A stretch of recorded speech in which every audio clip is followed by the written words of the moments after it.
The Franklin's Tale. The Prologue 3205. In faith, squire, thou hast thee well acquit. And gentilly, I praise well thy wit. Quoth the Franklin. Considering thy youtha. So feelingly thou speak'st, sir, I allow 3206 thee. As to my doom, 3207 there is none that is here. Of eloquence that shall be thy peer.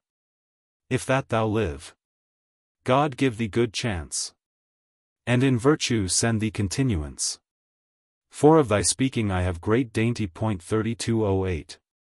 I have a son, and, by the Trinity, it were me lever 3209 than £20 worth land. Though it right now were fallen in my hand. He were a man of such discretion. As that ye be, fy on possession. But if 3210 a man be virtuous withal. I have my son snibbed 3211 and yet shall. For he to virtue listeth not intend 3212. But for to play at dice, and to dispend. And lose all that he hath, is his usage. And he had lever talka with a page. Than to commune with any gentle wight. There he might lear and gentilesse aright. Straw for your gentilesse, quoth our host. What? Franklin, pardie, sir, well thou wost 3213. That each of you must tell len at the least. A tale or two, or break his behest, 3214. That know I well, sir, quoth the Franklin. I pray you have me not in disdain. Though I to this man speak a word or two. Tell on thy tale, without wards mo. Gladly, sir host, quoth he, I will obey. Unto your will. Now hearken what I say. I will you not contrary in no wise. As far as that my wits may suffice. I pray to God that it may please you. Then what I well that it is good enow. These old gentle Bretons, in their days. Of divers avenches made lays 3215. Rhymed den in their first Breton tongue. Which lays with their instruments they sung. Or else read them for their pleasance. And one of them have I in remembrance. Which I shall say with good will as I can. But, sirs, because I am a Borel 3216 man. At my beginning first I you beseech. Have me excused of my rude speech. I learned never rhetoric, certain. Thing that I speak, it must be bare and plain. I slept never on the Mount of Parnasso. Nor learned Marcus Tullius Cicero. Colors know I none, without dread, 3217. But such colors as growen in the mead. Or else such as men dye with or paint. Colors of rhetoric be to me quaint. 3218. My spirit feeleth not of such matter. But, if you list, my tale shall ye hear. The tale. In Armoric, that called is Bretagne. There was a knight, that loved and did his pain 3219. To serve a lady in his best wise. And many a labor, many a great emprise. He for his lady wrought, ere she were won. For she was one the fairest under sun. And eke thereto come of so high kindred. That well unneaths 3220 durst this knight, for dread. Tell her his woe, his pain, and his distress. But, at the last, she for his worthiness. And namely 3221 for his meek obeisance. Hath such a pity caught of his penance. 3222. That privily she fell of his accord. To take him for her husband and her lord. Of such lordship as men have o'er their wives. And, for to lead the more in bliss their lives. Of his free will he swore her as a knight. That never in all his life he day nor night. Should take upon himself no mastery. Against her will, nor kithe 3223 her jealousy. But her obey, and follow her will in all. As any lover to his lady shall. Save that the name of sovereignty.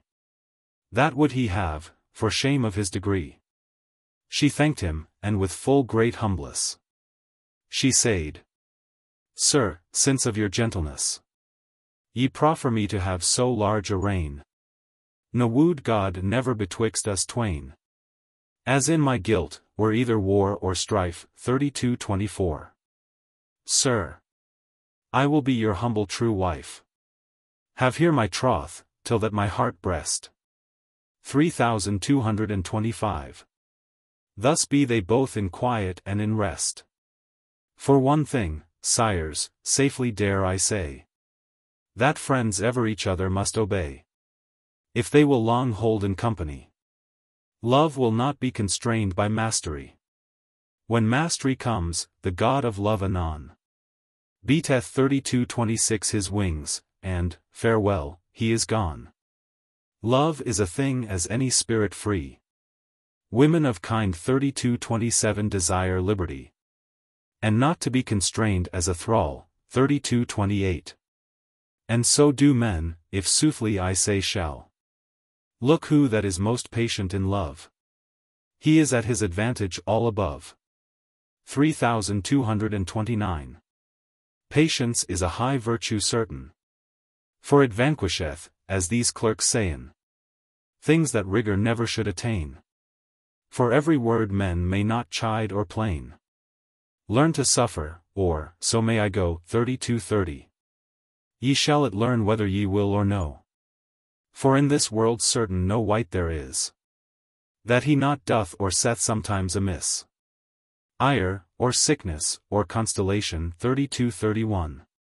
Wine, woe, or changing of complexion, causeth full oft to do amiss or speaken. On every wrong a man may not be recon. 3232. After 3233 the time must be temperance.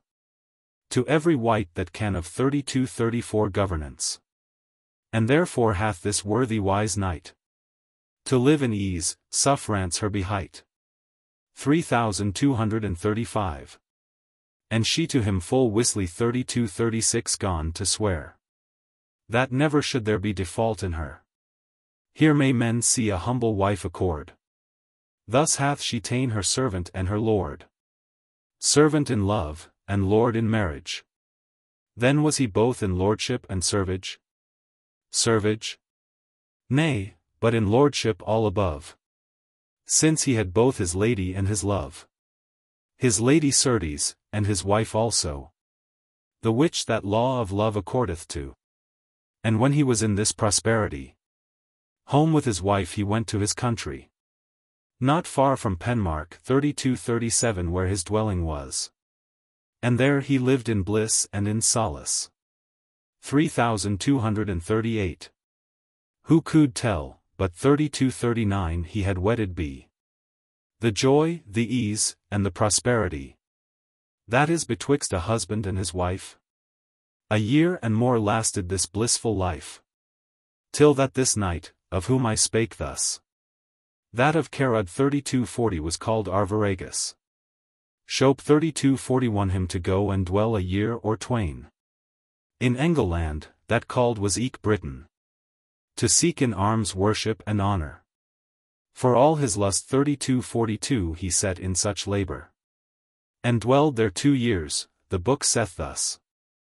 Now will I stint 3243 of this Arviragus, and speak I will of Dorigen his wife, that loved her husband as her heart's life.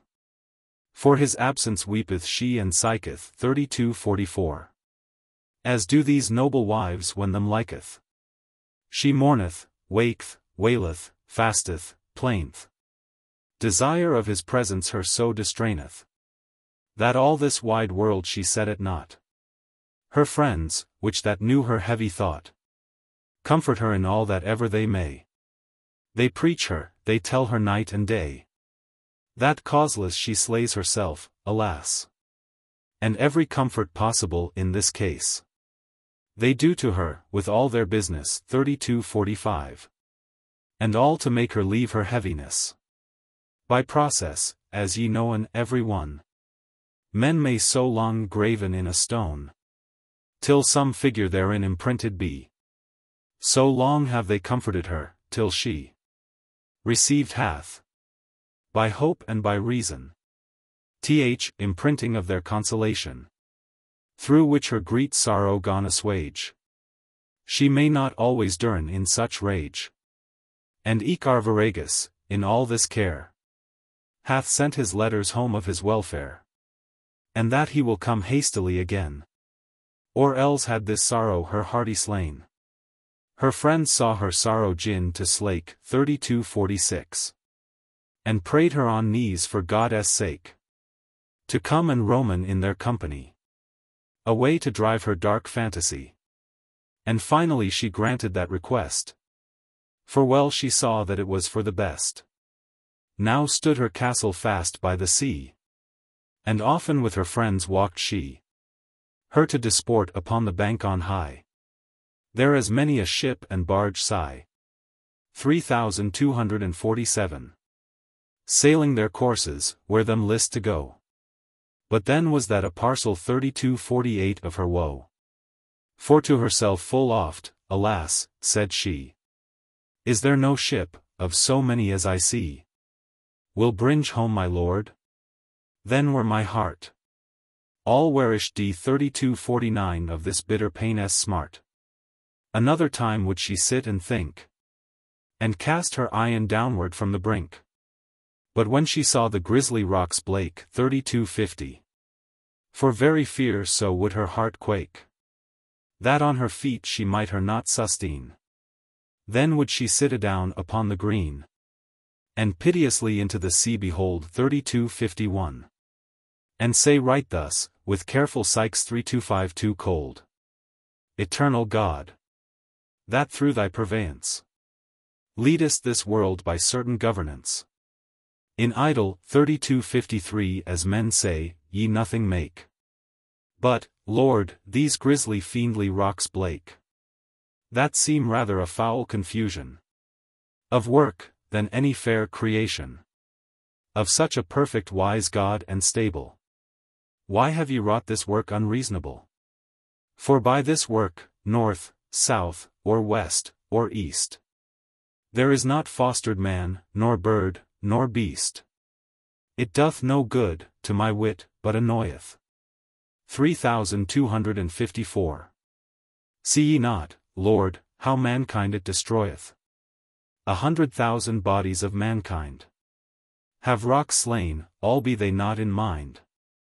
3255. Which mankind is so fair part of thy work. Thou madest it like to thine own mark. 3256. Then seemed it ye had a great church. 3257. Toward mankind.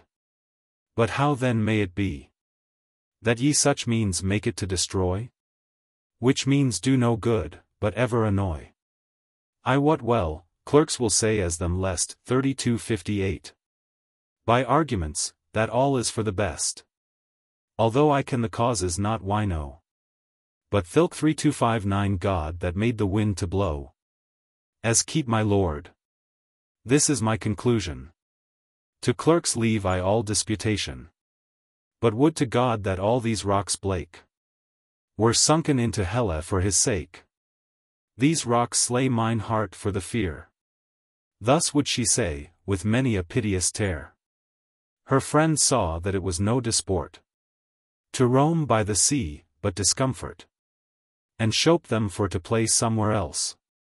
They lead her by rivers and by wells, and eke in other places delectables. They dancen, and they play at chess and tables.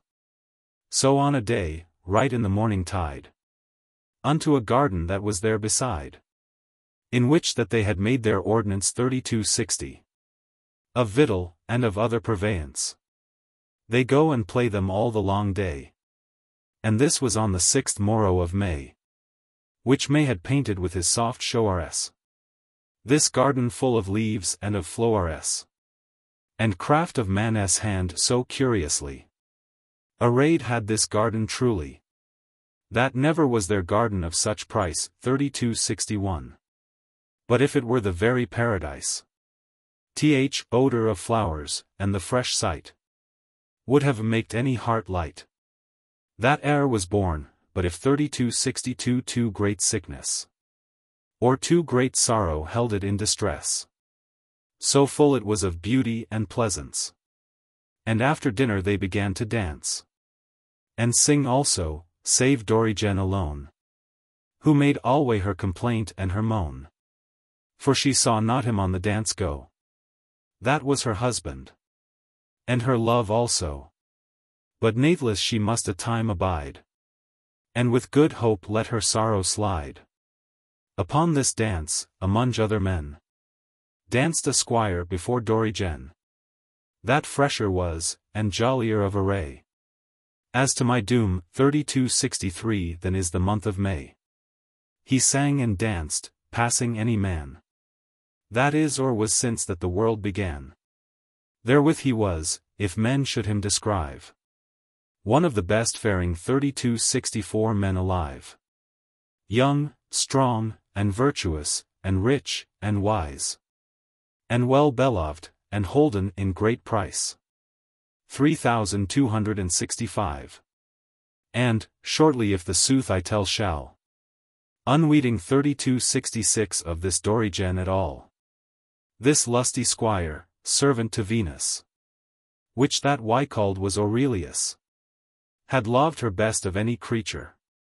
2 year and more, as was his aventure. 3267. But never durst he tell her his grievance. Without cup he drank all his penance. He was despaired, nothing durst he say, save in his songes somewhat would he ray 3268. His woe, as in a general complaining. He said, he loved, and was beloved nothing. Of such matter made he many lays. Songes, complaints, roundels, viriles, 3269. How that he durst not his sorrow tell, but languished, as doth a fury in hell. And die he must, he said, as did Echo. For Narcissus, that durst not tell her woe in other manner than ye hear me say. He durst not to her his woe bewray, save that peradventure sometimes at dances, where young folky keep their observances, it may well be he looked on her face in such a wise, as man that asketh grace. But nothing wist she of his intent. Nathless it happened, ere they thence 3270 went, because that he was her neighbor, and was a man of worship and honor, and she had known him of time yore. 3271. They fell in speech, and forth I more and more unto his purpose drew Aurelius. And when he saw his time, he said thus: Madam, quoth he, by God that this world made, so that I wist it might your heart glade 3272. I would that day that your Arviragus went over sea, that I, Aurelius, had gone where I should never come again. For well I wot my service is in vain. My guerdon 3273 is but bursting of mine heart. Madam, rue upon my pain s smart. For with a word ye may me slay or save. Here at your feet God would that I were grave. 3274. I have now no leisure more to say. Have mercy, sweet, or you will do me day. 3275. She gone to look upon Aurelius. Is this your will, quoth she, and say ye thus? Ne'er erst, 3276 quoth she, I wist what ye meant. But now, Aurelius, I know your intent.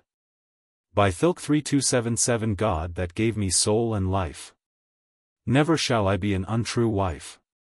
In word nor work, as far as I have wit, I will be his to whom that I am knit.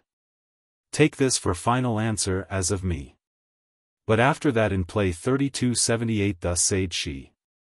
Aurelius, quoth she, by high God above, yet will I grante you to be your love, since I you see so piteously complain. Luke, what day that end along 3279 Britannia, ye remove all the rocks, stone by stone, that they not let 3280 ship nor boat to gone. I say, when ye have made this coast so clean of rocks, that there is no stone seen, Then will I love you best of any man. Have here my troth, in all that ever I can. For well I wot that it shall ne'er betide. Let such folly out of your heart glide. What dainty 3281 should a man have in his life? For to go love another man's wife. That hath her body when that ever him liketh? Aurelius full often sore siketh. 3282. Is there none other grace in you, quoth he. No, by that Lord, quoth she, that maked me. Woe was Aurelius when that he this heard. And with a sorrowful heart he thus answered. Madam, quoth he, this were an impossible. Then must I die of sudden death horrible. And with that word he turned him anon. Then came her other friends many a one. And in the alleys roamed up and down. And nothing wist of this conclusion. But suddenly began to revel new. Till that the bright sun had lost his hue. For horizon had reft the sun his light. This is as much to say as it was night. And home they go in mirth and in solace. Save only wretched Aurelius, alas! He to his house is gone with sorrowful heart. He said, he may not from his death astart. 3283. Him seemed, that he felt his heart cold. Up to the heaven his hands gone he hold. And on his knees bare he set him down. And in his raving said his orison. 3284. For very woe out of his wit he brayed. 3285. He wist not what he spake, but thus he said. With piteous heart his plaint hath he begun. Unto the gods, and first unto the sun. He said. Apollo God and Governor. Of every plant, herb, tree, and flower.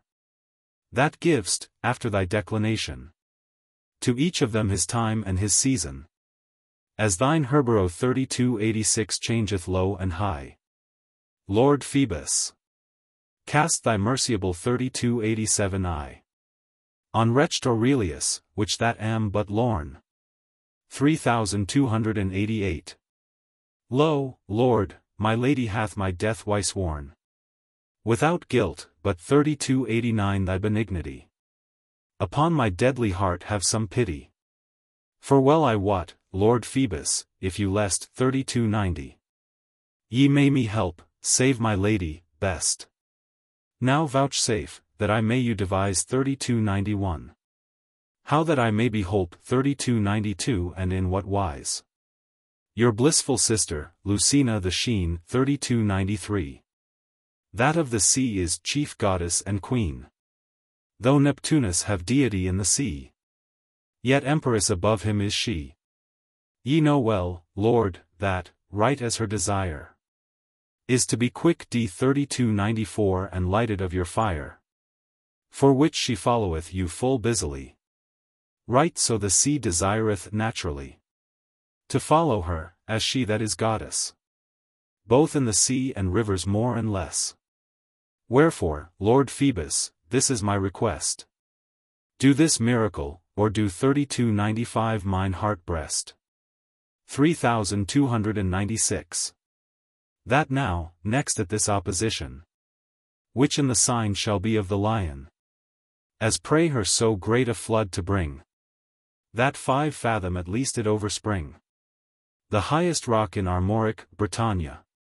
And let this flood endure years twain. Then certes to my lady may I say. Hold your hest. 3297 The rocks be away. Lord Phoebus, this miracle do for me. Pray her she go no faster course than ye. I say this, pray your sister that she go no faster course than ye these years too. Then shall she be even at full alway. And spring flood last both a night and day. And but she 3298 vouchsafe in such manner.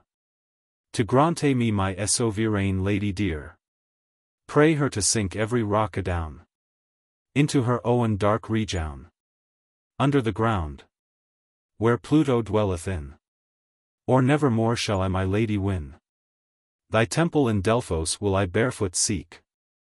Lord Phoebus, see the tears on my cheek, and on my pain have some compassion. And with that word in sorrow he fell down, and long time he lay forth in a trance. His brother, which that knew of his penance, 3299. Up caught him, and to bed he hath him brought. Despaired in this torment and this thought, let I this woeful creature lie. Choose he for me whe 3300 he will live or die. Arviragus with health and great honor, as he that was of chivalry the flower, is come home, and other worthy men. Oh, blissful art thou now, thou Dorigen! Thou hast thy lusty husband in thine arms, the fresh knight, the worthy man of arms, that loveth thee as his own heart's life. Nothing list him to be imaginative. 3301. If any wight had spoke, while he was out, to her of love, he had of that no doubt. 3302. He not intended. 3303 to no such matter, but danced, jousted, and made merry cheer. And thus in joy and bliss I let them dwell. And of the sick Aurelius will I tell, in languor and in torment furious. 2 year and more lay wretched Aurelius, ere any foot on earth he might gone. Nor comfort in this time had he none, save of his brother, which that was a clerk. 3304. He knew of all this woe and all this work, for to none other creature certain of this matter he durst no word sayn. Under his breast he bare it more seeker than e'er did Pamphilus for Galatea.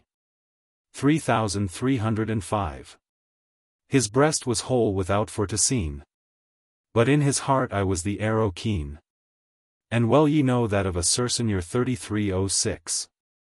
In surgery is perilous the cure, but 3307 men might touch the arrow or come thereby.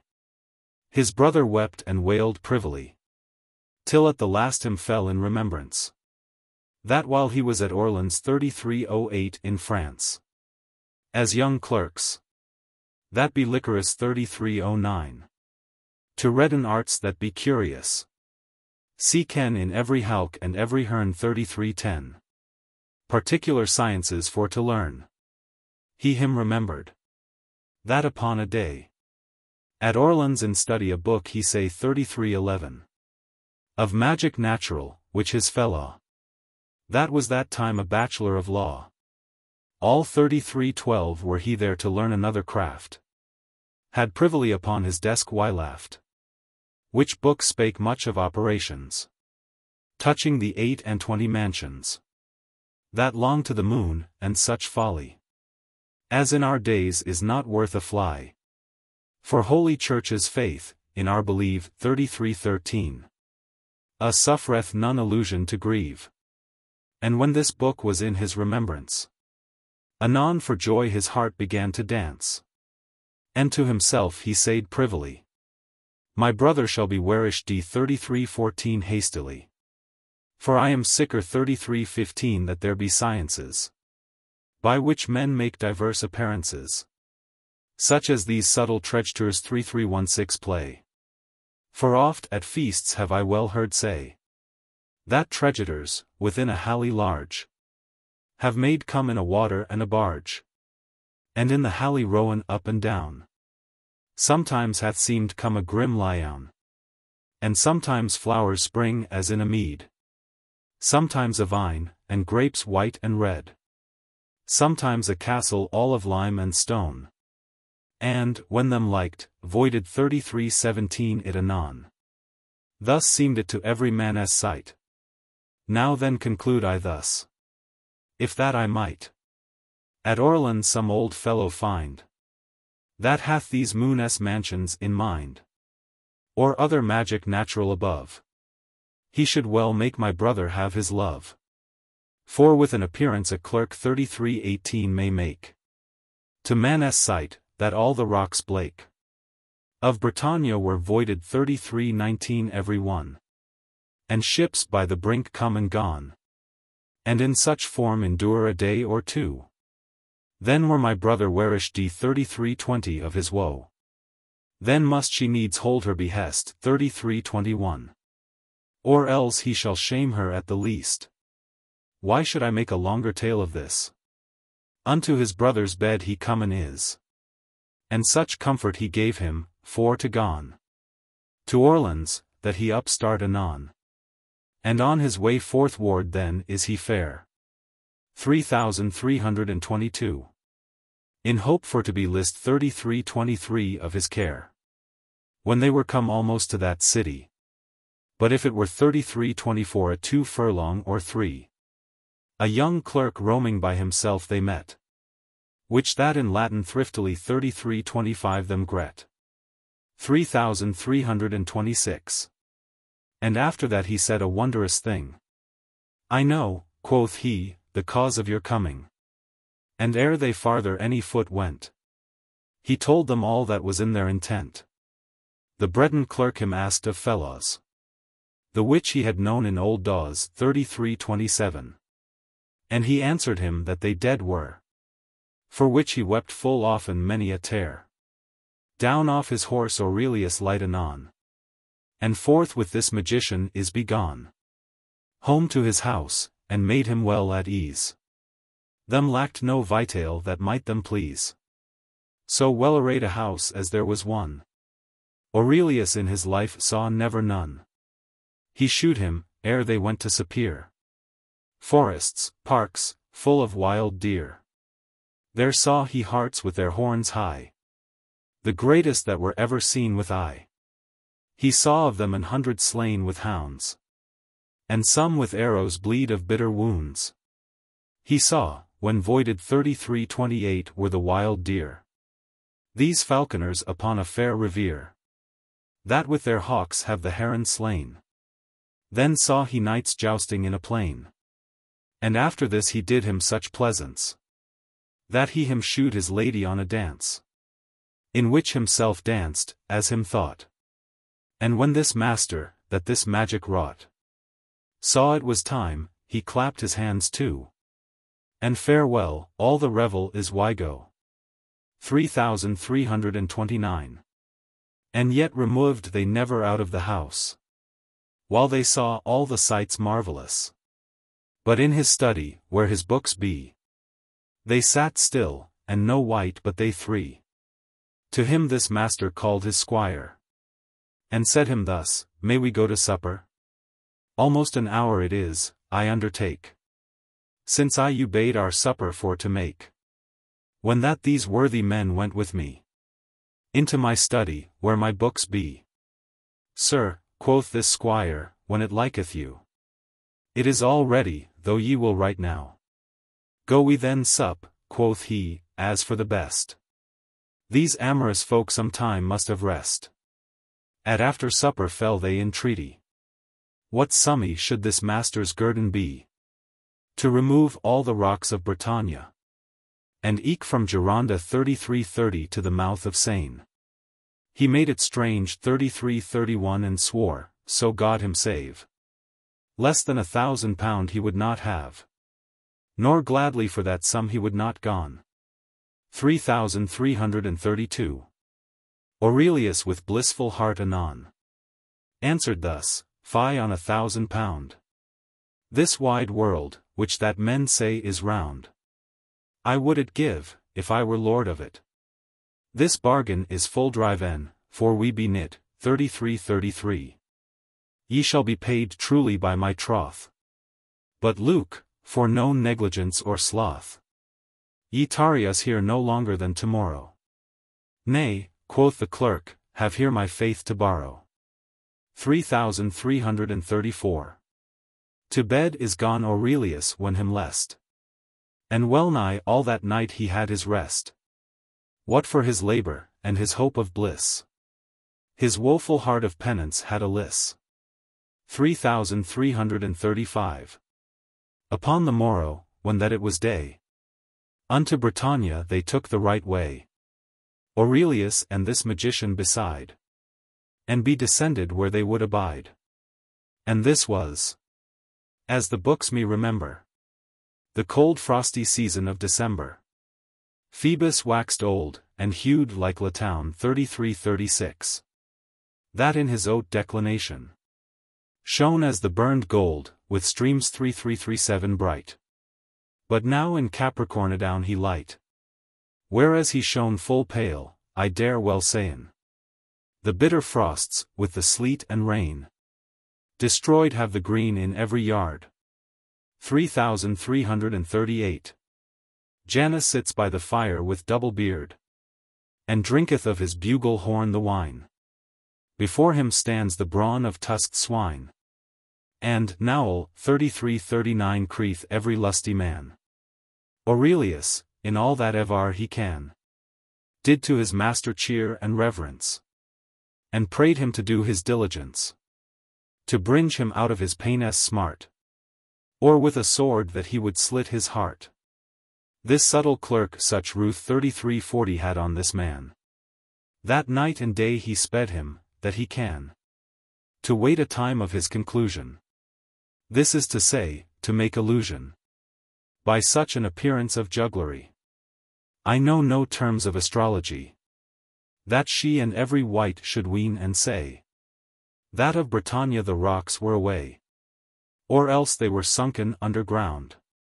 So at the last he hath a time found, to make his japes 3341 and his wretchedness, of such a superstitious cursedness. 3342.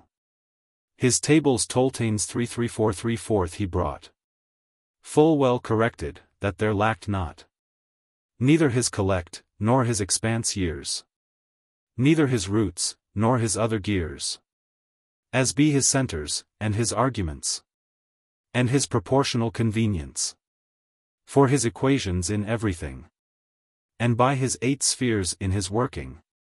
He knew full well how far Alnath 3344 was shove from the head of that fixed Aries above, that in the 9th sphere considered is. Full subtly he calculed all this. When he had found his first mansion, he knew the remnant by proportion, and knew the rising of his moon well, and in whose face, and term, and every deal, and knew full well the moon's mansion, according to his operation, and knew also his other observances, for such illusions and such mischances 3345, as heathen folk used in thilke days, for which no longer made he delays, but through his magic, for a day or tway 3346. It seemed all the rocks were away. Aurelius, which yet despaired is. Whe 3347 he shall have his love, or fare amiss. Awaited night and day on this miracle. And when he knew that there was none obstacle, that voided 3348 were these rocks every one. Down at his master's feet he fell anon, and said, I, woeful wretched Aurelius, thank you, my lord, and lady mine Venus, that me have holpen from my cares cold, and to the temple his way forth hath he hold, whereas he knew he should his lady see.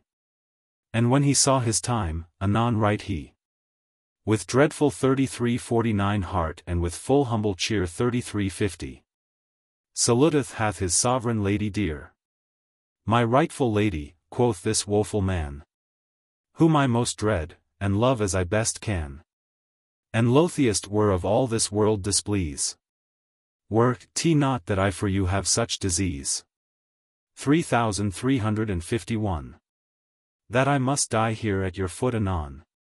Not would I tell how me is woebegone, but certes either must I die or plain. 3352. Ye slay me guiltless for very pain, but of my death though that ye have no ruth, advise you, ere that ye break your truth. Repent you, for thilke God above, ere ye me slay because that I you love. For, madam, well ye what ye have hight. 3353. Not that I challenge anything of right, of you, my sovereign lady, but of grace. But in a garden yond, in such a place, ye what right well what ye behight me, and in mine hand your troth plighted ye, to love me best. God what ye said so. Albeit that I unworthy am thereto. Madam, I speak it for honor of you. More than to save my heart's life right now. I have done so as ye commanded me. And if ye vouchsafe, ye may go see. Do as you list, have your behest in mind. For, quick or dead, right there ye shall me find. In you lies all to do 33:54 me live or day, 33:55. But well I wot the rocks be away. He took his leave, and she astonished stood. In all her face was not one drop of blood. She never weened have come in such a trap. Alas, quoth she, that ever this should hap. For weened I ne'er, by possibility, that such a monster or marvel might be.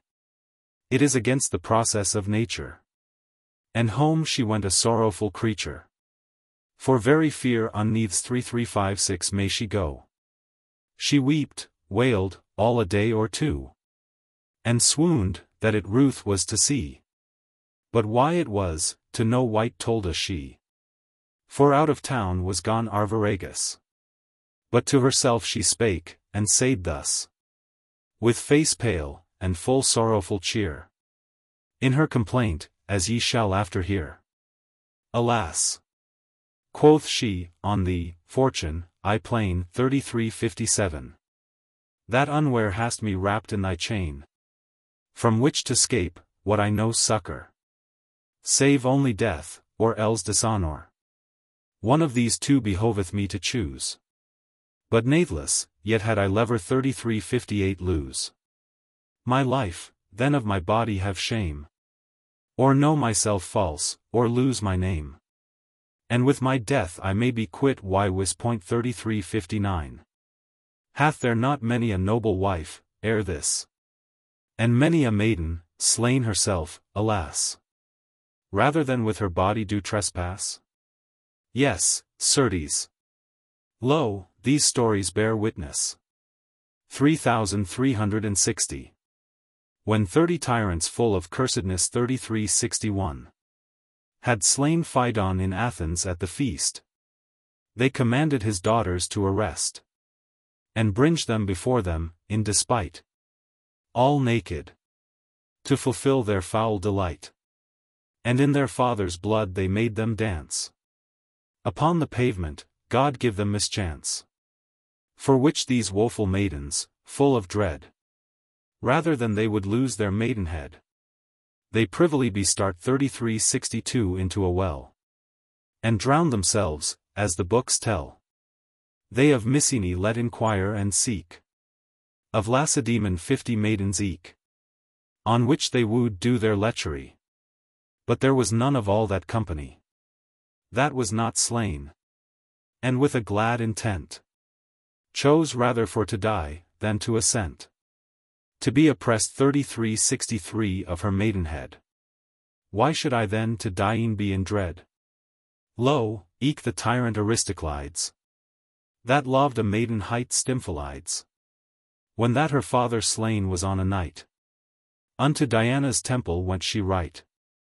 And hent 3364 the image in her hands too. From which image she would never go. No white her hands might off it Eris 3365.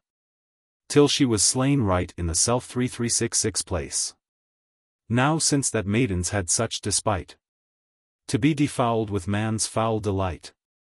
Well ought a wife rather herself to SLE 3367. Than be defouled, as it thinketh me. What shall I say of Hasdrubal's wife? That at Carthage bereft herself of life? For, when she saw the Romans win the town, she took her children all, and skipped adown into the fire, and rather chose to die than any Roman did her villainy. Hath not Lucretia slain herself, alas? At Rome, when that she oppressed 3368 was of Tarquin? For her thought it was a shame to live, when she had lost her name. The 7 maidens of Milesy also have slain themselves for very dread and woe. Rather than folk of Gaul them should oppress. More than 1,000 stories, as I guess. could I now tell as touching this matter. When Aberdate was slain, his wife so dear 3369. Herself slew, and let her blood to glide in Aberdate's wounds, deep and wide. And said, my body at the least way, there shall no wight defoul, if that I may. Why should I more examples hereof sayn? Since that so many have themselves slain. Well, rather than they would defouled be, I will conclude that it is bet 3370 for me to slay myself, than be defouled thus.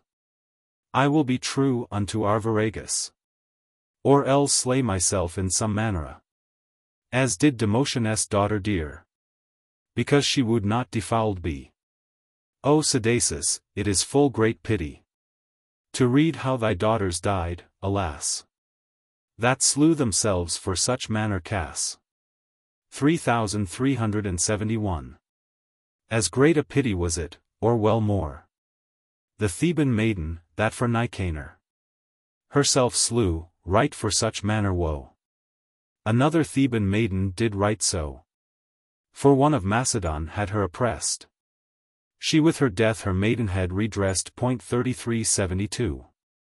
What shall I say of Niceratus' wife, that for such case bereft herself her life? How true was eke to Alcibiades his love, that for to die rather cheese. 3373. Than for to suffer his body unburied be? Lo, what a wife was Alceste, quoth she. What saith Homer of good Penelope? All Greece knoweth of her chastity. Pardai, of Laodamia is written thus, that when at Troy was slain Protesilaus. 3374. No longer would she live after his day. The same of noble Portia tell I may. Without Brutus could she not live, to whom she did all whole her heart give. 3375. The perfect wifehood of Artemisia. 3376. Honored is throughout all Barbary. O Tuda. 3377. Queen, thy wifely chastity to all our wives may a mirror be. 3378. Thus plain Dorigen a day or tway, purposing ever that she wooed day. 3379. But nathless upon the third night, home came Arviragus, the worthy knight, and asked her why that she wept so sore. And she gone weepen ever longer more. Alas, quoth she, that ever I was born. Thus have I said, quoth she, thus have I sworn. And told him all, as ye have heard before. It needeth not rehearse it you no more. This husband with glad cheer. 3380. In friendly wise answered and said, as I shall you devise. 3381. Is there aught else, Dorigen, but this? Nay, nay, quoth she, God help me so, as wis. 3382. This is too much, and 3383 it were God's will. Yea, wife, quoth he, let sleep what is still. It may be well parventure yet today. Ye shall your troth hold, by my fay.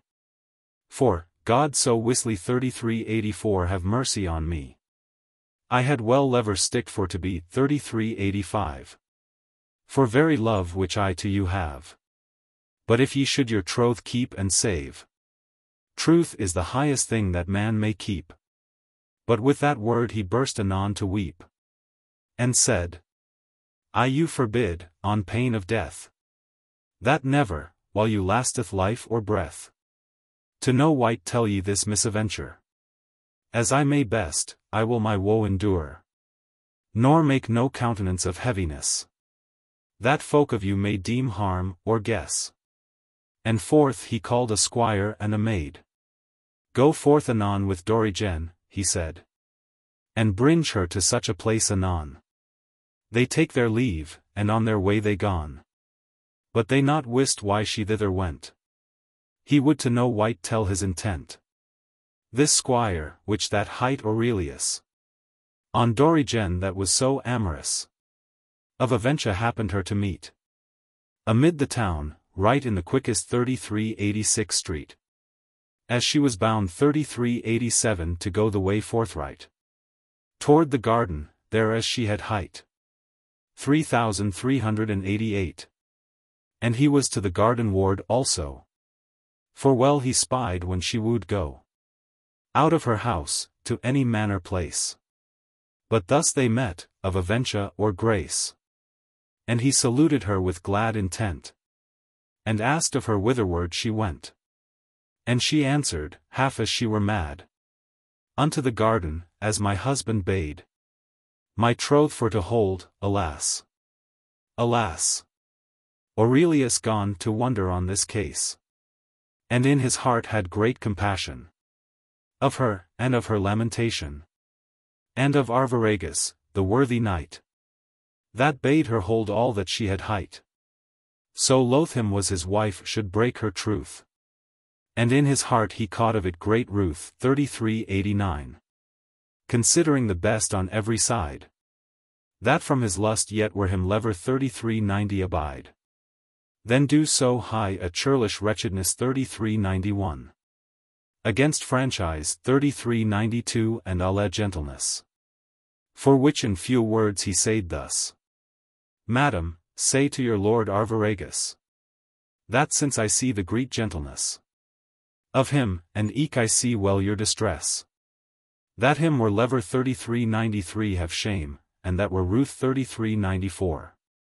Then ye to me should break thus your truth. I had well lever I to suffer woe, then to depart. 3395. The love betwixt you two I you release, madam, into your hand. Quit every Sherman. 3396. And every bond that ye have made to me as herebeforn, since thilke time that ye were born. Have here my truth, I shall you ne'er reprieve. 3397. Of no behest. 3398. And here I take my leave, as of the truest and the best wife that ever yet I knew in all my life. But every wife beware of her behest. On Dorigen remember at the least. Thus can a squire do a gentle deed, as well as can a knight, without dread. 3399. She thanked him upon her knees bare, and home unto her husband is she fair. 3400. And told him all, as ye have hard said.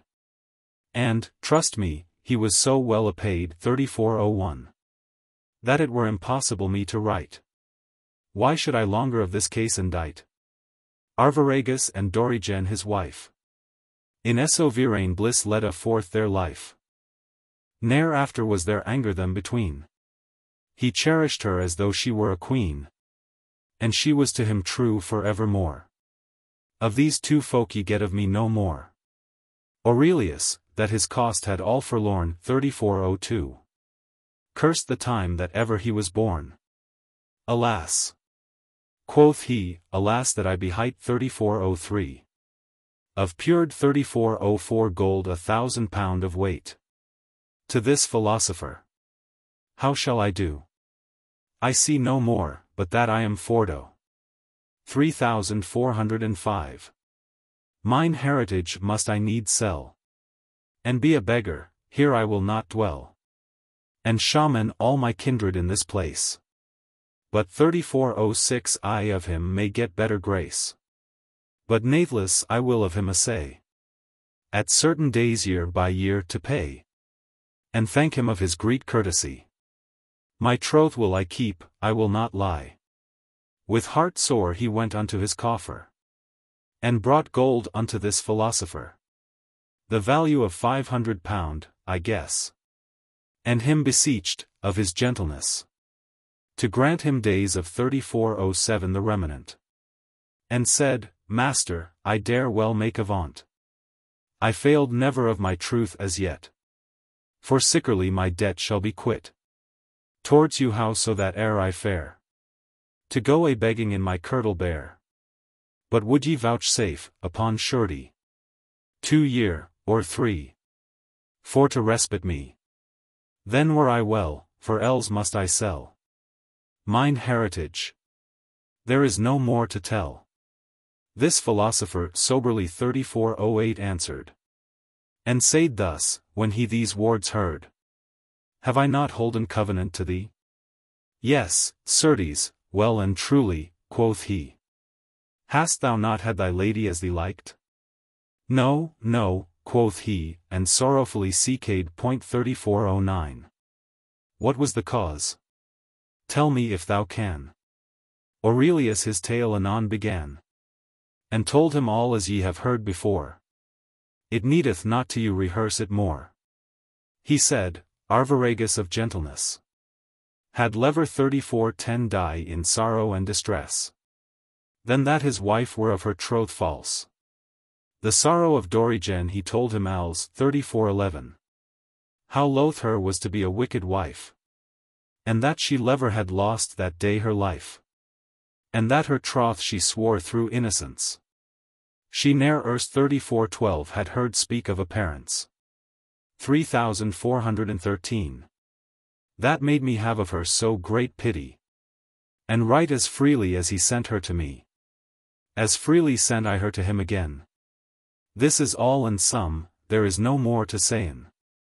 The philosopher answered, Leave 3414 brother. Ever each of you did gently to the other. Thou art a squire, and he is a knight. But God forbid, for his blissful might. But if a clerk could do a gentle deed, as well as any of you, it is no dread. 3415. Sir, I release thee thy £1,000. As thou right now were crept out of the ground, nor ever ere now hadst known me. For, sir, I will not take a penny of thee, for all my craft, nor not for my travail. 3416. Thou hast paid well for my vitail. It is enough, and farewell, have good day. And took his horse, and forth he went his way. Lordings, this question would I ask now.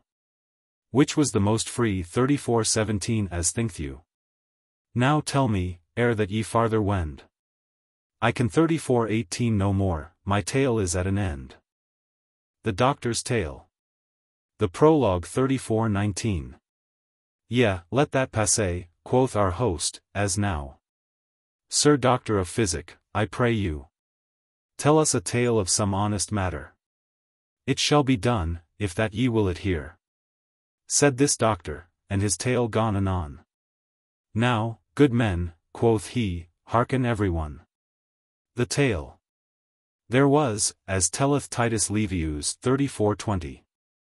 A knight, that called was Virginius, full-filled of honor and worthiness, and strong of friends, and of great riches.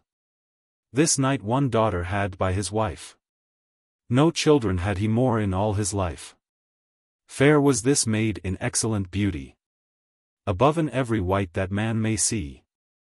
For nature had with sovereign diligence formed her in so great excellence, as though she would say, Lo, I, nature, thus can I form and paint a creature, when that me list. Who can me counterfeit? Pygmalion? Not though he I forge and beat, or grave or paint, for I dare well sayn, Apelles, Zeuxis, should work in vain, either to grave, or paint, or forge, or beat, if they presumed me to counterfeit. For he that is the former principal hath made me his vicar general, to form and paint 10 earthly creatures, right as me list, and all thing in my cure. 3421 is under the moon, that may wane and wax, and for my work right nothing will I ax. 3422. My lord and I be full of one accord. I made her to the worship. 3423 of my lord. So do I all mine other creatures. What color that they have, or what figures. Thus seemeth me that nature would say, this maiden was of age 12 year and tway, in which that nature had such delight. For right as she can paint a lily white, and red a rose, right with such painture she painted had this noble creature, ere she was born, upon her limbus free, whereas by right such colors should be. And Phoebus died had her tresses great, Like to the streams 3424 of his burnt heat. And if that excellent was her beauty, 1,000-fold more virtuous was she. In her there lacked no condition. That is to praise, as by discretion. As well in Ghost 3425 as body chaste was she. For which she flowered in virginity. With all humility and abstinence. With all temperance and patience. With measure 3426 eke of bearing and array. Discreet she was in answering alway. Though she were wise as Pallas, dare I sayn. Her fecund 3427 eke full womanly and plain. No counterfeited terms had she. To see me wise. But after her degree. She spake, and all her words more and less. Sounding in virtue and in gentleness. Shamefast she was in maiden's shamefastness. Constant in heart, and ever in business 3428. To drive her out of idle sluggardy. Bacchus had of her mouth right no mastery. For wine and sloth 3429 do Venus increase. As men in fire will cast an oil and grease. And of her own virtue, unconstrained. She had herself full often sick wife aimed. For that she would flee the company. Where likely was to treaten of folly. As is at feasts. At revels, and at dances. That be occasions of dalliances. Such things make children for to be. Too soon ripe and bold, as men may see. Which is full perilous, and hath been your. 3430. For all too soon may she learn lore. Of boldness, when that she is a wife. And ye mistresses 3431 in your old life. That lord's daughters have in governance. Take not of my ward's displeasance. Think that ye be set in governings. Of lords' daughters only for two things. Either for ye have kept your honesty. Or else for ye have fallen in frailty. And know well enough the old dance. And have forsaken fully such meschiance 3432. For evermore. Therefore, for Christ's sake. To teach them virtue look that ye not slake. 3433. A thief of venison, that hath for laughed 3434. His licrouseness 3435 and all his old craft. Can keep a forest best of any man. Now keep them well, for if ye will ye can. Look well, that ye unto no vice assent. Lest ye be damned for your wick 3436 intent. For whoso doth, a traitor is certain. And keep 3437 of that I shall you sayn. Of alla treason, eso virain pestilence. Is when a wight betrayeth innocence. Ye fathers, and ye mothers eke also. Though ye have children, be it one or mo. Yours is the charge of all their surveillance 3438. While that they be under your governance. Beware, that by example of your living. Or by your negligence in chastising. That they not perish for I dare well say. If that they do, ye shall it dear obey. 3439. Under a shepherd soft and negligent. The wolf hath many a sheep and lamb to rent. Suffice this example now as here. For I must turn again to my matter. This maid, of which I tell my tale express. She kept herself, her needed no mistress. For in her living maidens might read. As in a book, every good word and deed. That longeth to a maiden virtuous. She was so prudent and so bounteous. For which the fame outsprang on every side. Both of her beauty and her bounty 3440 wide. That through the land they praised her each one. That loved virtue, save envy alone. That sorry is of other man's weal. And glad is of his sorrow and unheal 3441. The doctor mocketh this description. 3442. This maiden on a day went in the town. Toward a temple, with her mother dear. As is of young maidens the manera. Now was there then a justice in that town. That governor was of that region.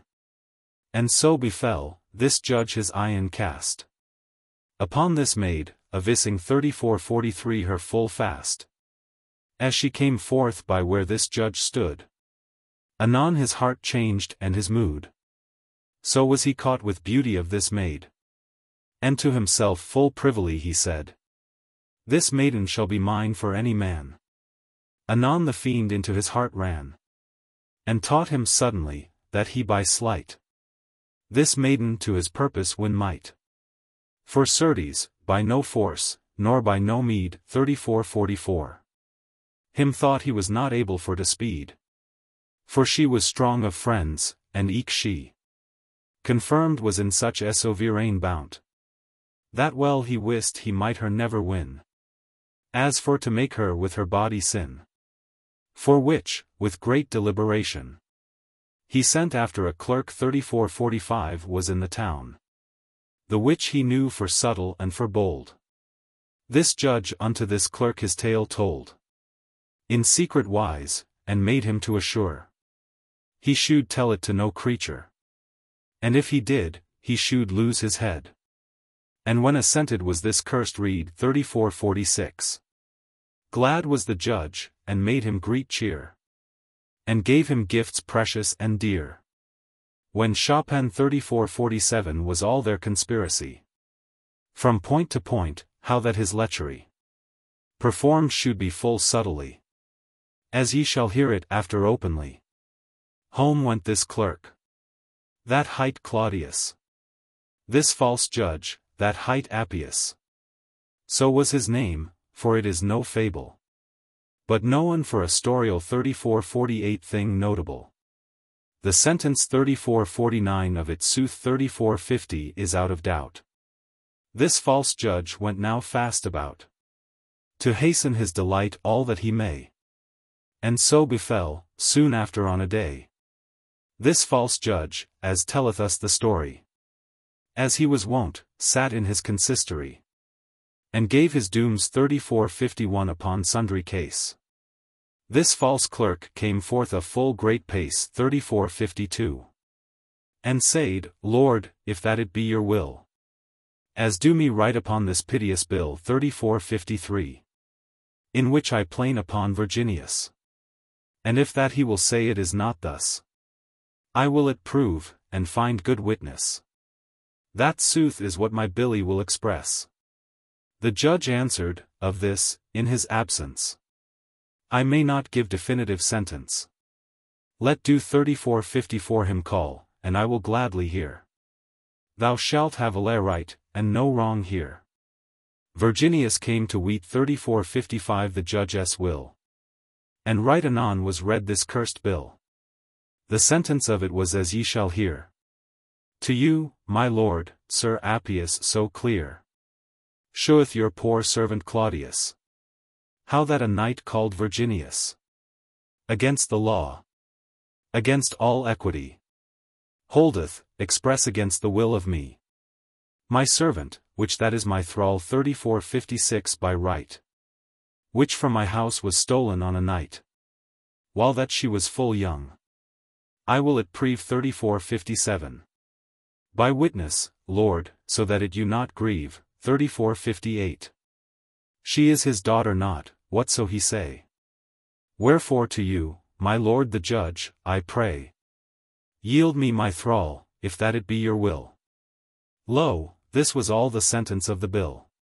Virginius gone upon the clerk behold, but hastily, ere he his tale told, and would have proved it, as should a knight, and eke by witnessing of many a wight, that all was false that said his adversary. This cursed 3459 judge would no longer tarry, nor hear a word more of Virginius, but gave his judgment, and said thus. I deem 3460 anon this clerk his servant have. Thou shalt no longer in thy house her save. Go, bring her forth, and put her in our ward. The clerk shall have his thrall, thus I award. And when this worthy knight, Virginius, through sentence of this justice Appius, must by force his dear daughter give unto the judge, in lechery to live, he went him home, and sat him in his hall, and let anon his dear daughter call. And with a face dead as ashes cold, upon her humble face he gone behold, with father's pity sticking 3461 through his heart. All 3462 would he from his purpose not convert. 3463. Daughter, quoth he, Virginia by name, there be two ways, either death or shame, that thou must suffer. Alas that I was bore, for never thou deservedest wherefore to die e'en with a sword or with a knife. O dear daughter, ender of my life, whom I have fostered up with such pleasance, that thou were ne'er out of my remembrance. O daughter, which that art my last woe, and in this life my last joy also. O gem of chastity, in patience, take thou thy death, for this is my sentence. For love and not for hate thou must be dead. My piteous hand must smiten off thine head. Alas, that ever Appius thee say, 3464. Thus hath he falsely judged thee today, and told her all the case, as ye before have heard. It needeth not to tell it more. O mercy, dear father, quoth the maid. And with that word she both her arms laid about his neck, as she was wont to do. The tears burst out of her eyen too, and said, O good father, shall I die? Is there no grace? Is there no remedy? No, certes, dear daughter mine, quoth he. Then give me leisure, father mine, quoth she. My death for to complain. 3465 a little space. For, pardie, Jephthah gave his daughter grace for to complain, ere he her slew, alas. 3466. And, God at what, nothing was her trespass. 3467. But for she ran her father first to see, to welcome him with great solemnity. And with that word she fell a swoon anon. And after, when her swooning was gone, she rose up, and unto her father said, Blessed be God, that I shall die a maid. Give me my death, ere that I have shame. Do with your child your will, in God's name.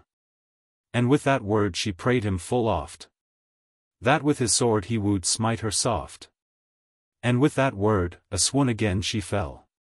Her father, with full sorrowful heart and fell. 3468. Her head off smote, and by the top it hent. 3469.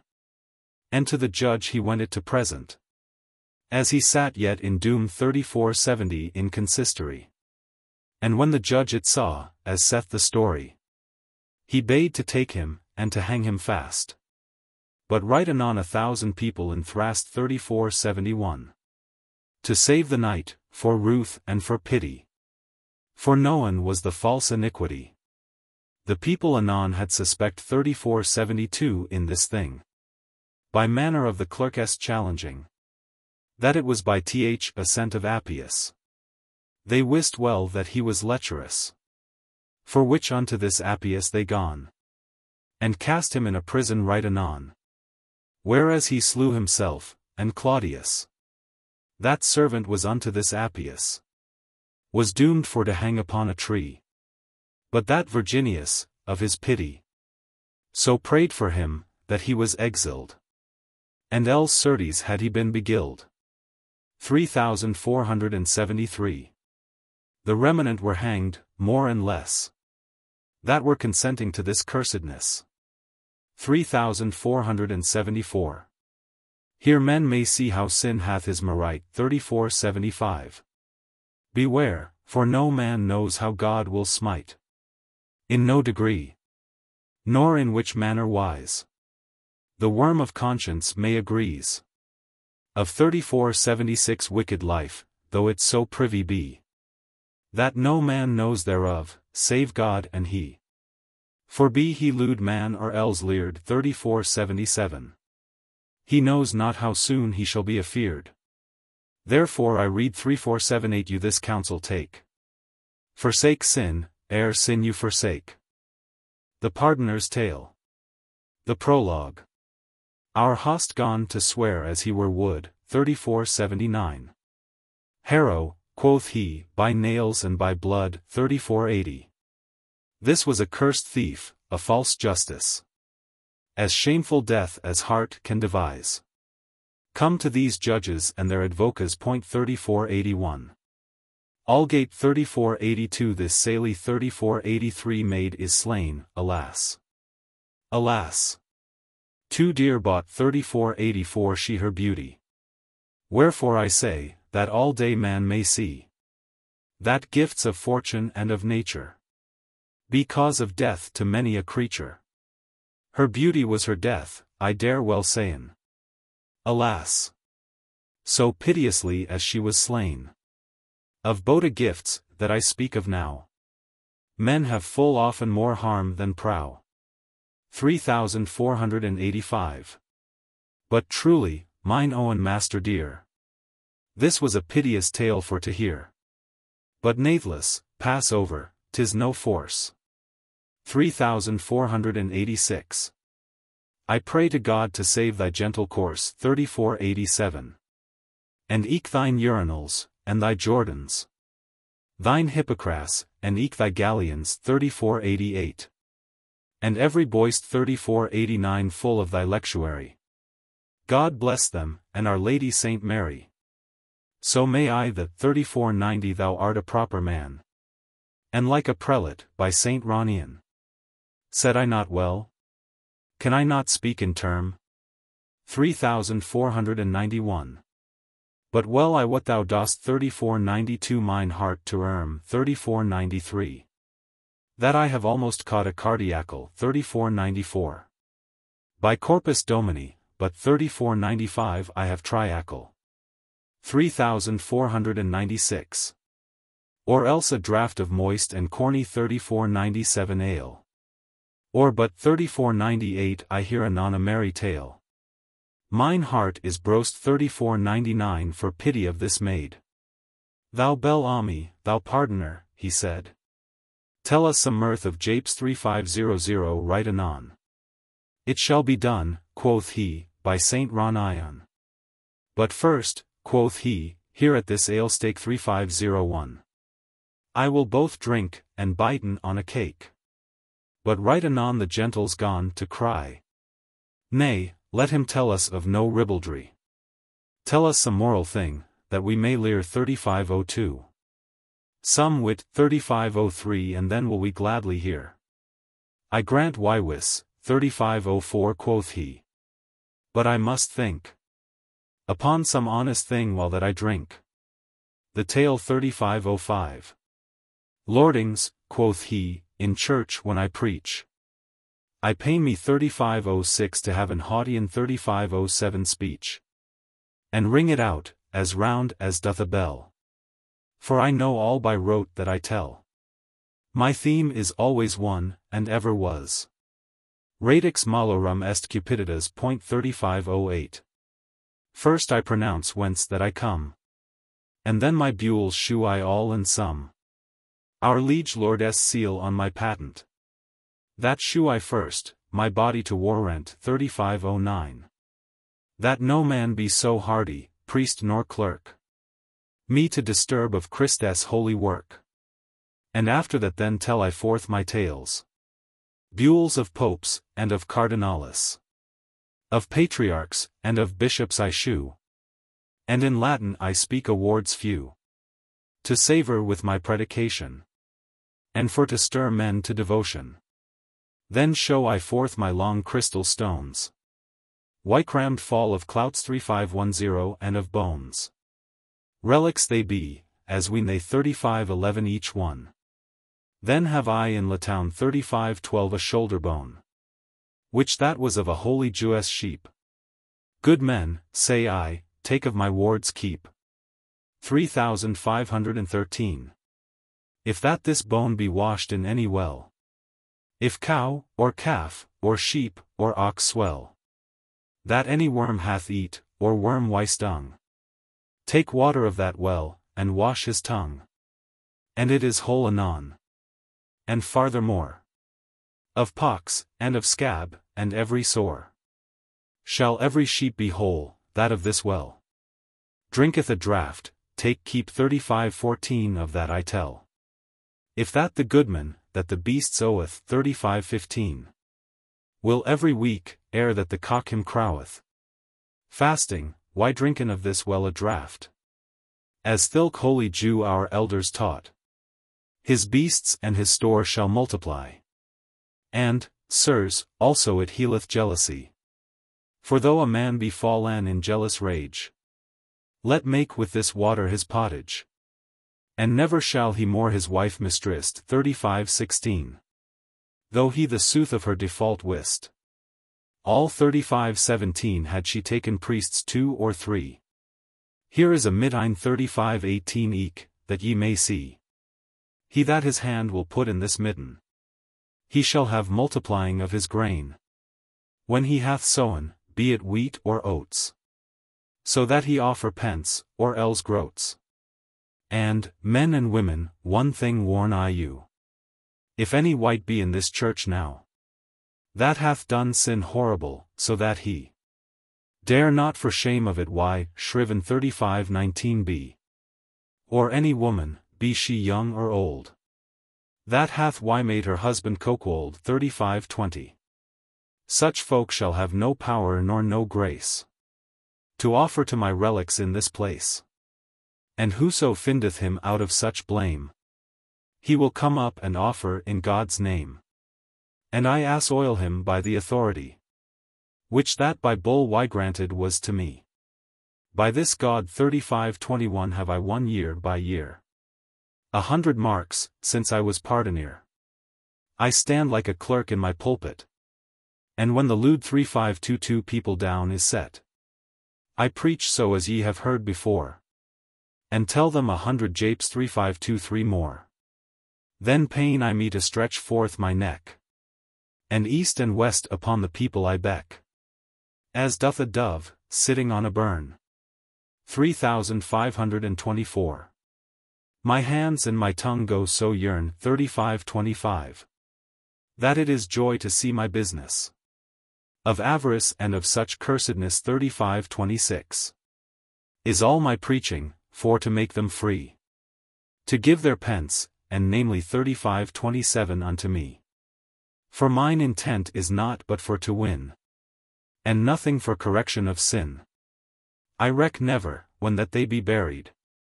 Though that their souls go a blackberried. 3528. For certes many a predication cometh oft time of evil intention, 3529. Some for pleasance of folk, and flattery, to be advanced by hypocrisy.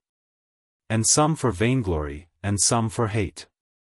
For, when I dare not otherwise debate, then will I sting him with my tongue smart 3530. In preaching, so that he shall not astart 3531. To be defamed falsely. If that he hath trespassed d 3532 to my brethren or to me. For, though I tell not his proper name, men shall well know that it is the same. By signas, and by other circumstances. Thus quite I 3533 folk that do us displeasances. Thus spit I out my venom, under hue of holiness, to seem holy and true. But, shortly mine intent I will devise. I preach of nothing but of covetise. Therefore my theme is yet, and ever was. Radix malorum est cupiditas. Thus can I preach against the same vice, which that I use, and that is avarice. But though myself be guilty in that sin, yet can I make an other folk to twin 3534. From avarice, and sore them repent. But that is not my principal intent. I preach nothing but for covetise. Of this matter it ought enough suffice. Then tell I them examples many a one. Of old stories long time gone. For lewd 3535 people love tales old. Such things can they well report and hold. What? Trow ye, that whiles I may preach, and win gold and silver for 3536 I teach. That I will live in poverty wilfully?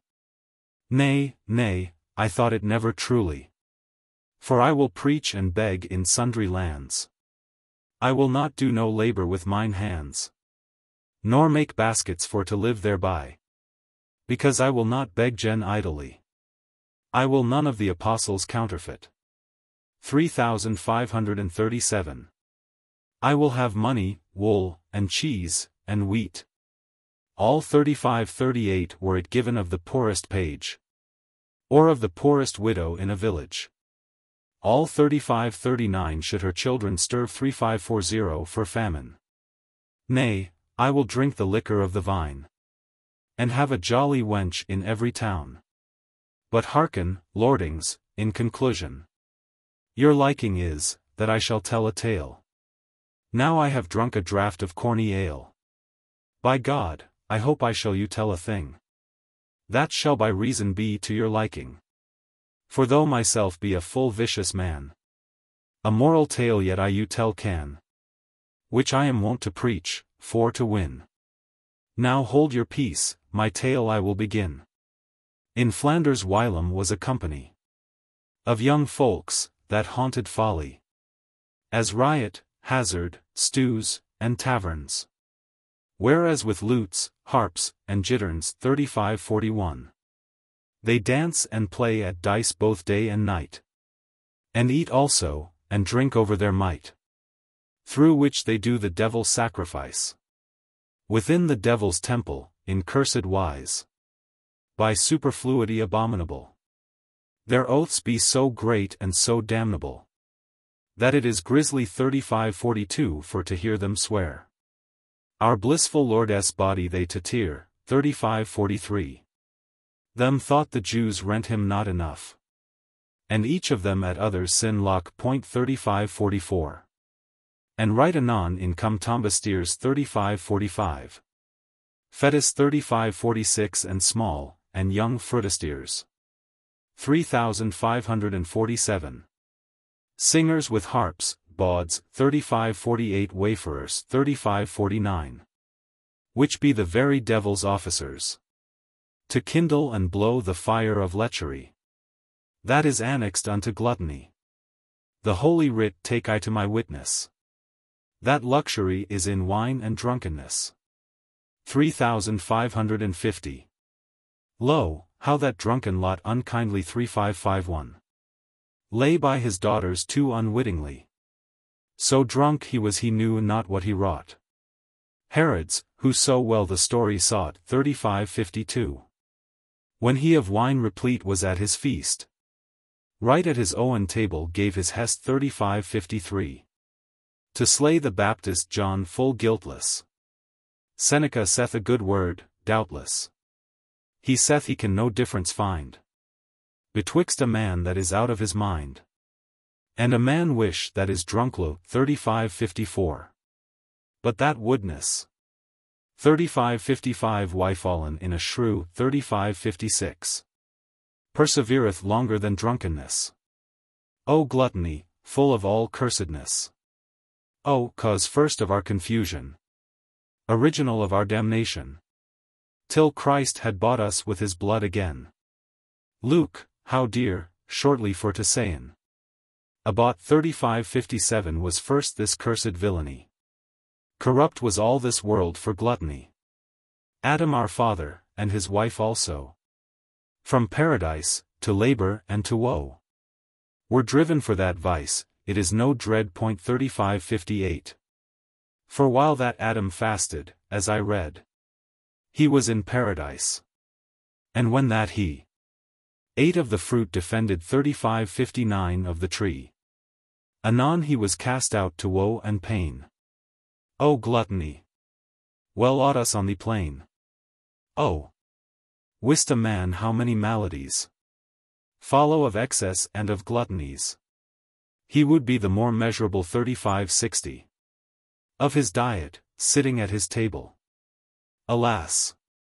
The short throat, the tender mouth, mocketh that east and west, and north and south.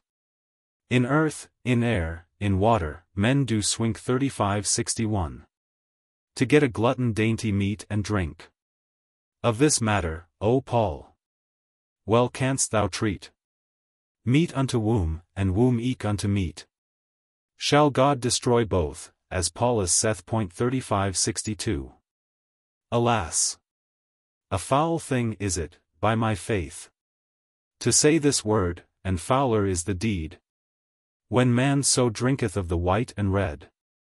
3563. That of his throat he mocketh his privy, through thilke cursed superfluity. The Apostle saith, 3564, weeping full piteously, there walk many, of which you told have I say it now weeping with piteous voice, that they be enemies of Christes Croy. 3565. Of which the end is death, womb is their God. O womb, O belly, stinking is thy cod. 3566. Full filled of dung and of corruption.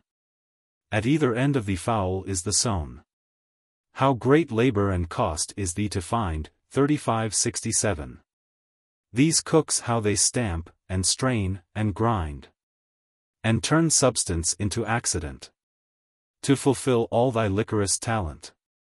Out of the hard bones knock they the marrow, for they cast not away that may go through the gullet soft and sweet. 3568. Of spicery and leaves, of bark and root, shall be his sauce wymaked by delight, to make him have a newer appetite. But, certes, he that haunteth such délices is dead while that he liveth in those vices. A lecherous thing is wine, and drunkenness is full of striving and of wretchedness. O drunken man! Disfigured is thy face. 3569. Sour is thy breath, foul art thou to embrace, and through thy drunken nose soundeth the sound, as though thou saidest I, Samsoun. Samsoun. And yet, God wot, Samson drank never wine. Thou fallest as it were a sticked swine. Thy tongue is lost, and all thine honest cure. 3570. For drunkenness is very sepulture of man's wit and his discretion. In whom that drink hath domination, he can no counsel keep, it is no dread. 3571. Now keep you from the white and from the red. And namely 3572 from the white wine of Lepi. 3573. That is to sell in Fish Street. 3574 and in cheap. This wine of Spain creepeth subtly in other wines growing fast by, of which there riseth such fumosity, that when a man hath drunken draughts 3, and weeneth that he be at home in cheap, he is in Spain, right at the town of Lepi, not at the Rochelle, nor at Bordeaux town. And then will he say, Samsoun. Samsoun. But hearken, lordings, one word, I you pray, that all the sovereign acts, dare I say, of victories in the Old Testament, through very God that is omnipotent, were done in abstinence and in prayer. Look in the Bible, and there ye may it lear. 3575. Look, Attila, the Greek conqueror, died in his sleep. 3576 with shame and dishonor, bleeding eye at his nose in drunkenness. A captain should I live in soberness. And o'er all this, advise 3577 you right well. What was commanded unto Lemuel? Not Samuel, but Lemuel, say I. Read the Bible. 3578 and find it expressly. Of wine giving to them that have justice. No more of this, for it may well suffice. And, now that I have spoke of gluttony, now will I you defend hazardry. 3579. Hazard is very mother of leasings. 3580. And of deceit, and cursed forswearings. Blaspheme of Christ, manslaughter, and waste also. Of chattel. 3581 and of time. And furthermo, it is reprieve. 3582 and contrar of honor. For to be held a common hazardour, And ever the higher he is of estate, the more he is holden desolate. 3583. If that a prince use hazardry in alle governance and policy, he is, as by common opinion, why hold the less in reputation?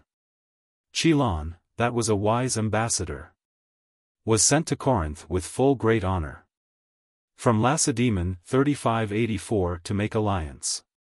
And when he came, it happened him, by chance, that all the greatest that were of that land, why playing at hazard he them fand.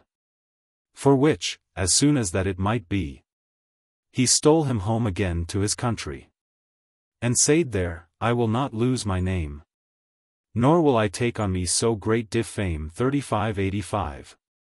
You to ally unto no hazarders. 3586. Send some other wise ambassadors. For, by my troth, me were lever 3587 die, then I should you to hazarders ally. For ye, that be so glorious in honors, shall not ally you to no hazarders, as by my will, nor as by my treaty. This wise philosopher thus said he. Look eke how to the king Demetrius, the king of Parths, as the book saith us, sent him a pair of dice of gold and scorn, for he had used hazard therebeforn, for which he held his glory and renown at no value or reputation. Lords may find en other manner play, honest enough to drive the day away. Now will I speak of oaths false and great, a word or two, as old books treat. Great swearing is a thing abominable, and false swearing is more reprovable. The high God forbade swearing at all. Witness on Matthew 3588. But in special of swearing saith the holy Jeremy 3589. Thou shalt swear sooth thine oaths, and not lie. And swear in doom 3590 and eke in righteousness. But idle swearing is accursedness. 3591. Behold and see, there in the first table of high goddess Hest's 3592 honorable, how that the second best of him is this. Take not my name in idle 3593 or amiss. Lo, rather 3594 he forbiddeth such swearing. Then homicide, or many a cursed thing. I say that as by order thus it standeth. This knoweth he that his hests understandeth, how that the second hest of God is that. And farthermore, I will thee tell all plat 3595. That vengeance shall not part from his house. That of his oaths is outrageous. By God's precious heart, and by his nails 3596. And by the blood of Christ, that is in Hyles 3597. 7 is my chance, and thine is sink and tray. By God's arms, if thou falsely play, this dagger shall throughout thine heart go. This fruit comes of the bitched 3598 bones too. For swearing, ire, falseness, and homicide. Now, for the love of Christ that for us died, leave your oaths, both great and smale. But, sirs, now will I you forth my tale. These rioteurs 3, of which I tell, long erst than 3599 prime rang of any bell, were set them in a tavern for to drink. And as they sat, they heard a bell clink. Before a corpse was carried to the grave.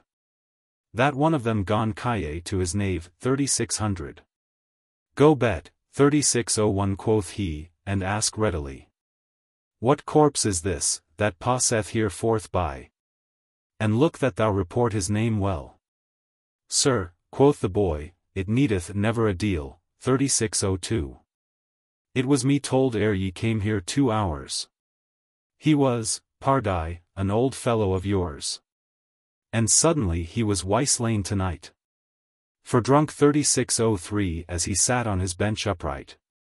There came a privy thief, men cleep death. That in this country all the people slay th. And with his spear he smote his heart in two. And went his way without wards mo. He hath 1,000 slain this pestilence. And, master, ere you come in his presence, methink that it were full necessary for to beware of such an adversary. Be ready for to meet him evermore. Thus taught me my dame, I say no more. By Saint Mary, said the tavernier, the child saith sooth, for he hath slain this year. Hence we are a mile, within a great village. Both man and woman, child, and hind, and page. I trow his habitation be there. To be advised 3604 great wisdom it were. Ere 3605 that he did a man a dishonor. Yea, goddess arms, quoth this riotour. Is it such peril with him for to meet? I shall him seek, by style and eke by street. I make a vow, by goddess digni 3606 bones. Hearken, fellows, we three be alle ones, 3607. Let each of us hold up his hand to other. And each of us become the other's brother. And we will slay this false traitor Death. He shall be slain, he that so many slay th. By goddess dignity, ere it be night. Together have these three their troth plight. To live and die each one of them for other. As though he were his own born 3608 brother. And up they start, all drunken, in this rage. And forth they go towards that village, of which the taverner had spoke beforn. And many a grisly 3609 oath have they sworn. And Christ's blessed body they torrent. 3610. Death shall be dead, if that we may him hent 3611. When they had gone not fully half a mile, right as they would have trodden o'er a stile, an old man and a poor with them met. This old man full meekly them gret, 3612. And said thus, now, lords, God you see, 3613. The proudest of these rioters three. Answered again, what? Churl, with sorry grace. Why art thou all forwrapped 3614 save thy face? Why livest thou so long in so great age? This old man gone look on his visage. And said thus. For that I cannot find a man, though that I walked unto Ind. Neither in city, nor in no village, that would change his youthe for mine age. And therefore must I have mine age still, as long time as it is God's will. And death, alas! He will not have my life. Thus walk I like a restless caitiff, 3615. And on the ground, which is my mother's gate, I knock with my staff, early and late. And say to her, leave 3616 mother, let me in. Lo, how I wane, flesh, and blood, and skin. Alas! When shall my bones be at rest? Mother, with you I would change my chest, that in my chamber long time hath be. Yea, for an hairy clout to wrap in me. 3617. But yet to me she will not do that grace, for which fall pale and welked 3618 is my face. But, sirs, to you it is no courtesy to speak unto an old man villainy. But 3619 he trespass in word or else in deed. In holy writ ye may yourselves read. Against 3620 an old man, whore upon his head.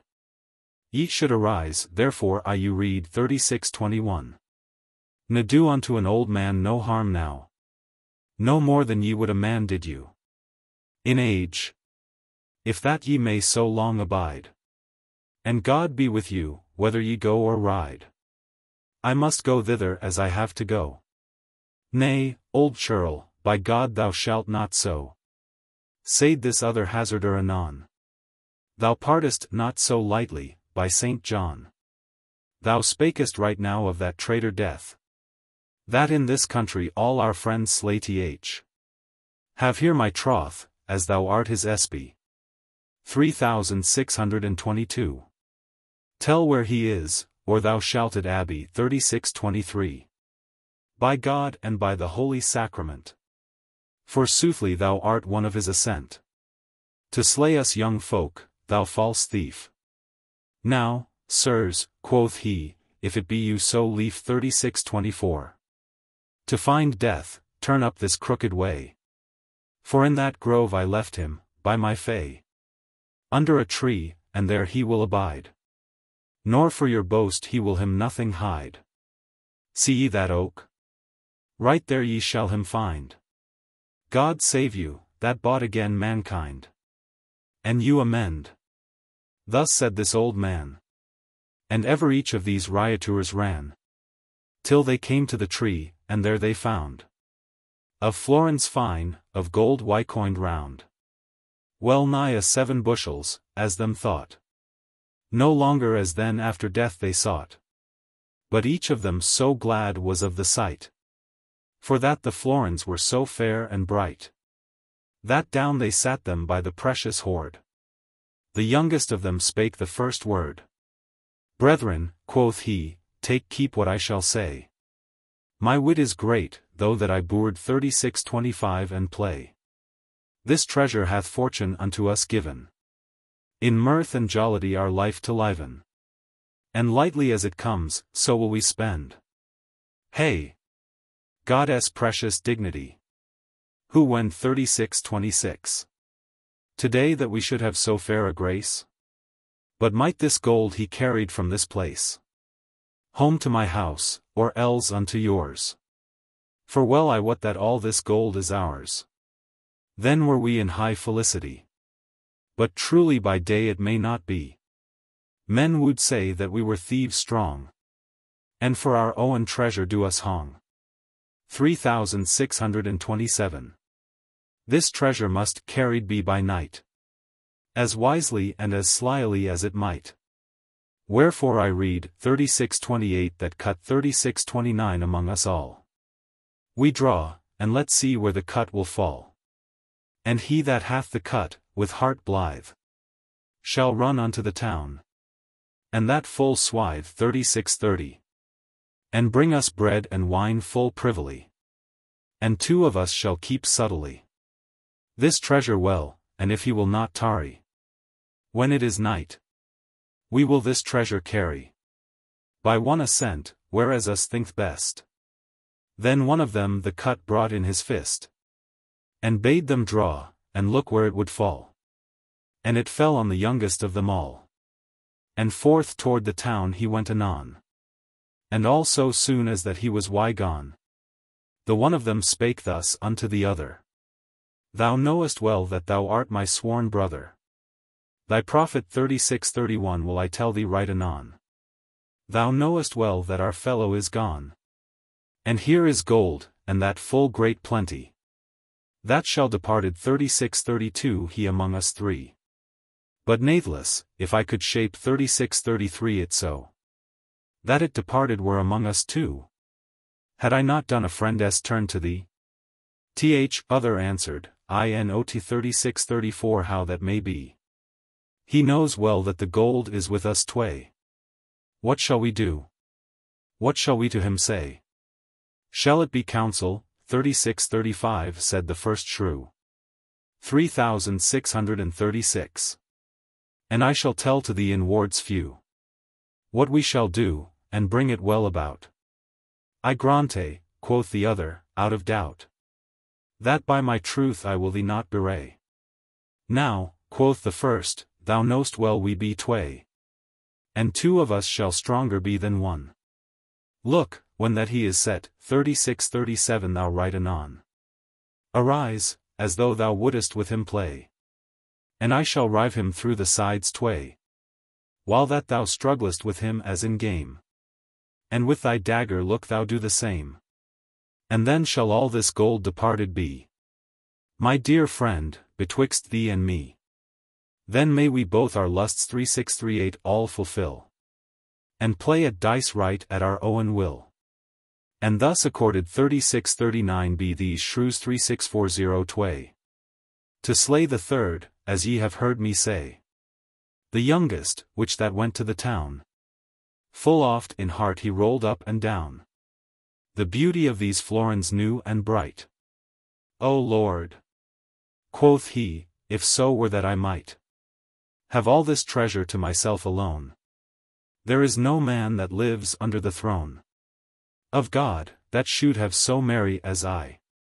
And at the last the fiend our enemy put in his thought, that he should poison by, with which he might slay his fellows twy. 3641. For why, the fiend found him in such living 3642. That he had leave to sorrow him to bring. For this was utterly his full intent. To slay them both, and never to repent. And forth he went, no longer would he tarry.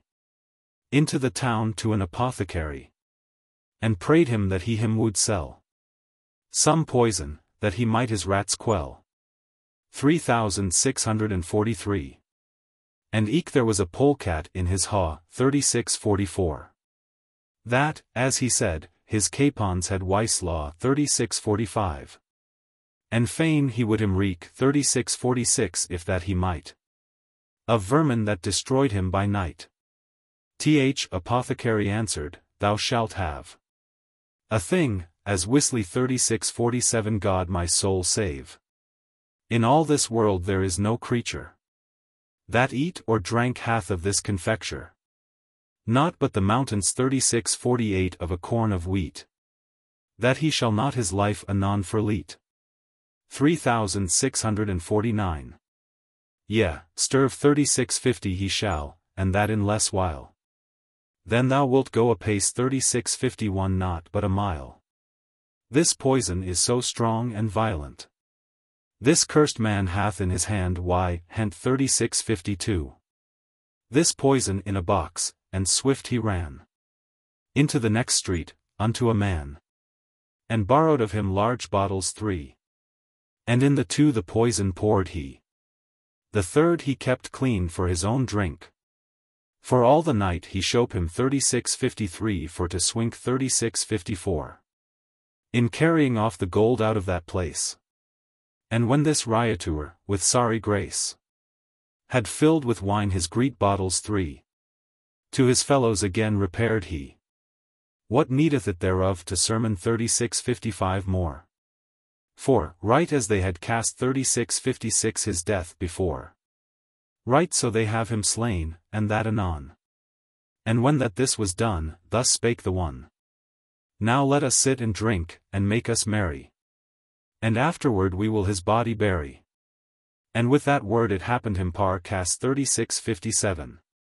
To take the bottle where the poison was. And drank, and gave his fellow drink also. For which anon they sterved 3658 both the 2. But certes I suppose that Avicen wrote never in no Canon, nor no fun 3659. More wondrous signas of empoisoning. Then had these wretches 2 ere their ending. Thus ended be these homicides 2. And eke the false empoisoner also. O cursed sin, full of all cursedness. O traitorous homicide. O wickedness. O glut New York, luxury, and hazardry. Thou blasphemer of Christ with villainy 3660. And oaths great, of usage and of pride. Alas! Mankind, how may it betide? That to thy Creator, which that thee wrought, and with his precious heart blood thee bought. Thou art so false and so unkind 3661. Alas! Now, good men, God forgive you your trespass. And where 3662 you from the sin of avarice. Mine holy pardon may you all wearis 3663. So that ye offer nobles or sterlings 3664. Or else silver brooches, spoons, or rings. Bow your head under this holy bull. Come up, ye wives, and offer of your will. Your names I enter in my roll anon. Into the bliss of heaven shall ye gone. I you ass oil 3665 by mine high power. You that will offer, as clean and eke as clear as ye were born. Lo, sires, thus I preach. And Jesus Christ, that is our soul's leech 3666. So grante you his pardon to receive. For that is best, I will not deceive. But, sirs, one word forgot I in my tale. I have relics and pardon in my mail, as fair as any man in England, which were me given by the Pope's hand. If any of you will of devotion offer, and have mine absolution, come forth anon, and kneel here adown, and meekly receive my pardon. Or else take pardon, as ye wend. 3667. All new and fresh at every town's end, so that ye offer, always new and new, nobles or pence which that be good and true. 'Tis an honor to ever each that is here, that ye have a sufficient pardoner. A soil 3668 you in country as ye ride, for adventures which that may betide. Peradventure there may fall one or two down of his horse, and break his neck in two. Look, what a surety is it to you all, that I am in your fellowship withal, that may assoil you both more and lass. 3669. When that the soul shall from the body pass. I read 3670 that our host shall begin, for he is most enveloped in sin. Come forth, sir host, and offer first anon, and thou shalt kiss the relics every one. Yea, for a groat. Unbuckle anon thy purse. Nay, nay, quoth he, then have I Christ's curse. Let be, quoth he, it shall not be, so that ch. 3671. Thou wouldest make me kiss thine old breech, and swear it were a relic of a saint, though it were with thy fundament to paint. But, by the cross which that Saint Helen fanned. 3672. I would I had thy coilins in mine hand, instead of relics, or of sanctuary. Let cut them off, I will thee help them carry. They shall be shrined in a hog's tord. The pardoner answered not one word. So wroth he was, no word would he say. Now, quoth our host, I will no longer play with thee, nor with none other angry man. But right anon the worthy knight began, when that he saw that all the people lock. 3673. No more of this, for it is right enough. Sir pardoner, be merry and glad of cheer. And ye, sir host, that be to me so dear, I pray you that ye kiss the pardoner. And, pardoner, I pray thee draw thee na. 3674.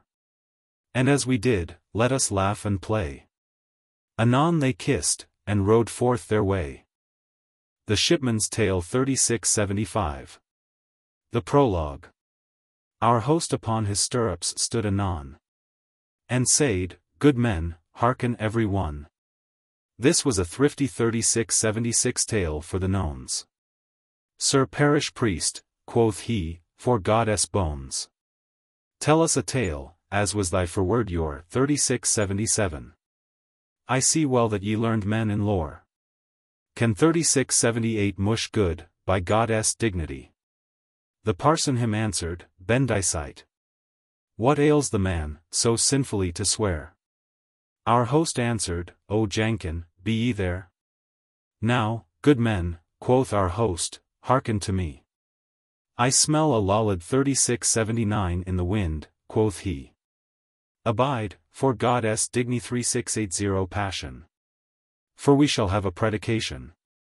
This lollard here will preachen us somewhat. Nay, by my father's soul, that shall he not. Said the shipman, here shall he not preach. He shall no gospel gloss 3681 hear nor teach. We all believe in the great God, quoth he. He would sow some difficulty, or springe cockle 3682 in our clean corn.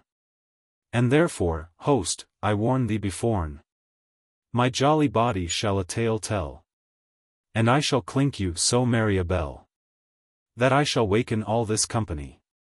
But it shall not be of philosophy, nor of physic, nor terms quaint of law. There is but little Latin in my maw.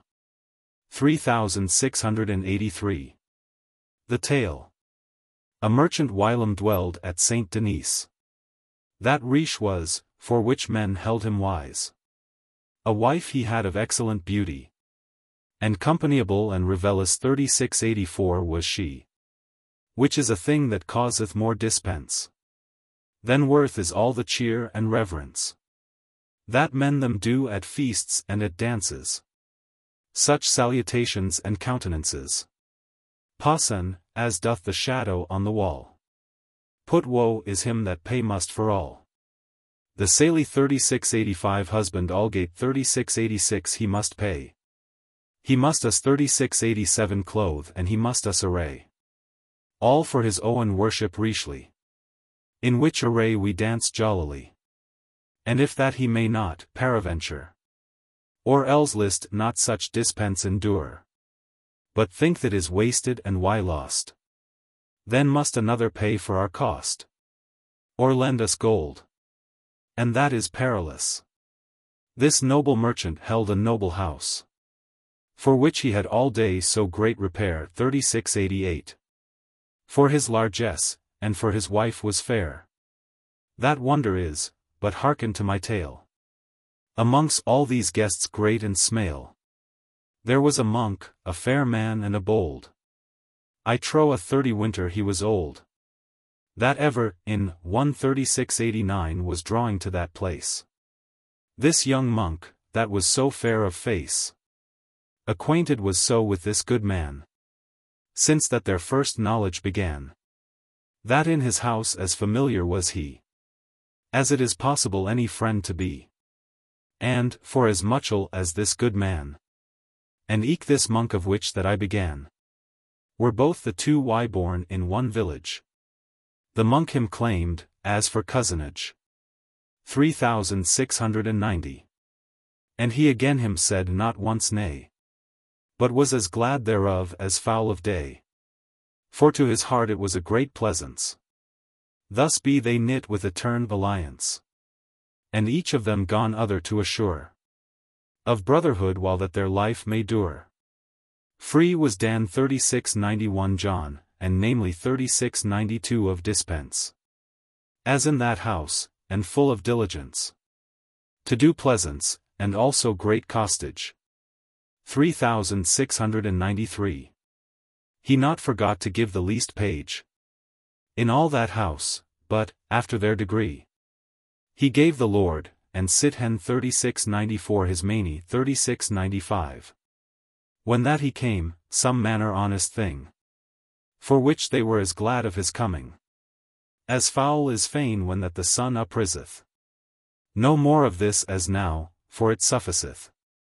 But so befell, this merchant on a day, Shope 3696 him to make ready his array, toward the town of Bruges for to fare, to buy there a portion of ware. 3697. For which he hath to Paris sent anon a messenger, and prayed hath Dan John, that he should come to St. Denis, and play 3698. With him, and with his wife, a day or tway, ere he to Bruges went, in alla wise. This noble monk, of which I you devise 3699, had of his abbot, as him list, license, because he was a man of high prudence, and eke an officer out for to ride, to see their granges and their barns wide. 3700. And unto St. Denis he came anon, who was so welcome as my Lord Dan John, our dear cousin, full of courtesy. With him he brought a jub 3701 of Malvoisie 3702, and eke another full of fine vernage 3703, and volatile 3704 as I was his usage. And thus I let them eat, and drink, and play, this merchant and this monk, a day or tway. The third day the merchant up ariseth, and on his need sadly him adviseth. 3705. And up into his countar, house 3706 went he, to reckon with himself as well may be, of Thilk 3707 year, how that it with him stood, and how that he dispended bad his good, and if that he increased were or non. His books and his bags many a one, he laid before him on his counting board, Full riche was his treasure and his hoard. For which full fast his count our door he shet. And eke he would that no man should him let 3708 of his accounts, for the meantime. And thus he sat, till it was past prime. Dan John was risen in the morn also, and in the garden walked to and fro, and had his things said full courteously. The good wife came walking full privily into the garden, where he walked soft, and him saluted, as she had done oft. A maiden child came in her company, which as her list she might govern, and GIE 3709. For yet under the yard 3710 was the maid. "O dear cousin mine, Dan John," she said, "what aileth you so wrath 3711 for to arise?" "Niece," quoth he, "it ought enough suffice 5 hours for to sleep upon a night. But 3712 it were for an old appalled 3713 white. As be these wedded men, that lie and dare 3714. As in a form sits a weary hare. Aleph forstraught 3715 with hounds great and smale.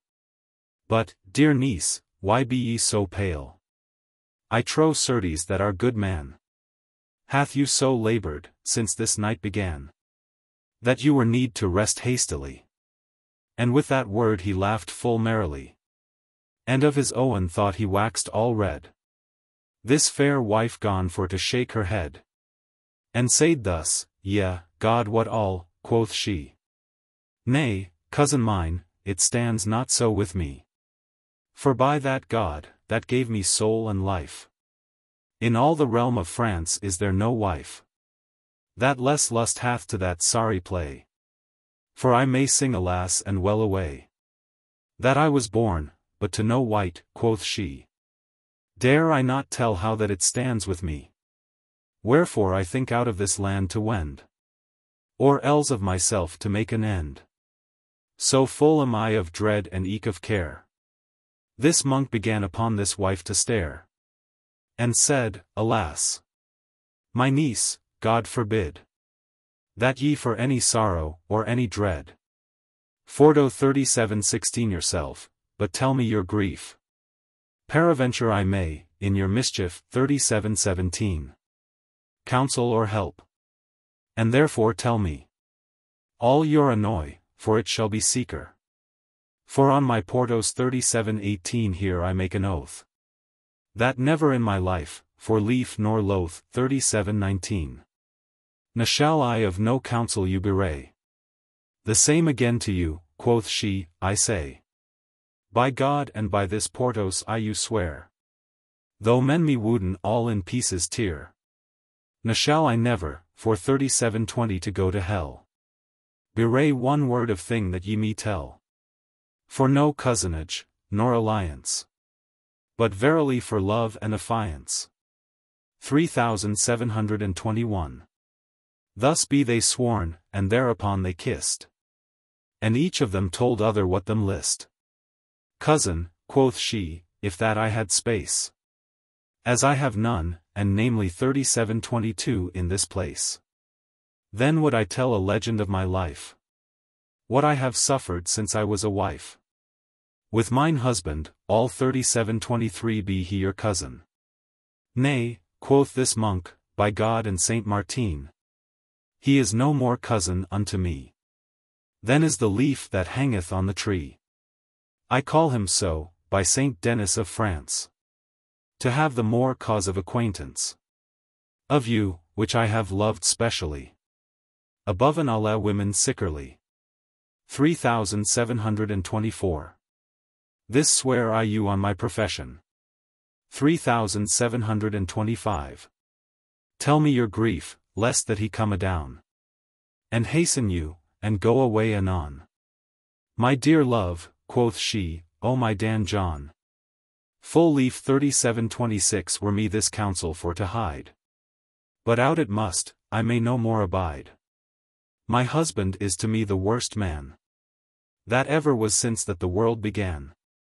But since I am a wife, it sits 3727 not me to tell no wight of our privity, neither in bed, nor in none other place.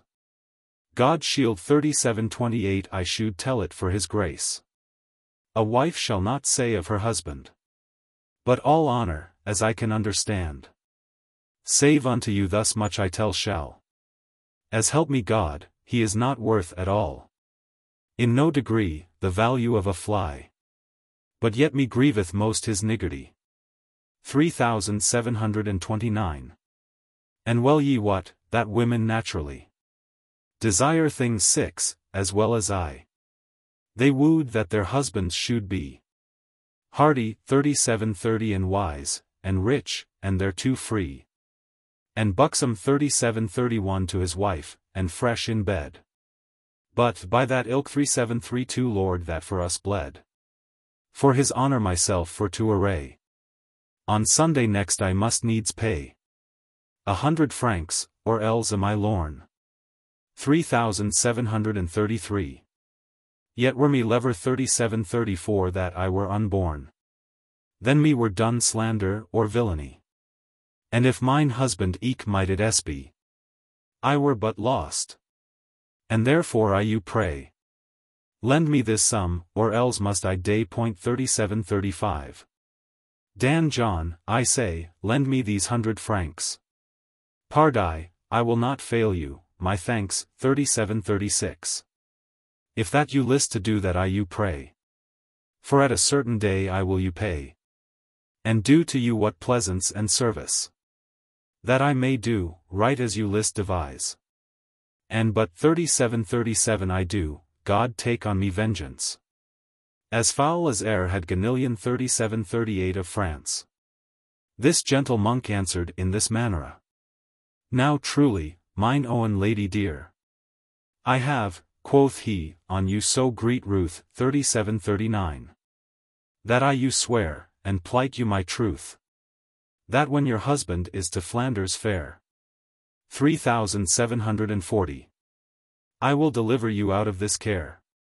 For I will bring you 100 francs. And with that word he caught her by the flanks. And her embraced hard, and kissed her oft. Go now your way, quoth he, all still and soft. And let us dine as soon as that ye may. For by my calendar, 'tis prime of day. Go now, and be as true as I shall be. Now else God forbid, sir, quoth she. And forth she went, as jolly as a pie. And bade the cooks that they should them hie. 3741. So that men might dine, and that anon. Up to her husband is this wife gone. And knocked at his contour boldly. Que est la, 3742 quoth he. Peter. It am I. Quoth she, what, sir, how long all will ye fast? How long time will ye reckon and cast? Your summas, and your books, and your things? The devil have part of all such reckonings. Ye have enough, pardie, of Goddess Sond. 3743. Come down today, and let your bags stand. Ne be ye not ashamed, that Dan John shall fasting all this day allenge 3744 gone. What? Let us hear a mass, and go we dine. Wife, quoth this man, little canst thou divine the curious business that we have. 4 of us chapmen, all so God me save. And by that Lord that cleaped is Saint Ive. Scarcely amongst 20, 10 shall thrive. Continually, lasting unto our age. We may well make cheer and good visage. And drive forth the world as it may be. And keep our estate in privity. Till we be dead, or else that we play a pilgrimage. Or go out of the way. And therefore have I great necessity. Upon this quaint 3745 world to advise 3746 me. For evermore must we stand in dread of hap and fortune in our chapman head. 3747. To Flanders will I go tomorrow at day. And come again as soon as e'er I may. For which, my dear wife, I thee beseek. As be to every white buxom 3748 and meek. And for to keep our good be curious, and honestly govern well our house. Thou hast enough, in every manner wise, that to a thrifty household may suffice. Thee lacketh none array, nor no vitale. Of silver in thy purse thou shalt not fail. And with that word his contour door he shet. 3749. And down he went, no longer would he let. 3750. And hastily a mass was there said. And speedily the tables were laid. And to the dinner fast they them sped.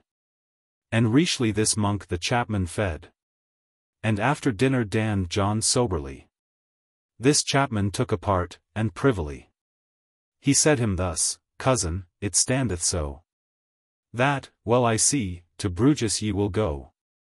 God and Saint Austin speed you and guide. I pray you, cousin, wisely that ye ride. Govern you also of your diet. Attemperly, 3751 and namely 3752 in this heat. Betwixt us two needeth no strange fare. 3753. Farewell, cousin, God shield you from care. If anything there be, by day or night, if it lie in my power and my might, that ye me will command in any wise, it shall be done, right as ye will devise. But one thing ere ye go, if it may be, I would pray you for to lend to me 100 francs, for a week or twy, for certain beasts that I must buy, to store with 3754 a place that is ours. God help me so. I would that it were yours. I shall not fail surely of my day. Not for 1,000 francs, a mile way. But let this thing be secret, I you pray. For yet tonight these beasts must I buy. And fare now well, mine own cousin dear. Grand mercy 3755 of your cost and of your cheer. This noble merchant gently 3756 anon answered and said, O cousin mine, Dan John. Now sickerly this is a small request. My gold is yours, when that it you lest. And not only my gold, but my shaffer. 3757. Take what you list, God shield that ye spare. 3758. But one thing is, ye know it well enow, of chapmen, that their money is their plough. We make creance 3759 while we have a name. But goldless for to be it is no game. Pay it again when it lies in your ease. After my might full fain would I you please. These 100 francs set he forth anon. And privily he took them to Dan John. No wight in all this world wist of this loan, saving the merchant and Dan John alone. They drink, and speak, and roam a while, and play, till that Dan John rode unto his abbey. The morrow came, and forth this merchant rideth to Flanders ward, his prentice well him guideth, till he came unto Bruges merrily. Now went this merchant fast and busily about his need, and bide and creen said. He neither played at the dice, nor danced, but as a merchant, shortly for to tell, he led his life. And there I let him dwell. The Sunday next 3760 the merchant was gone. To St. Denis Wycomen is Dan John, with crown and beard all fresh and newly shave. In all the house was not so little a knave. 3761. Nor no wight else that was not full fain. For that my Lord Dan John was come again. And shortly to the point right for to gone. The fair wife accorded with Dan John, that for these 100 francs he should all night have her in his arms bolt upright. And this accord performed was indeed. In mirth all night a busy life they lead. Till it was day, that Dan John went his way. And bade the many 3762 farewell, have good day. For none of them, nor no wight in the town, had of Dan John right no suspicion. And forth he rode home to his abbey. Or where him list, no more of him I say. The merchant, when that ended was the fair, To Saint Denis he gone for to repair. And with his wife he made feast and cheer. And told a her that Schaffer 3763 was so dear, that needs must he make a chevisance. 3764. For he was bound in a recognizance to pay 20,000 shields 3765 anon. For which this merchant is to Paris gone, to borrow of certain friends that he had a certain francs, and some with him he lad. 3766. And when that he was come into the town, for great church 3767 and great affection, unto Dan John he went first to play, not for to borrow of him no money, but for to weet 3768 and see of his welfare, and for to tell him of his Schaffer, as friends do, when they be met in fear. 3769. Dan John him made feast and merry cheer, and he him told again full specially, how he had well bought and graciously, thanked be God, all whole his merchandise, save that he must, in alle manner wise, maken a chevisance, as for his best, and then he should be in joy and rest. Dan John answered, Certes, I am fain 3770. That ye in health be come home again. And if that I were rich, as have I bliss, of 20,000 shields should ye not miss. For ye so kindly the other day lente me gold, and as I can and may, I thank you, by God and by Saint James. But natheless I took unto our dame, your wife at home, the same gold again, upon your bench. She wot it well, certain, by certain tokens that I can her tell. Now, by your leave, I may no longer dwell. Our abbot will out of this town anon, and in his company I must gone.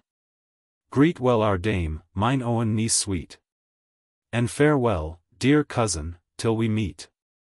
This merchant, which that was full ware and wise, Creen said hath, and paid eke in Paris, to certain Lombards ready in their hond, the sum of gold, and got of them his bond. And home he went, merry as a popinjay, for well he knew he stood in such array, that needs must he win in that voyage 3771. 1,000 francs, above all his costage. 3772. His wife full ready met him at the gate, as she was wont of old usage algate. 3773. And all that night in mirth they beset. 3774. For he was rich, and clearly out of debt. When it was day, the merchant gone embrace his wife all knew, and kissed her in her face. And up he went, and maked it full tough. No more, quoth she, by God ye have enough. And wantonly again with him she played, till at the last this merchant to her said, By God, quoth he, I am a little wroth with you, my wife, although it be me loath. And what ye why? By God, as that I guess, that ye have made a manner strangeness 3775. Betwixt me and my cousin, Dan John. Ye should have warned me, ere I had gone, that he you had 100 francs paid, by ready token. He had him evil paid 3776. For that I to him spake of chevisance 3777. He seemed so as by his countenance. But natheless, by God of heaven King, I thought not to ask of him no thing. I pray thee, wife, do thou no more so. Tell me alway, ere that I from thee go, if any debtor hath in mine absence, why paid thee, lest through thy negligence I might him ask a thing that he hath paid. This wife was not afeard nor afraid, but boldly she said, and that anon. Mary, I defy that false monk Dan John. I keep 3778 not of his tokens and never a deal. 3779.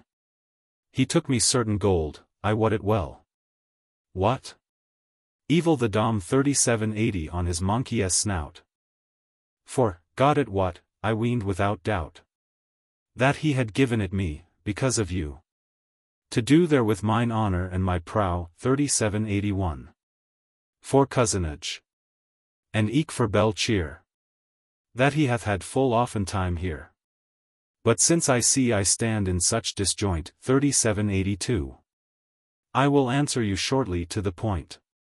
Ye have more slack debtors than am I. For I will pay you well and readily, from day to day, and if so be I fail, I am your wife, score it upon my tail. And I shall pay as soon as ever I may. For, by my troth, I have on mine array, and not in waste, bestowed it every deal.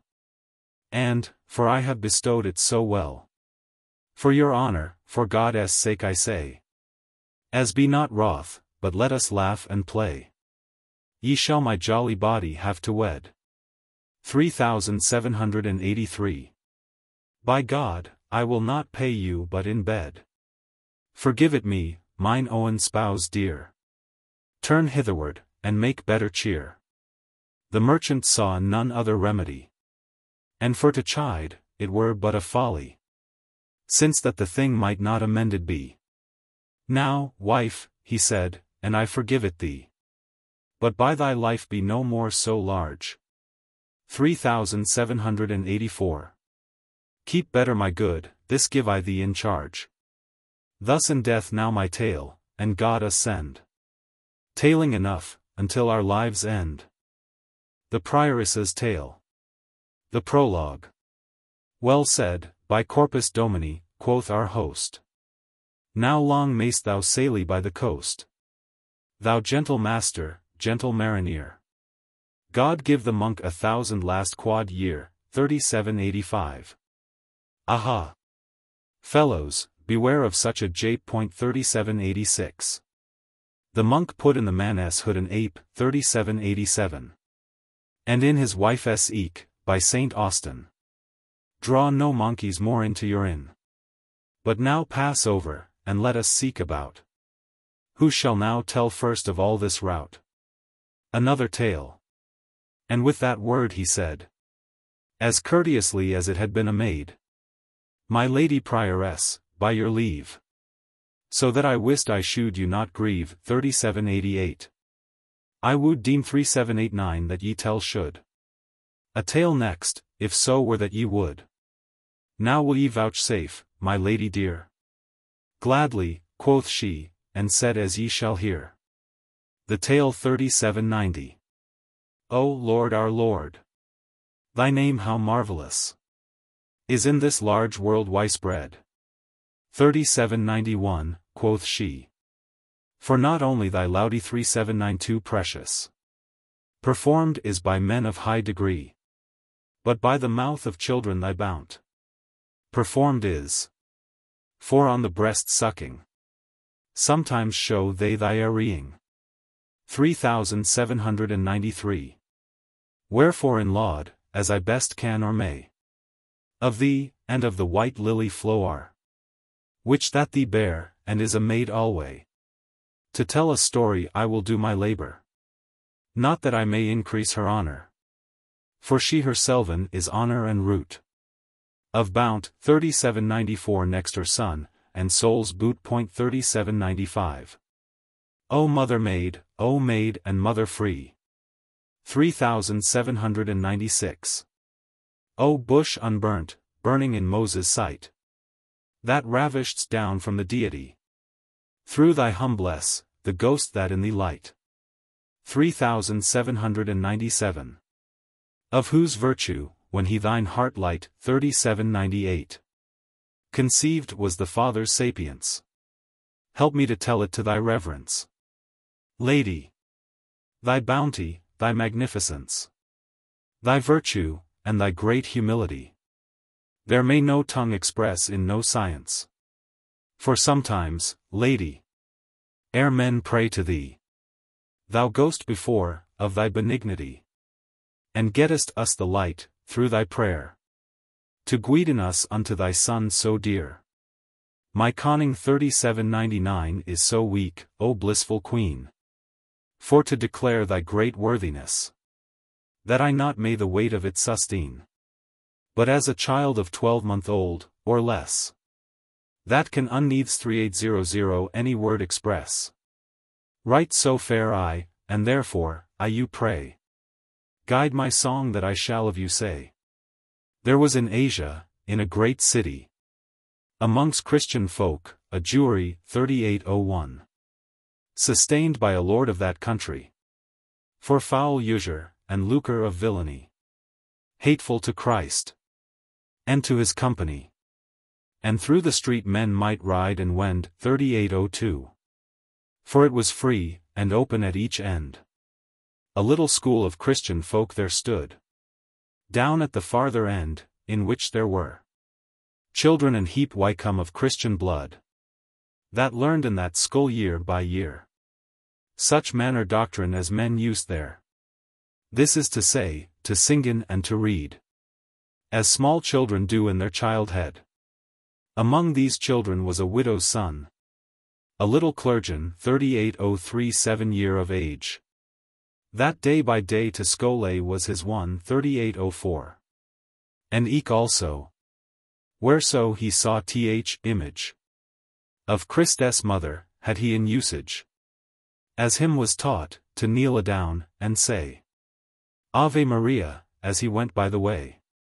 Thus had this widow her little son taught, our blissful Lady, Christ's mother dear, to worship I, and he forgot it not. For Saley 3805 child will always soon lear. 3806. But when I remember on this matter, Saint Nicholas 3807 stands ever in my presence. For he so young to Christ did reverence this little child his little book learning. As he sat in the school at his primere, he Alma Redemptoris 3808 hard sing, as children learned their antiphonere. 3809. And as he durst, he drew him near and near, 3810. And hearkened I the words and the note, till he the first verse knew all by rote. Not wist he what this Latin was to say, 3811. For he so young and tender was of age. But on a day his fellow gone he pray, to expound him this song in his language, or tell him why this song was in usage. This prayed he him to construe and declare, full oftentime upon his knees bare. His fellow, which that elder was than he, answered him thus, this song, I have heard say, was maked of our blissful Lady free, her to salute, and eke her to pray, to be our help and succor when we day. 3812. I can no more expound in this matter. I learned song, I know but small grammar. And is this song why made in reverence of Christ's mother, said this innocent. Now certes I will do my diligence, to con 3813 it all, ere Christmas be went. Though that I for my primer shall be shent, 3814. And shall be beaten thrice in an hour, I will it con, Our Lady to honor. His fellow taught him homeward 3815 privily, from day to day, till he cowed 3816 it by rote. And then he sang it well and boldly, from word to word according with the note.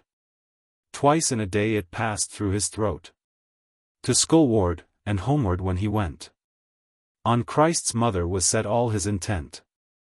As I have said, throughout the Jewry, this little child, as he came to and fro, full merrily then would he sing and cry, O Alma Redemptoris, Ivermo. The sweetness hath his heart pierced so, of Christ's mother, that to her to pray, he cannot stint 3817 of singing by the way. Our first foe, the serpent Satanas, that hath in Jews' heart his wasp's nest, upswelled and said, O Hebrew people, alas! Is this to you a thing that is honest, 3818? That such a boy shall walken as him lest, in your despite, and sing of such sentence, which is against your law's reverence. From thenceforth the Jews have conspired, this innocent out of the world to chase, A homicide thereto have they hired, that in an alley had a privy place.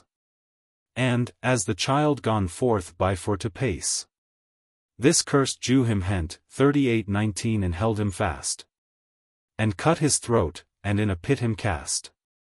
I say that in a wardrobe 38:20 they him threw, whereas the Jews purged their entrail. O cursed folk! O Herods, all new! What may your evil intent you avail? Murder will out, certain it will not fail. And namely 38:21, where th honor of God shall spread the blood out creeth on your cursed deed. O martyr sowed 38:22 to virginity. Now mayst thou sing, and follow ever, in 138:23. The white lamb celestial, quoth she, of which the great evangelist Saint John in Patmos wrote, which saith that they that gone before this lamb, and sing a song all new, that never fleshly woman they any knew. 3824. This poor widow waited all that night after her little child, but he came not. For which, as soon as it was day's light, with face pale, in dread and busy thought, she hath at school and elsewhere him sought, till finally she gone so far espy, that he was last seen in the Jewry, with mother's pity in her breast enclosed. She went, as she were half out of her mind, to every place where she hath supposed by likelihood her little child to find, and ever on Christ's mother meek and kind she cried, and at the last thus she wrought. Among the cursed Jews she him sought. She friend 38:25, and she prayed piteously to every Jew that dwelled in that place, to tell her, if her child went thereby. They said, nay. But Jesus of his grace gave in her thought, within a little space, that in that place after her son she cried, where he was cast into a pit beside. O great God, that performest thy laud by mouth of innocence, lo hear thy might. This gem of chastity, this emerald 38:26. And eke of martyrdom the ruby bright, where he with throat wide carven 38:27 lay upright. He Alma Redemptoris gone to sing so loud that all the place began to ring.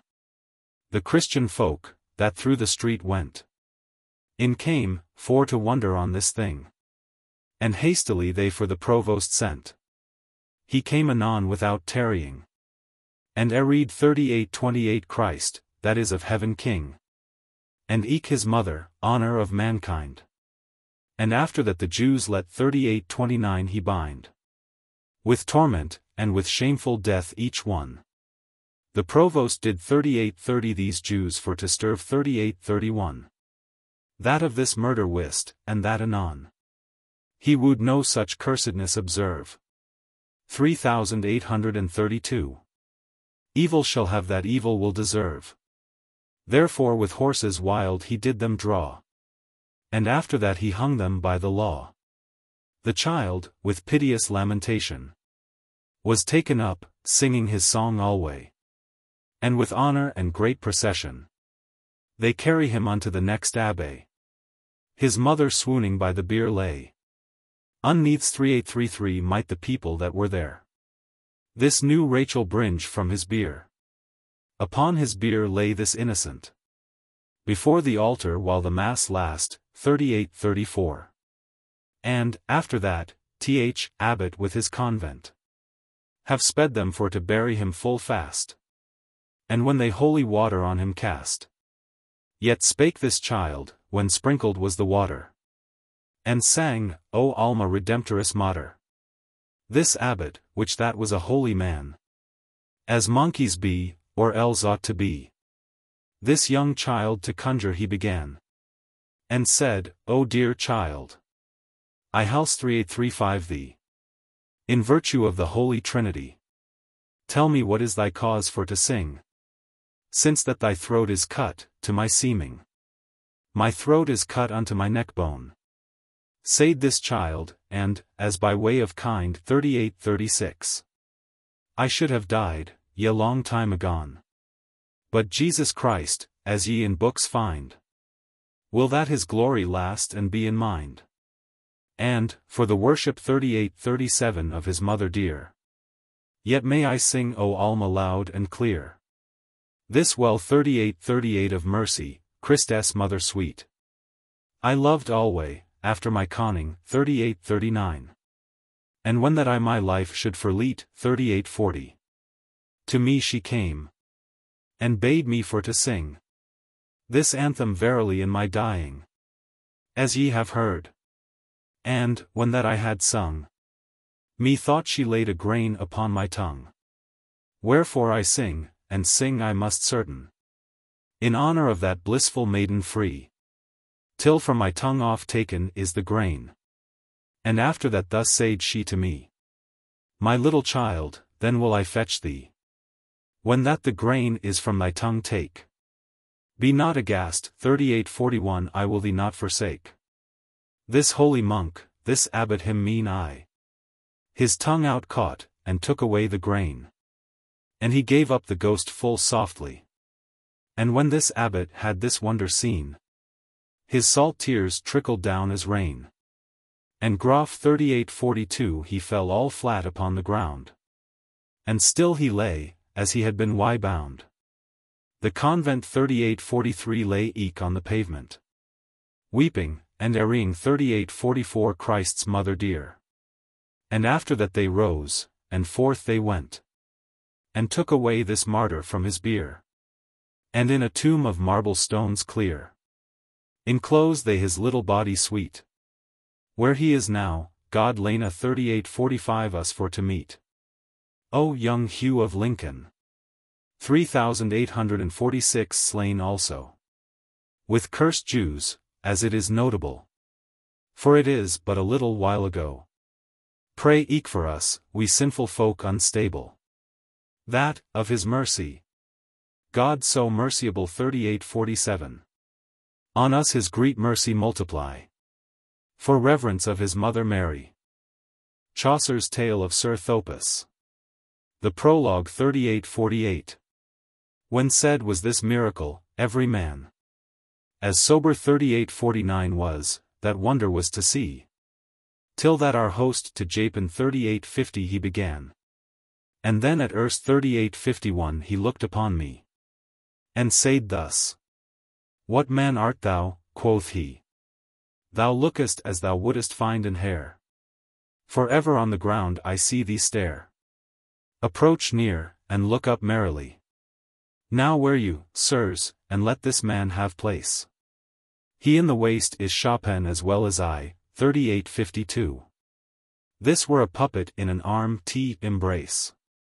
For any woman small and fair of face, he seemeth elvish 38:53 by his countenance.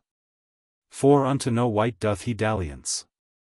Say now somewhat, since other folk have said. Tell us a tale of mirth, and that anon. Host, quoth I, be not evil apaid 38:54. For other tales certes can 38:55 I none. But of a rhyme I learned your 38:56 agone. Yea, that is good, quoth he. Now shall we hear some dainty thing, methinketh by thy cheer. 3857. The Tale 38:58. Listen, lordings, in good intent. And I will tell you veriment 38:59. Of mirth and of solace 38:60. All of a knight was fair and gent. 3861. In battle and in tournament. His name was Sir Thopas. Why born he was in far country, in Flanders, all beyond the sea. At Popering 3862 in the place. His father was a man full free, and lord he was of that country, as it was God's grace. Sir Thopas was a doughty swain.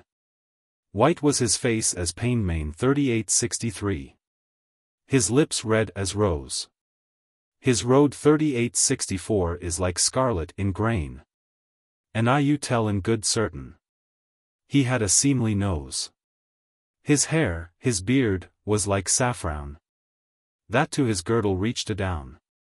His shoes of cordwain 3865. Of Bruges were his hosen brown. His robe was of Cyclatown 3866. That cost many a Jane.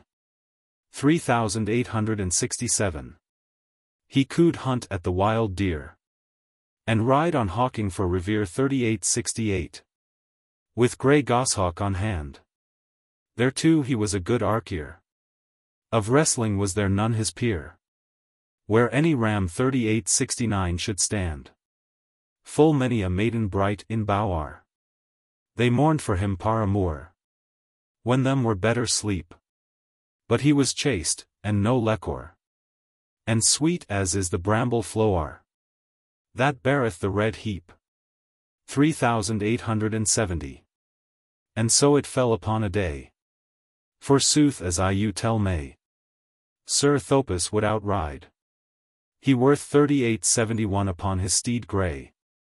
And in his hand a launskay 3872. A long sword by his side. He pricked through a fair forest, wherein is many a wild beast. Yea, both a buck and hare. And as he pricked north and east, I tell it you, him had almost betid 3873 a sorry care. Their sprange herbs great and small. The licorice and the seatwall 3874. And many a clove gilofra 3875. And nutmeg to put in ale, whether it be moist 3876 or stale, or for to lay in coffer. The bird sang, it is no nay. The spurhawk 3877 and the popinjay. That joy it was to hear. The throstlecock made eke his lay. The wood dove upon the spray. She sang full loud and clear. Sir Thopas fell in love longing. All when he heard the throstle sing. And pricked as he were wood. 3878. His fair steed in his pricking. So sweated, that men might him wring. His sides were all blood. Sir Thopas eke so weary was. For pricking on the soft grass. So fierce was his courage, 3879. That down he laid him in that place. To make his steed some solace. And gave him good forage. Ah, Saint Mary, bendicite. What aileth thilk 3880 love at me? To bind me so sore? Me dreamed all this night, pardie. An elf queen shall my leman 3881 be. And sleep under my gore. 3882. An elf queen will I love, why wis, 3883. For in this world no woman is worthy to be my make. In town, all other women I forsake. And to an elf queen I me take.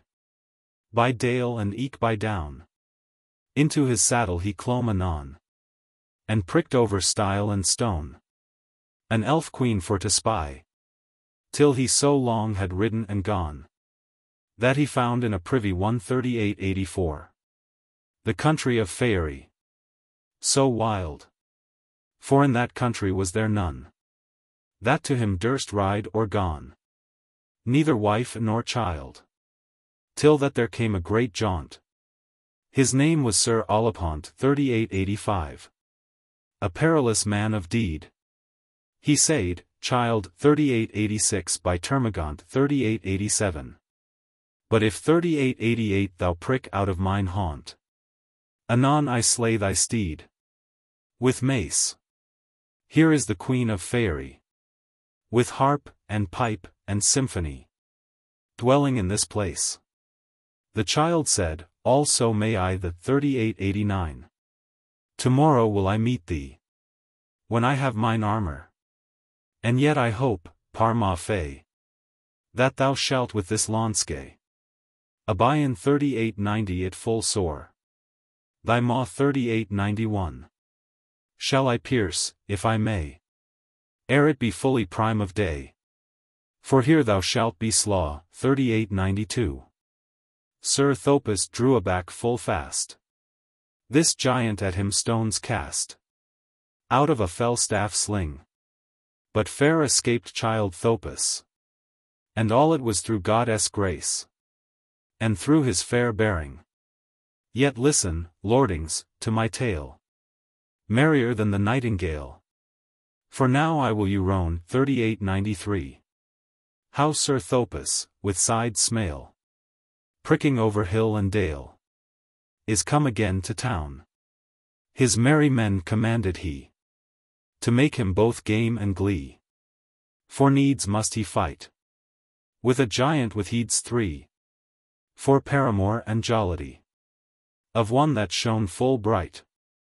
Do 3894 come, he said, my minstrels, and jest ours 3895 for to tell tales anon in mine arming of romances that be royals 3896, of popes and of cardinals, and eke of love longing. They fetched him first the sweet wine, and mead eke in a maceline 3897, and royal spicery of gingerbread that was full fine, and licorice and eke cumin, with sugar that is tree 3898. He did 3899 next his white lear 3900, of cloth of lake 3901 fine and clear, a breech and eke a shirt, and next his shirt and haketon 3902, and over that an habergeon 3903, for piercing of his heart, and over that a fine hauberk 3904, was all wyrod of Jews 3905 work, full strong it was of plate, and over that his coat armor 3906, as white as is the lily flower, in which he would debate 3907. His shield was all of gold so red, and therein was a boar's head, a charbuckle 3908 beside, and there he swore on ale and bread, how that the giant should be dead, betide whatso betide. His jambos 3909 were of corbally 3910. His sword sheath of ivory, his helm of latown 3911 bright, his saddle was of rewell 3912 bone, his bridle as the sun shone, or as the moonlight, his spear was of fine cypress, that botteth war, and nothing peace, the head full sharp ground. His steed was all dapple grey, it went an amble in the way, full softly and round. In land. Lo, lords mine, here is a fytt 3913. If ye will any more of it, to tell it will I fand point 3914. Now hold your mouth for charity, both a knight and lady free, and hearken to my spell. 3915. Of battle and of chivalry, of ladies' love and druery 3916. Anon I will you tell. Men speak of romances of price 3917. Of Hornchild, and of Ipotus. Of Bevis, and Sir Guy 3918. Of Sir Libux 3919 and Plaindemour. But Sir Thopas, he bears the flower of royal chivalry. His good steed he all best rode, and forth upon his way he glode 3920. As sparkle out of brand 3921. Upon his crest he bare a toar, and therein sticked a lily flower. God shield his course from shand. 3922. And, for he was a knight antress 3923. He wooed sleepen in none house, but liggen 3924 in his hood. His bright helm was his wanger. 3925. And by him baited his destre 3926. Of herbs fine and good. Himself drank water of the well, as did the knight Sir Percival 3927. So worthy under weed, till on a day, vertical ellipsis. Chaucer's Tale of Meliboeus. The Prologue. No more of this, for God's dignity, quoth our host. For thou makest me so weary of thy very lewdness. 39:28. That, all so wisely. 39:29. God my soul bless. Mine ears ache for thy draughty. 39:30. Speech. Now such a rhyme the devil I betesh. 39:31. This may well be rhyme doggerel, quoth he. Why so, quoth I. Why wilt thou let 3932 me more of my tale than any other man? Since that it is the best rhyme that I can. By God, quoth he, for, plainly at one word, thy draughty rhyming is not worth a tord. Thou dost naught else but dispendest 39:33 time. Sir, at one word, thou shalt no longer rhyme. Let CWHE 39:34. Thou canst tell an aught in jest. 39:35. Or tell in prose somewhat, at the least, in which there be some mirth or some doctrine. 3936. Gladly, quoth I, by God's sweet pine. 39:37. I will you tell a little thing in prose. That ought like you. 39:38. As I suppose. Or else certes ye be too dangerous. 3939. It is a moral tale virtuous. Albeit 3940 told sometimes in sundry wise. By sundry folk, as I shall you devise. As thus, ye wot that every evangelist that telleth us the pain. 3941 of Jesus Christ. He saith not all thing as his fellow doth, but natheless their sentence is all soth. 3942. And all accordin as in their sentence. 3943. All be there in their telling difference. For some of them say more, and some say less, when they his piteous passion express. I mean of Mark and Matthew, Luke and John. But doubtless their sentence is all one. Therefore, lordings all, I you beseech, if that ye think I vary in my speech, as thus, though that I tell some deal more of Proverbs than ye have heard before, comprehended in this little treatise here, in force with 3944 the effect of my matter. And though I not the same word say as ye have heard, yet to you all I pray, blame me not. For as in my sentence, shall ye nowhere find no difference from the sentence of Thilk. 3945 Treatise Light. 3946. After the which this merry tale I write. And therefore hearken to what I shall say. And let me tell then all my tale, I pray. The tale. 3947. A young man called Meliboeus, mighty and rich, begot upon his wife, that called was Prudence, a daughter which that called was Sophia. Upon a day befell, that he for his disport went into the fields him to play. His wife and eke his daughter hath he left within his house, of which the doors were fast shut. 3 of his old foes have it espied, and set ladders to the walls of his house, and by the windows be entered, and beaten his wife, and wounded his daughter with 5 mortal wounds. In 5 sundry places. That is to say, in her feet, in her hands, in her ears, in her nose, and in her mouth, and left her for dead, and went away. When Meliboeus returned was into his house, and saw all this mischief, he, like a man mad, rending his clothes, gone weep and cry. Prudence his wife, as far forth as she durst, besought him of his weeping for to stint, but not forth. 3948 He gone to weep and cry ever longer the more.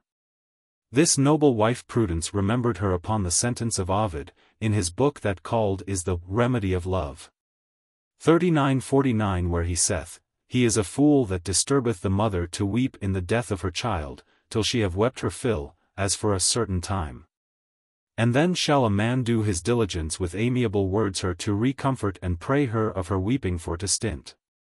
3950 For which reason this noble wife Prudence suffered her husband for to weep and cry, as for a certain space, and when she saw her time, she said to him in this wise, Alas! My lord, quoth she, why make ye yourself for to be like a fool? Forsooth it appertaineth not to a wise man to make such a sorrow. Your daughter, with the grace of God, shall warish 3951 and escape. And all 3952 were it so that she right now were dead, ye ought not for her death yourself to destroy. Seneca saith, the wise man shall not take too great discomfort for the death of his children, but certes he should suffer it in patience, as well as he abideth the death of his own proper person. Meliboeus answered anon and said, what man, quoth he, should of his weeping stint, that hath so great a cause to weep? Jesus Christ, our Lord, himself wept for the death of Lazarus his friend. Prudence answered, certes, well I wot, a tempered 3953 weeping is nothing defended 3954 to him that sorrowful is, among folk in sorrow but it is rather granted him to weep. The Apostle Paul unto the Romans writeth, man shall rejoice with them that make joy, and weep with such folk as weep. But though temperate weeping be granted, outrageous weeping certes is defended. Measure of weeping should be conserved 3955 after the lore 3956 that teacheth us Seneca. When that thy friend is dead, quoth he, let not thine eyes too moist be of tears, nor too much dry, although the tears come to thine eyes, let them not fall. And when thou hast forgone 3957 thy friend, do diligence to get again another friend, and this is more wisdom than to weep for thy friend which that thou hast lorn 3958 for therein is no boot. 3959 And therefore if ye govern you by sapience, put away sorrow out of your heart. Remember you that Jesus Sirach saith, a man that is joyous and glad in heart, it him conserveth flourishing in his age, but soothly a sorrowful heart mocketh his bones dry. He said eke thus, that sorrow in heart slayeth full many a man. Solomon saith, that right as moths in the sheep's fleece annoy 3960 to the clothes, and the small worms to the tree, right so annoyeth sorrow to the heart of man. Wherefore us ought as well in the death of our children, as in the loss of our goods temporal, have patience.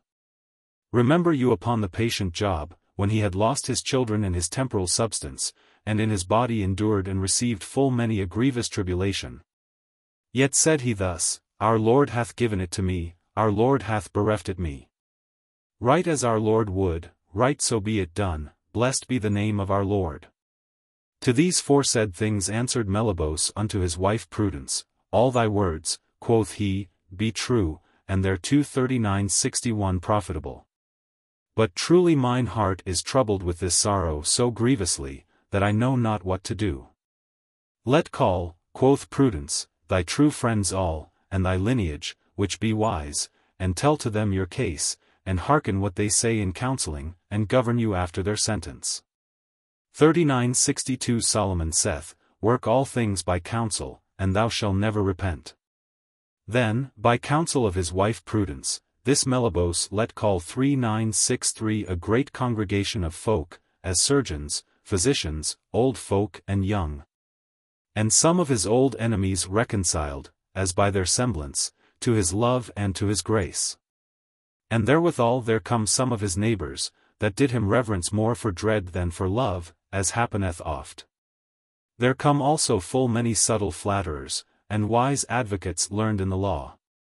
And when these folk together assembled were, this Meliboeus in sorrowful wise showed them his case, and by the manner of his speech it seemed that in heart he bare a cruel ire. Ready to do vengeance upon his foes, and suddenly desired that the war should begin, but nevertheless yet asked he their counsel in this matter.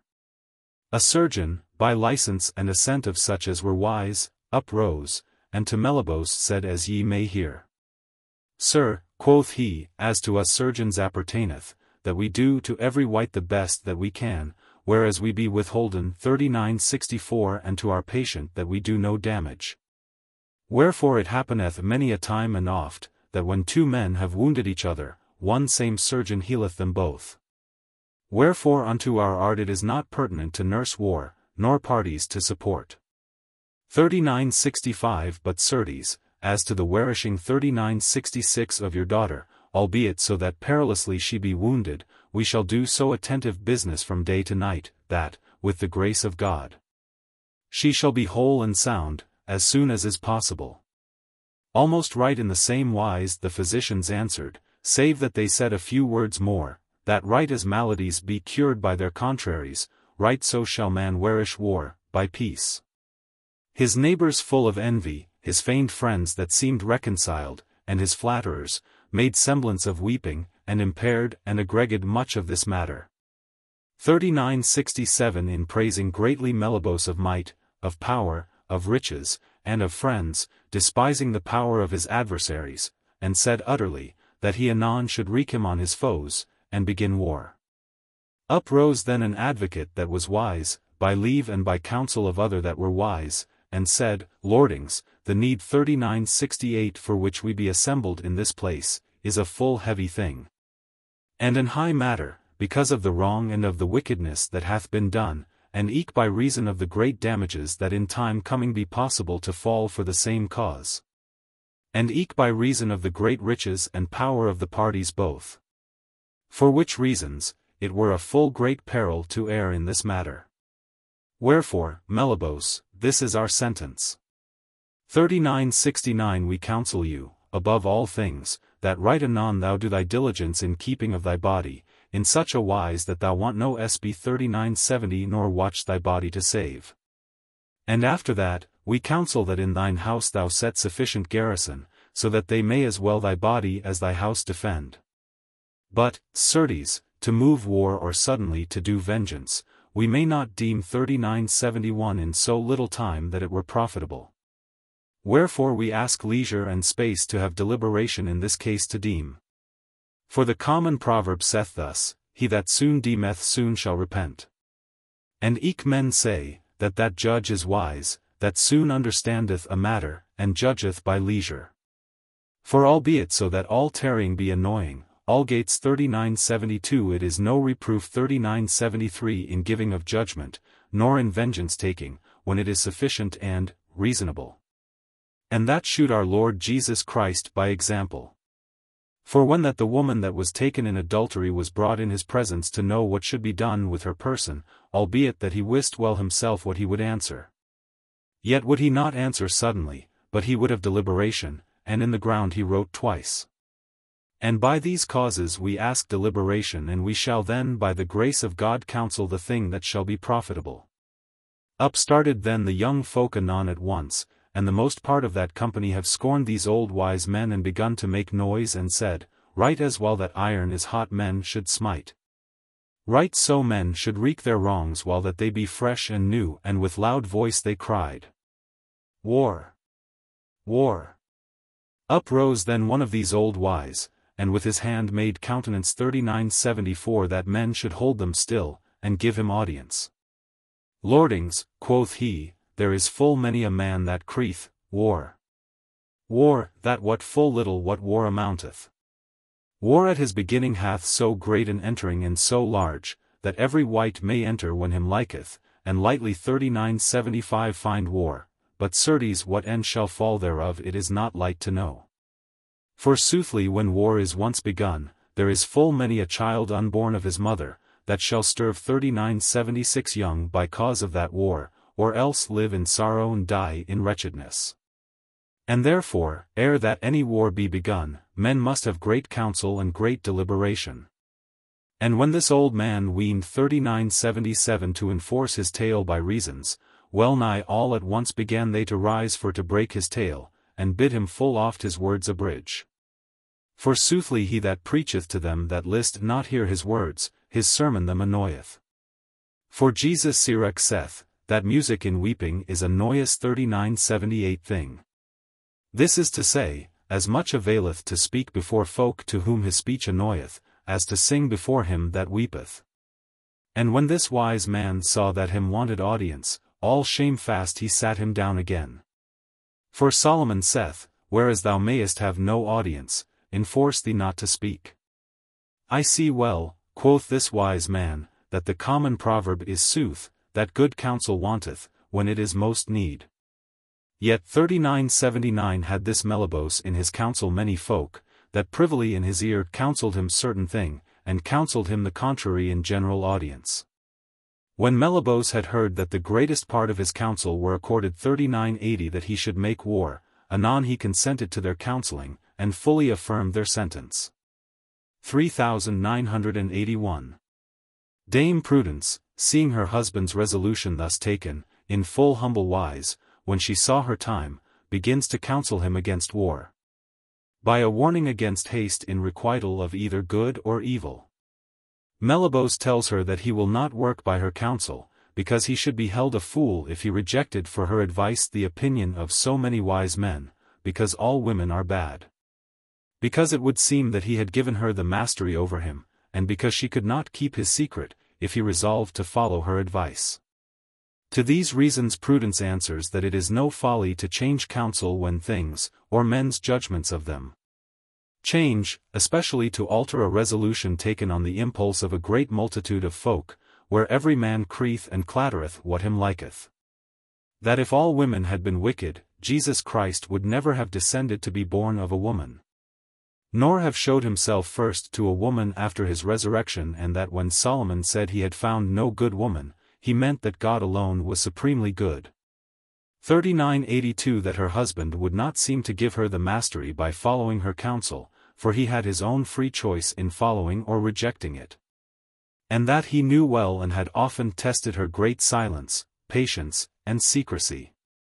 And whereas he had quoted a saying, that in wicked counsel women vanquish men, she reminds him that she would counsel him against doing a wickedness on which he had set his mind.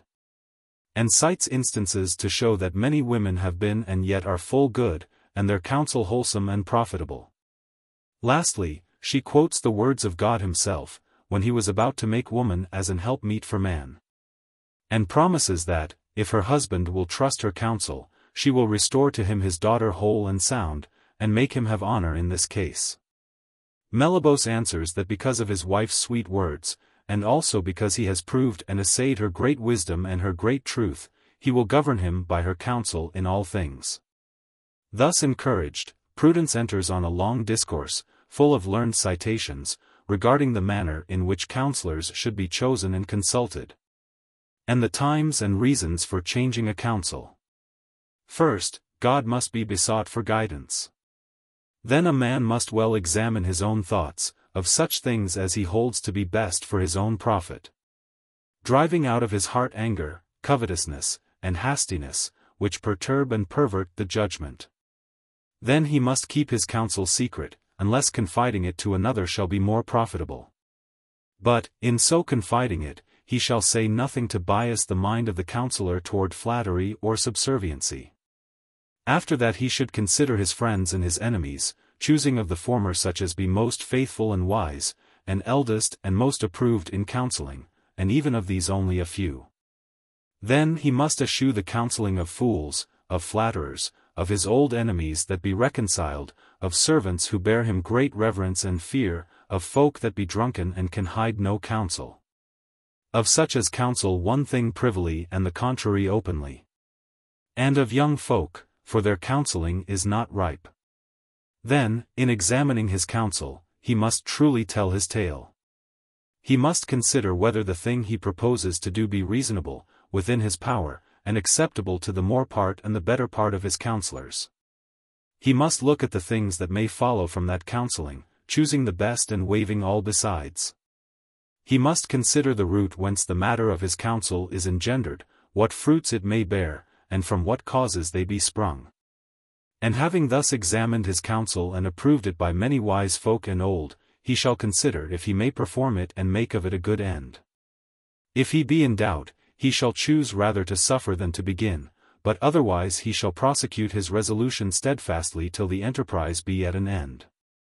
As to changing his counsel, a man may do so without reproach, if the cause cease, or when a new case betides, or if he find that by error or otherwise harm or damage may result.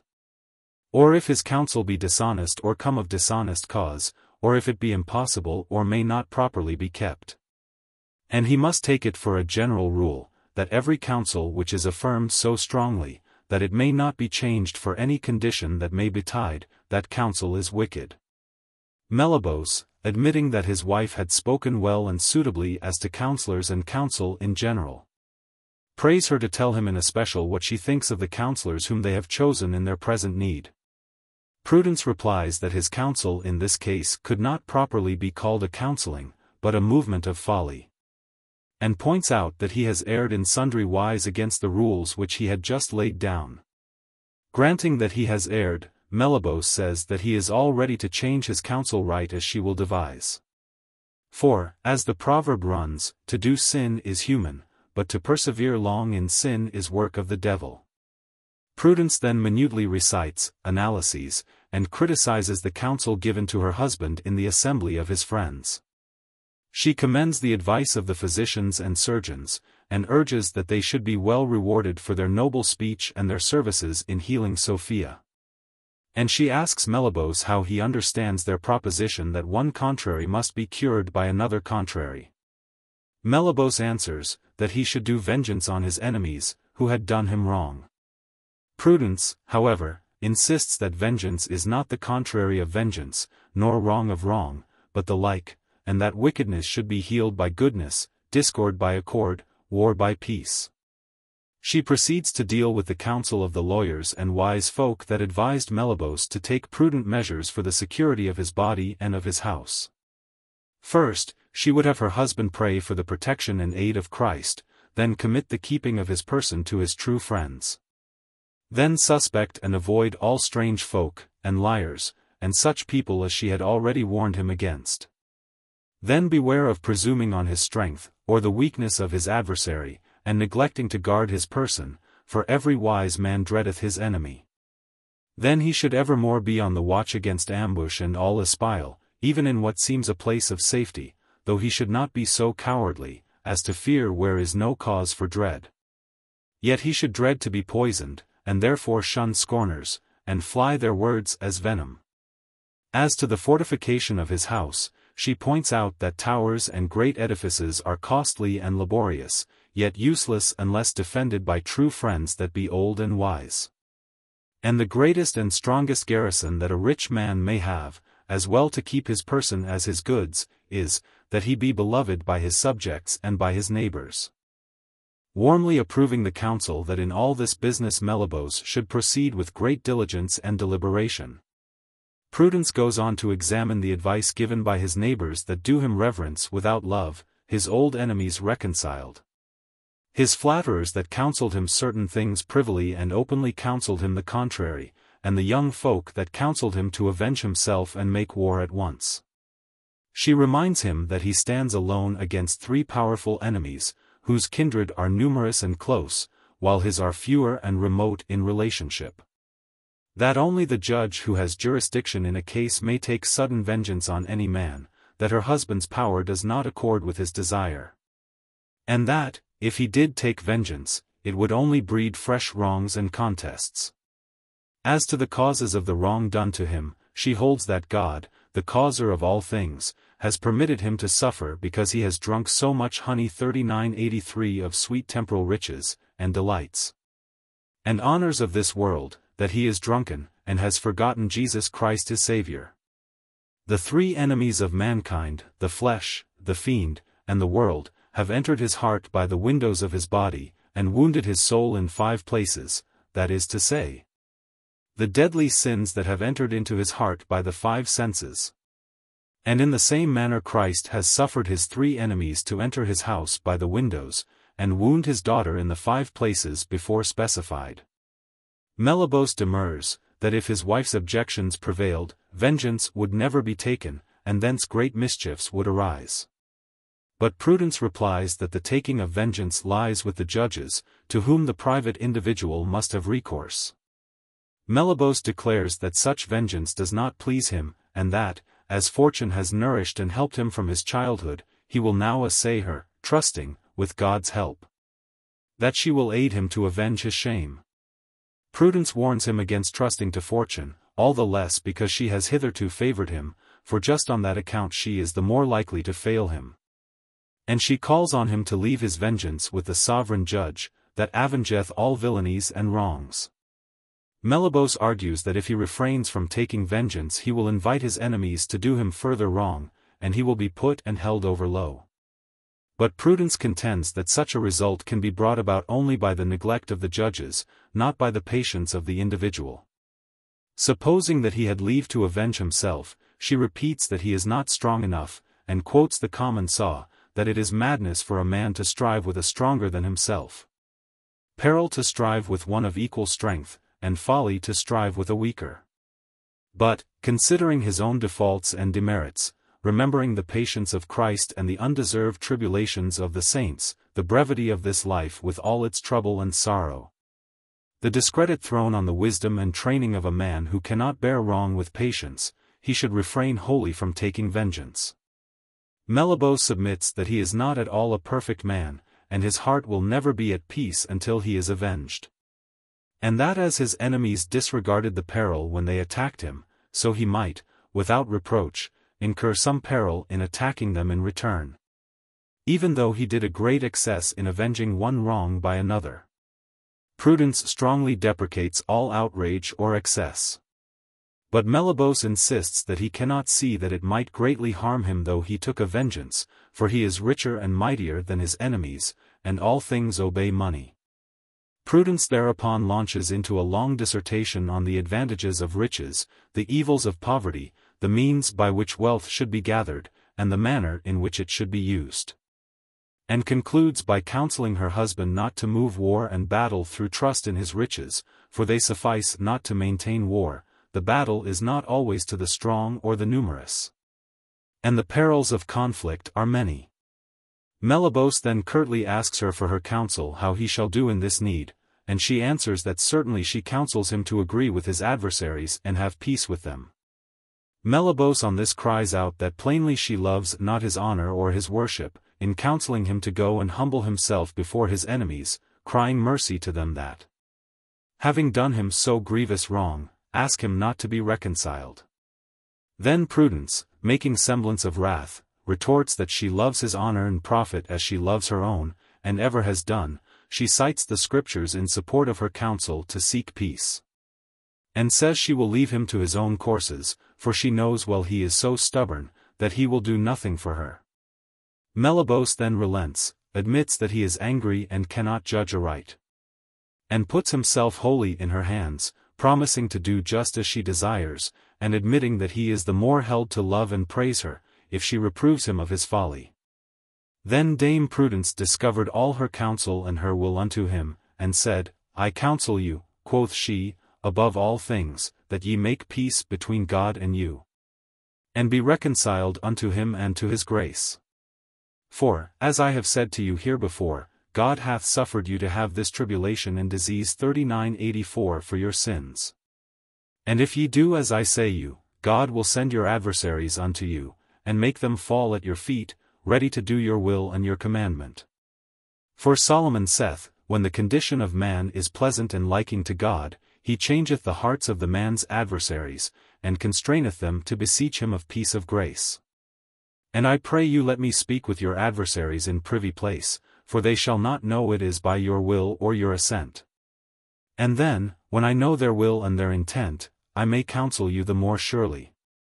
Dame, quoth Meliboeus, do your will and your liking, for I put me wholly in your disposition and ordinance. Then Dame Prudence, when she saw the goodwill of her husband, deliberated and took advice in herself, thinking how she might bring this need 3985 unto a good end. And when she saw her time, she sent for these adversaries to come into her into a privy place, and showed wisely into them the great goods that come of peace, and the great harms and perils that be in war. And said to them, in goodly manner, how that they ought have great repentance of the injuries and wrongs that they had done to Meliboeus her lord, and unto her and her daughter. And when they heard the goodly words of Dame Prudence, then they were surprised and ravished, and had so great joy of her, that wonder was to tell. Ah, lady, quoth they, ye have showed unto us the blessing of sweetness, after the saying of David the prophet. For the reconciling which we be not worthy to have in no manner, but we ought require it with great contrition and humility, ye of your great goodness have presented unto us. Now see we well, that the science and conning 3986 of Solomon is full true, for he saith, that sweet words multiply and increase friends, and make shrews 3987 to be debonair 3988 and meek. Certes we put our deed, and all our matter and cause, all wholly in your goodwill, and be ready to obey unto the speech and commandment of my lord Meliboeus. And therefore, dear and benign lady, we pray you and beseech you as meekly as we can and may, that it like unto your great goodness to fulfill indeed your goodly words. For we consider and acknowledge that we have offended and grieved my lord Meliboeus out of measure, so far forth that we be not of power to make him amends. And therefore we oblige and bind us and our friends to do all his will and his commandment. But peradventure he hath such heaviness and such wrath to usward, because of our offence, that he will enjoin us such a pain 3989 as we may not bear nor sustain. And therefore, noble lady, we beseech to your womanly pity to take such advisement 3990 in this need, that we, nor our friends, be not disinherited and destroyed through our folly. Certes, quoth Prudence, it is an hard thing, and right perilous, that a man put him all utterly in the arbitration and judgment and in the might and power of his enemy. For Solomon saith, believe me, and give credence to that I shall say, to thy son, to thy wife, to thy friend, nor to thy brother, give thou never might nor mastery over thy body, while thou livest. Now, since he defendeth 3991 that a man should not give to his brother, nor to his friend, the might of his body, by a stronger reason he defendeth and forbiddeth a man to give himself to his enemy. And nevertheless, I counsel you that ye mistrust not my lord, for I wot well and know verily, that he is debonair and meek, large, courteous and nothing desirous nor envious of good nor riches, for there is nothing in this world that he desireth save only worship and honor. Furthermore I know well, and am right sure, that he shall nothing do in this need without counsel of me. And I shall so work in this case, that by the grace of our Lord God ye shall be reconciled unto us. Then said they with one voice, Worshipful lady, we put us and our goods all fully in your will and disposition, and be ready to come. What day that it like unto your nobleness to limit us or assign us, for to make our obligation and bond, as strong as it liketh unto your goodness, that we may fulfill the will of you and of my lord Meliboeus. When Dame Prudence had heard the answer of these men, she bade them go again privily, and she returned to her lord Meliboeus, and told him how she found his adversaries full repentant, acknowledging full lowly their sins and trespasses, and how they were ready to suffer all pain, requiring and praying him of mercy and pity. Then said Meliboeus, He is well worthy to have pardon and forgiveness of his sin, that excuseth not his sin, but acknowledgeth, and repenteth him, asking indulgence. For Seneca saith, there is the remission and forgiveness, where the confession is, for confession is neighbor to innocence. And therefore I assent and confirm me to have peace, but it is good that we do not without the assent and will of our friends. Then was Prudence right glad and joyful, and said, Certes, sir, ye be well and goodly advised. For right as by the counsel, assent, and help of your friends ye have been stirred to avenge you and make war, right so without their counsel shall ye not accord you, nor have peace with your adversaries. For the law saith, there is nothing so good by way of kind 3992 as a thing to be unbound by him that it was bound. And then Dame Prudence, without delay or tarrying, sent anon her messengers for their kin and for their old friends, which were true and wise, and told them by order, in the presence of Meliboeus, all this matter, as it is above expressed and declared, and prayed them that they would give their advice and counsel what were best to do in this need. And when Meliboeus' friends had taken their advice and deliberation of the foresaid matter, and had examined it by great business and great diligence, they gave full counsel for to have peace and rest, and that Meliboeus should with good heart receive his adversaries to forgiveness and mercy. And when Dame Prudence had heard the assent of her lord Meliboeus, and the counsel of his friends, accord with her will and her intention, she was wondrous glad in her heart, and said, There is an old proverb that saith, The goodness that thou mayest do this day, do it, and abide not nor delay it not till tomorrow. And therefore I counsel you that ye send your messengers, such as be discreet and wise, unto your adversaries, telling them on your behalf, That if they will treat of peace and of accord, that they shape 3993 them, without delay or tarrying, to come unto us. Which thing performed was indeed. And when these trespassers and repenting folk of their follies, that is to say, the adversaries of Meliboeus, had heard what these messengers said unto them, they were right glad and joyful. And answered full meekly and benignly, yielding graces and thanks to their lord Meliboeus, and to all his company. And shaped them without delay to go with the messengers, and obey to the commandment of their lord Meliboeus. And right anon they took their way to the court of Meliboeus, and took with them some of their true friends, to make faith for them, and for to be their boroughs. 3994.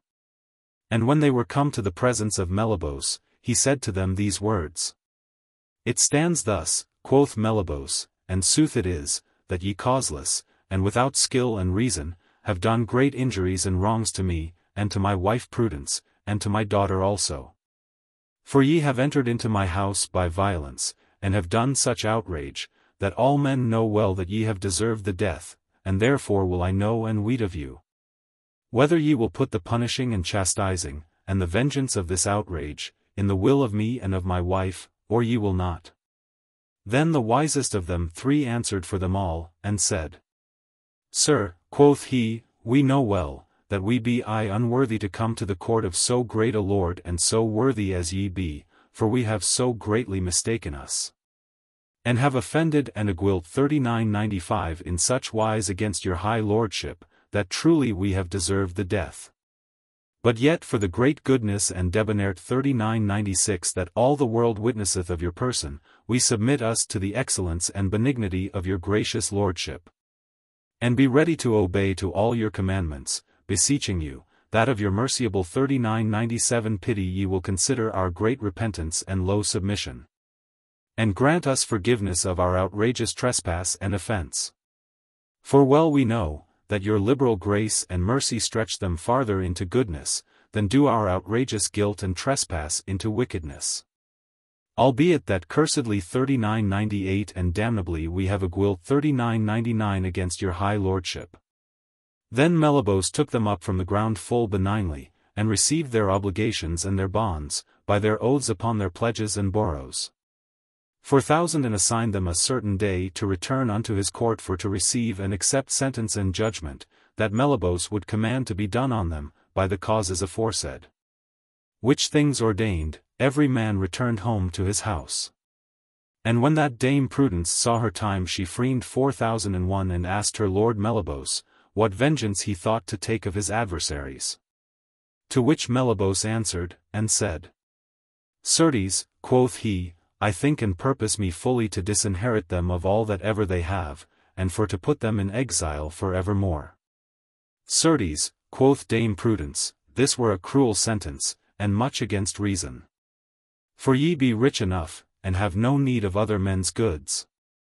And ye might lightly 4002 in this wise get you a covetous name, which is a vicious thing, and ought to be eschewed of every good man, for, after the saying of the Apostle, covetousness is root of all harms.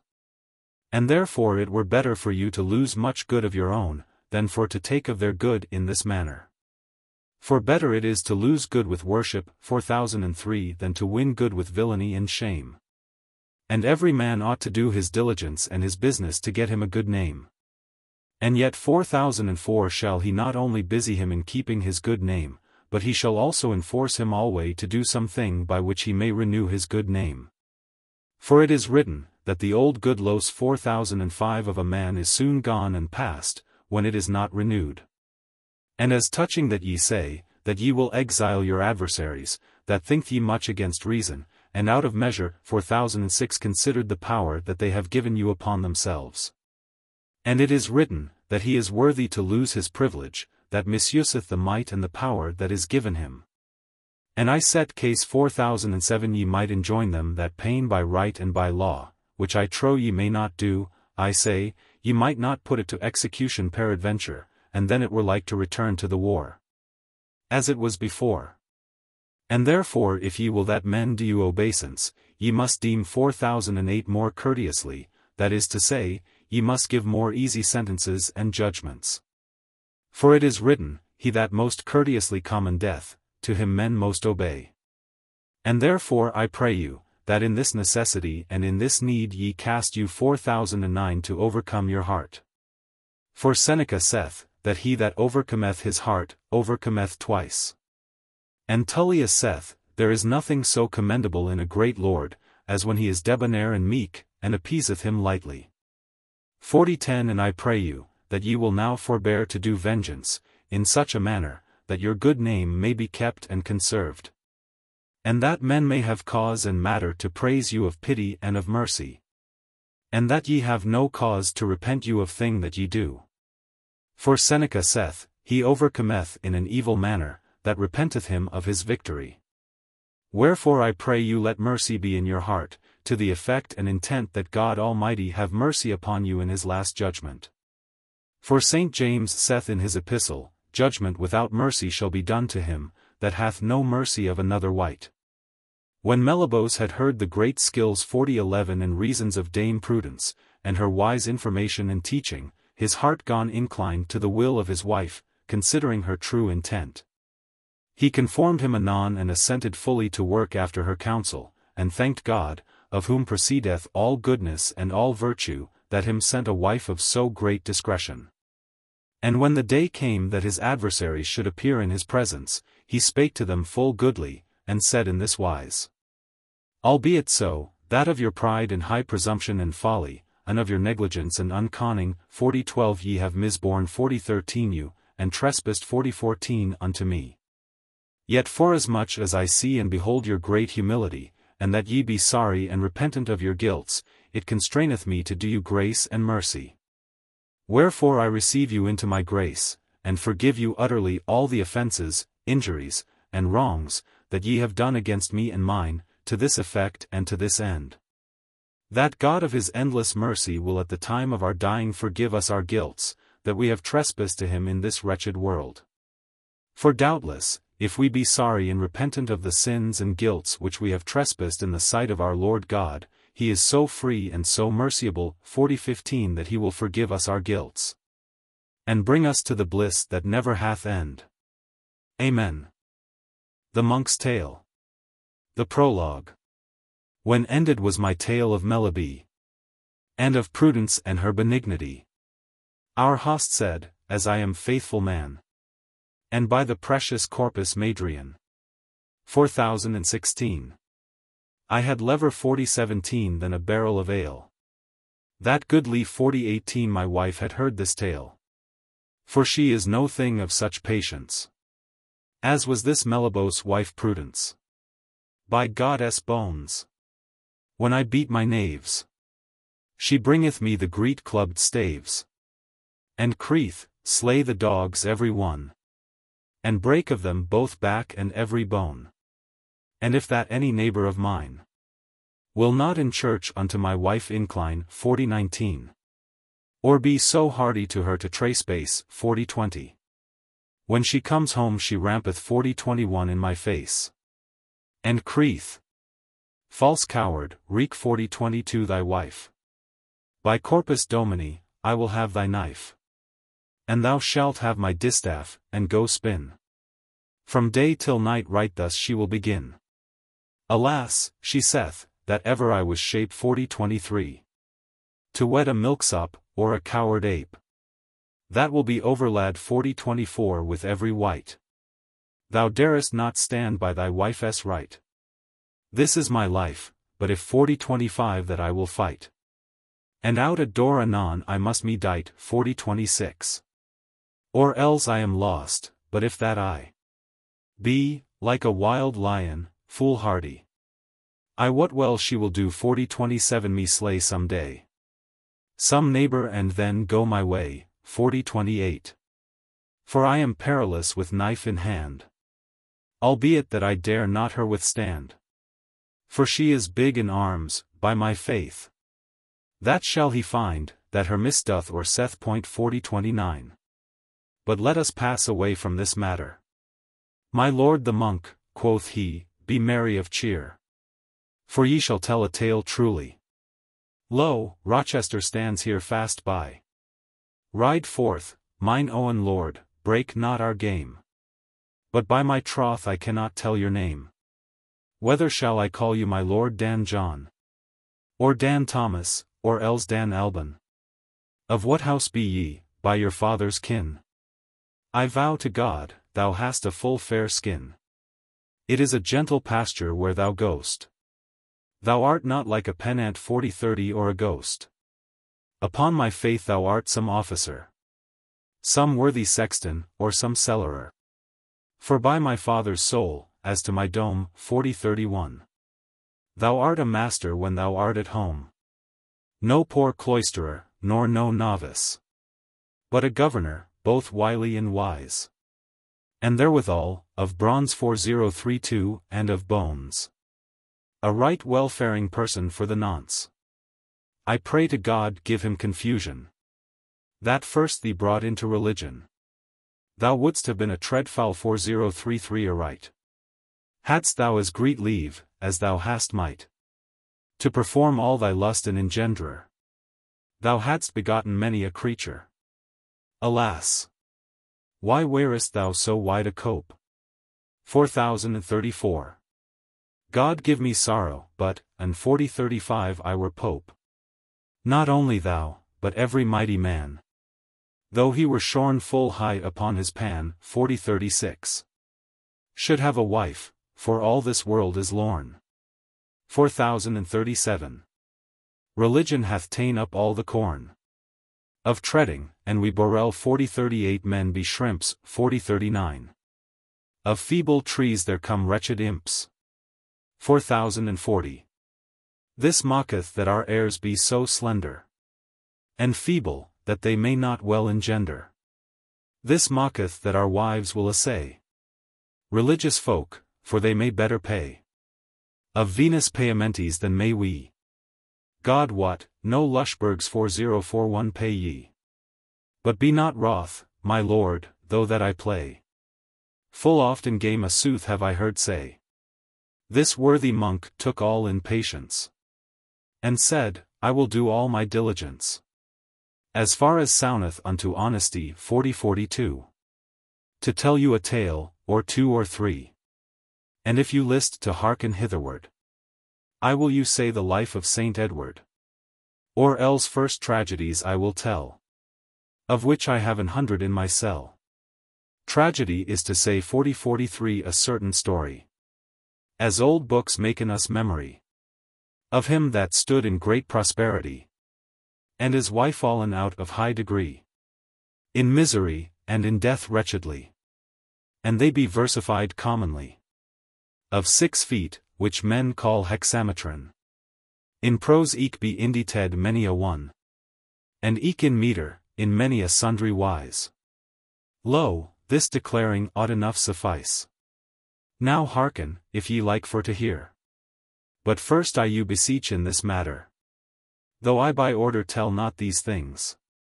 Be it of popes, emperors, or kings. After their ages 4044 as men written find. But tell them some before and some behind. As it now cometh to my remembrance. Have me excused of mine ignorance. The tale 4045.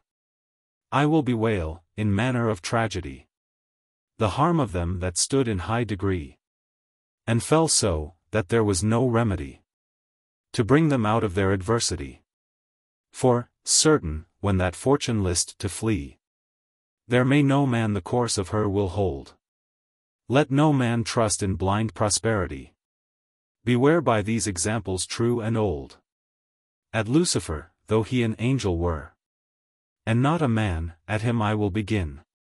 For though fortune may no angel dear, 4046.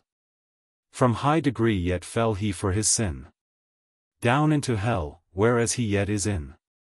O Lucifer, brightest of angels all, now art thou Satanas, that mayst not twin 4047. Out of the misery in which thou art fall. Lo Adam, in the field of Damascene 4048. With Goddess Owen finger wrought was he, and not begotten of man's sperm unclean. And welt 4049 all paradise saving one tree. Had never worldly man so high degree. As Adam, till he for misgovernance 40-50 was driven out of his prosperity, to labor, and to hell, and to mischance. Lo Samson, which that was annunciate by the angel, long ere his nativity, 40-51. And was to God Almighty consecrate, and stood in noblesse while that he might see. Was never such another as was he. To speak of strength, and thereto hardiness, 40-52. But to his wives told he his seeker, through which he slew himself for wretchedness. Samson, this noble and mighty champion, without weapon, save his hands tway, he slew and all Tarrant 4053 the lion. Toward his wedding walking by the way, his false wife could him so please, and pray, till she his counsel knew, and she, untrue, unto his foes his counsel gone bewray, and him forsook, and took another new. 300 foxes Samson took for ire, and all their tails he together band, and set the foxes' tails all on fire, for he in every tail had knit a brand, and they burnt all the corns of that land, and all their olivers 40-54 and vines eke. 1,000 men he slew eke with his hand, and had no weapon but an ass's cheek. When they were slain, so thirsted him, that he was well nigh lorn 40-55 for which he gone to pray, that God would on his pain have some pity, and send him drink, or else must he die. And of this ass's cheek, that was so dry, out of a wan tooth 40-56 sprang anon a well, of which, he drank enough, shortly to say. Thus helped him God, as Judicum 40-57 can tell. By very force, at Gaza, on a night, maugre the Philistines of that city. The gates of the town he hath upplight 40-58. And on his back why carried them hath he, high on an hill, whereas men might them see. O noble mighty Samson, leaf 40-59 and dear, hadst thou not told to women thy seeker, in all this world there had not been thy peer. This Samson never cider drank nor wine, nor on his head came razor none nor shear, by precept of the messenger divine. For all his strengths in his hairs were, and fully 20 winters, year by year, he had of Israel the governance. But soon shall he weep many a tear, for women shall him bringe to mischance. Unto his leman 40-60 Delilah 40-61 he told, that in his hairs all his strength lay, and falsely to his foemen she him sold, and sleeping in her barm 40-62 upon a day, she made to clip or shear his hair away, and made his foemen all his craft a speen. And when they found him in this array, they bound him fast, and put out both his eyen. But, ere his hair was clipped or why shave, there was no bond with which men might him bind. But now is he in prison in a cave, whereas they made him at the quern 4063 grind. O noble Samson, strongest of mankind! O whilom judge in glory and riches! Now mayst thou weep with thine eyen blind, since thou from will art fallen to wretchedness. End of this caitiff 40-64 was as I shall say. His foemen made a feast upon a day, and made him as their fool before them play. And this was in a temple of great array. But at the last he made a foul affray, for he 2 pillars shook, and made them fall. And down fell temple and all, and there it lay, and slew himself and eke his foemen all. This is to say, the princes every one. And eke 3,000 bodies were there slain, with falling of the great temple of stone. Of Samson now will I no more sayn. Beware by this example old and plain, that no man tell his counsel to his wife, of such thing as he would have secret fain, if that it touch his limbs or his life. Of Hercules the sovereign conqueror, singe his works land and high renown, for in his time of strength he bare the floor. He slew and reft the skin of the lion. He of the centaurs laid the boast adown. He harpies 4065 slew, the cruel birds fell. He golden apples reft from the dragon. He drew out Cerberus the hound of hell. He slew the cruel tyrant Busiris. 4066. And made his horse to fret. 4067 him flesh and bone. He slew the fiery serpent venomous. Of Achilles 2 horns brake he one.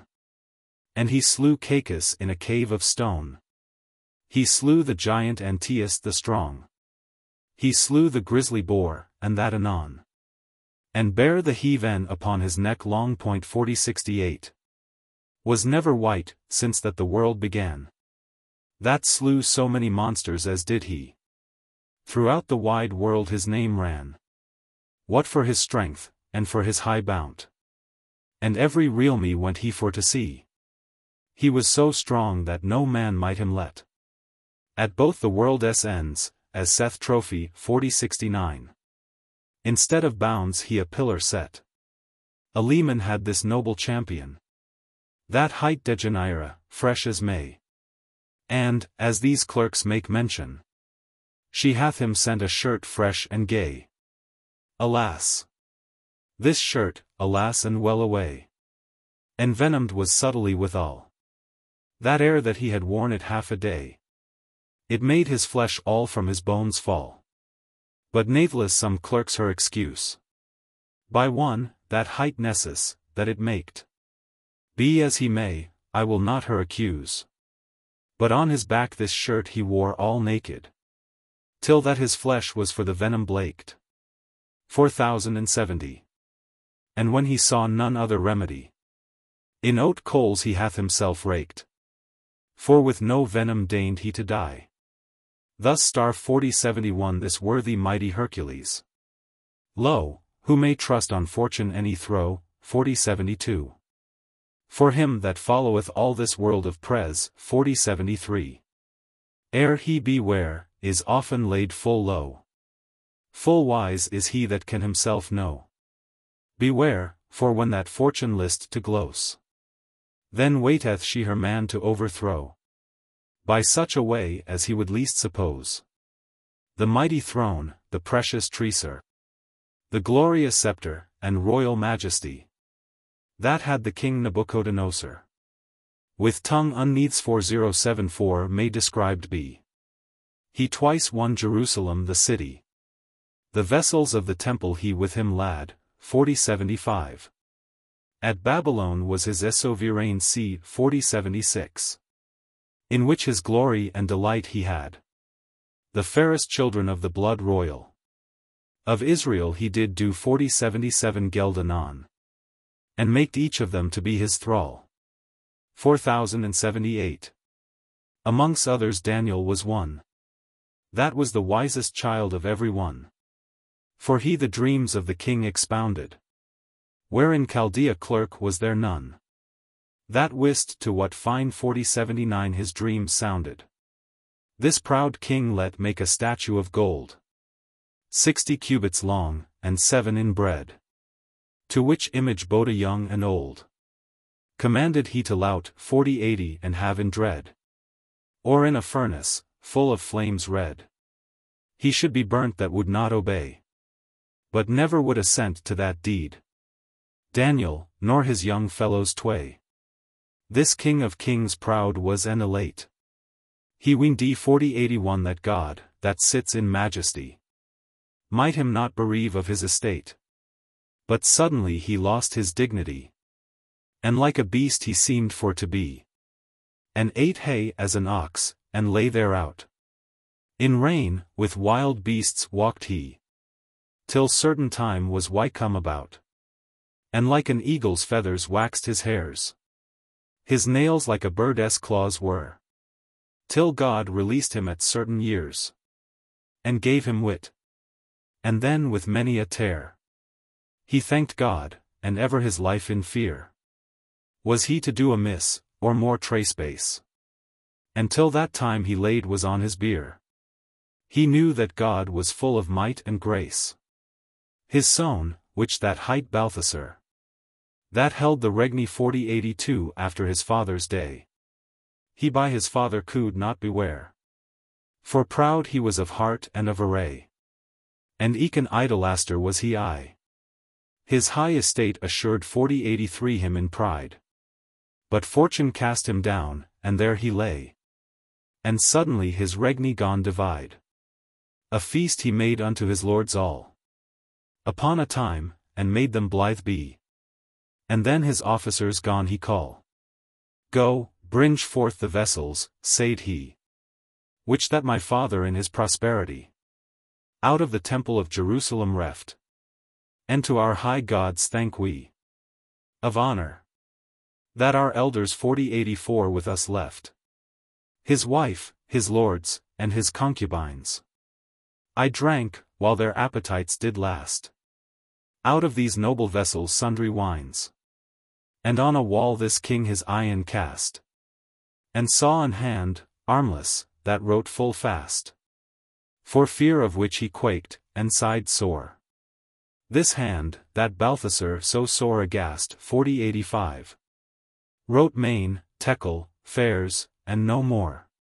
In all that land magician was there none that could expound what this letter meant. But Daniel expounded it anon. And said, O king, God to thy father lent glory and honor, regni, treasure, rent, 4086. And he was proud, and nothing God he drad. 4087. And therefore God great resh 4088 upon him sent. And him bereft the regni that he had. He was cast out of man's company. With asses was his habitation. And ate hay, as a beast, in wet and dry. Till that he knew by grace and by reason that God of heaven hath domination o'er every regni, and every creature. And then had God of him compassion. And him restored his regni and his figure. Eke thou, that art his son, art proud also. And knowest all these things verily. And art rebel to God, and art his foe. Thou drankest of his vessels boldly. Thy wife eke, and thy wenches, sinfully. Drank of the same vessels sundry wines. And erred 4089 false gods cursedly, 4090. Therefore to thee Shipman 4091 full great pine 4092 is. This hand was sent from God, that on the wall wrote Main, Tekel, Fairs, trust me. Thy reign is done, thou weighest not at all. Divided is thy regni, and it shall be. To Medes and to Persians given, quoth he. And thilke same night this king was slaw. 4093. And Darius occupied his degree. Though he thereto had neither right nor law. Lordings, example hereby may ye take. How that in lordship 4094 is no sickerness. 4095. For when that fortune will a man forsake, she bears away his regni and his riches. And eke his friends bode a more and less. For what man that hath friends through fortune? Mishap will make them enemies, I guess. This proverb is full sooth, and full commune. Zenobia, of Pomery the queen, 4096. As right Persians of her noblesse. So worthy was in arms, and so keen, that no wight passed her in hardiness, nor in lineage, nor other gentleness. 4097. Of the king's blood of Perse 4098 is she descended. I say not that she had most fairness, but of her shape she might not he amended. From her childhood I find that she fled office of woman, and to woods she went. And many a wild hart's blood she shed, with arrows broad that she against them sent. She was so swift, that she anon them hent point 4099. And when that she was older, she would kill lions, leopards, and bears all to rent. And in her arms wield them at her will. She durst the wild beasts denays seek, and runnen in the mountains all the night, and sleep under a bush. And she could eke wrestle by very force and very might. With any young man, were he ne'er so white, 4100. There might nothing in her arms stand. She kept her maidenhood from every wight. To no man deigned she for to be bond. But at the last her friends have her married. To Odenate 4101, a prince of that country. All were it so, that she them long tarried. And ye shall understand how that he had such fantasies as had she. But natheless, when they were knit in fear 4102. They lived in joy, and in felicity. For each of them had other leaf 4103 and dear. Save one thing, that she never would assent. By no way, that he should by her lie.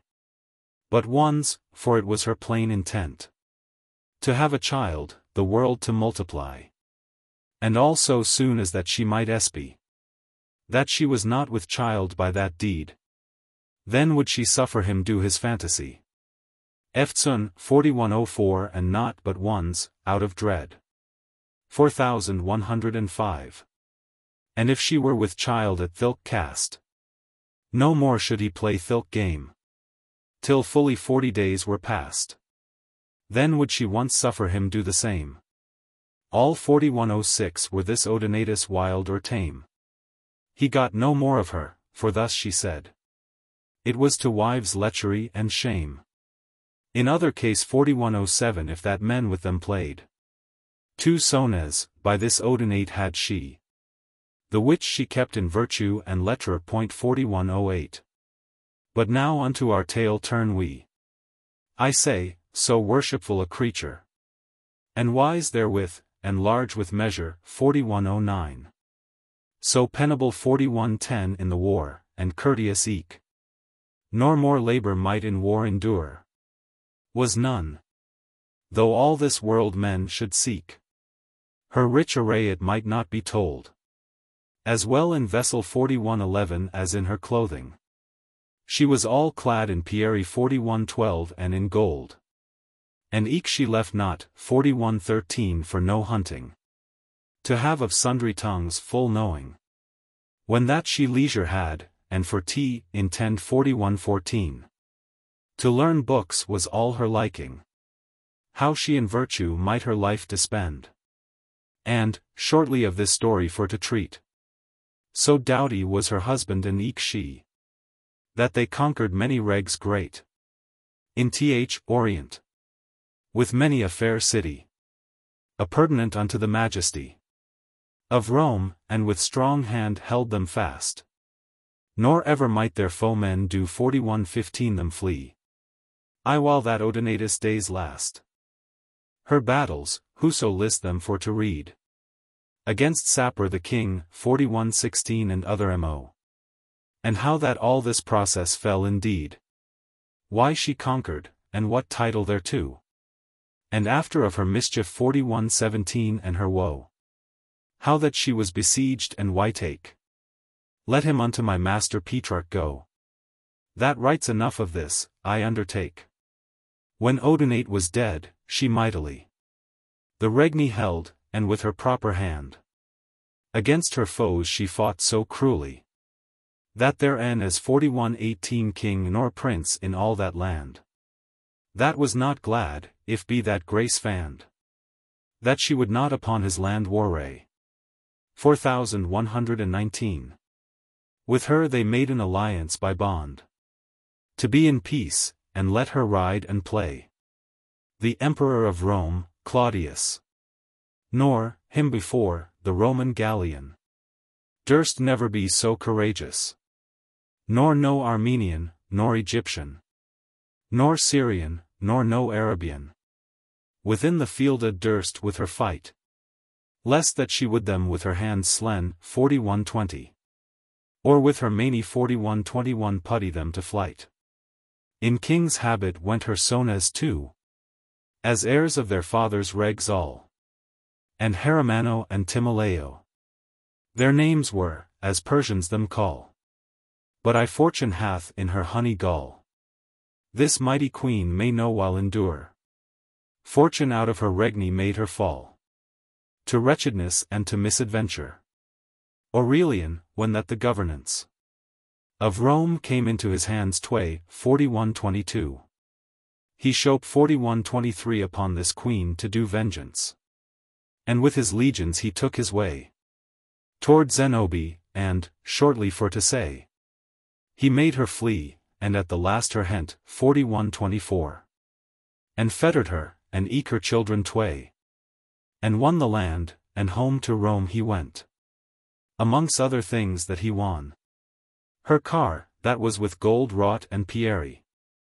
This great Roman, this Aurelian, hath with him led, for that men should it see. Before in his triumph he walked she, with gilt chains upon her neck hanging. Crowned she was, as after 4125 her degree. And full of pierry charged 4126 her clothing. Alas, fortune! She that whilom was dreadful to kings and to emperors.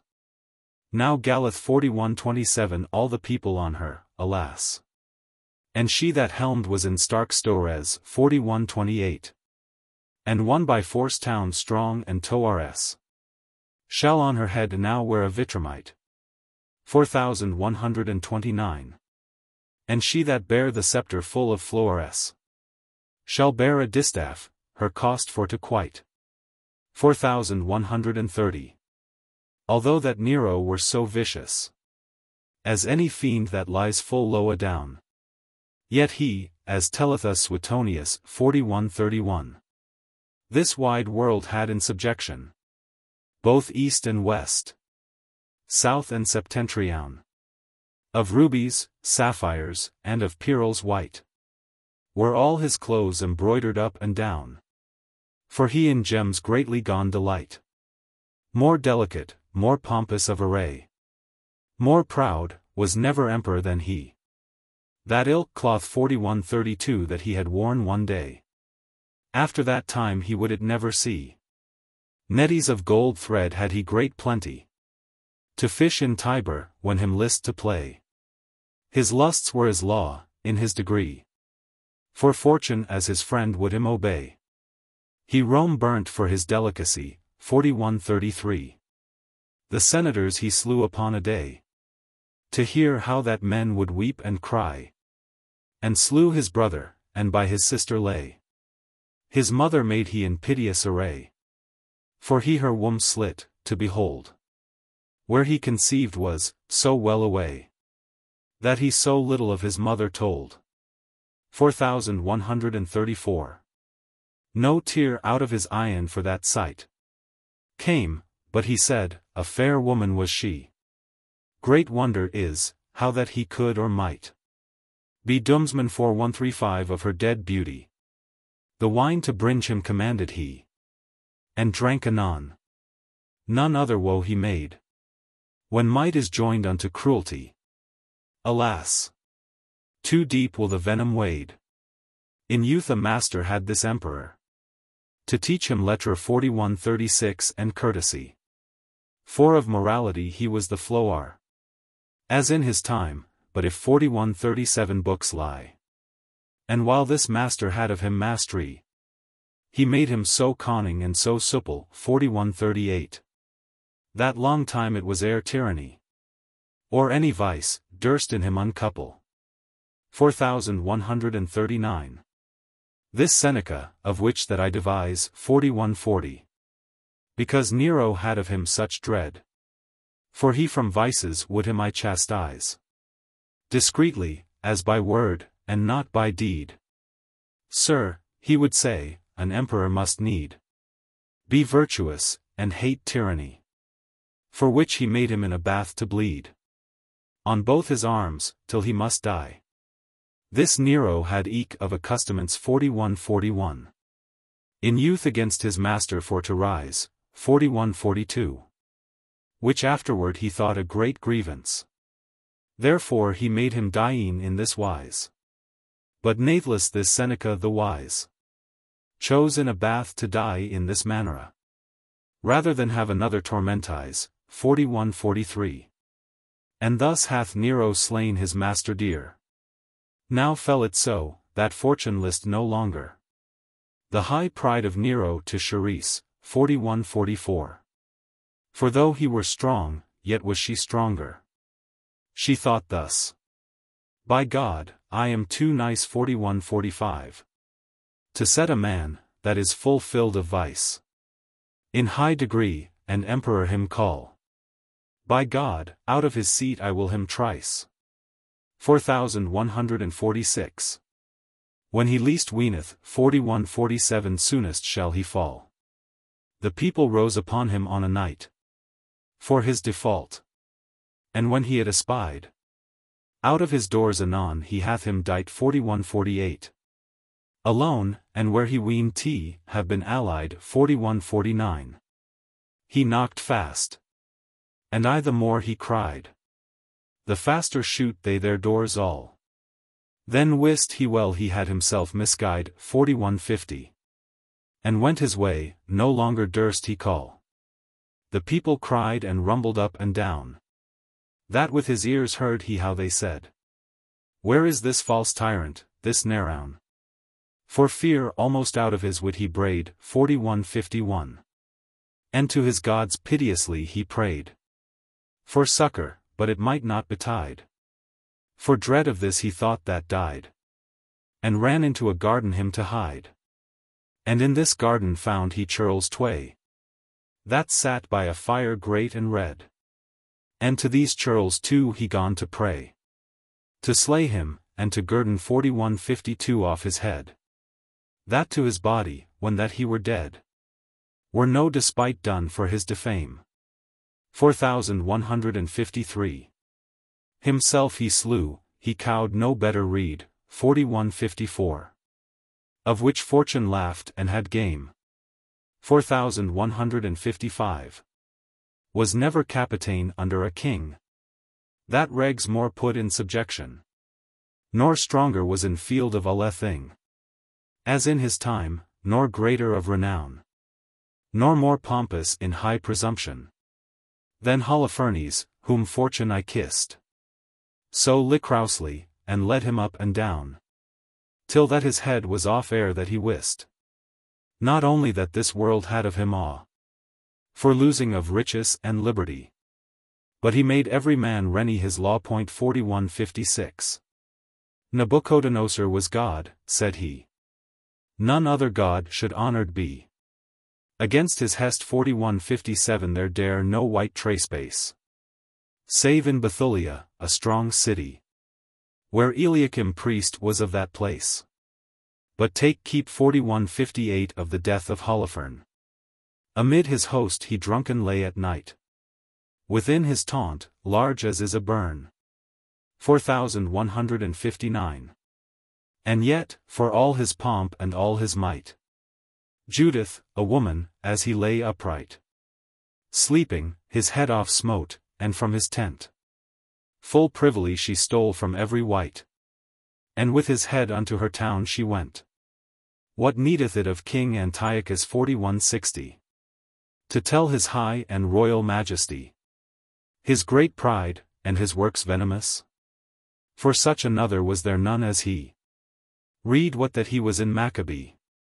And read the proud words that he said. And why he fell from his prosperity. And in an hill how wretchedly he died. Fortune him had enhanced so in pride. That verily he weened he might attain. Unto the stars upon every side. And in a balance weigh in each mountain. And all the floods of the sea restrain. And God's people had he most in hate. Them would he slay in torment and in pain. Weening that God might not his pride abate. And for that Nicanor and Timothy. With Jews were vanquished mightily 4161. Unto the Jews such an hate had he. That he bade graith his car 4162 full hastily. And swore and said full dispiteously. Unto Jerusalem he would eftsoon 4163. To wreak his ire on it full cruelly. But of his purpose was he let 4164 full soon. God for his menace him so sore smote. With invisible wound incurable. That in his guts carfit so and boat 4165. till that his pains were importable. 4166. And certainly the Resh 4167 was reasonable. For many a man's guts did he pain. But from his purpose, curs d 4168 and damnable. For all his smart he would him not restrain. But bade anon apparel 4169 his host. And suddenly, ere he was of it ware, God daunted all his pride, and all his boast. For he so sore fell out of his chair, 4170. That it his limbs and his skin to tear. So that he neither might go nor ride. But in a chair men about him bare. Allah for bruised both a back and side. The Resh 4171 of God him smote so cruelly, that through his body wicked worms crept. And therewithal he stank so horribly, that none of all his many 4172 that him kept, whether so that he woke or else slept, ne might not of him the stink endure. In this mischief he wailed and eke wept, and knew God Lord of every creature, to all his host, and to himself also. Full latsum 4173 was the stink of his carrain. 4174. No man might him bear to and fro. And in this stink, and this horrible pain, he starved 4175 full wretchedly in a mountain. Thus hath this robber, and this homicide, that many a man made to weep and plain. Such guerdon 4176 as belongeth unto pride. The story of Alexander is so commune, that every wight that hath discretion hath heard somewhat or all of his fortune. This wide world, as in conclusion 4177, he won by strength, or, for his high renown. They were glad for peace to him to send. The pride and boast of man he laid adown. Whereso he came, unto the world's end. Comparison yet 4178 never might be maked between him and another conqueror. For all this world for dread of him had quaked. He was of knighthood and of freedom flower. Fortune him made the heir of her honor. Save wine and women, nothing might assuage his high intent in arms and labor. So was he full of leonine courage. What praise were it to him, though I you told of Darius, and 100,000 mo.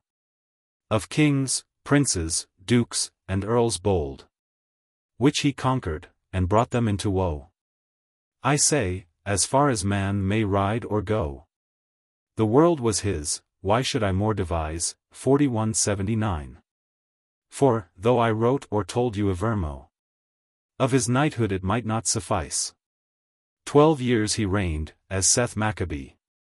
Philippe's son of Macedon he was. That first was king in Greece the country. O worthy gentle 4180 Alexander, alas, that ever should thee fall such a case. Empoisoned of thine own folk thou were. Thy 64181 fortune hath turned into an ace. And yet for thee she wept never a tear. Who shall me give tears to complain? The death of Gentillus, and of franchise 4182. That all this world had in his domain 4183. And yet he thought it might not suffice. So full was his courage 4184 of high emprise. Alas! Who shall me help to indict? False fortune, and poison to despise? The wish too of all this woe I wite. 4185. By wisdom, manhood, and by great labor. From humbleness to royal majesty. Uprose he, Julius the Conqueror. That won all Occident 4186 by land and sea. By strength of hand or else by treaty. And unto Rome made them tributary. And since 4187 of Rome the emperor was he. Till that fortune waxed his adversary. O mighty Caesar, that in Thessaly, against Pompeius, father thine in law, 4188. That of Orient had all the chivalry. As far as that the day begins to daw. That through thy knighthood hast them take and slaw. 4189. Save few folk that with Pompeius fled. Through which thou put all Orient in awe. Thank fortune that so well thee sped. But now a little while I will bewail this Pompeius, this noble governor of Rome, which that fled at this bataille. I say, one of his men, a false traitor, his head off smote, to win him favor of Julius, and him the head he brought. Alas! Pompey, of Orient conqueror, that fortune unto such a fine 4190 thee brought. To Rome again repaired Julius, with his triumphi laureate full high.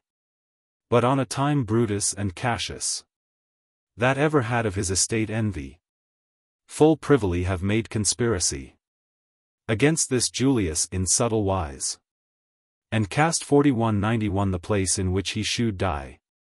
With bodekins 4192 as I shall you devise. 4193. This Julius to the Capitol went upon a day, as he was wont to gone. And in the Capitol anon him hent 4194. This false Brutus, and his other phone, and sticked him with bodekins anon, with many a wound, and thus they let him lie. But never groaned he at no stroke but one, or else at two, but if 4195 the story lie. So manly was this Julius of heart, and so well loved a stately honesty 4196. That, though his deadly wound sore smirt 4197, his mantle o'er his hips cast he, that no man should see his privity. And as he lay a-dying in a trance, and wist verily that dead was he, of honesty yet had he remembrance. Lucan, to thee this story I recommend, and to Sueton, and Valerie also, that of this story write word and end. 4198. How that to these great conquerors too, fortune was first a friend, and since 4199 a foe. No man trust upon her favor long, but have her in a weight 4200 for Evermo. Witness on all these conquerors strong. The Riche Croesus, whilom king of Lyde, of which Croesus Cyrus him sore drad, 4201. Yet was he caught amidst all his pride, and to be burnt men to the fire him lad. 4202. But such a rain down from the welkin shed 4203. That slew the fire, and made him to escape. But to beware no grace yet he had, till fortune on the gallows made him gape. When he escaped was, he could not stint 4204. For to begin a new war again. He weened well, for 4205 that fortune him sent such hap, that he escaped through the rain, that of his foes he might not be slain. And eke a sweven 4206 on a night he met a 4207. Of which he was so proud, and eke so fain 4208. That he in vengeance all his heart set. Upon a tree he was set, as he thought, where Jupiter him washed, both back and side. And Phoebus eke a fair towel him brought, to dry him with, and therefore waxed his pride. And to his daughter that stood him beside, which he knew in high science to abound, he bade her tell him what it signified. And she his dream began right thus expound. The tree, quoth she, the gallows is to mean, and Jupiter betokens snow and rain. And Phoebus, with his towel clear and clean, these be the sun's streams 4209 sooth to sayn. Thou shalt why hangeth be, father, certain. Rain shall thee wash, and sun shall thee dry. Thus warned him full plat and eke full plain. His daughter, which that called was Phane, and hanged was Croesus the proud king. His royal throne might him not avail. Tragedy is none other manner thing, nor can in singing cryin nor bewail. But for that fortune all day will assail, with unware stroke the regs 4210 that be proud. For when men trust her, then will she fail, and cover her bright face with a cloud. O noble, O worthy Pedro, 4211 Glory of Spain, whom fortune held so high in majesty, well ought men thy piteous death complain. Out of thy land thy brother made thee flee, and after, at a siege, by subtlety, thou wert betrayed, and led unto his tent, whereas he with his own hand slew thee, succeeding in thy regni and in thy rent. 4212. The field of snow, with eagle of black therein, caught with the lion, red-colored as the glede. 4213. He brewed this cursedness. 4214. And all this sin. The wicked nest was worker of this deed. Not Charles Oliver. 4215. That took I heed of truth and honor, but of Armorique. Ganilian Oliver, corrupt for mead, brought this worthy king in such a brike. 4216. O worthy Petro, king of Cypre. 4217 also. That Alexander won by high mastery. Full many a heathen wroughtest thou full woe, of which thine own lieges had envy. And, for no thing but for thy chivalry, they in thy bed have slain thee by the morrow. Thus can fortune her will govern in Gie. 4218. And out of joy bringe men into sorrow. Of Milan greet Barnabo Viscount, God of delight, and scourge of Lombardy. Why should I not thine in fortune account? 4219. Since in estate thou clomben wert so high, thy brother's son, that was thy double ally. For he thy nephew was and son-in-law, within his prison made thee to die.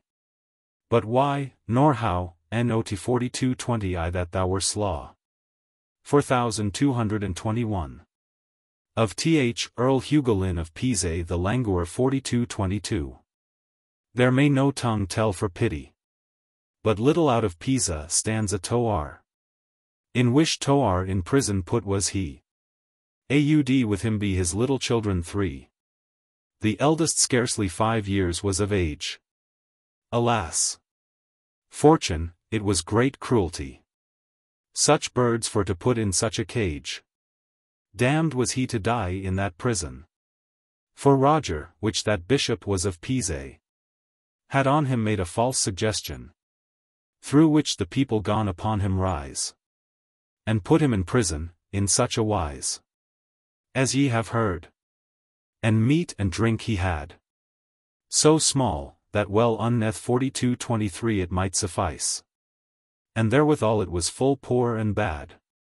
And on a day befell, that in that hour, when that his meat wont was to be brought, the jailer shut the doors of the Toar. He heard it right well, but he spake not. And in his heart anon there fell a thought, that they for hunger would do him dying. 4224. Alas, quoth he, alas that I was wrought. 4225.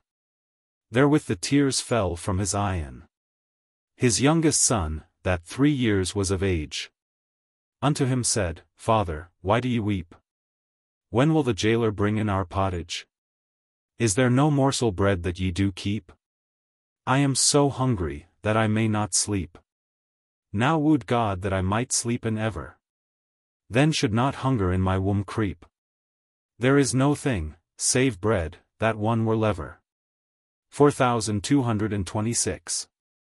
Thus day by day this child begun to cry, till in his father's barm. 4227 adown he lay, and said, Farewell, father, I must die. And kissed his father, and died the same day. And when the woeful father did it say. 4228.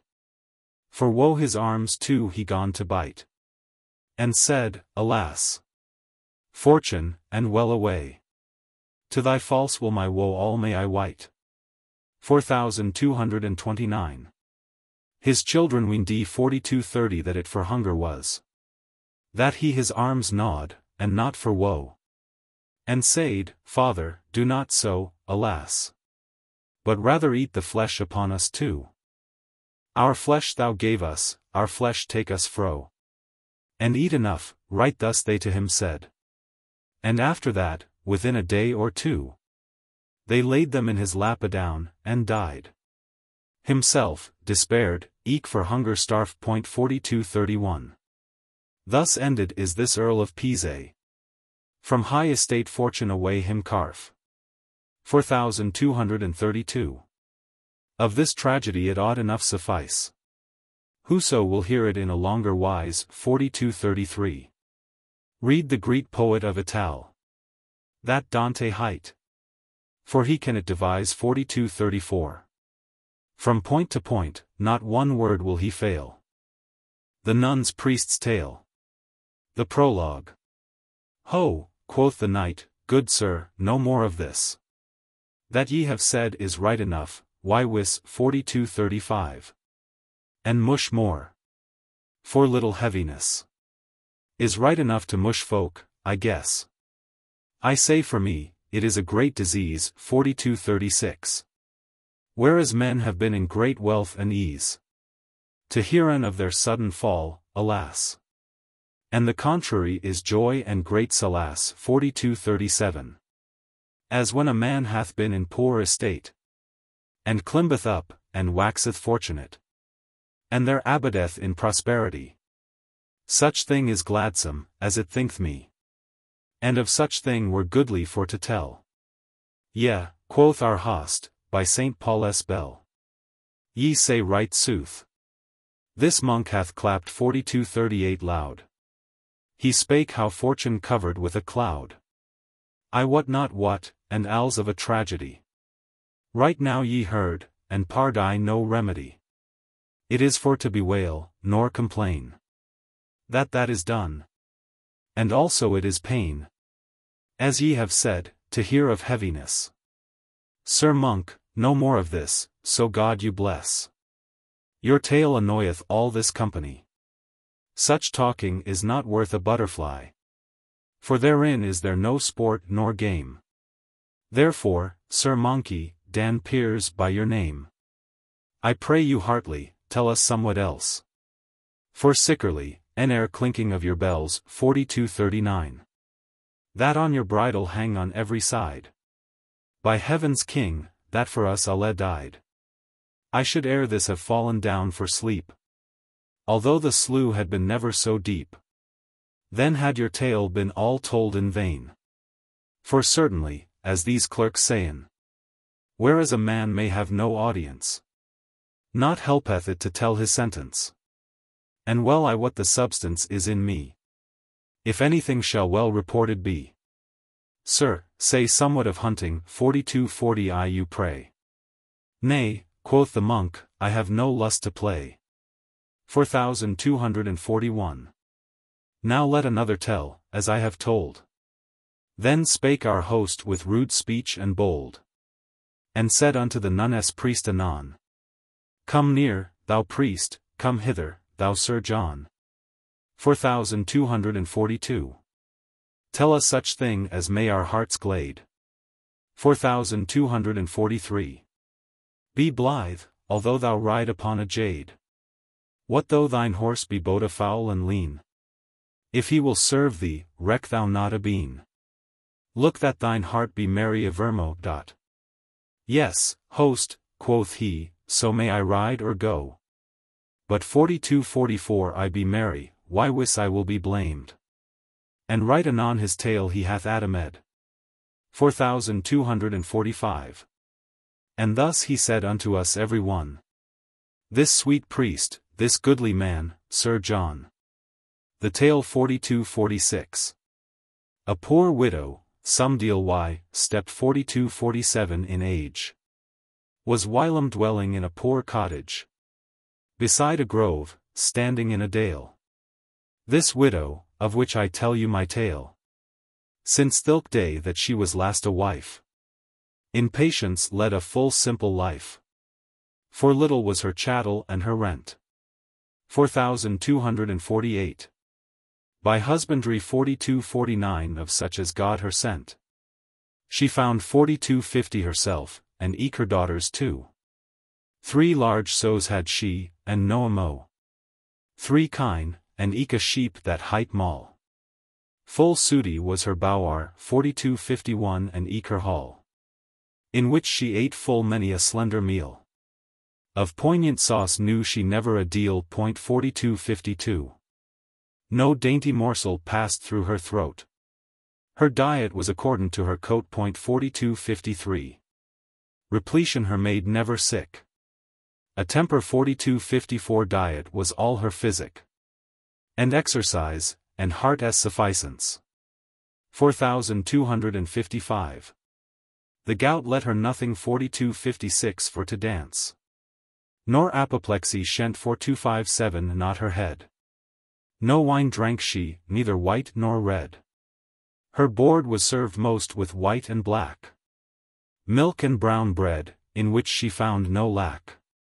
Saint 4258. Bacon, and sometimes an egg or tway, for she was as it were a manor day. 4259.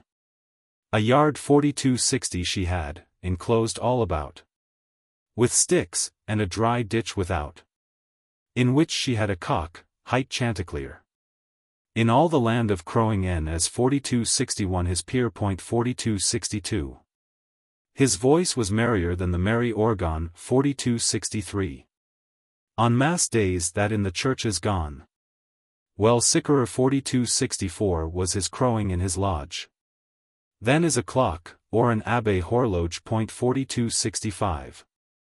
By nature he knew each ascension of th equinoctial in Thilk town. For when degrees 15 were ascended, then crew he, that it might not be amended. His comb was redder than the fine coral, embattled. 4266 as it were a castle wall.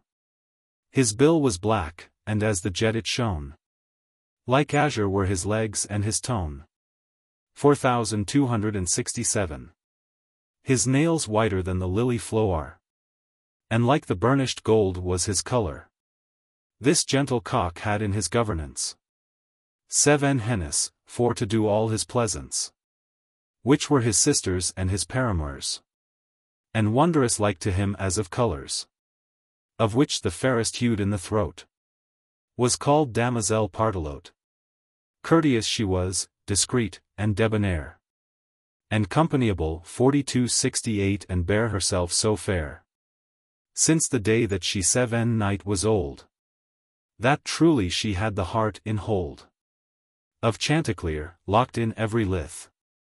4269. He loved her so, that well was him therewith. But such a joy it was to hear them sing, when that the bright sun gone to spring, in sweet accord. My leaf. 4270 is fair. 4271 in land. 4272. For, at that time, as I have understand, beasts and birds cooed, speak and sing.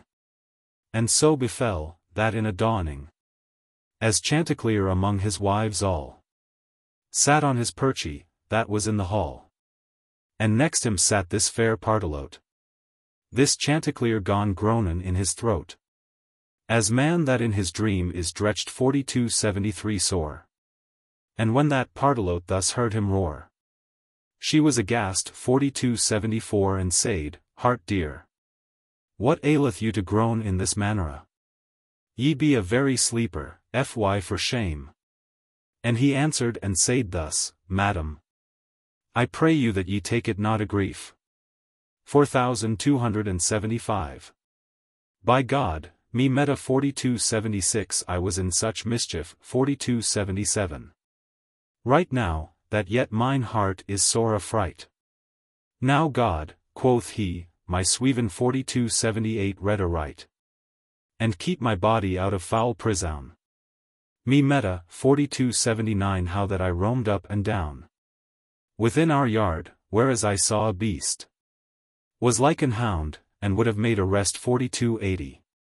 Upon my body, and would have had me dead. His color was betwixt yellow and red, and tipped was his tail, and both his ears with black, unlike the remnant of his hairs. His snout was small, with glowing eye and tway, yet of his look almost for fear I day. 4281. This caused me my groaning, doubtless. Away, 4282 quoth she, fy on you, heartless, 4283. Alas, quoth she, for, by that God above, now have ye lost my heart and all my love. I cannot love a coward, by my faith. For certes, whatso any woman saith, we all desiren, if it might be, to have husbands hardy, wise, and free, and secret, and no niggard nor no fool, nor him that is aghast 4284 of every tool 4285. Nor no avantar 4286 by that God above. How durst ye for shame say to your love, that anything might make you afeard? Have ye no man's heart, and have a beard? Alas! And can ye be aghast of sweeveens? 4287. Nothing but vanity, God what, in sweven is. Swevens engender of 4288 repletions. And oft of fume, and of complexions. When humours be too abundant in a wight. Certes this dream, which ye have meta tonight, cometh of the great superfluity of your reed cholera 4289 pardi, which causeth folk to dreaden in their dreams of arrows, and of fire with reed beams, of reed beasts, that they will them bite, of contique 4290 and of whelps great and light. 4291. Right as the humour of melancholy causeth full many a man in sleep to cry, for fear of bules, or of beers blake, or else that black devils will them take. Of other humours could I tell also, that work many a man in sleep much woe, that I will pass as lightly as I can. Lo, Cato, which that was so wise a man, said he not thus, ne do no force of 4292 dreams. Now, sir, quoth she, when we fly from these beams, 4293.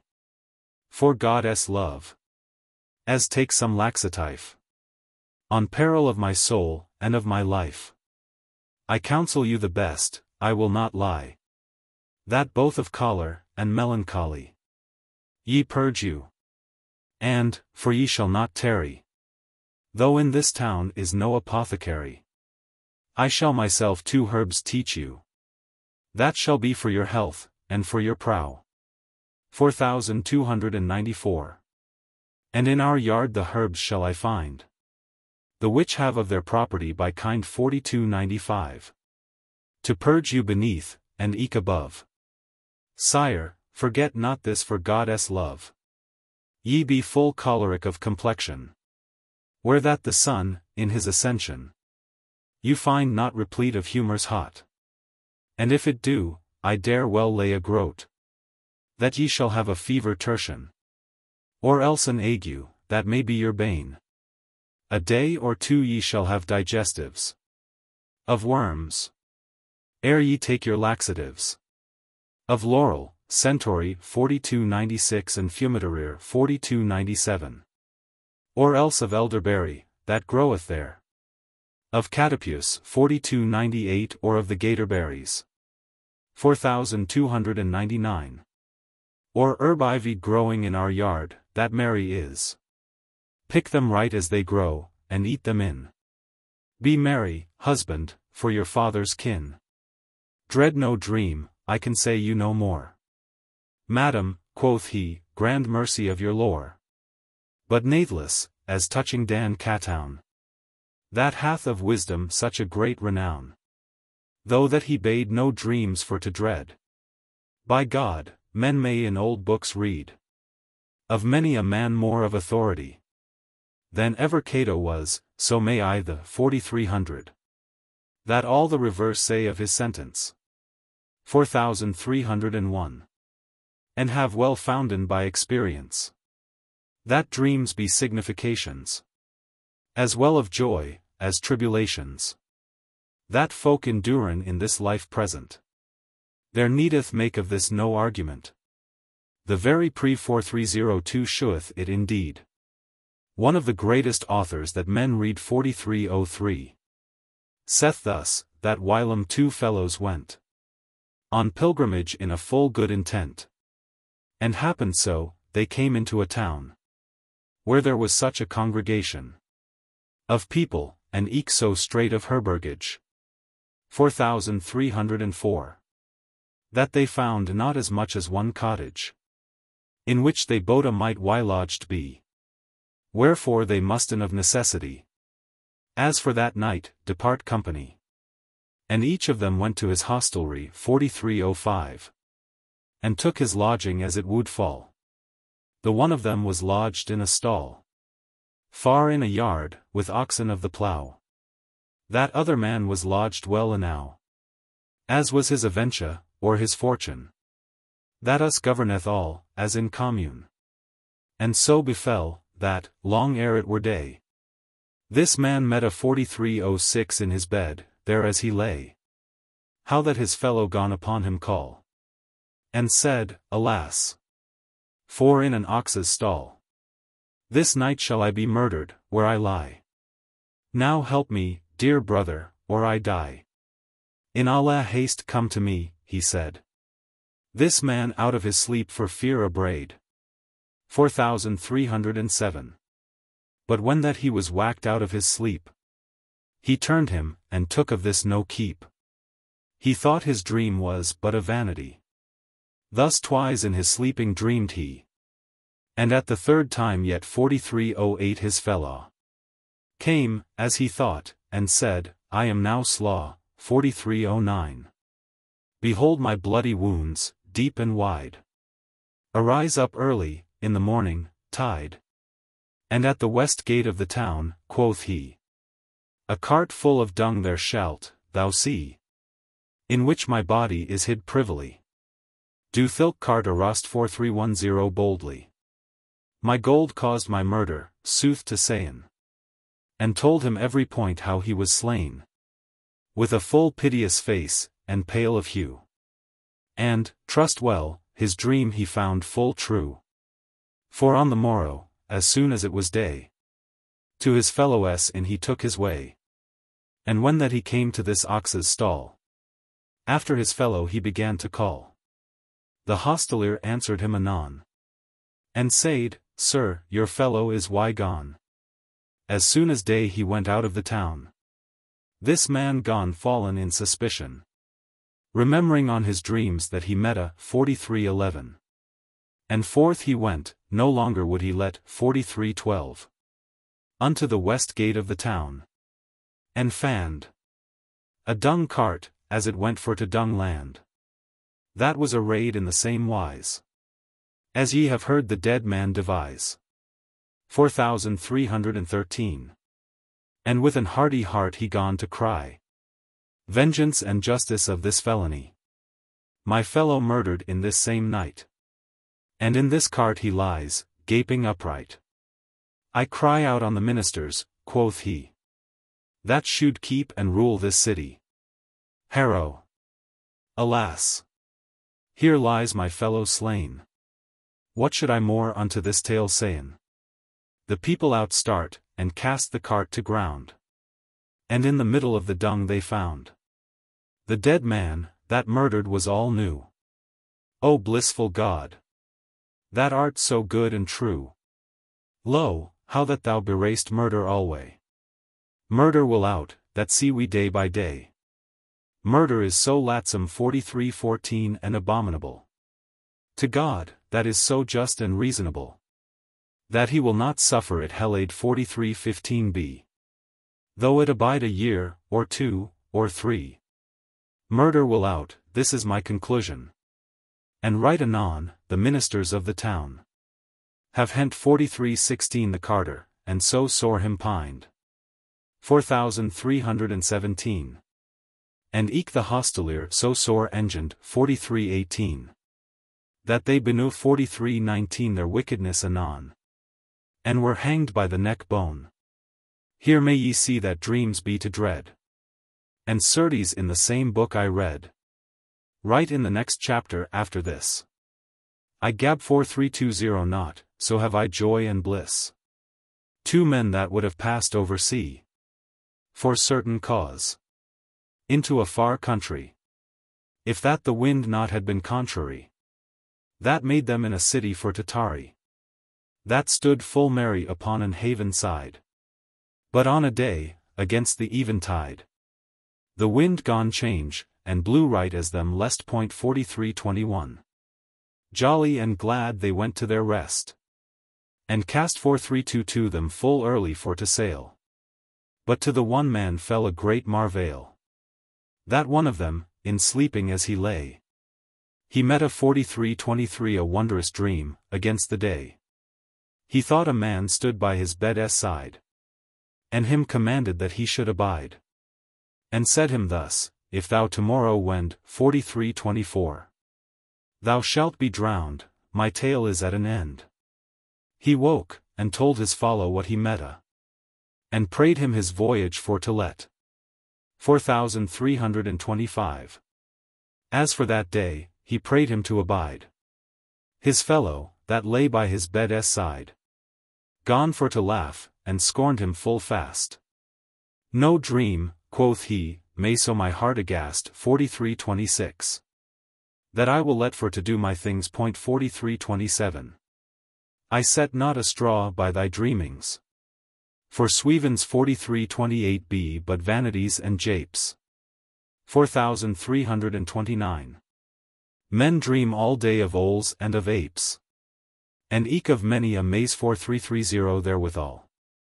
Men dream of thing that never was, nor shall. But since I see, that thou wilt here abide, and thus for sloth. 4331 wilfully thy tide. 4332.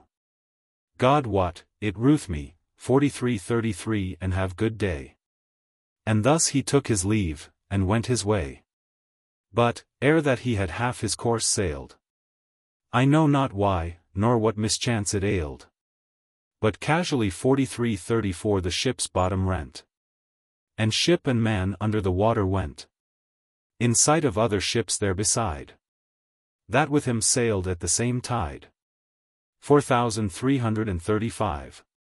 And therefore, fair Partelote so dear, by such examples old mayst thou lear. 4336. That no man should be too reckless of dreams, for I say thee doubtless, that many a dream full sore is for to dread. Lo, in the life of Saint Canon 4337 I read, that was Canulphus' son, the noble king of Mercenreich. 4338 how Canon meta a thing. A little ere he was murdered on a day. His murder in his vision he say. 4339. His Norice 4340 him expounded every deal. 4341. His Sweven, and bade him to keep. 4342 him well for treason. But he was but 7 years old, and therefore little tale hath he told. 4343. Of any dream, so holy was his heart. By God, I had lever than my shirt, that ye had read his legend, as have I. Dame Partelote, I say you truly. Macrobius, that wrote the vision in Afric of the worthy Scipion. 4344. Affirmeth dreams, and saith that they be warnings of things that men after see. And furthermore, I pray you look well in the Old Testament, of Daniel, if he held dreams any vanity. Read eke of Joseph, and there shall ye see whether dreams be sometimes, I say not all, warnings of things that shall after fall.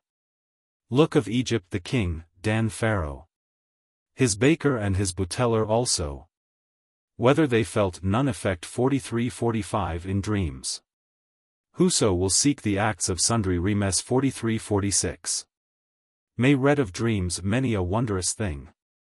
Lo Croesus, which that was of Lydia king, meta he not that he sat upon a tree, which signified he should hanged be. 4347. Lo here, Andromache, Hector's wife. That day that Hector should lose his life, she dreamed on the same night beforn, how that the life of Hector should be lorn. 4348. If thilke day he went into battail, She warned him, but it might not avail. He went forth to fight natheless, and was wyslain anon of Achilles. But thilke tale is all too long to tell, and eke it is nigh day, I may not dwell. Shortly I say, as for conclusion, that I shall have of this a vision. Adversity. And I say furthermore, that I any tell of laxatives and no store, 43-49. For they be venomous, I wot it well. I them defy, 43-50. I love them never a del. 4351. But let us speak of mirth, and stint 43-52 all this. Madam Partelote, so have I bliss. Of one thing God hath sent me large 4353 grace. For when I see the beauty of your face, ye be so scarlet-hued about your eyen, I mocketh all my dread for to diein. For, all so sicker 4354 as in principio. 4355. Mulier est hominis confusio. 4356. Madam, the sentence 4357 of this Latin is: Woman is man's joy and man's bliss. For when I feel at night your soft side, albeit that I may not on you ride, for that our perch is made so narrow, alas, I am so full of joy and of solace 4358, that I defy both sweven and eke dream. And with that word he flew down from the beam. For it was day, and eke his hennes all. And with a chuck he gone them for to call. For he had found a corn, lay in the yard. Royal he was no more afeard. He feathered Partelote 20 time. And as oft trode her, ere that it was prime. He looked as it were a grim lion. And on his toes he roamed up and down. He deigned not to set his feet to ground. He chucked, when he had a corn found. And to him ran then his wives all. Thus royal, as a prince is in his hall. Leave I this Chanticleer in his pasture. And after will I tell his aventure. When that the month in which the world began, that hight March, when God first maked man, was complete, and past were also. Since March ended, 30 days and 2. Befell that Chanticleer in all his pride, his 7 wives walking him beside, cast up his eyen to the bright sun, that in the sign of Taurus had run 20 degrees and 1. And somewhat more. He knew by kind, 4359, and by none other lore, 4360. That it was prime, and crew with blissful Stephen. 4361. The sun, he said, is clomben up in heaven. 20 degrees and 1, and more wis. 4362. Madam Partelote, my world's bliss. Hearken these blissful birds how they sing. And see the fresh flowers how they spring. Full is mine heart of revel and solace. But suddenly him fell a sorrowful case. 4363. For ever the latter end of joy is woe. God what that worldly joy is soon go. And, if a reader 4364 could fair indite, he in a chronicle might it safely write. As for a sovereign notability. 4365. Now every wise man, let him hearken me. This story is all as true, I undertake, as is the book of Lancelot du Lake, that women hold in full great reverence. Now will I turn again to my sentence. A Colfox 4366 full of sly iniquity, that in the grove had wand 4367 years 3. By high imagination forecast. The same night thorough the hedges brast 4368. Into the yard, where Chanticleer the fair, and in a bed of worts 4369 still he lay, till it was past undern 4370 of the day, waiting his time on Chanticleer to fall. As gladly do these homicides all, that in a wait lie to murder men. O false murderer! Rooking 4371 in thy den. O new Iscariot, new Ganilion, 4372. O false dissimular, O Greek Sinon, 4373. That broughtest Troy all utterly to sorrow. O Chanticleer. Accursed be the morrow. That thou into thy yard flew from the beams, 4374. Thou wert full well warned by thy dreams. That thilke day was perilous to thee. But what that God forwot 4375 must needs be. After opinion of certain clerks. Witness on him that any perfect clerk is. That in school is great altercation. In this matter, and great disputation. And hath been of 100,000 men. But I cannot bolt it to the bren, 4376. As can the holy Dr. Augustine. Or Bees, or the Bishop Bradwardine. 4377. Whether that goddess worthy for weeding 4378. Strength me needly 4379 for to do a thing. Needly call I simple necessity. Or else if free choice be granted me. To do that same thing, or do it not. Though God forwot 4380 it ere that it was wrought. Or if his weeding 4381 strength 4382 never a deal 4383. But by necessity conditional. I will not have to do of such matter. My tale is of a cock, as ye may hear.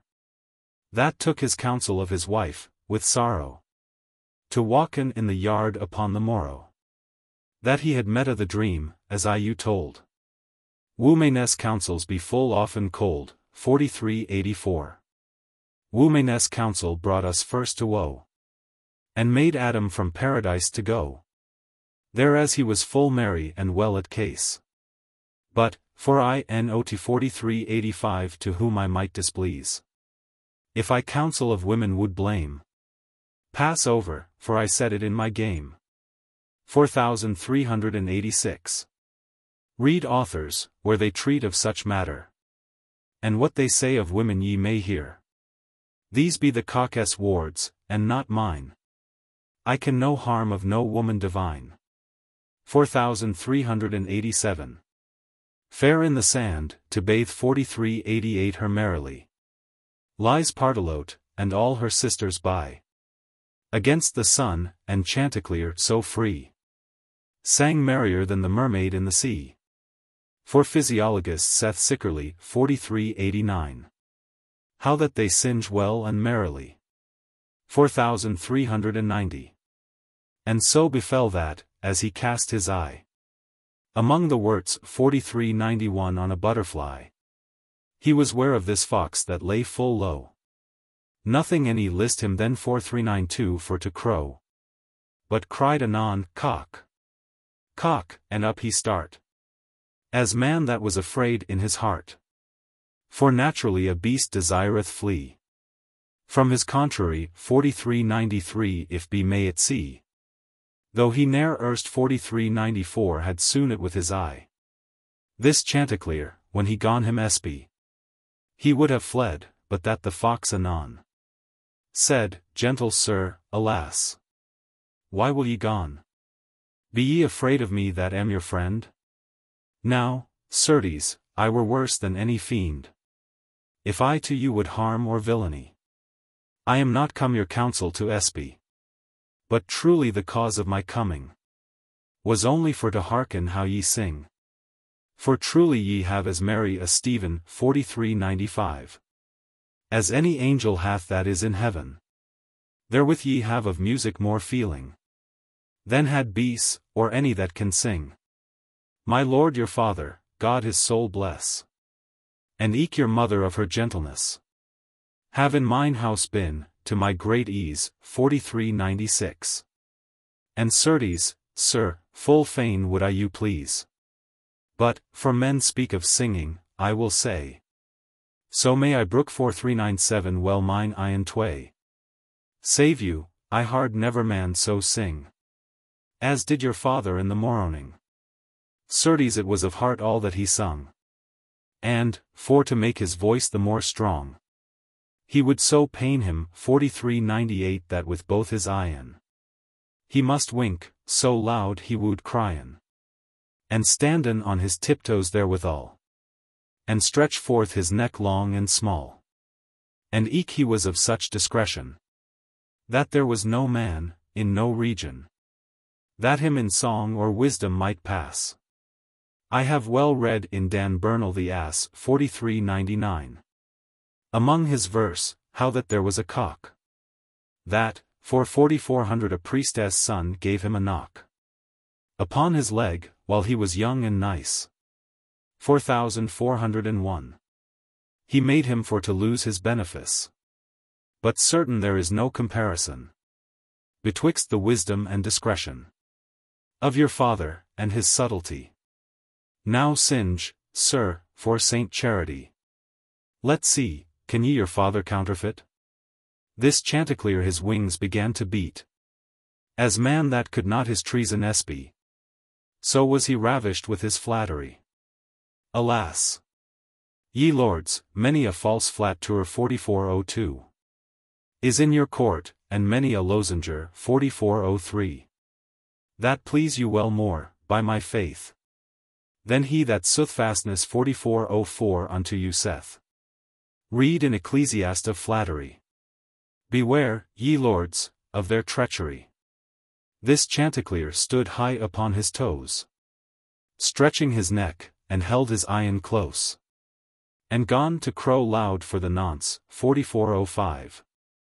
And Dan Russell 4406 the fox start up at once, and by the gorget hent 4407 Chanticleer, and on his back toward the wood him bare.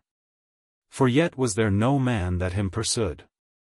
O destiny, that mayst not be eschewed, 4408. Alas, that Chanticleer flew from the beams. Alas, his wife wrought 4409 not of dreams. And on a Friday fell all this mischance. O Venus, that art goddess of pleasance, since that thy servant was this Chanticleer, and in thy service did all his power more for delight, than the world to multiply. Why wilt thou suffer him on thy day to die? O Goffred, dear master sovereign, that, when thy worthy King Richard was slain 4410 with shot, complainedest his death so sore. Yn had I now thy sentence and thy lore. The Friday for to cheat den, as did ye? For on a Friday, soothly, slain was he. Then would I shew you how that I could plain. For Chanticleer's dread, and for his pain. Certes such cry nor lamentation was ne'er of ladies made, when Aelian was won, and Pyrrhus 4411 with his straight sword, when he had hent King Priam by the beard, and slain him, as saith us Endnotes, as maiden all the hennes in the close 4412, when they had seen of Chanticleer the sight. But sov Rainley 4413 Dame Partelote Shrite 4414. Full louder than did Hasdrubal's wife, when that her husband had lost his life, and that the Romans had burnt Carthage. She was so full of torment and of rage, that wilfully into the fire she start, and burnt herself with a steadfast heart. O woeful hennes! Right so cried ye. As, when that Nero burned the city of Rome, cried the senators' wives, for that their husbands losten all their lives. Without guilt this Nero hath them slain. Now will I turn unto my tale again. The Sallie 4415 widow, and her daughters too. Hard these hennes cry and make woe. And at the doors out started they anon, and saw the fox toward the wood is gone, and bare upon his back the cock away. They cried, out, harrow, and well away. Aha! The fox, and after him they ran. And eke with staves many another man ran Call our dog, and Talbot, and Garland. And Malkin, with her distaff in her hand, ran cow and calf, and eke the very hogges. So feared they were for barking of the dogs, and shouting of the men and women eke. They ran so, them thought their hearts would break. They yelled as the fiends do in hell. The ducks cried as men would them quell. 4416. The geese for fear flewen o'er the trees. Out of the hive came the swarm of bees. So hideous was the noise, bendicite. Certes he, Jack Straw, 4417 in his many, 4418. Na maid never shouts half so shrill. When that they wouldn't any Fleming kill. As thilk day was made upon the fox. Of brass they brought beams 4419 and of box. Of horn and bone, in which they blew and pooped, 4420. And therewithal they shrieked and they hooped. It seemed as the heaven should fall. Now, good men, I pray you hearken all. Lo, how fortune turneth suddenly. The hope and pride eke of her enemy. This cock, that lay upon the fox's back. In all his dread unto the fox he spake. And said, Sir, if that I were as ye. Yet would I say, as Whistly 4421 God help me. Turn ye again. Ye proud churls all. 4422. A very pestilence upon you fall. Now am I come unto the wood's side. Maugre your head, the cock shall here abide. I will him eat, in faith, and that anon. The fox answered, In faith it shall be done. And, as he spake the word, all suddenly, the cock brake from his mouth deliverly 4423. And high upon a tree he flew anon. And when the fox saw that the cock was gone, Alas, quoth he, O Chanticleer, alas. I have, quoth he, why done to you trespass 4424. Inasmuch as I maked you afeard. When I you hent 4425 and brought out of your yard. But, sir, I did it in no wick intent. Come down, and I shall tell you what I meant. I shall say sooth to you, God help me so. Nay then, quoth he, I shrew 4426 us both the two. And first I shrew myself, both blood and bones. If thou beguile me oftener than once, thou shalt no more through thy flattery. Do 4427 me to sing and wink with mine eye. For he that winketh when he should see all wilfully, God let him never the. 4428. Nay, quoth the fox, but God give him mischance. That is so indiscreet of governance. That jangleth 4429 when that he should hold his peace. Lo, what it is for to be reckless and negligent, and trust on flattery. But ye that hold this tale of folly, as of a fox, or of a cock or hen, take the morality thereof, good men. For St. Paul saith, that all that written is. To our doctrine 4430 it written is Ywis. 4431. Take the fruit, and let the chaff be still. Now good God, if that it be thy will. As saith my Lord 4432, so make us all good men. And bring us all to thy high bliss. Amen. Sir none as priest, our host said anon. Why blessed be thy breach, and every stone. This was a merry tale of Chanticleer. But by my truth, if thou wert seculara 4433. Thou wouldest be a treadfowl 4434 aright. For if thou have courage as thou hast might, thee were need of hennis, as I ween. Ye more than 7 times 17. See, what bronze 4435 hath this gentle priest. So great a neck, and such a large breast. He looketh as a spurhawk with his eyen.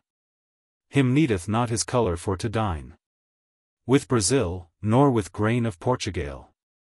But, sire, fair fall you for your tale. And, after that, he with full merry cheer said to another, as ye shall hear. 4436 vertical ellipsis. The second nun's tale 4437. The minister and Norris 4438 unto vices, which that men call in English idleness. The porter at the gate is of Dalice. 4439. T-eschew, and by her contrar, her oppress. That is to say, by lawful business 4440. Well ought we to do our all intent, 4441. Lest that the fiend through idleness us hent. 4442. For he, that with his 1,000 cordis sly, continually us waiteth to becklap 4443. When he may man in idleness espy, he can so lightly catch him in his trap. Till that a man be hent right by the lap 4444. He is not where the fiend hath him in hand. Well ought we work, and idleness withstand. And though men dreaded never for to die, yet see men well by reason, doubtless, that idleness is root of sluggardy, of which there cometh never good increase. And see that sloth them holdeth in a lees 4445. Only to sleep, and for to eat and drink, and to devouren all that others swink. 4446. And, for to put us from such idleness, that cause is of so great confusion, I have here done my faithful business. After the legend, in translation, write of thy glorious life and passion. Thou with thy garland wrought of rose and lily, thee mean I, maid and martyr, Saint Cecily. And thou art the flower of virgins all, of whom that Bernard lists so well to write 4447. To thee at my beginning first I call. Thou comfort of us wretches, do me indite thy maiden's death, that won through her merite. Eternal life, and o'er the fiend victory, as man may after redden in her story. Thou maid and mother, daughter of thy Son, thou well of mercy, sinful souls cure, in whom that God of bounty chose to won. 4448. Thou humble and high o'er every creature, thou nobilest, so far forth our nature 4449. That no disdain the Maker had of kind 4450. His Son in blood and flesh to clothe and wind. 4451. Within the cloister of thy blissful sides, took man as shape eternal love and peace. That of the trine compass 4452 Lord and Guide is. Whom earth, and sea, and heaven, out of release 4453. Iere, 4454 and thou, Virgin Wemless 4455. Bare of thy body, and dweltest maiden pure. The Creator of every creature, assembled is in thee magnificence 4456. With mercy, goodness, and with such pity, that thou, that art the Son of excellence, not only helpest them that pray to thee, but oftentime, of thy benignity, full freely, ere that men thine help beseech, thou goest before, and art their lives' leech. 4457. Now help, thou meek and blissful fair maid, me, phlegmed 4458 wretch, in this desert of Gaul. Think on the woman Canon that said, that whelps eat some of the crumbs all, that from their lord's table be wife all. 4459. And though that I, unworthy son of Eve 4460, be sinful, yet accept my believe. 4461. And, for that faith is dead without works. For to work give me wit and space, that I be quit from thens that most dirk is. 4462. O thou, that art so fair and full of grace, be thou mine advocate in that high place, whereas without an end is sung Osan. Thou Christ's mother, daughter dear of Anne, and of thy light my soul in prison light, that troubled is by the contagion of my body, and also by the weight of earthly lust and false affection. O haven of refuge, O salvation of them that be in sorrow and distress. Now help, for to my work I will me dress. Yet pray I you, that read what I write 4463. Forgive me that I do no diligence. This ilk 4464 story subtly t indite. For both have I the wards and sentence of him that at the saintess reverence the story wrote, and follow her legend. And pray you that you will my work amend. First will I you the name of Saint Cecily expound, as men may in her story see. It is to say in English, Heaven's Lily 4465. For pure chasteness of virginity. Or, for she whiteness had of honesty 4466. And green of conscience, and of good fame. The sweet savour, Lily was her name. Or Cecily is to say, the way of blind. 4467. For she example was by good teaching. Or else Cecily, as I written find, is joined by a manner conjoining. Of heaven and Leah, 4468 and herein figuring. The heaven is set for thought of holiness. And Leah for her lasting business. Cecily may eke be said in this manner. Wanting of blindness, for her great light. Of sapience, and for her thews 4469 clear. Or else, lo, this maiden's name bright. Of heaven and Laos comes, for which by right men might her well the heaven of people call. Example of good and wise works all. For Laos people 4470 in English is to say. 4471. And right as men may in the heaven see the sun and moon, and stars every way. Right so men ghostly 4472 in this maiden free. Sawn of faith the magnanimity. And eke the clearness whole of sapience. And sundry works bright of excellence. And right so as these philosophers write. That heaven is swift and round, and eke burning. Right so was fair Cecily the white. Full swift and busy in every good working. And round and whole 4473 in good persevering. And burning ever in charity full bright. Now have I you declared what she hight. 4474.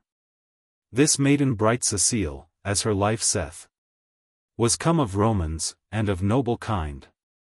And from her cradle fostered in the faith of Christ. And bare his gospel in her mind. She never ceased, as I written find, of her prayer, and God to love and dread, beseeching him to keep her maidenhead. And when this maiden should unto a man why wedded be, that was full young of age, which that why called was Valerian. And come was the day of marriage. She, full devout and humble in her courage 4475. Under her robe of gold, that sat full fair, had next her flesh why clad her in an hair. 4476. And while the organs made melody, to God alone thus in her heart sang she. O Lord, my soul and eke my body GIE 4477. Unwemmed 4478 lest that I confounded be. And, for his love that died upon the tree, every second or third day she fast. I bidding 4479 in her orisons full fast. The night came, and to bed must she gone. With her husband, as it is the manner. And privily she said to him anon. O sweet and well-beloved spouse dear! There is a counsel, 4480 and 4481 ye will adhere. Which that right fain I would unto you say. So that ye swear ye will it not bewray. Valerian gone fast unto her swear. That for no case nor thing that might be. He never should to none bewrayen her. And then at erst 4482 thus to him said she. I have an angel which that loveth me. That with great love, whether I wake or sleep, is ready I my body for to keep. And if that he may feelen, out of dread, 4483. That ye me touch or love in villainy. He right anon will slay you with the deed. And in your youthe thus ye should die. And if that ye in clean love me GIE 4484. He will you love as me, for your cleanness. and shew to you his joy and his brightness. Valerian, corrected as God willed, answered again, if I shall trust thee, let me that angel see, and him behold. And if that it a very angel be, then will I do as thou hast prayed me. And if thou love another man, forsooth, right with this sword then will I slay you both. Cecile answered anon right in this wise. If that you list, the angel shall ye see. So that ye trow 4485 of Christ, and you baptize. Go forth to Via Appia, quoth she. That from this town 4486 stands but miles 3. And to the poor folks that there dwell, say them right thus, as that I shall you tell. Tell them, that I, Cecile, you to them sent, to shew you the good Urban the old. For secret needs 4487 and for good intent. And when that ye Saint Urban have behold, tell him the words which I to you told. And when that he hath purged you from sin, then shall ye see that angel ere ye twin. 4488. Valerian is to the place gone. And, right as he was taught by her learning, he found this holy old Urban anon among the saints' burials lauding. 4489. And he anon, without tarrying, did his message, and when that he it told, Urban for joy his hands gone uphold. The tears from his eyen let he fall. Almighty Lord, O Jesus Christ, quoth he, sower of chaste counsel, heard 4490 of us all. The fruit of Thilk 4491 seed of chastity, that thou hast sown in Cecile, take to thee. Lo, like a busy bee, without guile, thee serveth I thine own thrall 4492 Sicil.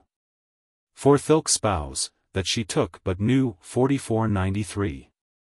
Full like a fierce lion, she sendeth here, as meek as e'er was any lamb to you. And with that word anon there gone appear an old man, clad in white clothes clear, that had a book with letters of gold in hand, and gone before Valerian to stand. Valerian, as dead, fell down for dread, when he him saw, and he uphent 4494 him though 4495. And on his book right thus he gone to read. One Lord, one faith, one God without a mo. One Christendom, one Father of all also. Above and all, and over all everywhere. These words all with gold why written were. When this was read, then said this old man, believest thou this or no? Say yea or nay. I believe all this, quoth Valerian. Forsoother 4496 thing than this, I dare well say. Under the heaven no wight think may. Then vanished the old man, he wist not where. And Pope Urban him christened right there. Valerian went home, and found Cecily within his chamber with an angel stand. This angel had of roses and of lily corons 44972, the which he bare in hand. And first to Cecile, as I understand, he gave the one, and after gone he take the other to Valerian her make. 4498. With body clean, and with unwemmed 4499 thought. Keep I well these corons too, quoth he. From paradise to you I have them brought. Nor evermore shall they rotten 4500 be. Nor lose their sweet savour, trust me. Nor ever wight shall see them with his eye. But 4501 he be chaste, and hate villainy. And thou, Valerian, for thou so soon assented hast to good counsel, also. Say what thee list, and thou shalt have thy boon. 4502. I have a brother, quoth Valerian though 4503. That in this world I love no man so. I pray you that my brother may have grace to know the truth, as I do in this place. The angel said, God liketh thy request. And Boda, with the palm of martyrdom, ye shall come unto this blissful rest. And, with that word, Tibers his brother came. And when that he the savour undernome 4504. Which that the roses and the lilies cast. Within his heart he gone to wonder fast. And said, I wonder, this time of the year, whence that sweet savour cometh so, of rose and lilies, that I smell here. For though I had them in mine hands too, the savour might in me no deeper go. The sweet smell, that in my heart I find, hath changed me all in another kind. 4505. Valerian said, 2 crowns here have we, snow white and rose red, that shine clear, which that thine eyen have no might to see. And, as thou smellest them through my prayer, so shalt thou see them. Leave 4506 brother dear. If it so be thou wilt without sloth, believe aright, and know the very troth. 4507. Tibers answered, Say'st thou this to me? In soothness, or in dream hear I this? In dreams, quoth Valerian, have we be. Unto this time, brother mine, why wis, 4508. But now at erst 4509 in truth our dwelling is. How knowst thou this, quoth Tibers? In what wise? Quoth Valerian, that shall I thee devise. 4510. The angel of God hath me the truth taught, which thou shalt see, if that thou wilt reny 4511.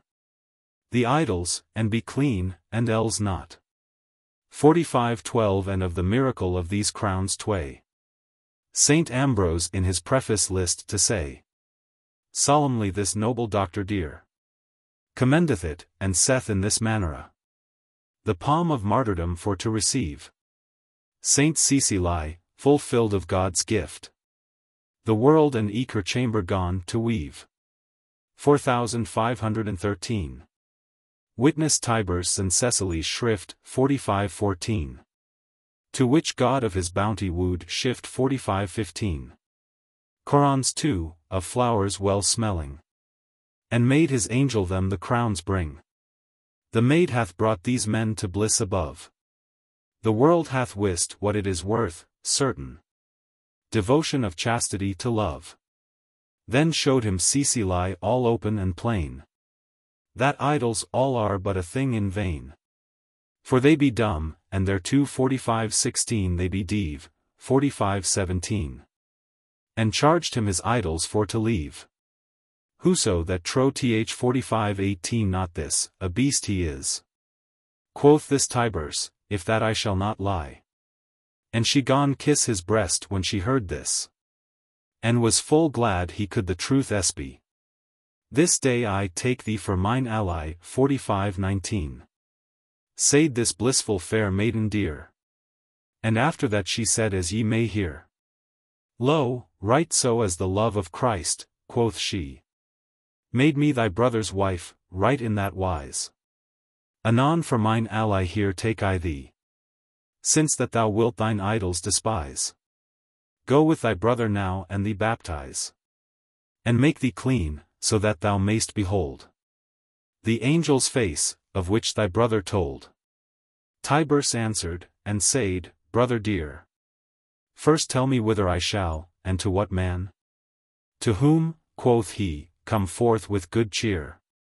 I will thee lead unto the Pope Urban. To Urban? Brother mine Valerian. Quoth then Tibers, wilt thou me thither lead? Methink that it were a wondrous deed.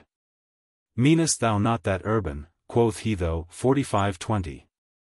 That is so often damned to be dead. And wans 4521 in Haux 4522 always to and fro. And dare not once putty forth his head?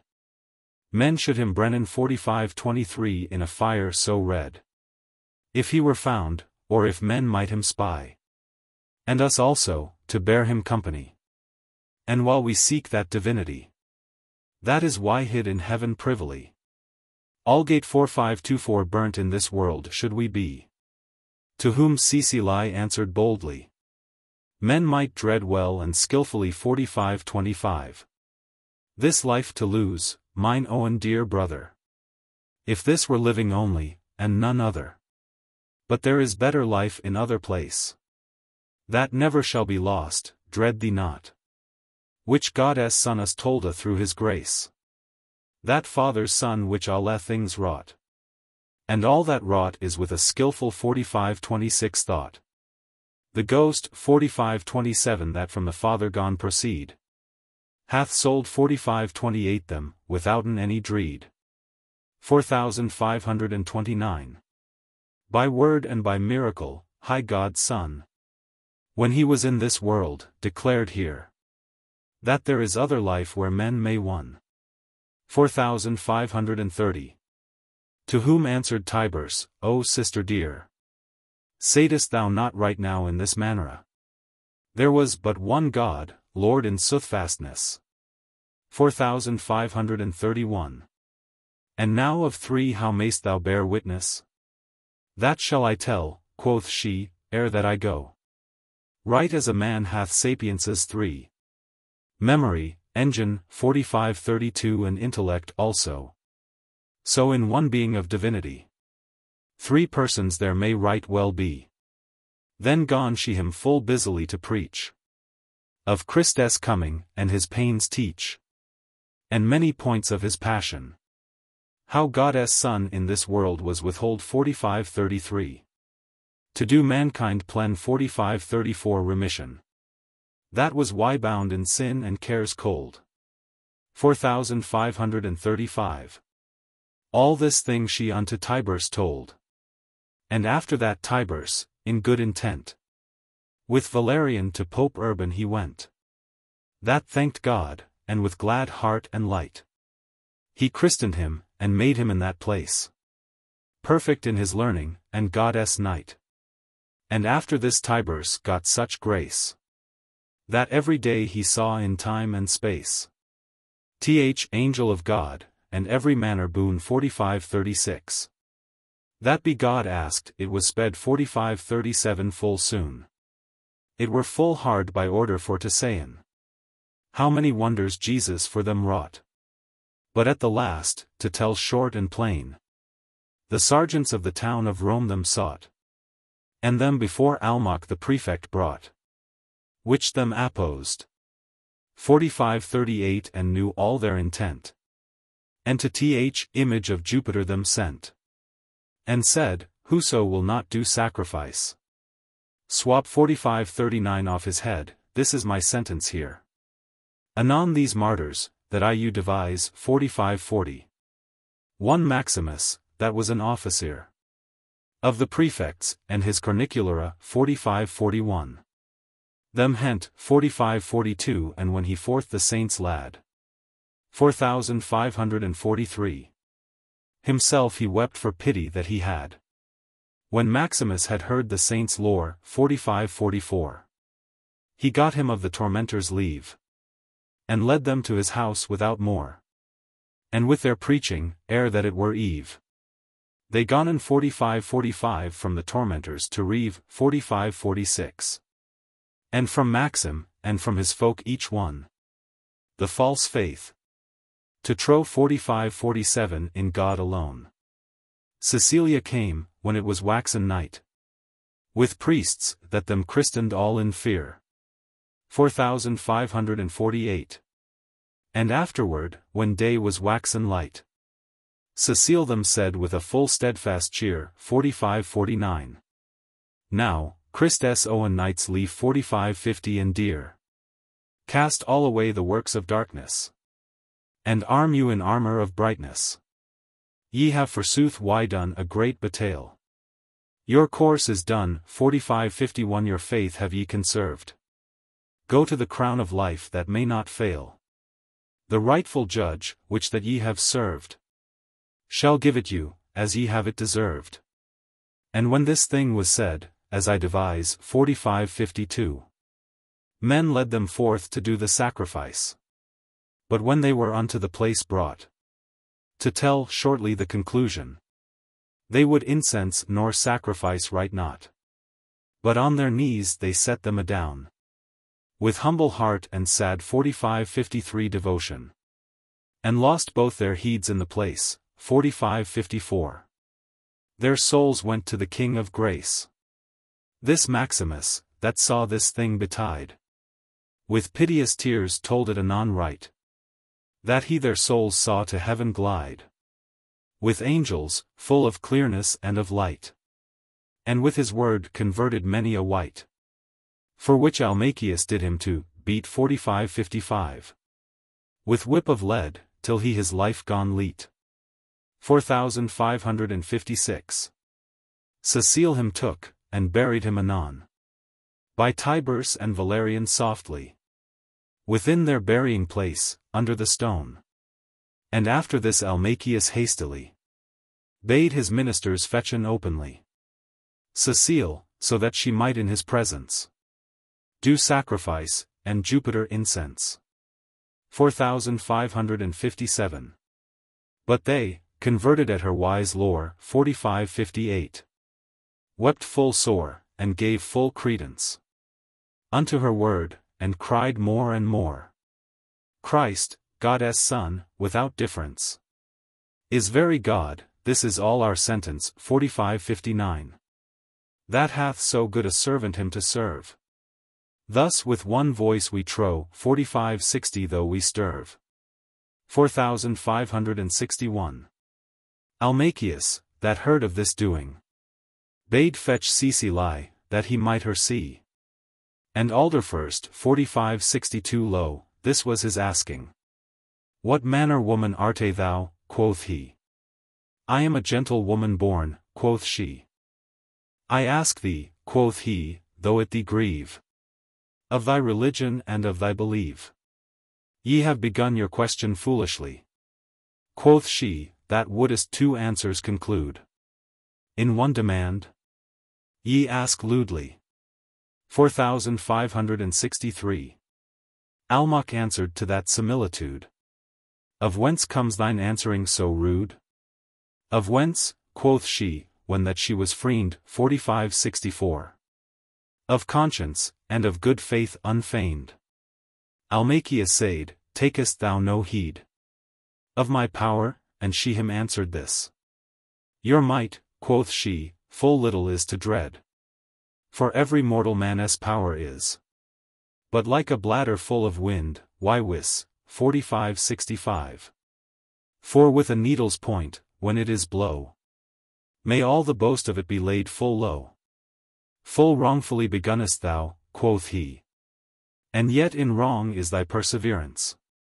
Know'st thou not how our mighty princes free have thus commanded and made ordinance, that every Christian wight shall have penance. 4566. But if that he his Christendom with say. 4567. And go all quit, if he will it renee. 4568. Your prince's Aaron, as your nobly. 4569 doth. Quoth then Cecile, and with a wood. 4570 sentence. 4571. Ye make us guilty. And it is not sooth. 4572. For ye that know well our innocence, forasmuch as we do I reverence to Christ, and for we bear a Christian name, ye put on us a crime and eke a blame. But we that know thilke name so, for virtuous, we may it not with say. Almach answered, choose one of these two. Do sacrifice, or Christendom renee, that thou mayst now escape by that way. At which the holy blissful fair maid, gone for to laugh, and to the judge said, O judge, confused in thy nicety. 4573. Wouldest thou that I renie innocence? To make me a wicked wight, quoth she. Lo, he dissimuleth. 4574. Here in audience he stareth and woodeth. 4575. In his advertence. 4576. To whom Almachius said, Unsly. 4577. Wretch, knowest thou not how far my might may stretch? Have not our mighty princes to me given ye both a power and eke authority, to make folk to diein or to liven? Why speakest thou so proudly then to me? I speak not but steadfastly, quoth she. Not proudly, for I say, as for my side. We hate deadly 4578 thilk vice of pride.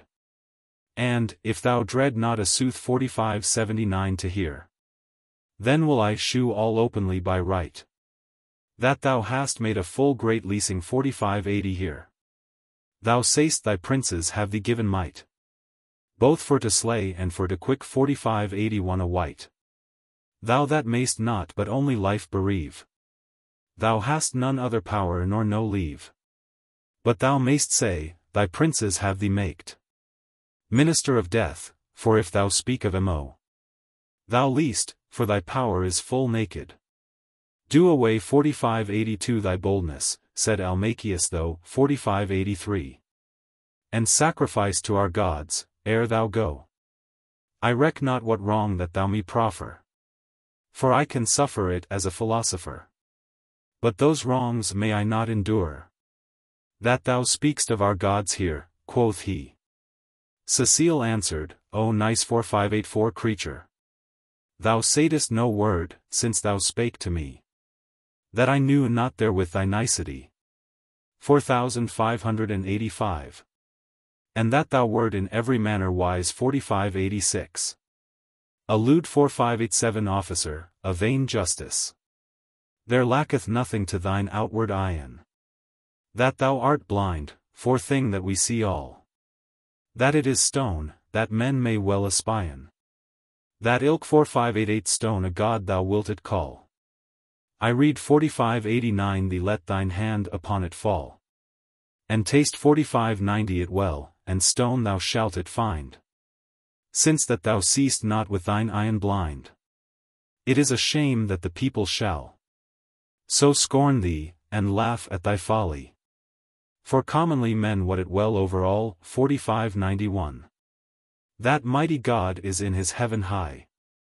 And these images, well mayst thou espy, to thee nor to themselves may not profite, for in effect they be not worth a mite. These wards and such others said she. And he waxed wroth, and bade men should her lead home to her house, and in her house, quoth he, burn her right in a bath, with flames red. And as he bade, right so was done the deed. For in a bath they gone her fast shedden. 4592. And night and day great fire they underbetten. 4593. The long night, and eke a day also, for all the fire, and eke the bathes heat, she sat all cold, and felt of it no woe. It made her not one drop for to sweat, but in that bath her life she must lead. 4594. For he, Meliboeus, with full wick intent to slay her in the bath his son 4595 sent. 3 strokes in the neck he smote her though. 4596. The tormentor 4597 but for no manner chance, he might not smite her fair neck in two. And, for there was that time an ordinance, that no man should do man such penance. 4598. The 4th stroke to smite, soft or sore, this tormentor he durst do no more, but half dead, with her neck carven. 4599 there he let her lie, and on his way is went. The Christian folk, which that about her were, with sheets have the blood full fair hent. 4600. 3 days lived she in this torment, and never ceased them the faith to teach, that she had fostered them, she gone to preach. And them she gave her mebles 4601 and her thing. And to the Pope Urban betook 4602 them though. 4603. And said, I ask this of heaven's king, to have respite 3 days and no mo, to recommend to you, ere that I go, these souls, lo, and that I might do work. 4604. Here of mine house perpetually a church, Saint Urban with his deacons, privily, the body fetched, and buried it by night, among his other saints honestly. 4605. Her house the church of Saint Cecily hight. 4606. Saint Urban hallowed it, as he well might. In which unto this day, in noble wise, men do to Christ and to his saint service. The Canon's Yeoman's Tale 4607. The Prologue. When ended was the life of Saint Cecile. Ere we had ridden fully 5 mile 4608. At Bowden under us gone o'ertake a man, that clothed was in clothes black, and underneath he wore a white surplice. His hackney 4609 which was all pomely gris 4610. So sweated, that it wonder was to see. It seemed as he had pricked 4611 miles 3. The horse eke that his yeoman rode upon. So sweated, that unneaths 4612 might he gone. About the patrol 4613 stood the foam full high. He was of foam, as flecked 4614 as a pie. A male twyfold 4615 on his crupper lay. It seemed that he carried little array. All light for summer rode this worthy man. And in my heart to wonder I began. What that he was, till that I understood. How that his cloak was sewed to his hood. For which, when I had long advised 4616 me, I deemed him some Canon for to be. His hat hung at his back down by a lace 4617. For he had ridden more than trot or pace. He had pricked like as he were wood point 4618. A cloat, leaf 4619 he had laid under his hood. For sweat, and for to keep his head from heat. But it was joy for to see him sweat. His forehead dropped as a stillatory 4620. Were full of plantain or of paratory point 4621. And when that he was come, he gone to cry. God save, quoth he, this jolly company. Fast have I pricked, quoth he, for your sake. Because that I would you overtake.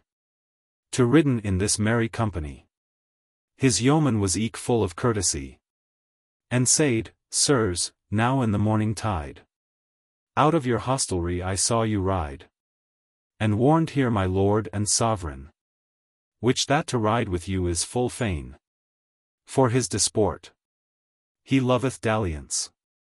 Friend, for thy warning God give thee good chance, 4622. Said our host, certain it would seem. Thy lord were wise, and so I may well deem. He is full jocund also, dare I lay. Can he aught tell a merry tale or tway, with which he gladden may this company? Who, sir? My lord? Yea, sir, without lie. He can 4623 of mirth and eke of jollity. Not but 4624 enough. Also, sir, trust me. And 4625 ye him knew all so well as do I. Ye would wonder how well and craftily he could work, and that in sundry wise. He hath take on him many a great emprise, which were full hard for any that is here to bring about, but 4626 they of him at Lear. 4627. As homely as he rides amongst you. If ye him knew, it would be for your prow, 4628. Ye would not forego his acquaintance. For mush good, I dare lay in balance all that I have in my possession. He is a man of high discretion. I warn you well, he is a passing 4629 man. Well, quoth our host, I pray thee tell me then. Is he a clerk, 4630 or no? Tell what he is. Nay, he is greater than a clerk, why wis, 4631. Said this yeoman, and, in words few, host, of his craft somewhat I will you shew.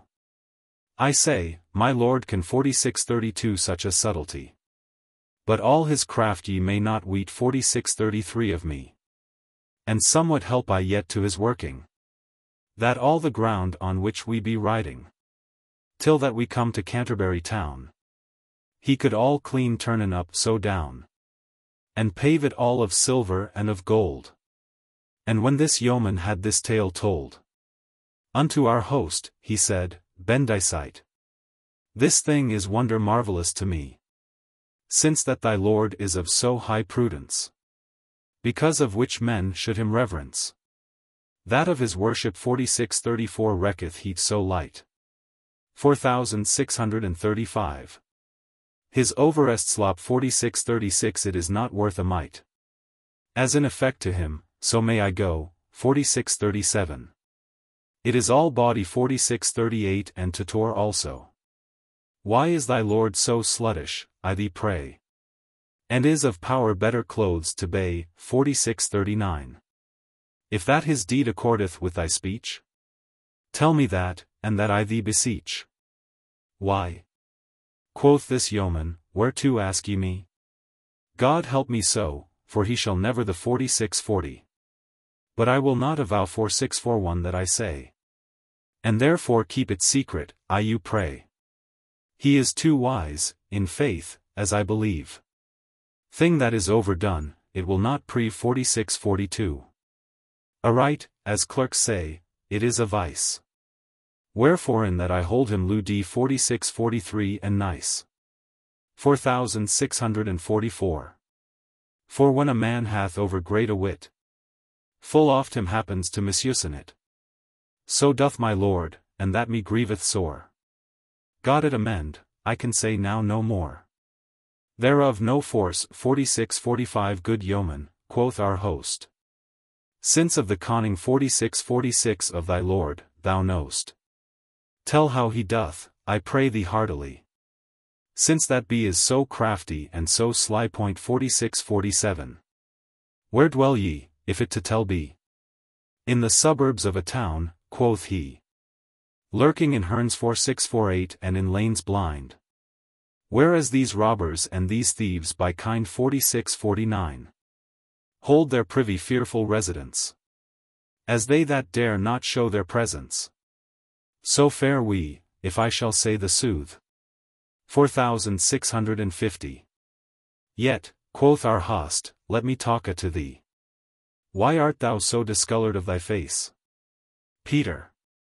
4651 quoth he, God give it hard grace. 4652. I am so us the oat fire to blow, that it hath changed my color, I trow. I am not wont in no mirror to pry, but swink 4653 sore, and learn to multiply. 4654. We blunder 4655 ever, and purrin 4656 in the fire. And, for all that, we fail of our desire. Forever we lack our conclusion. To mush folk we do 4657 illusion. And borrow gold, be it a pound or two, or 10 or 12, or many some as mo. And make them weenen 4658 at the least way. That of a pound we can make tway. Yet is it false. And we have good hope. It for to do, and after it we grope. 4659. But that science is so far us beforn, that we may not, although we had it sworn, it overtake. It slides away so fast. It will us make beggars at the last. While this yeoman was thus in his talking, this Canon drew him near, and heard all thing which this yeoman spake. For suspicion of Meliboeus' speech ever had this Canon. For Cato saith, that he that guilty is, deemeth all things be spoken of him wis. 4660. Because of that he gone so nigh to draw to his yeoman, that he heard all his saw. 4661. And thus he said unto his yeoman though. 4662. Hold thou thy peace, and speak no words mo. For if thou do, thou shalt at dear Abbey. 4663. Thou slanderest me here in this company, and eke discoverest that thou shouldest hide. Yea, quoth our host, tell on, whatso betide. Of all his threatening reck not a mite. In faith, quoth he, no more do I but light. 4664. And when this Canon saw it would not be, but his yeoman would tell his privity, he fled away for very sorrow and shame. Ah, quoth the yeoman, here shall rise a game. 4665. All that I can anon I will you tell. Since he is gone, the foule fiend him quell. 4666. For ne'er hereafter will I with him meet. For penny nor for pound, I you beheat. 4667. He that me brought first unto that game. Ere that he die, sorrow have he and shame. For it is earnest 4668 to me, by my faith. That feel I well, whatso any man saith. And yet for all my smart, and all my grief. For all my sorrow, labor, and mischief 4669. I could never leave it in no wise. Now would to God my wit might suffice. To tell len all that longeth to that art. But nathless yet will I tell part.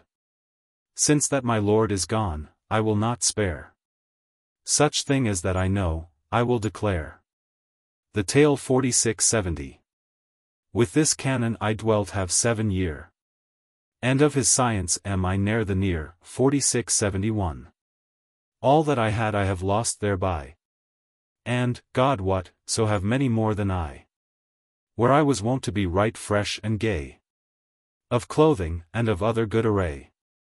Now may I wear an hose upon mine head. And where my colour was both fresh and red. Now is it wan, and of a leaden hue. Whoso it useth, sore shall he it rue. And of my swink 4672 yet bleared is mine eye. 4673.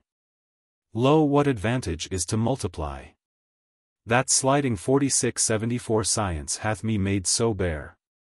That I have no good 4675 where that ever I fare. And yet I am indebted so thereby. Of gold, that I have borrowed truly. That, while I live, I shall it quite 4676 never. Let every man beware by me for ever. What manner man that casteth 4677 him thereto? If he continue, I hold his thrift why do, 4678. So help me God, thereby shall he not win. But empty his purse, and make his wits thin. And when he, through his madness and folly, hath lost his own good through jeopardy 4679. Then he exciteth other men thereto. To lose their good as he himself hath do. For unto shrews 4680 joy it is and ease. To have their fellows in pain and disease. 4681. Thus was I once learned of a clerk. Of that no charge, 4682 I will speak of our work. When we be there as we shall exercise our elvish 4683 craft, we see me wonder wise. Our terms be so clergal and quaint. 4684. I blow the fire till that mine heart faint. Why should I tell len each proportion of things, wish that we work upon, as on 5 or 6 ounces, may well be, of silver, or some other quantity? And busy me to tell you the names. As orpiment, burnt bones, iron squams, 4685. That into powder grounden be full small? And in an earthen pot how put is all? And, salt why put in, and also pepper. Before these powders that I speak of here. And well why covered with a lamp of glass? And of much other thing which that there was? And of the pots and glasses in glutting 4686. That of the air might passen out no thing? And of the easy 4687 fire, and smart 4688 also. Which that was made? And of the care and woe that we had in our matters subliming, and in amalgaming, and calcining. Of quicksilver, called mercury crude? For all our sleights we cannot conclude. Our orpiment, and sublimed mercury. Our ground litharge 4689 eke on the porphyry. Of each of these of ounces a certain 4690. Not helpeth us, our labor is in vain. Nor neither our spirit's ascension. Nor our matters that lie all fixed adown. May in our working nothing us avail. For lost is all our labor and travail. And all the cost, a 20 devil way. is lost also, which we upon it lay. There is also full many another thing that is unto our craft appertaining, though I by order them not rehearse can, because that I am a lewd 4691 man.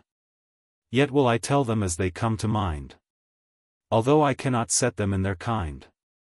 As bowl armoniac, verdigris, boris, and sundry vessels made of earth and glass. Our urinals, and our dissensories, 4692. Phials, and crosslets, 4693 and sublimatories. Cucurbits, 4694 and alembics 4695 eke. And other such, dear enough a leak. 4696. It needeth not for to rehearse them all. Waters rubifying, and Buell's gall. Arsenic, sal armoniac, and brimstone. And herbs could I tell eke many a one. As egremoine 4697 valerian, and lunary 4698. And other such. If that me list to tarry. Our lampies burning both a night and day. To bring about our craft if that we may. Our furnace eke of calcination. And of water's albification. Unslaked lime, chalk, and glare of an EY 4699. Powders diverse, ashes, dung, piss, and clay. Seared poquettes. 4700 saltpetre, and vitriol. And divers fires made of wood and coal. Sal tartar, alkali, salt preparate. And combust matters, and coagulate. Clay made with horse and man's hair, and oil. Of tartar, alum, glass, barm, wort, argoil, 4701. Rosalgar, 4702 and other matters imbibing. And eke of our matters incorporing, 4703. And of our silver citronation, 4704. Our cementing, and fermentation. Our ingots, 4705 tests, and many things mo. I will you tell, as was me taught also. The four spirits, and the bodies 7. By order, as oft I heard my lord them neven. 4706. The first spirit quicksilver called is. The second orpiment, the third, wis. Sal armoniac, and the fourth brimstone. The bodies 7 eke, lo them here anon. Sol gold is, and luna silver we threep. 4707. Mars iron, Mercury quicksilver we cleep, 4708. Saturnus lead, and Jupiter is tin. And Venus copper, by my father's kin. This cursed craft whoso will exercise. He shall no good have that him may suffice. For all the good he spendeth thereabout. He lose shall, thereof have I no doubt. Whoso that list to utter 4709 his folly. Let him come forth and learn to multiply. And every man that hath aught in his coffer. Let him appear, and wax a philosopher. Ascons 4710 that craft is so light to lear. 4711. Nay, nay, God what, all be he monk or frere. Priest or canon, or any other wight. Though he sit at his book both day and night. In learning of this elvish nice 4712 lore. All is in vain, and pardai much more. Is to learn a Lou D 4713 man this subtlety. Phi. Speak not thereof, for it will not be. And con he letterer 4714 or con he none. As in effect, he shall it find all one. For Boda too, by my salvation. Concluden in multiplication 4715. Alike well, when they have all why do. This is to say, they fail Boda too. Yet forgot I to make rehearsal. Of waters corrosive, and of limail 4716. And of bodies mollification. And also of their induration. Oils, ablutions, metal fusible. To tell en all, would passon any Bible. That o where 4717 is. Wherefore, as for the best. Of all these names now will I me rest. For, as I trow, I have you told enough. To raise a fiend, all look he ne'er so rough. 4718. Ah! Nay, let be. The philosopher's stone. Elixir called, we seek fast each one. For had we him, then were we sicker. 4719 enow. But unto God of heaven I make a vow. 4720. For all our craft, when we have all why do. And all our sleight, he will not come us to. He hath why made us spend mush good. For sorrow of which almost we waxed wood. 4721. But that good hope creeped in our heart. Supposing ever, though we sore smart, to be relieved by him afterward. Such supposing and hope is sharp and hard. I warn you well it is to seek can ever. That future temps. 4722 hath made men dissever. In trust thereof, from all that ever they had. Yet of that art they cannot wax sad. 4723. For unto them it is a bitter sweet. So see method, for had they but a sheet, which that they might wrap them in at night, and a brat. 4724 to walk in by daylight, they would them sell, and spend it on this craft. They cannot stint. 4725 until no thing be laughed. And evermore, wherever that they gone, men may them know by smell of brimstone. For all the world they stinken as a goat. Their savour is so rammish and so hot, that though a man a mile from them be, the savour will infect him, trust me. Lo, thus by smelling and threadbare array, if that men list, this folk they know may. And if a man will ask them privily, why they be clothed so unthriftily. 4726. They right anon will rounen. 4727 in his ear, and sayin, if that they espied were, men would them slay, because of their science. Lo, thus these folk betrayen innocence. Pass over this, I go my tale unto. Ere that the pot be on the fire, why, do. 4728. Of metals, with a certain quantity, my lord them tempers. 4729 and no man but he. Now he is gone, I dare say boldly. For as men say, he can do craftily. Aldgate. 4730 I wot well he hath such a name.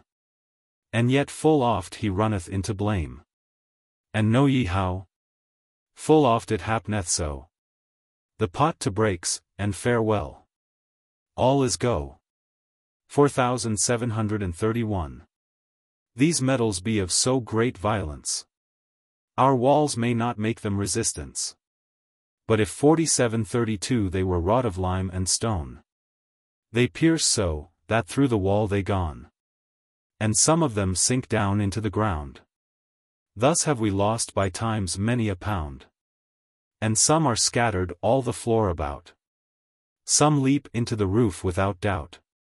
Though that the fiend not in our sight him shew, I trow that he be with us, that shrew. 4733. In Hela, where that he is lord and sire, is there no more woe, rancor, nor ire? When that our pot is broke, as I have said, every man chides, and holds him evil apaid. 4734. Some said it was long on. 4735 the fire making. Some said nay, it was on the blowing. Then was I feared, for that was mine office. Straw, quoth the third, ye be lewd and nice. 4736. It was not tempered. 4737 as it ought to be. Nay, quoth the fourth, stint. 4738 and hearken me. Because our fire was not why made of beech. That is the cause, and other none, so that ch. 4739. I cannot tell whereon it was along. But well I wot great strife is us among. What, quoth my lord, there is no more to doen. Of these perils I will beware eftsoon. 4740. I am right sicker. 4741 that the pot was crazed. 4742. Be as be may, be ye no thing amazed. 4743.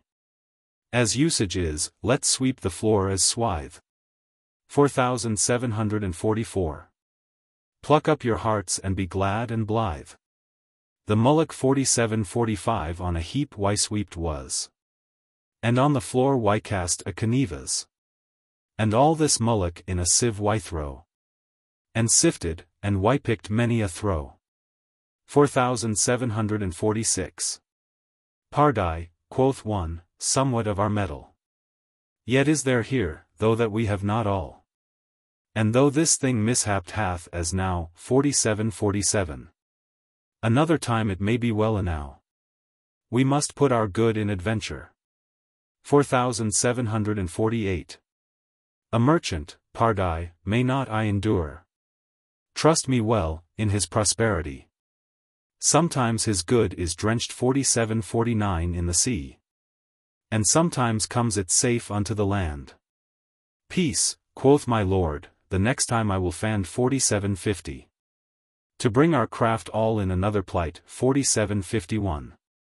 And but I do, sirs, let me have the white. 4752. There was default in somewhat, well I wot. Another said, the fire was over hot.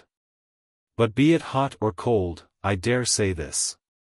That we concluden evermore amiss. We fail alway of that which we would have. And in our madness evermore we rave. And when we be together every one, every man seemeth a Solomon. But all thing, which that shineth as the gold, it is not gold, as I have heard it told. Nor every apple that is fair at eye, it is not good, whatso men clap 4753 or cry. Right so, lo, fareth it amongst us. He that the wisest seemeth, by Jesus, is most fool, when it cometh to the proof, 4754. And he that seemeth truest, is a thief. That shall ye know, ere that I from you wend. By that I of my tale have made an end.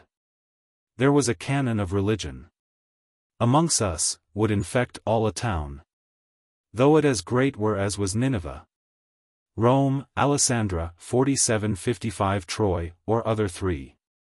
His slights 4756 and his infinite falseness. There could no man writen, as I guess.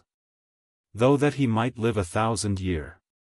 In all this world of falseness N is 4757 his peer.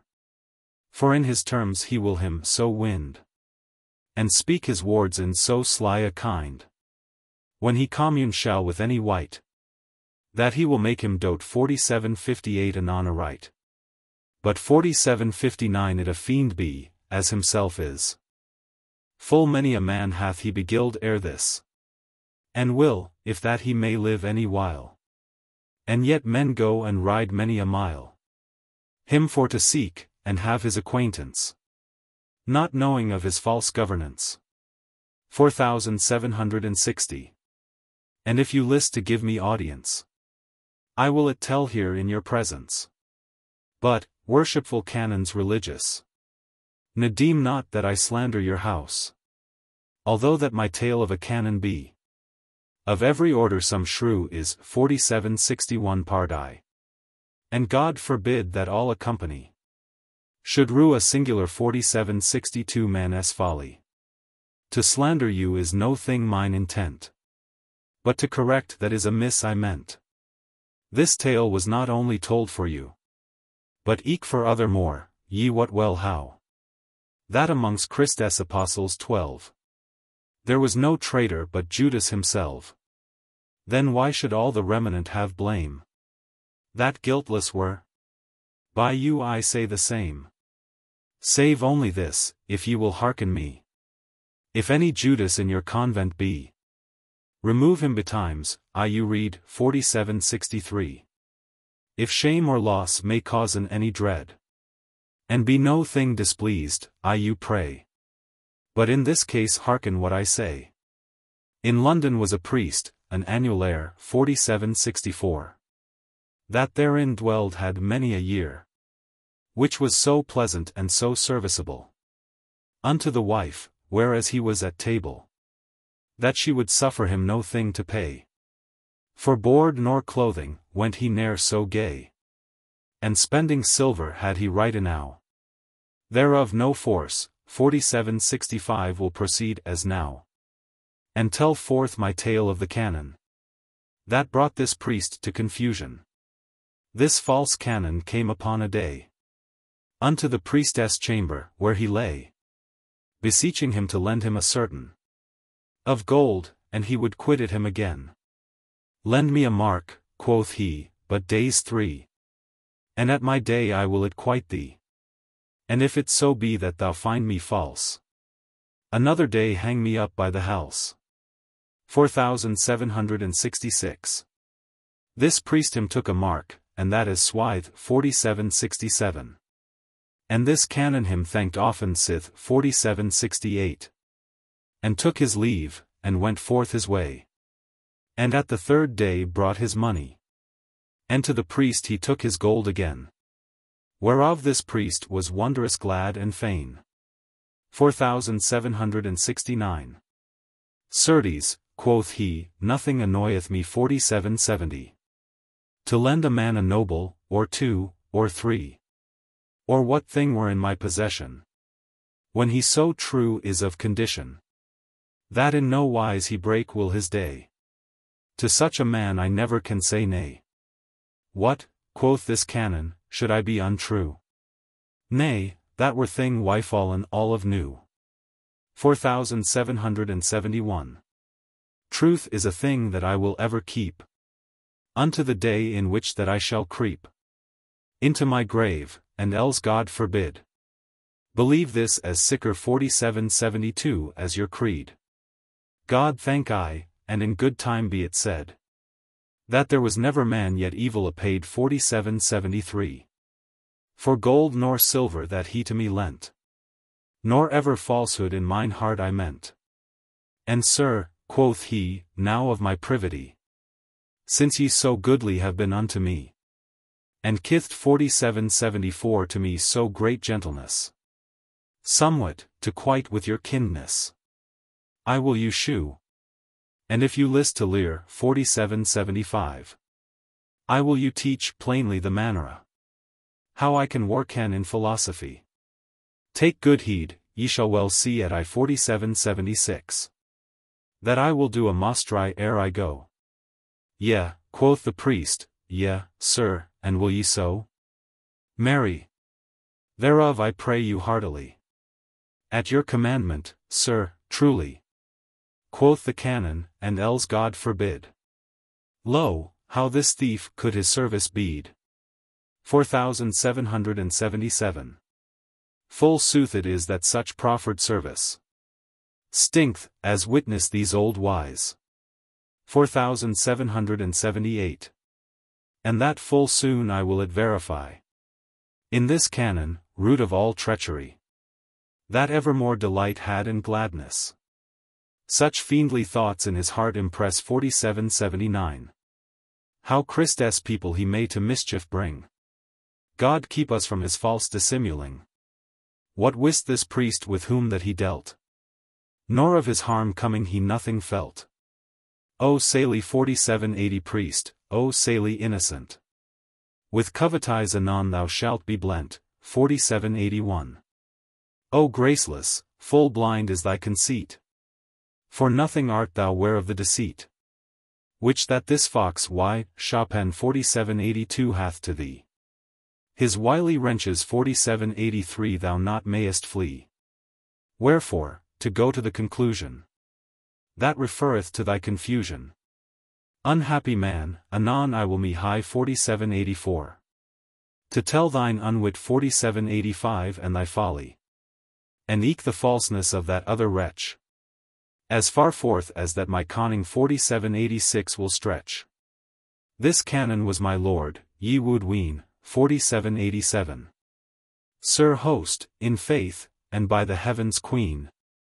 It was another canon, and not he.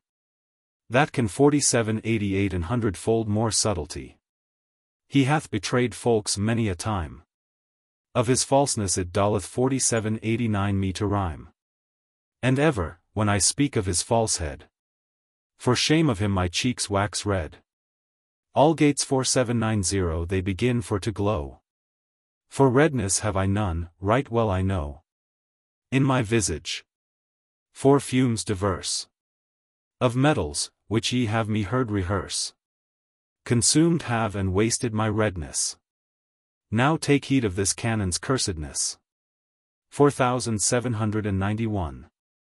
Sir, quoth he to the priest, let your man gone. For quicksilver, that we it had anon. And let him bring in ounces 2 or 3. And when he comes, as fast shall ye see a wondrous thing, which ye saw ne'er ere this. Sir, quoth the priest, it shall be done, why wis. 4792. He bade his servant fetch him this thing. And he already was at his bidding. And went him forth, and came anon again. With this quicksilver, shortly for to sayn. And took these ounces 3 to the Canon. And he them laid well and fair adown. And bade the servant coals for to bring. That he anon might go to his working. The coals right anon wherein wifet, 4793. And this Canon took a crosslet 4794. Out of his bosom, and shewed to the priest. This instrument, quoth he, which that thou sayest. Take in thine hand, and put thyself therein. Of this quicksilver an ounce, and here begin. In the name of Christ. To wax a philosopher. There be full few, which that I would proffer. To shew them thus much of my science. For here shall ye see by experience. That this quicksilver I will mortify, 4795. Write in your sight anon without lie. And make it as good silver, and as fine. As there is any in your purse, or mine. Or elsewhere. And make it malleable. And else hold me false and unable. Among folk for ever to appear. I have a powder here that cost me dear. Shall make all good, for it is cause of all. My conning, 4796 which that I use shall. Void 4797 your man, and let him be there out. And shut the door, while we be about. Our privity, that no man us espy. While that we work in this philosophy. All, as he bade, fulfilled was indeed. This ilk servant right anon out yeta, 4798. And his master shut the door anon. And to their labor speedily they gone. This priest, at this cursed canon's bidding. Upon the fire anon he set this thing. And blew the fire, and busied him full fast. And this canon into the crosslet cast. A powder, I know not whereof it was. Why made, either of chalk, either of glass. Or somewhat else, was not worth a fly. To blinden with 4799 this priest. And bade him high 4800. The coals for to couchen 4801 all above. The crosslet. For, in token I thee love. Quoth this canon, thine own hands too. Shall work all thing that here shall be due. 4802. Grand mercy, 4803 quoth the priest, and was full glad. And couched the coals as the canon bade. And while he busy was, this fiendly wretch. This false canon, the foule fiend him fetch. Out of his bosom took a beechen coal. In which full subtly was made a hole. And therein put was of silver limail 4804. An ounce, and stopped was without fail. The hole with wax, to keep the limail in. And understand, that this false gin 4805. Was not made there, but it was made before. And other things I shall tell you more. Hereafterward, which that he with him brought. Ere he came there, him to beguile he thought. And so he did, ere that they went a twin, 4806. Till he had turned him, could he not blind point 4807. It dolleth 4808 me, when that I of him speak. On his falsehood fain would I me a wreak, 4809. If I wist how, but he is here and there. He is so variant 4810 he abides nowhere. But take heed, sirs, now for God's love. He took his coal, of which I spake above. And in his hand he bare it privily. And while the priest couched busily the coals, as I told you ere this Canon said, Friend, ye do amiss. This is not couched as it ought to be. But soon I shall amend it, quoth he. Now let me meddle therewith but a while. For of you have I pity, by Saint Guile. Ye be right hot, I see well how ye sweat. Have here a cloth, and wipe away the wet. And while that the priest whipped his face, this Canon took his coal, with sorry grace 48:11. And laid it above on the midward of the crosslet, and blew well afterward, till that the coals began fast to brenn. 4812. Now give us drink, quoth this Canon then. And swithe 48:13 all shall be well, I undertake. Sit we down, and let us merry make. And when that this Canon's beechen coal was burnt, all the limail out of the hole into the crosslet anon fell down. And so it must needs, by resound, since it above so even couched 48:14 was.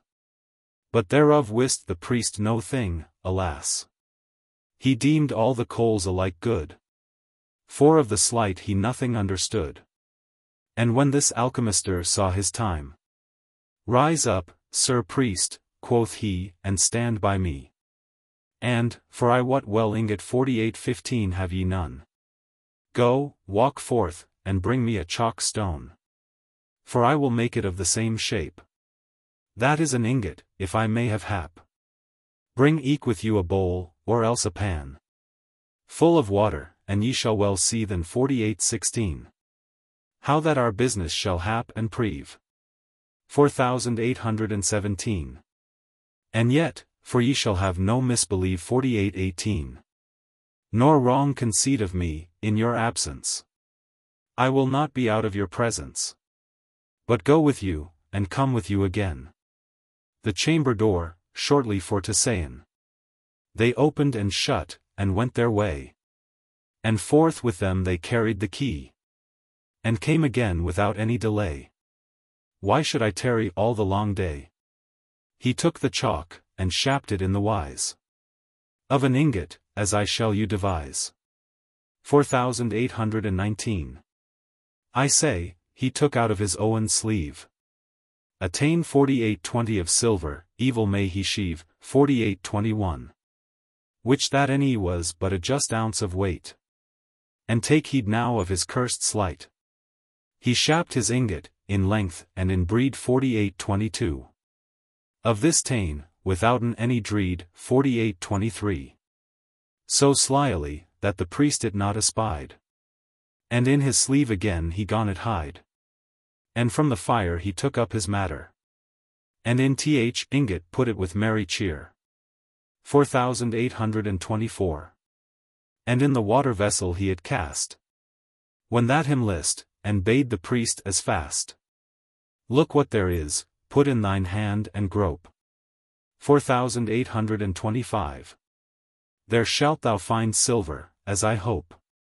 What, devil of hell, should it else be? Shaving of silver, silver is, pardie. He put his hand in, and took up a tane 4826. Of silver fine, and glad in every vein. Was this priest, when he saw that it was so. God's blessing, and his mother's also. And Allah hallows 4827 have ye, Sir Canon. Said this priest, and I their molly son 4828. But, and 4829 ye vouchsafe to teach me this noble craft and this subtility. I will be yours in all that ever I may. Quoth the Canon, yet will I make assay 4830. The second time, that ye may take heed. And be expert of this, and, in your need. Another day assay in mine absence. This discipline. And this crafty science. Let take another ounce, quoth he though, 4831. Of quicksilver, without wards mo. And do therewith as ye have done ere this. With that other, which that now silver is. The priest him busied, all that ere he can, to do as this Canon, this cursed man, commanded him, and fast he blew the fire, for to come to th effect of his desire. And this Canon right in the meanwhile. Already was this priest eft 48:32 to beguile. And, for a countenance 48:33 in his hand bear an hollow stick, take keep 48:34 and beware. In th end of which an ounce and no more of silver limail put was, as before, was in his coal, and stopped with wax well, for to keep in his limail every deal. 4835. And while this priest was in his business, this Canon with his stick gone him dress 48:36. To him anon, and his powder cast in, as he did erst 48:37, the devil out of his skin. Him turn, I pray to God, for his falsehead. For he was ever false in thought and deed. And with his stick, above the crosslet, that was ordained with that false get, 48:38. He stirred the coals, till relent gone the wax against the fire, as every man. But he a fool be, knows well it must need. And all that in the stick was out yet a 48:39. And in the crosslet hastily 48:40 it fell. Now, good sirs, what will ye bet 48:41 then well? When that this priest was thus beguiled again, supposing naught but truth, sooth to sayin', he was so glad, that I cannot express in no manner a his mirth and his gladness. And to the Canon he proffered eftsoon 48:42. Body and good. Yea, quoth the Canon soon. Though poor I be, crafty 48:43 thou shalt me find. I warn thee well, yet is there more behind. Is any copper here within? Said he. Yea, sir, the priest said, I trow there be. Else go by us some, and that is swithe. 4844. Now, good sir, go forth thy way and hie 48:45 thee. He went his way, and with the copper came. And this Canon it in his hand's name, 48:46. And of that copper weighed out an ounce. Too simple is my tongue to pronounce. As minister of my wit, the doubleness of this Canon, root of all cursedness. He friendly seemed to them that knew him not. But he was fiendly, both in work and thought. It wearieth me to tell of his falseness. And nathless yet will I it express. To that intent men may beware thereby. And for none other cause truly. He put this copper in the crosslet.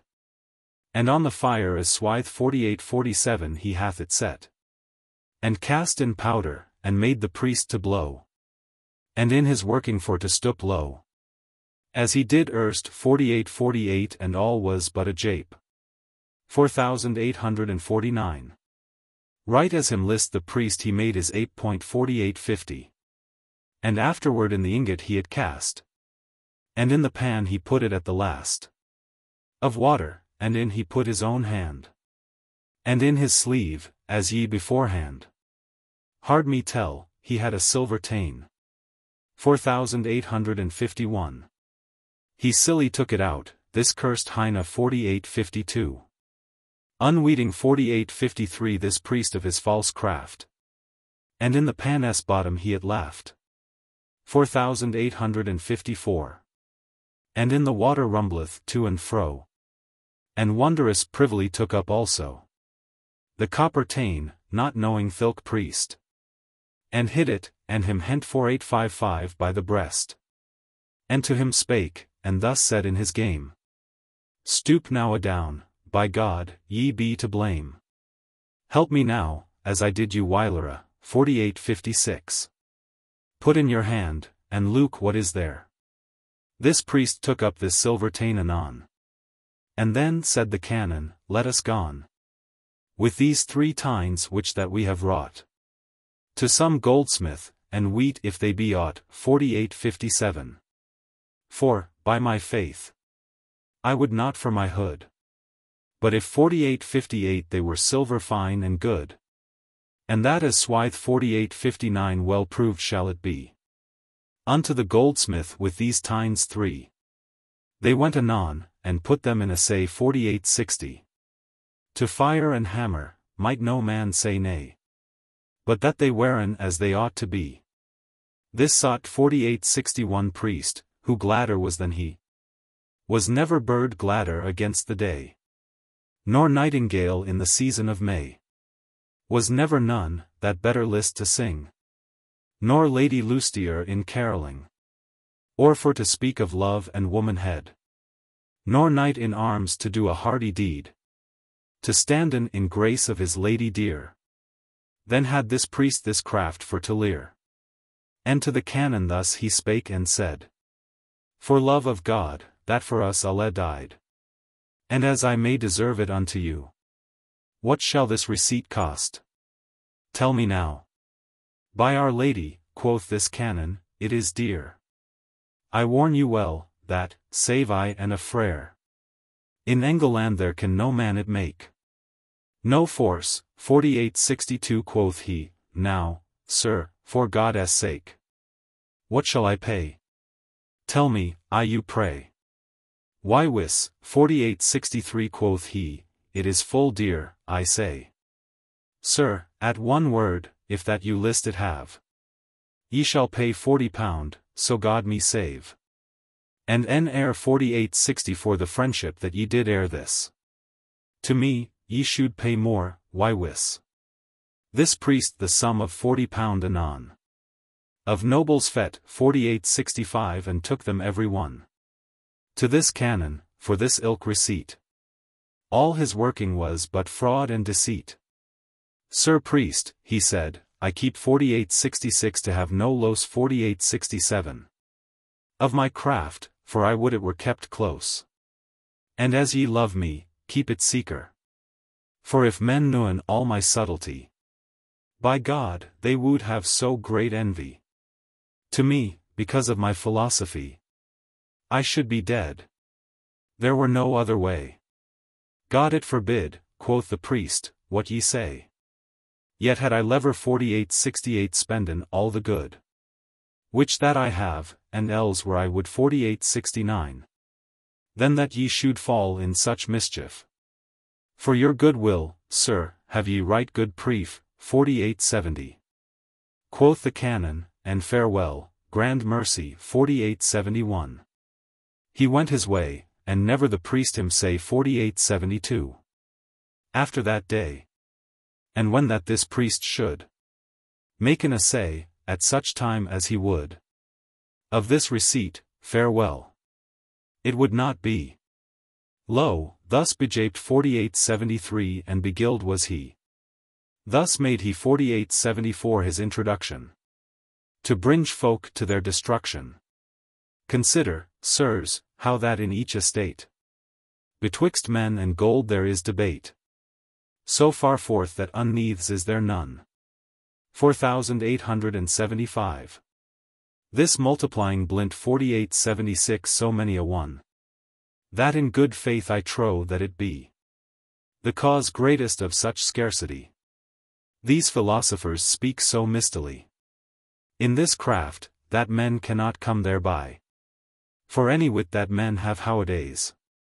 They may well chatter, as do these jays. And in their terms set their lust and pain, 4877. But to their purpose shall they ne'er attain. A man may lightly 4878 learn, if he have aught to multiply, and bring his good to naught. Lo, such a lucre 4879 is in this lusty 4880 game. A man's mirth it will turn all to grame, 4881. And empty also great and heavy purses. And make folky for to purchase curses. Of them that have thereto their good wylent. Oh, fy for shame. They that have been brent, 4882. Alas! Can they not flee the fire's heat? Ye that it use, I read 4883 that ye it leet, 4884. Lest ye lose all. For better than never is late. Never to thrive, were too long a date. Though ye prowl ye shall it never find. Ye be as bold as is Bayard the blind, that blunders forth, and peril casteth none. 4885. He is as bold to run against a stone, as for to go beside it in the way. So fare ye that multiply, I say. If that your eyen cannot see aright, look that your mind lacka not his sight. For though you look never so broad, and stare, ye shall not win a mite on that schaffer. 4886. But was 10 all that ye may rape and rend. 4887.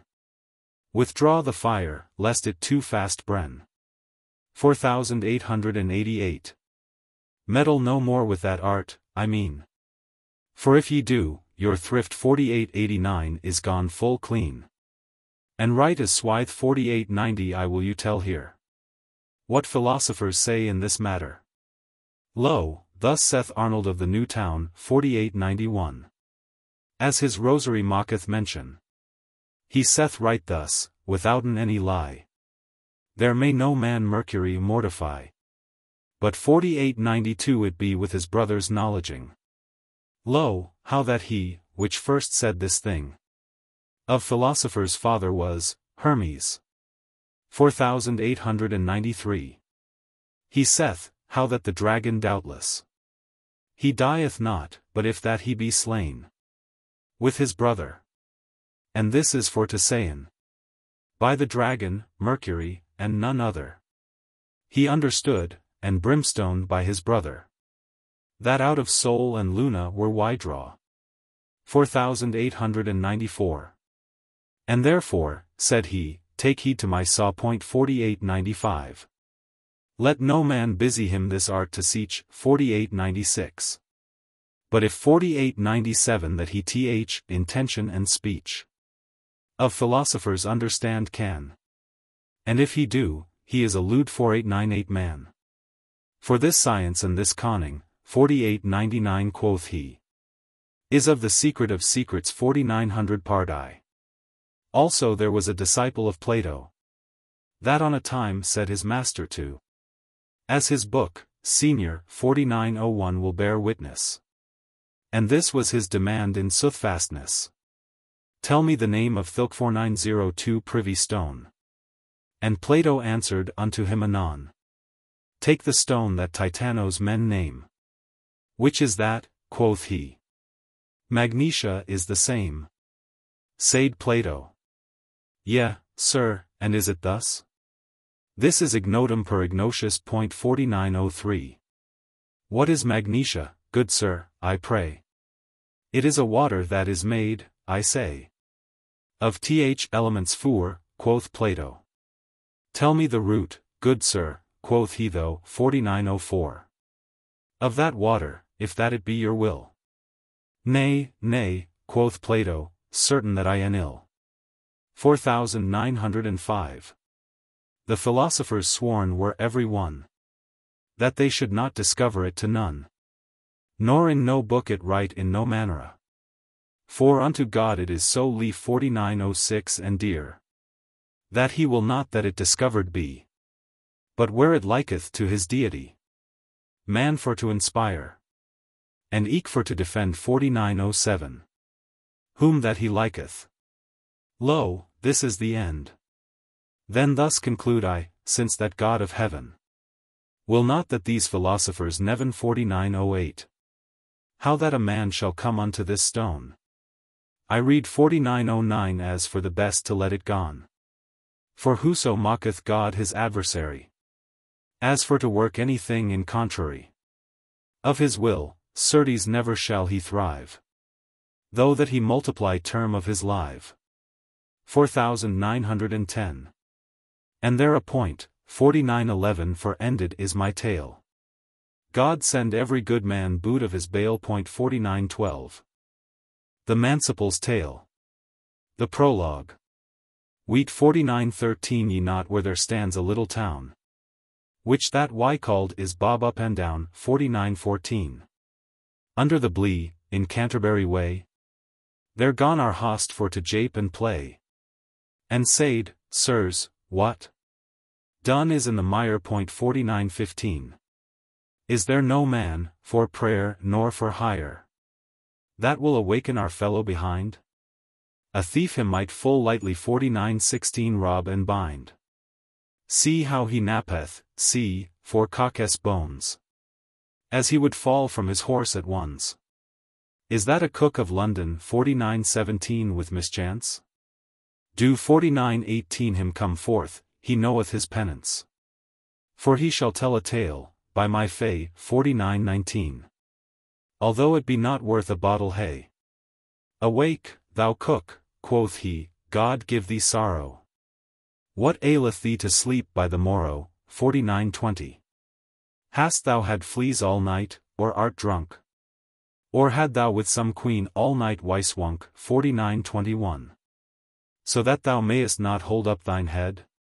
The cook, that was full pale and nothing red, said to host, so God my soul bless, as there is fallen on me such heaviness, I know not why, that me were lever. 49:22. Sleep than the best gallon wine that is in cheap. Well, quoth the Manciple, if it may do ease to thee, Sir Cook, and to no wight displease, which that here rideth in this company, and that our host will of his courtesy, I will as now excuse thee of thy tale. For in good faith thy visage is full pale. Thine eye in days. 49:23. Soothly as me thinkth, and well I wot, thy breath full sour stinkt. That sheweth well thou art not well disposed. Of me certain thou shalt not be wyglost. 49:24. See how he yawneth, lo, this drunken wight, as though he would us swallow anon right. Hold close thy mouth, man, by thy father's kin. The devil of Helle set his foot therein. Thy cursed breath infect will us all. Fy. Stinking swine, fy. Foul may thee befall. Ah! Take heed, sirs, of this lusty man. Now, sweet sir, will ye joust at the fan? 49:25. Thereto, methinketh, ye be well wyshape. I trow that ye have drunken wine of ape. 49:26. And that is when men play with a straw. And with this speech the cook waxed all raw. 49:27.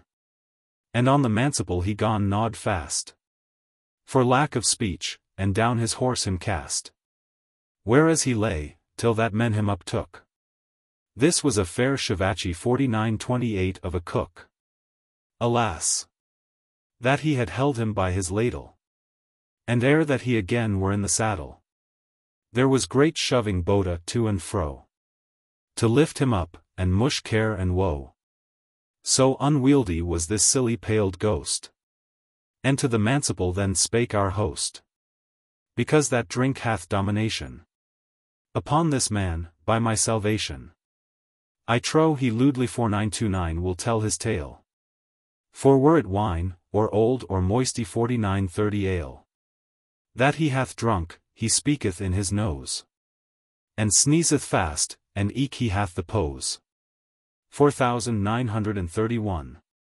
He also hath to do more than enough to keep him on his capel. 49:32 Out of the slough. And if he fall from off his capel left soon. 49:33. Then shall we Allah have enough to do in lifting up his heavy drunken corse. Tell on thy tale, of him make I no force. 4934. But yet, Manciple, in faith thou art too nice. 49:35. Thus openly to reprove him of his vice. Another day he will paraventure reclaim thee, and bring thee to the lure. 4936. I mean, he speak will of small things. As for to pincheon at 4937 thy reckonings, that were not honest, if it came to prief. 4938. Quoth the Manciple, that were a great mischief. So might he lightly bring me in the snare. Yet had I lever. 4939 pay for the mare which he rides on, then he should with me strive. I will not wraith. 4940 him, so may I thrive. That I spake, I said it in my boord. 4941. And weet ye what? I have here in my gourd a draught of wine, of a ripe grape. And right anon ye shall see a good jape. 4942. This cook shall drink thereof, if that I may. On pain of my life he will not say nay. And certainly, to tell Len as it was, of this vessel the cook drank fast, alas! What needed it? He drank enough beforn. And when he had pupped in his horn. 4943. To the Manciple he took the gourd again. And of that drink the cook was wondrous fain. And thanked him in such wise as he could. Then gone our host to laugh wondrous loud. And said, I see well it is necessary, where that we go good drink with us to carry. For that will turn rancor and disease. 4944. Accord and love, and many a wrong appease. O Bacchus, Bacchus, blessed be thy name, that so canst turn an earnest into game. Worship and thank be to thy deity. Of that matter ye get no more of me. Tell on thy tale, Manciple, I thee pray. Well, sir, quoth he, now hearken what I say. The tale. 4945. When Phoebus dwelled here in earth adown, as old books make mention, he was the most lusty. 4946 bachelor of all this world, and eke the best archer. He slew Python the serpent, as he lay sleeping against the sun upon a day. And many another noble worthy deed he with his bow wrought, as men may read. Playin he could on every minstrelsy, and singe, that it was a melody to hearin of his clear voice the sone. Certes the king of Thebes, Amphion, that with his singing walled the city, could never singe half so well as he. Thereto he was the seemliest man, that is, or was since that the world began. What needeth it his features to describe? For in this world is none so fair alive. He was therewith full filled of gentleness, of honor, and of perfect worthiness. This Phoebus, that was flower of Bacchary, as well in freedom. 4947 as in chivalry. For his disport, in sign eke of victory. Of Python, so as telleth us the story, was wont to bearen in his hand a bow. Now had this Phoebus in his house a crow, which in a cage he fostered many a day, and taught it speakin, as men teach a jay. White was this crow, as is a snow-white swan, and counterfeit the speech of every man. He cooed, when he should tell a tale.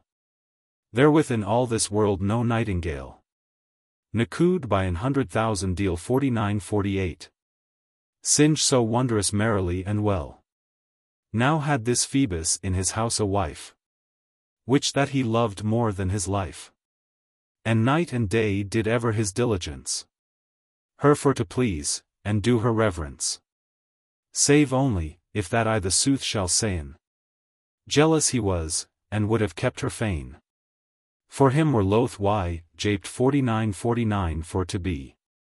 And so is every wight in such degree. But all for naught, for it availeth not. A good wife, that is clean of work and thought, should not be kept in none await. 4950 certain. And truly the labor is in vain. To keep a shrew. 4951 for it will not be. This hold I for a very nicety. 4952. To spill. 4953 labor for to keep wives. Thus writen old clerks in their lives. But now to purpose, as I first began. This worthy Phoebus did all that he can to please her, weaning, through such pleasance, and for his manhood and his governance, that no man should have put him from her grace. But, God at what, there may no man embrace. As to distrain. 4954 a thing, which that nature hath naturally set in a creature. Take any bird, and put it in a cage, and do all thine intent, and thy courage. 4955. To foster it tenderly with meat and drink, of all dainties that thou canst bethink. and keep it all so cleanly as thou may. Although the cage of gold be never so gay, yet had this bird, by 20,000-fold, lever 4956 in a forest, both wild and cold. Go eat worms, and such wretchedness. Forever this bird will do his business. Escape out of his cage when that he may. His liberty the bird desireth I. 4957. Let take a cat, and foster her with milk, and tender flesh, and make her couch of silk.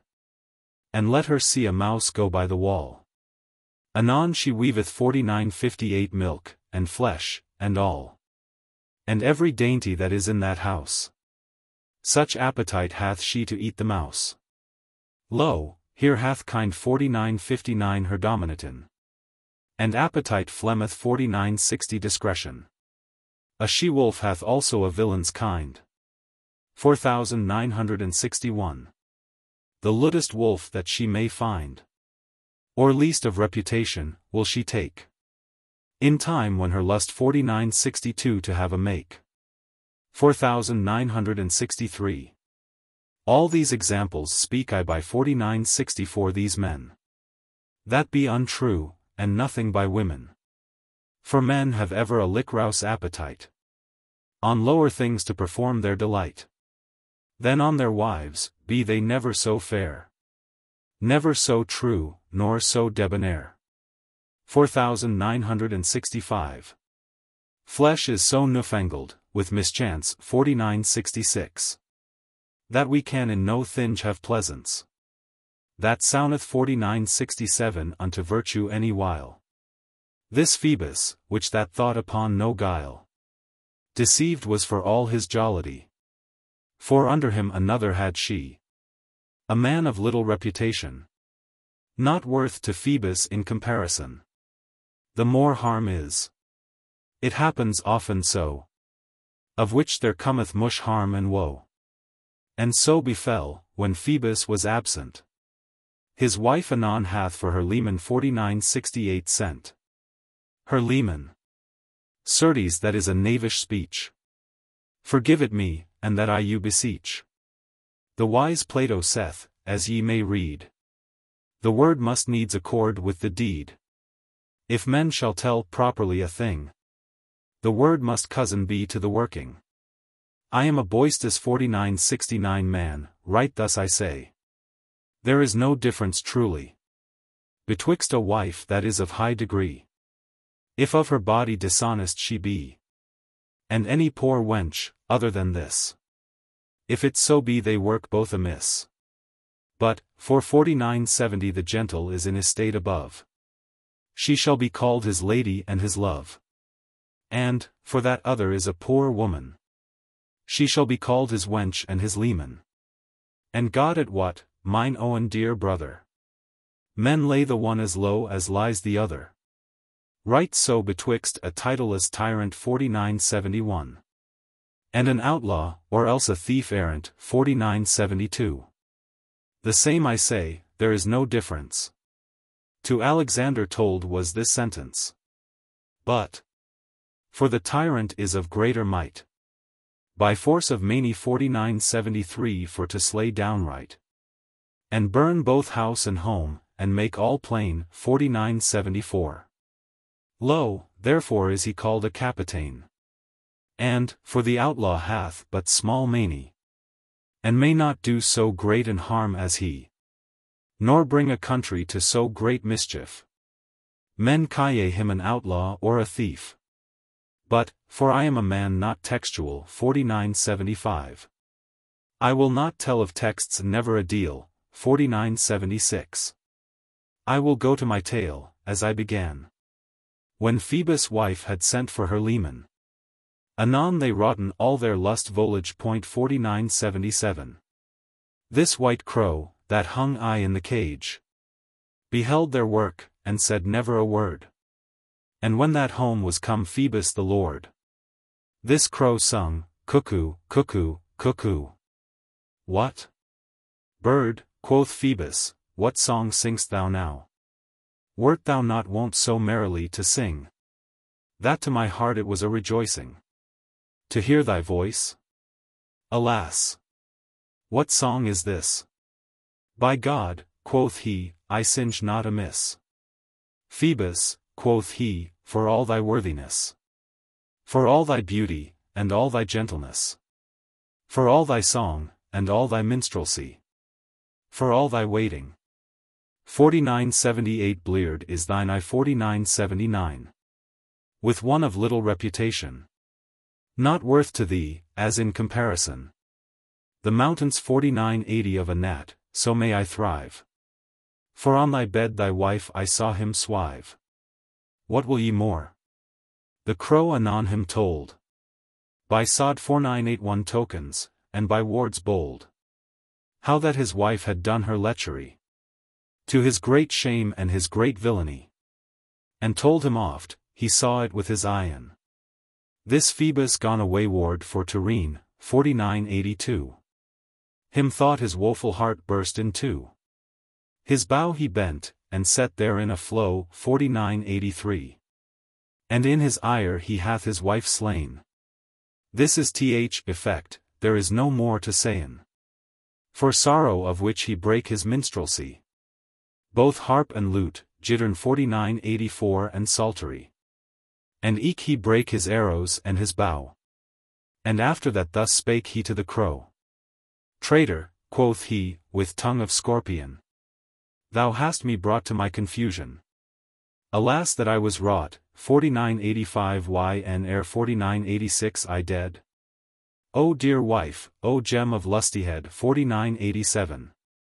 That wert to me so sad 4988 and eke so true. Now least thou dead, with face pale of hue. Full guiltless, that durst I swear why wis. 4989. O Rachel 4990 hand, to do so foul amiss, 4991. O troubled wit, O ire reckless. That unadvised smidst the guiltless. O wantrust 4992 full of false suspicion. Where was thy wit and thy discretion? O! Every man beware of Rachelness 4993. Nor trow 4994 no thing without strong witness. Smite not too soon, ere that ye weet 4995 and be advised 4996 well and sickerly 4997. Ere ye do any execution. Upon your ire 4998 for suspicion. Alas! 1,000 folk hath Rachel ire. Foully fordone, and brought them in the mire. Alas! For sorrow I will myself sle. 4999. And to the crow, O false thief, said he. I will thee quite anon thy false tale. Thou sung whilom 5000 like any nightingale. Now shalt thou, false thief, thy song foregone 5001. And eke thy white feathers every one. Nor ever in all thy life shalt thou speak. Thus shall men on a traitor be a reek. 5002. Thou and thine offspring ever shall be blake 5003. Nor ever sweet noise shall ye make. But ever cry against 5004 tempest and rain. In token that through thee my wife is slain. And to the crow he start 5005 and that anon. And pulled his white feathers every one. And made him black, and reft him all his song. And eke his speech. And out at door him flung. Unto the devil, which I him betake. 5006. And for this cause be all crows blake. Lordings, by this ensample, I you pray. Beware, and take keep 5007 what that ye say. Nor tell never man in all your life. How that another man hath dight his wife. He will you hate mortally certain. Dan Solomon, as wise clerk sayin'. Teacheth a man to keep his tongue well. But, as I said, I am not textual. But nathless thus taught me my dame. My son, think on the crow, in God's name. My son, keep well thy tongue, and keep thy friend. A wicked tongue is worse than is a fiend. My son, from a fiend men may them bless. 5008. My son, God of his endless goodness, walled a tongue with teeth, and lips eke. For 5009 man should him advise 5010 what he speak. My son, full often for too much speech, hath many a man been spilt, 5011 as clerks teach. But for a little speech advisedly, is no man shent, 5012 to speak generally. My son, thy tongue shouldest thou restrain at all that time, but 5013 when thou dost thy pain 5014. To speak of God in honor and prayer. The first virtue, son, if thou wilt lear 5015. Is to restrain and keep well thy tongue, 5016. Thus learn children, when that they be young. My son, of mush speaking evil advist. Where less speaking had enough suffect. Cometh much harm, thus was me told and taught. In mush speech sin wanteth not. Wost 5017 thou whereof a rakel 5018 tongue serveth. Right as a sword forecutteth and forecarveth an arm in two, my dear son, right so. A tongue cutteth friendship all in two. A jangler 5019 is to God abominable. Read Solomon, so wise and honorable. Read David in his Psalms, and read Senec. My son, speak not, but with thine head thou beck 5020. Dissimule as thou wert 5021 deaf, if that thou hear. A jangler speak of perilous matter. The Fleming saith, and learn if that thee lest 5022. That little jangling causeth mush rest. My son, if thou no wicked word hast said, thee thou not dread 5023 for to be bewrayed. But he that hath missaid, I dare well sayn, he may by no way call his word again. Thing that is said, and forth it go th 5024. Though him repent, or be he ne'er so loath, he is his thrall, 5025 to whom that he hath said a tale, of which he is now evil apaid. 5026. My son, beware, and be no author new of tidings, whether they be false or true. 5027. Whereso thou come, amongst high or low, keep well thy tongue, and think upon the crow. The Parson's Tale. The Prologue. By that the Manciple his tale had ended. The sun from the south line was descended so low that it was not to my sight. Degrees 9 and 20 as in height. 4 of the clock it was then, as I guess. For 11 foot, a little more or less. My shadow was at thilk time, as there. Of such feet as my length parted were. In 6 feet equal of proportion. Therewith the moon's exaltation, 5028. In mean 5029 libra, gone alway ascend. As we were entering at a Thopas 5030 end. For which our host, as he was wont to GIE 5031. As in this case, our jolly company said in this wise, lordings every one. Now lacketh us no more tales than one. Fulfilled is my sentence and my decree. I trow that we have heard of each degree. 5032. Almost fulfilled is mine ordinance. I pray to God so give him right good chance. That telleth us this tale lustily. Sir Priest, quoth he, art thou a vicary? 5033. Or art thou a parson? Say sooth by thy fay.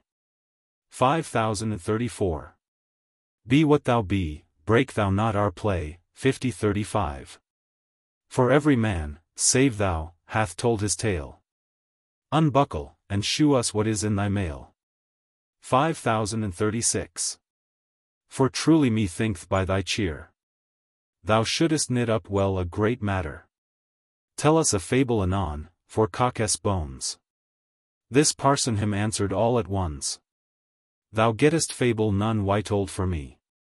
For Paul, that writeth unto Timothy, reproveth them that weave soothfastness. 5037. And tell fables, and such wretchedness. why should I so draft 5038 out of my fist? When I may sow wheat, if that me list?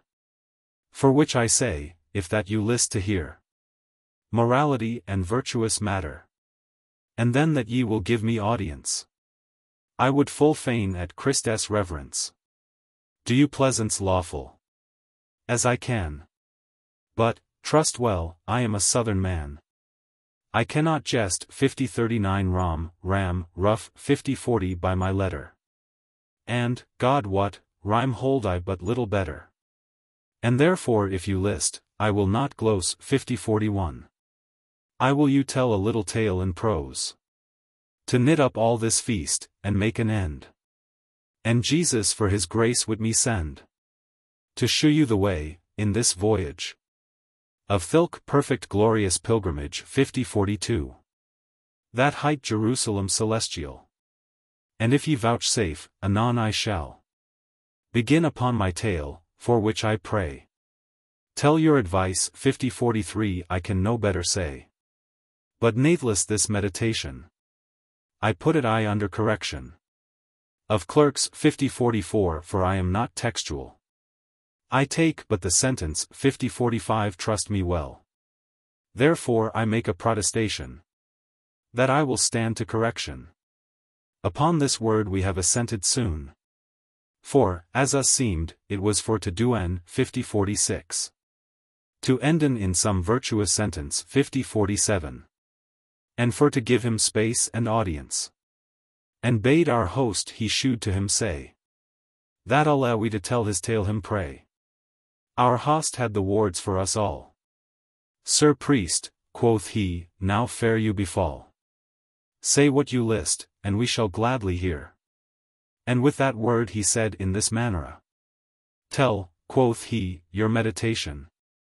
But hasten you, the sun will adown. Be fructuous 5048 and that in little space. And to do well God send you his grace. The tale 5049.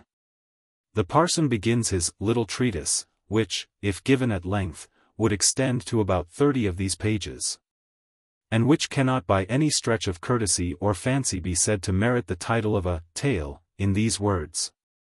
Our sweet Lord God of heaven, that no man will perish, but will that we come all to the knowledge of him, and to the blissful life that is perdurable 5050 admonishes us by the prophet Jeremiah, that saith in this wise, stand upon the ways. And see and ask of old paths, that is to say, of old sentences, which is the good way, and walk in that way, and ye shall find refreshing for your souls, 5051 etc. Many be the spiritual ways that lead folk to our Lord Jesus Christ, and to the reign of glory. Of which ways there is a full noble way, and full convenable, which may not fail to man nor to woman, that through sin hath misgone from the right way of Jerusalem celestial. And this way is called penitence. Of which men should gladly hearken and inquire with all their hearts, to wit what is penitence, and whence it is called penitence, and in what manner, and in how many manners be the actions or workings of penitence, and how many species there be of penitences, and what things appertain and behove to penitence, and what things disturb penitence. Penitence is described, on the authority of Saints Ambrose, Isidore, and Gregory, as the bewailing of sin that has been wrought, with the purpose never again to do that thing, or any other thing which a man should bewail. For weeping and not ceasing to do the sin will not avail, though it is to be hoped that after every time that a man falls, be it ever so often, he may find grace to arise through penitence. And repentant folk that leave their sin ere sin leave them, are accounted by Holy Church sure of their salvation, even though the repentance be at the last hour. There are 3 actions of penitence. That a man be baptized after he has sinned, that he do no deadly sin after receiving baptism, and that he fall into no venial sins from day to day. Thereof saith St. Augustine, that penitence of good and humble folk is the penitence of every day. The species of penitence are 3, solemn, when a man is openly expelled from Holy Church in Lent, or is compelled by Holy Church to do open penance for an open sin openly talked of in the country. Common penance, enjoined by priests in certain cases, as to go on pilgrimage naked or barefoot. And privy penance, which men do daily for private sins, of which they confess privately and receive private penance. To very perfect penitence are behoveful and necessary three things: contrition of heart, confession of mouth, and satisfaction. Which are fruitful penitence against delight in thinking, reckless speech, and wicked sinful works. Penitence may be likened to a tree, having its root in contrition, biding itself in the heart as a tree root does in the earth. Out of this root springs a stalk, that bears branches and leaves of confession, and fruit of satisfaction. Of this root also springs a seed of grace, which is mother of all security, and this seed is eager and hot. And the grace of this seed springs of God, through remembrance on the day of judgment and on the pains of hell. The heat of this seed is the love of God, and the desire of everlasting joy. And this heat draws the heart of man to God, and makes him hate his sin. Penance is the tree of life to them that receive it. In penance or contrition man shall understand four things: what is contrition, what are the causes that move a man to contrition, how he should be contrite, and what contrition availeth to the soul. Contrition is the heavy and grievous sorrow that a man receiveth in his heart for his sins, with earnest purpose to confess and do penance, and never more to sin. 6 causes ought to move a man to contrition. 1. He should remember him of his sins. 2. He should reflect that sin putteth a man in great thraldom, and all the greater the higher is the estate from which he falls. 3. He should dread the day of doom and the horrible pains of hell. 4. The sorrowful remembrance of the good deeds that man hath omitted to do here on earth, and also the good that he hath lost, ought to make him have contrition. 5. So also ought the remembrance of the passion that our Lord Jesus Christ suffered for our sins. 6. And so ought the hope of 3 things, that is to say, forgiveness of sin, the gift of grace to do well, and the glory of heaven with which God shall reward man for his good deeds. All these points the parson illustrates and enforces at length. Waxing especially eloquent under the 3rd head, and plainly setting forth the sternly realistic notions regarding future punishments that were entertained in the time of Chaucer. 50-52. Certes, all the sorrow that a man might make from the beginning of the world, is but a little thing, at retard of 50-53 the sorrow of hell. The cause why that Job calleth hell the land of darkness. 50-54 Understand, that he calleth it land or earth, for it is stable and never shall fail, and dark, for he that is in hell hath default. 50-55 Of light natural. For certes the dark light, that shall come out of the fire that ever shall burn, shall turn them all to pain that be in hell, for it sheweth them the horrible devils that them torment.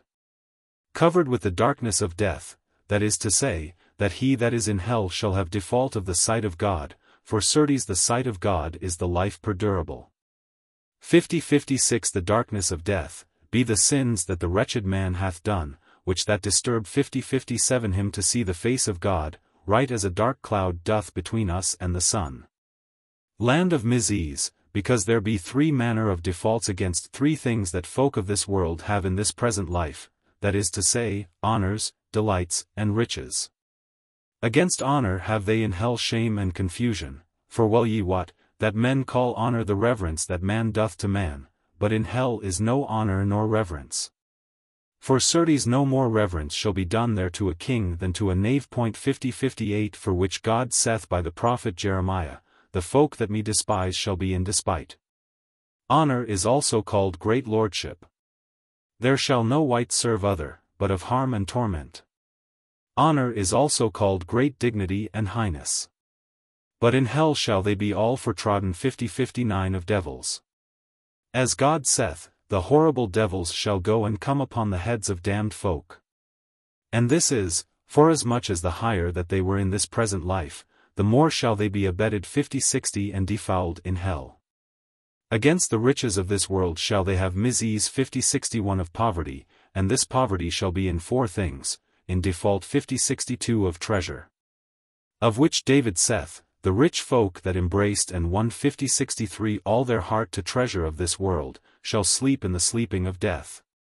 And nothing shall they find in their hands of all their treasure. And moreover, the misease of hell shall be in default of meat and drink. For God saith thus by Moses, they shall be wasted with hunger, and the birds of hell shall devour them with bitter death, and the gall of the dragon shall be their drink, and the venom of the dragon their morsels. And furthermore, their misease shall be in default of clothing, for they shall be naked in body, as of clothing, save the fire in which they burn, and other filths. And naked shall they be in soul, of all manner virtues, which that is the clothing of the soul. Where be then the gay robes, and the soft sheets, and the fine shirts? Lo, what saith of them the prophet Isaiah, that under them shall be strewed moths, and their covertures shall be of worms of hell. And furthermore, their misease shall be in default of friends, for he is not poor that hath good friends, but there is no friend. For neither God nor any good creature shall be friend to them, and ever each of them shall hate other with deadly hate. The sons and the daughters shall rebel against father and mother, and kindred against kindred, and chide and despise each other, both day and night, as God saith by the prophet Micah. And the loving children, that whom loved so fleshly each other, would each of them eat the other if they might. For how should they love together in the pains of hell, when they hated each other in the prosperity of this life? For trust well, their fleshly love was deadly hate, as saith the prophet David. Whoso loveth wickedness, he hateth his own soul, and whoso hateth his own soul, certes he may love none other white in no manner, and therefore in hell is no solace nor no friendship. But ever the more kindreds that be in hell, the more cursing, the more chiding, and the more deadly hate there is among them.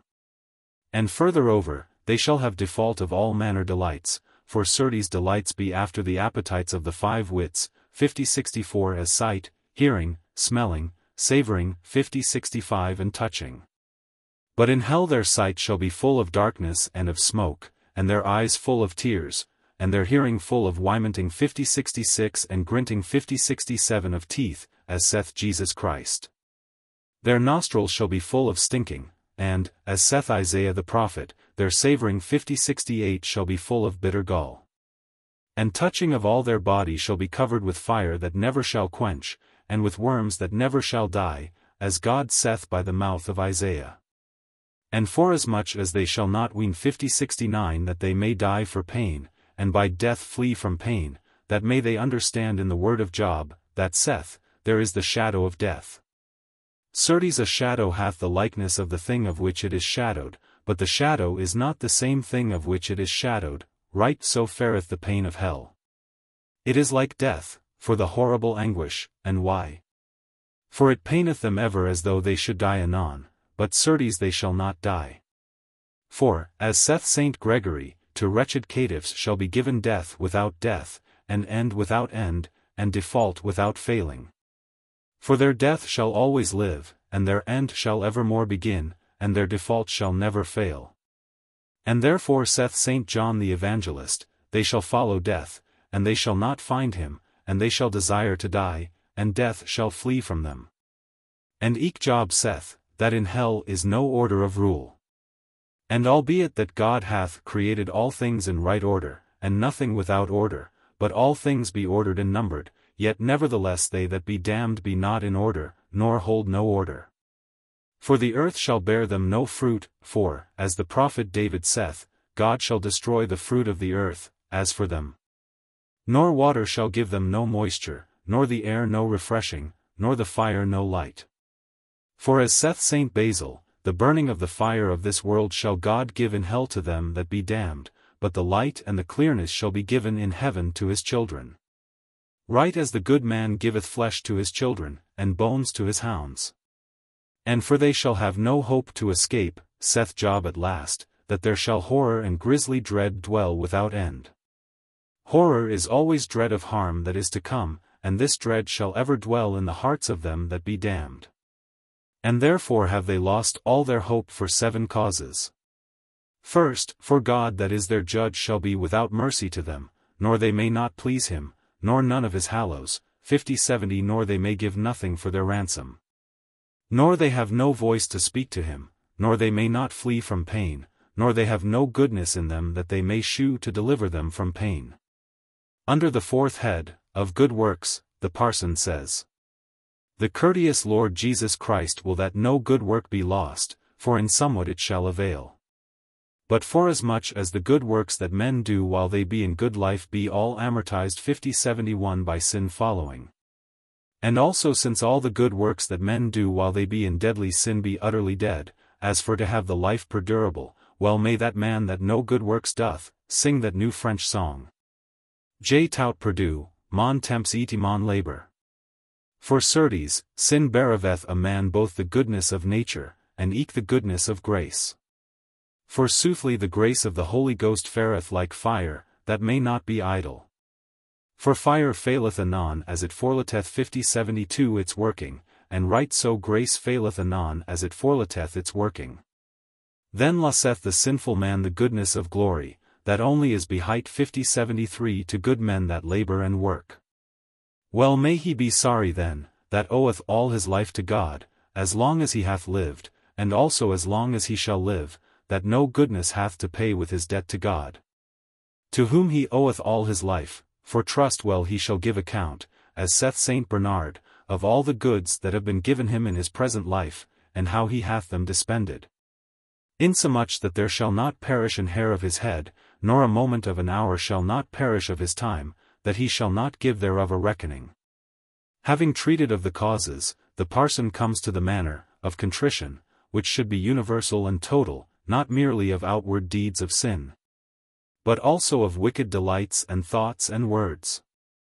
For certes Almighty God is all good, and therefore either he forgiveth all, or else right not.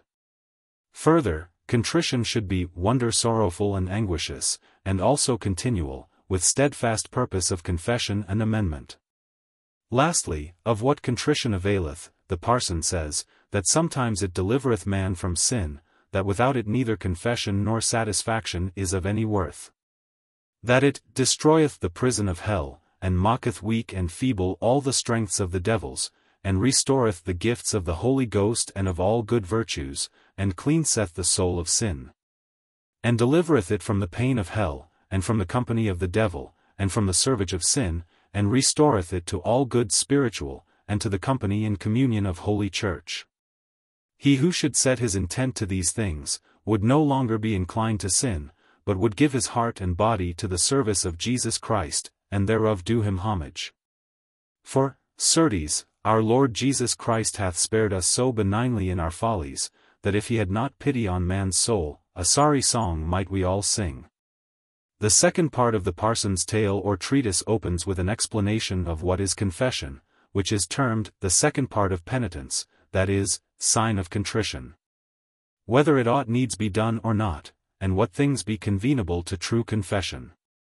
Confession is true shewing of sins to the priest, without excusing, hiding, or forwrapping 50-74 of anything, and without vaunting of good works. Also, it is necessary to understand whence that sins spring, and how they increase, and which they be. From Adam we took original sin. From him fleshly descended be we all, and engendered of vile and corrupt matter, and the penalty of Adam's transgression dwelleth with us as to temptation, which penalty is called concupiscence. This concupiscence, when it is wrongfully disposed or ordained in a man, it mocketh him covet, by covetise of flesh, fleshly sin by sight of his eyes, as to earthly things. And also covetise of highness by pride of heart. The parson proceeds to shew how man is tempted in his flesh to sin. How, after his natural concupiscence, comes suggestion of the devil, that is to say the devil's bellows, with which he bloweth in man the fire of concupiscence. And how man then bethinketh him whether he will do or know the thing to which he is tempted. If he flame up into pleasure at the thought, and give way, then is he all dead in soul. And thus is sin accomplished, by temptation, by delight, and by consenting, and then is the sin actual. Sin is either venial, or deadly. Deadly, when a man loves any creature more than Jesus Christ our Creator; venial, if he love Jesus Christ less than he ought. Venial sins diminish man's love to God more and more, and may in this wise skip into deadly sin, for many small make a great. And hearken this example: a great wave of the sea cometh sometimes with so great a violence, that it drencheth 50-75 the ship, and the same harm do sometimes the small drops of water that enter through a little crevice in the thuric 50-76 and in the bottom of the ship, if men be so negligent that they discharge them not betimes. And therefore, although there be difference betwixt these two causes of drenching, algates 50-77 the ship is drained. 50-78 right so fareth it sometimes of deadly sin, and of venial sins when they multiply in a man so greatly as to make him love worldly things more than God. The parson then enumerates specially a number of sins which many a man peradventure deems no sins, and confesses them not, and yet nevertheless they are truly sins. This is to say, at every time that a man eateth and drinketh more than sufficeth to the sustenance of his body, in certain he doth sin. Eke when he speaketh more than it needeth, he doth sin, eke when he heareth not benignly the complaint of the poor. Eke when he is in health of body, and will not fast when other folk fast, without cause reasonable. Eke when he sleepeth more than needeth, or when he cometh by that occasion too late to church, or to other works of charity. Eke when he useth his wife without sovereign desire of engenderer, to the honor of God, or for the intent to yield his wife his debt of his body. Eke when he will not visit the sick, or the prisoner, if he may, eke if he love wife, or child, or other worldly thing, more than reason requireth. Eke if he flatter or blandish more than he ought for any necessity, eke if he minish or withdraw the alms of the poor. Eke if he apparel 50-79 his meat more deliciously than need is, or eat it too hastily by licorousness. 50-80 eke if he talk vanities in the church, or at God's service, or that he be a talker of idle words of folly or villainy, for he shall yield account of them at the day of doom. Eke when he behideth 50-81 or assureth to do things that he may not perform, eke when that by lightness of folly he missaith or scorneth his neighbor. Eke when he hath any wicked suspicion of thing, that he wot of it no soothfastness, these things, and more without number, be sins, as saith St. Augustine. No earthly man may eschew all venial sins. Yet may he refrain him, by the burning love that he hath to our Lord Jesus Christ, and by prayer and confession, and other good works, so that it shall but little grieve. Furthermore, men may also refrain and put away venial sin, by receiving worthily the precious body of Jesus Christ, by receiving eke of holy water, by almsdeed. By general confession of confiteor at Mass, and at Prime, and at Compline, 50-82 and by blessing of bishops and priests, and by other good works. The parson then proceeds to weightier matters. Now it is behovely 50-83 to tell which be deadly sins, that is to say, chieftains of sins. Forasmuch as all they run in one leash, but in diverse manners. Now be they called chieftains, forasmuch as they be chief, and of them spring all other sins. The root of these sins, then, is pride, the general root of all harms. For of this root spring certain branches, as ire, envy, anxiety 50-84 or sloth, avarice or covetousness, to common understanding, gluttony, and lechery, and each of these sins hath his branches and his twigs, as shall be declared in their chapters following. And though so be, that no man can tell utterly the number of the twigs, and of the harms that come of pride, yet will I shew a part of them, as ye shall understand. There is inobedience, vaunting, hypocrisy, despite, arrogance, impudence, swelling of heart, insolence, elation, impatience, strife, contumacy, presumption, irreverence, pertinacity, vainglory and many another twig that I cannot tell nor declare. And yet 50-85 there is a privy species of pride that waiteth first to be saluted ere he will salute. All 50-86 be he less worthy than that other is. And eke he waiteth 50-87 or desireth to sit or to go above him in the way, or kiss the pax 50-88 or be incensed, or go to offering before his neighbor, and such semblable 50-89 things. Against his duty peradventure, but that he hath his heart and his intent in such a proud desire to be magnified and honored before the people. Now be there two manner of prides, the one of them is within the heart of a man, and the other is without. Of which soothly these foresaid things, and more than I have said, appertain to pride that is within the heart of a man, and there be other species of pride that be without, but nevertheless. The one of these species of pride is sign of the other, right as the gay levsel 5090 at the tavern is sign of the wine that is in the cellar. And this is in many things, as in speech and countenance, and outrageous array of clothing. For certes, if there had been no sin in clothing, Christ would not so soon have noted and spoken of the clothing of that rich man in the Gospel. And Saint Gregory saith, that precious clothing is culpable for the dearth 5091 of it, and for its softness, and for its strangeness and disguising. And for the superfluity or for the inordinate scantness of it. Alas! May not a man see in our days the sinful costly array of clothing, and namely 5092 in too much superfluity, or else in too disordinate scantness? As to the first sin, in superfluity of clothing, which that mocketh it so dear, to the harm of the people, not only the cost of the embroidering, the disguising, indenting or barring, ounding, paling. 5093 winding, or banding, and semblable 5094 waste of cloth in vanity. But there is also the costly furring 5095 in their gowns, so much punching of chisels to make holes, so much dagging 5096 of shears, with the superfluity in length of the foresaid gowns. Trailing in the dung and in the mire, on horse and eke on foot, as well of man as of woman, that all that trailing is verily, as in effect, wasted, consumed, threadbare, and rotten with dung. Rather than it is given to the poor, to great damage of the foresaid poor folk, and that in sundry wise, this is to say, the more that cloth is wasted, the more must it cost to the poor people for the scarceness. And furthermore, if so be that they would give such punched and dagged clothing to the poor people, it is not convenient to wear for their estate, nor sufficient to boot 5097 their necessity. To keep them from the distemperance 5098 of the firmament.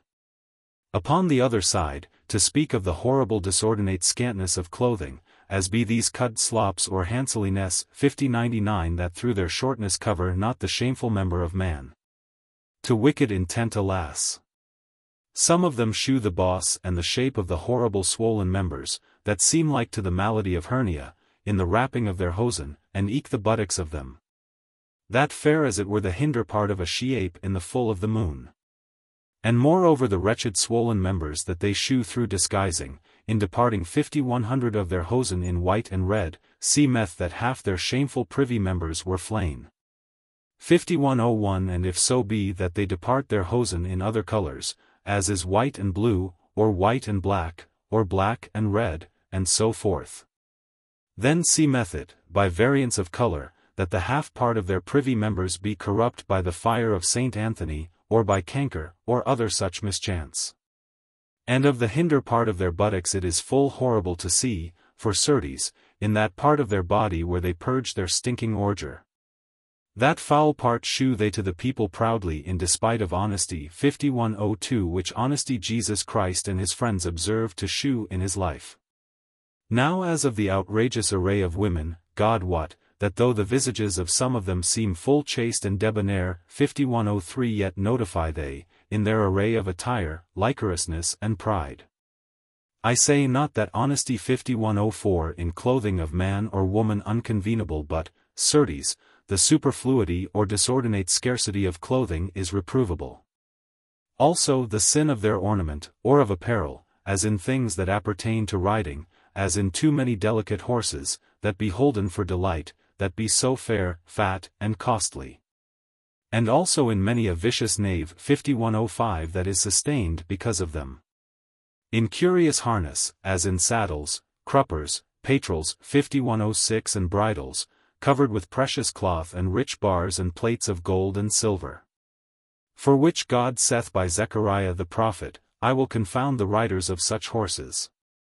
These folk take little regard of the riding of God's Son of Heaven, and of his harness, when he rode upon an ass, and had no other harness but the poor clothes of his disciples.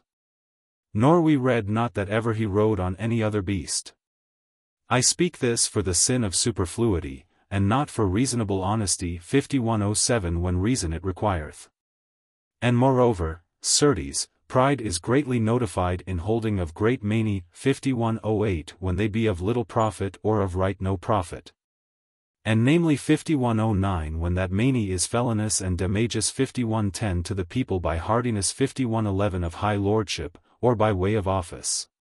For certes, such lords sell then their lordship to the devil of hell, when they sustain the wickedness of their many. Or else, when these folk of low degree, as they that hold hostelries, sustain theft of their hostelers, and that is in many manner of deceits, that manner of folk be the flies that follow the honey. Or else the hounds that follow the carrion. Such foresaid folk strangle spiritually their lordships, for which thus saith David the prophet, wicked death may come unto these lordships, and God give that they may descend into hell adown. For in their houses is iniquity and shrewdness, 51:12 and not God of heaven. And certes, but if 51:13 they do amendment, right as God gave his benison to Laban by the service of Jacob, and to Pharaoh by the service of Joseph. Right so God will give his molly son to such lordships as sustain the wickedness of their servants, but 51:14 they come to amendment. Pride of the table appareth 51:15 eke full oft. For, certes, rich men be called to feasts, and poor folk be put away and rebuked. Also in excess of divers meats and drinks, and namely 51:16 such manner bake meats and dish meats burning of wild fire, and painted and castled with paper, and semblable 51:17 waste. So that it is abuse to think. And eke in too great preciousness of vessel 51:18 and curiosity of minstrelsy, by which a man is stirred more to the delights of luxury. If so be that he set his heart the less upon our Lord Jesus Christ, certain it is a sin. And certainly the delights might be so great in this case, that a man might lightly 51:19 fall by them into deadly sin. The sins that arise of pride advisedly and habitually are deadly. Those that arise by frailty unadvised suddenly, and suddenly withdraw again, though grievous, are not deadly. Pride itself springs sometimes of the goods of nature, sometimes of the goods of fortune, sometimes of the goods of grace. But the parson, enumerating and examining all these in turn, points out how little security they possess and how little ground for pride they furnish. And goes on to enforce the remedy against pride, which is humility or meekness, a virtue through which a man hath true knowledge of himself. And holdeth no high esteem of himself in regard of his deserts, considering ever his frailty. Now be there three manners 51:20 of humility, as humility in heart, and another in the mouth, and the third in works. The humility in the heart is in four manners. The one is, when a man holdeth himself as not worth before God of heaven. The second is, when he despiseth no other man. The third is, when he recketh not though men hold him not worth. The fourth is, when he is not sorry of his humiliation. Also the humility of mouth is in four things: in temperate speech, in humility of speech, and when he confesseth with his own mouth that he is such as he thinketh that he is in his heart. Another is, when he praiseth the bounty 51:21 of another man and nothing thereof diminisheth. Humility eke in works is in four manners. The first is, when he putteth other men before him. The second is, to choose the lowest place of all. The third is, gladly to assent to good counsel. The fourth is, to stand gladly by the award 51:22 of his sovereign, or of him that is higher in degree, certain this is a great work of humility. The parson proceeds to treat of the other cardinal sins, and their remedies. 2. Envy, with its remedy, the love of God principally and of our neighbors as ourselves. 3. Anger, with all its fruits in revenge, rancor, hate, discord, manslaughter, blasphemy, swearing, falsehood, flattery, chiding and reproving, scorning, treachery, sowing of strife. Doubleness of tongue, betraying of counsel to a man's disgrace, menacing, idle words, jangling, japery or buffoonery, etc. And its remedy in the virtues called mansuetude, debonairte, or gentleness, and patience or sufferance. 4. Sloth, or laxity, which comes after the sin of anger, because envy blinds the eyes of a man, and anger troubleth a man, and sloth mocketh him heavy, thoughtful, and peevish. It is opposed to every estate of man, as unfallen, and held to work in praising and adoring God, as sinful, and held to labor in praying for deliverance from sin. And as in the state of grace, and held to works of penitence. It resembles the heavy and sluggish condition of those in hell, it will suffer no hardness and no penance. It prevents any beginning of good works, it causes despair of God's mercy, which is the sin against the Holy Ghost, it induces somnolency and neglect of communion in prayer with God. And it breeds negligence or recklessness, that cares for nothing, and is the nurse of all mischiefs, if ignorance is their mother. Against sloth, and these and other branches and fruits of it, the remedy lies in the virtue of fortitude or strength, in its various species of magnanimity or great courage. Faith and hope in God and his saints, surety or sickerness, when a man fears nothing that can oppose the good works he has undertaken. Magnificence, when he carries out great works of goodness begun, constancy or stableness of heart, and other incentives to energy and laborious service. 5. Avarice or covetousness, which is the root of all harms, since its votaries are idolaters, oppressors and enslavers of men, deceivers of their equals in business, simoniacs, gamblers, liars, thieves, false swearers, blasphemers, murderers, and sacrilegious. Its remedy lies in compassion and pity largely exercised, and in reasonable liberality, for those who spend on fool largesse, or ostentation of worldly estate and luxury, shall receive the malison that Christ shall give at the day of doom to them that shall be damned. 6. Gluttony, of which the parson treats so briefly that the chapter may be given in full. After avarice cometh gluttony, which is express against the commandment of God. Gluttony is unmeasurable appetite to eat or to drink, or else to do in aught to the unmeasurable appetite and disordered covetousness. 51:23 To eat or drink. This sin corrupted all this world, as is well shewed in the sin of Adam and of Eve. Look also what saith St. Paul of gluttony, many, saith he, go, of which I have oft said to you, and now I say it weeping, that they be enemies of the cross of Christ, of which the end is death, and of which their womb is their God and their glory. In confusion of them that so savour. 51:24 Earthly things. He that is usant. 51:25 To this sin of gluttony, he may no sin withstand, he must be in servage. 51:26 Of all vices, for it is the devil's hoard. 51:27 Where he hideth him in and resteth. This sin hath many species. The first is drunkenness, that is the horrible sepulture of man's reason, and therefore when a man is drunken, he hath lost his reason, and this is deadly sin. But soothly, when that a man is not wont to strong drink, and peradventure knoweth not the strength of the drink, or hath feebleness in his head, or hath travailed. 51:28 Through which he drinketh the more, all. 51:29 Be he suddenly caught with drink, it is no deadly sin, but venial. The second species of gluttony is, that the spirit of a man waxeth all troubled for drunkenness, and beareth a man the discretion of his wit. The third species of gluttony is, when a man devoureth his meat, and hath no rightful manner of eating. The fourth is, when, through the great abundance of his meat, the humours of his body be distempered. The fifth is, forgetfulness by too much drinking, for which a man sometimes forgetteth by the morrow what be did at eve.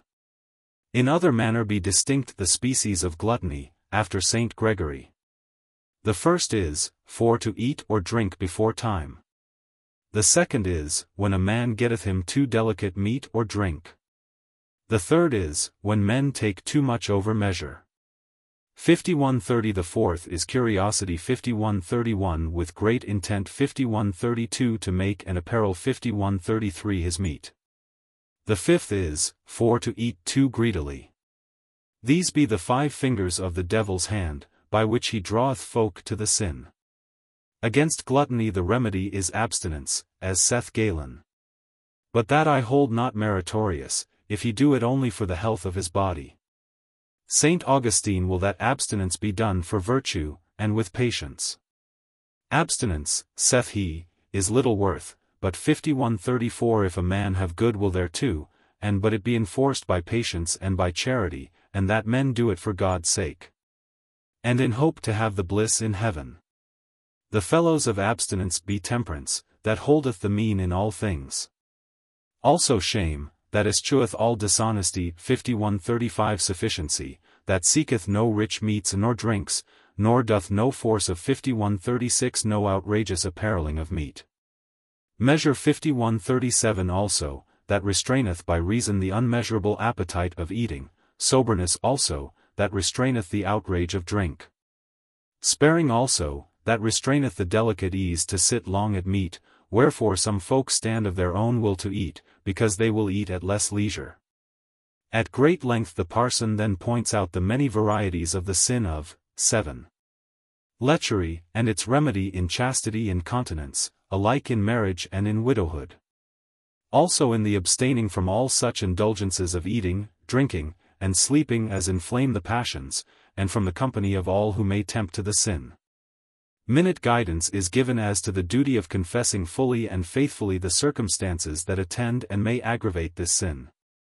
And the treatise then passes to the consideration of the conditions that are essential to a true and profitable confession of sin in general. First, it must be in sorrowful bitterness of spirit. A condition that has 5 signs: shamefastness, humility in heart and outward sign, weeping with the bodily eyes or in the heart, disregard of the shame that might curtail or garble confession, and obedience to the penance enjoined. Secondly, true confession must be promptly made, for dread of death, of increase of sinfulness, of forgetfulness of what should be confessed, of Christ's refusal to hear if it be put off to the last day of life. And this condition has 4 terms. That confession be well pondered beforehand, that the man confessing have comprehended in his mind the number and greatness of his sins and how long he has lain in sin. That he be contrite for and eschew his sins, and that he fear and flee the occasions for that sin to which he is inclined. What follows under this head is of some interest for the light which it throws on the rigorous government wielded by the Romish Church in those days. Also thou shalt shrive thee of all thy sins to one man, and not a parcel. 51:38 To one man, and a parcel to another. That is to understand, in intent to depart. 51:39 Thy confession for shame or dread, for it is but strangling of thy soul. For certes Jesus Christ is entirely all good, in him is none imperfection, and therefore either he forgiveth all perfectly, or else never a deal. 51:40 I say not that if thou be assigned to thy penitencer. 51:41 For a certain sin, that thou art bound to shew him all the remnant of thy sins, of which thou hast been shriven of thy curate. But if it like thee. 51:42 Of thy humility. This is no departing. 51:43 Of shrift. And I say not, where I speak of division of confession, that if thou have license to shrive thee to a discreet and an honest priest, and where thee liketh, and by the license of thy curate, that thou mayest not well shrive thee to him of all thy sins, but let no blot be behind, let no sin be untold as far as thou hast remembrance. And when thou shalt be shriven of thy curate, tell him eke all the sins that thou hast done since thou wert last shriven. This is no wicked intent of division of shrift. Also, very shrift. 51:44 Asketh certain conditions. First, that thou shrive thee by thy free will, not constrained, nor for shame of folk, nor for malady. 51:45 Or such things, for it is reason, that he that trespasseth by his free will, that by his free will he confess his trespass. And that no other man tell his sin but himself, nor he shall not nay nor deny his sin, nor wrath him against the priest for admonishing him to leave his sin. The second condition is, that thy shrift be lawful, that is to say, that thou that shrivest thee, and eke the priest that heareth thy confession, be verily in the faith of Holy Church. And that a man be not despaired of the mercy of Jesus Christ, as Cain and Judas were. And eke a man must accuse himself of his own trespass, and not another, but he shall blame and wite. 51:46 Himself of his own malice and of his sin, and none other, but nevertheless, if that another man be occasion or else enticer of his sin, or the estate of the person be such by which his sin is aggravated, or else that be may not plainly shrive him but. 51:47 He tell the person with which he hath sinned, then may he tell, so that his intent be not to backbite the person. but only to declare his confession. Thou shalt not eke make no leasings 51:48 in thy confession for humility, peradventure, to say that thou hast committed and done such sins of which that thou wert never guilty. For St. Augustine saith, if that thou, because of humility, makest a leasing on thyself, though thou were not in sin before, yet art thou then in sin through thy leasing. Thou must also shew thy sin by thine own proper mouth, but 51:49 thou be dumb, and not by letter, for thou that hast done the sin, thou shalt have the shame of the confession.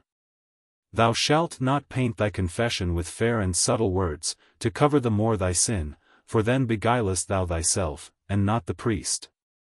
Thou must tell it plainly, be it never so foul nor so horrible.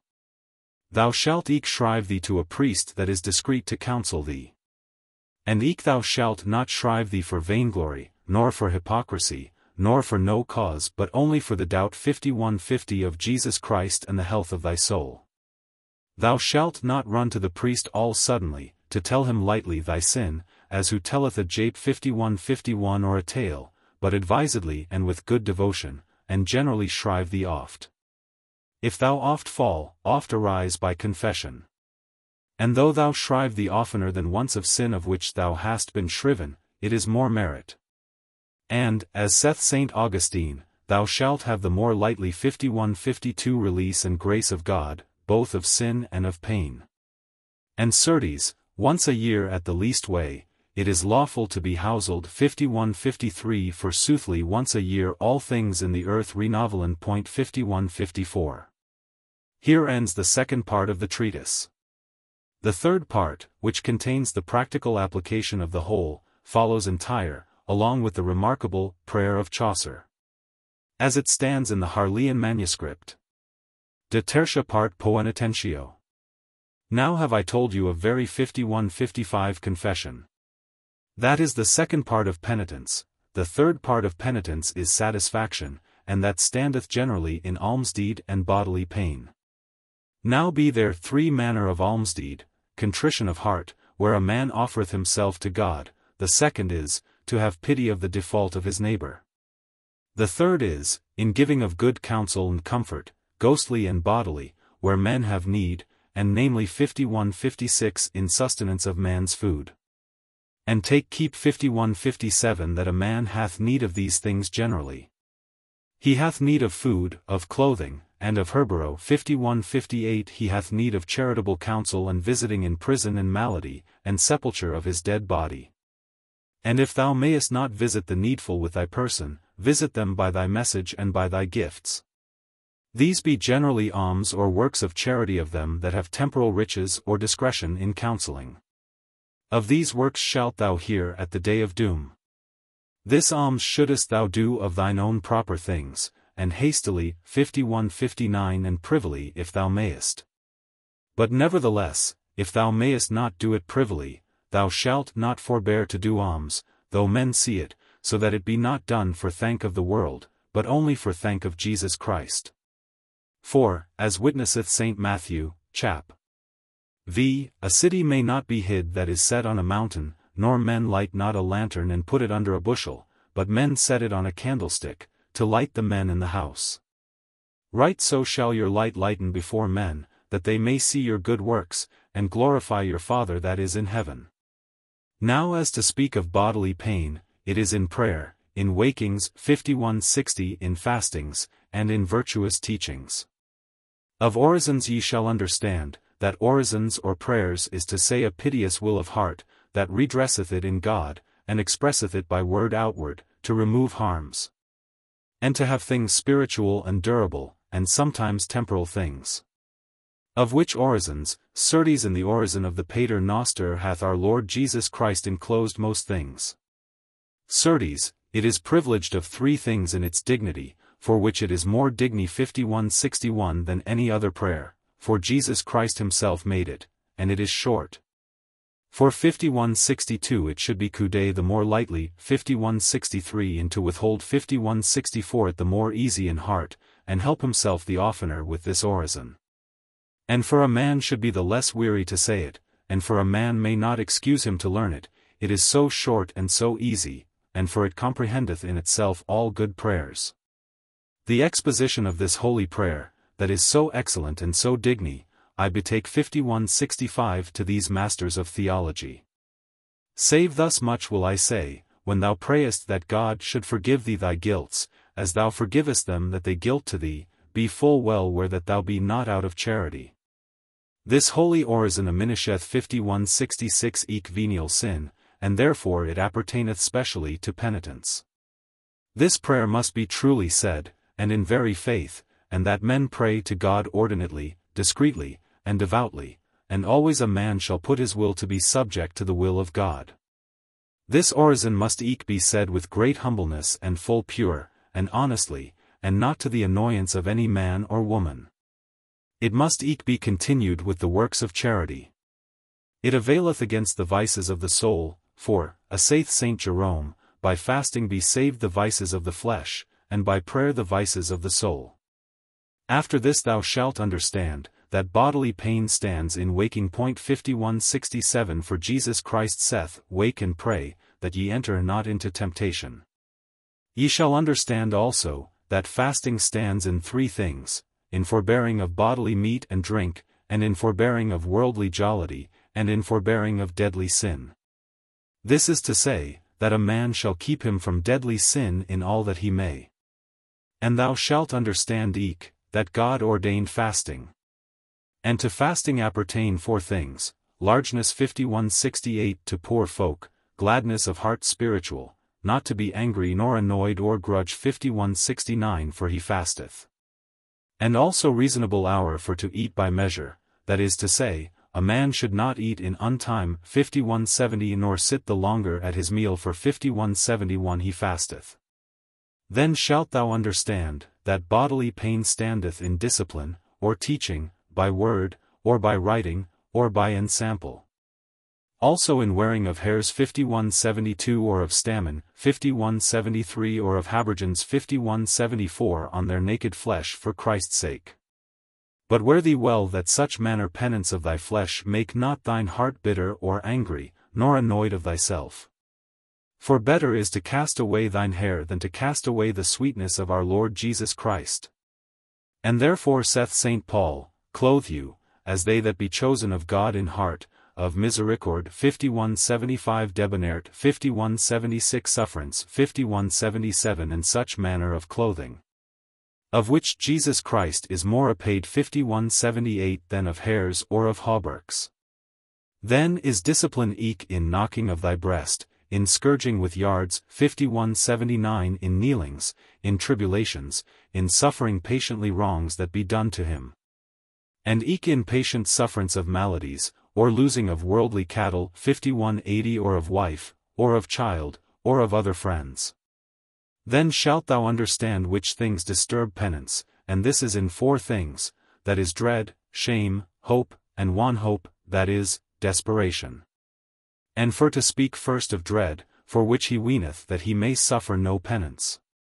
Thereagainst is remedy for to think that bodily penance is but short and little at the regard of 5181 the pain of hell, that is so cruel and so long, that it lasteth without end. Now against the shame that a man hath to shrive him, and namely 5182 these hypocrites, that would be holden so perfect, that they have no need to shrive them. Against that shame should a man think, that by way of reason he that hath not been ashamed to do foul things, certes he ought not to be ashamed to do fair things, and that is confession. A man should eke think, that God seeth and knoweth all thy thoughts, and all thy works, to him may nothing be hid nor covered. Men should eke remember them of the shame that is to come at the day of doom, to them that be not penitent and shriven in this present life. For all the creatures in heaven, and in earth, and in hell, shall see apertly 5183 all that he hideth in this world. Now for to speak of them that be so negligent and slow to shrive them. That stands in two manners. The one is, that he hopeth to live long, and to purchase 5184 much riches for his delight, and then he will shrive him, and, as he saith, he may, as him seemeth, timely enough come to shrift. Another is, the circuitry 5185 that he hath in Christ's mercy. Against the first vice, he shall think that our life is in no sickerness. 5186 And eke that all the riches in this world be in adventure, and pass as a shadow on the wall, and, as saith St. Gregory, that it appertaineth to the great righteousness of God, that never shall the pain stint. 5187 Of them, that never would withdraw them from sin, their thanks. 5188 But I continue in sin. For that perpetual will to do sin shall they have perpetual pain. One hope. 5189 Is in two manners. 5190 The first one hope is, in the mercy of God, the other is, that they think they might not long persevere in goodness. The first one hope cometh of that he deemeth that he sinned so highly and so oft, and so long hath lain in sin, that he shall not be saved. Certes against that cursed one hope should he think, that the passion of Jesus Christ is more strong for to unbind, than sin is strong for to bind. Against the second one hope he shall think, that as oft as he falleth, he may arise again by penitence. And though he never so long hath lain in sin, the mercy of Christ is always ready to receive him to mercy. Against the one hope that he thinketh he should not long persevere in goodness, he shall think that the feebleness of the devil may nothing do, but 5191 men will suffer him. And eke he shall have strength of the help of God, and of all holy church, and of the protection of angels, if him list. Then shall men understand, what is the fruit of penance. And after the word of Jesus Christ, it is the endless bliss of heaven, where joy hath no contrariety of woe nor of penance nor grievance, there all harms be past of this present life. Thereas is the sickerness from the pain of hell, thereas is the blissful company, that rejoice them evermore each of the other's joy. Thereas the body of man, that whilom was foul and dark, is more clear than the sun. Thereas the body of man that whilom was sick and frail, feeble and mortal, is immortal, and so strong and so whole, that there may nothing appear. 5190 To it. There is neither hunger, nor thirst, nor cold, but every soul replenished with the sight of the perfect knowing of God. This blissful regni. 5193 May men purchase by poverty spiritual, and the glory by lowliness, the plenty of joy by hunger and thirst, the rest by travail, and the life by death and mortification of sin. To which life he us bring, that bought us with his precious blood. Amen. Preces de Chaucer's 5194. Now pray I to you all that hear this little treatise or read it, that if there be anything in it that likes them, that thereof they thank our Lord Jesus Christ, of whom proceedeth all wit and all goodness. And if there be anything that displeaseth them, I pray them also that they arret. 5195 It to the default of mine unconning. 5196 And not to my will. That would fain have said better if I had had conning. For the book saith, all that is written for our doctrine is written. Wherefore I beseech you meekly for the mercy of God that ye pray for me, that God have mercy on me and forgive me my guilts, and namely 5197 my translations and of inditing in worldly vanities, which I revoke in my retractions, as is the book of Troilus, the book also of Fame, the book of 25 Ladies, the book of the Duchess, the book of St. Valentine's Day and of the Parliament of Birds, the Tales of Canterbury, all those that sounen unto sin. 5198 The book of the Lion, and many other books. If they were in my mind or remembrance, and many a song and many a lecherous lay, of the which Christ for his great mercy forgive me the sins.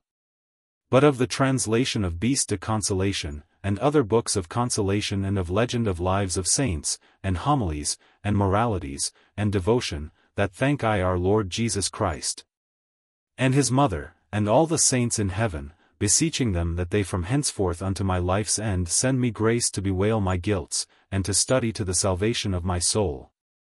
And grant me grace and space of very 5199 repentance, penitence, confession, and satisfaction, to do in this present life. Through the benign grace of him that is King of kings and Priest of all priests, that bought us with his precious blood of his heart. So that I may be one of them at the day of doom that shall be saved, que cum pater et spiritus sancto vivis et regnas Deus per omnia secula. Amen. Endnotes 1, 500. Sweet.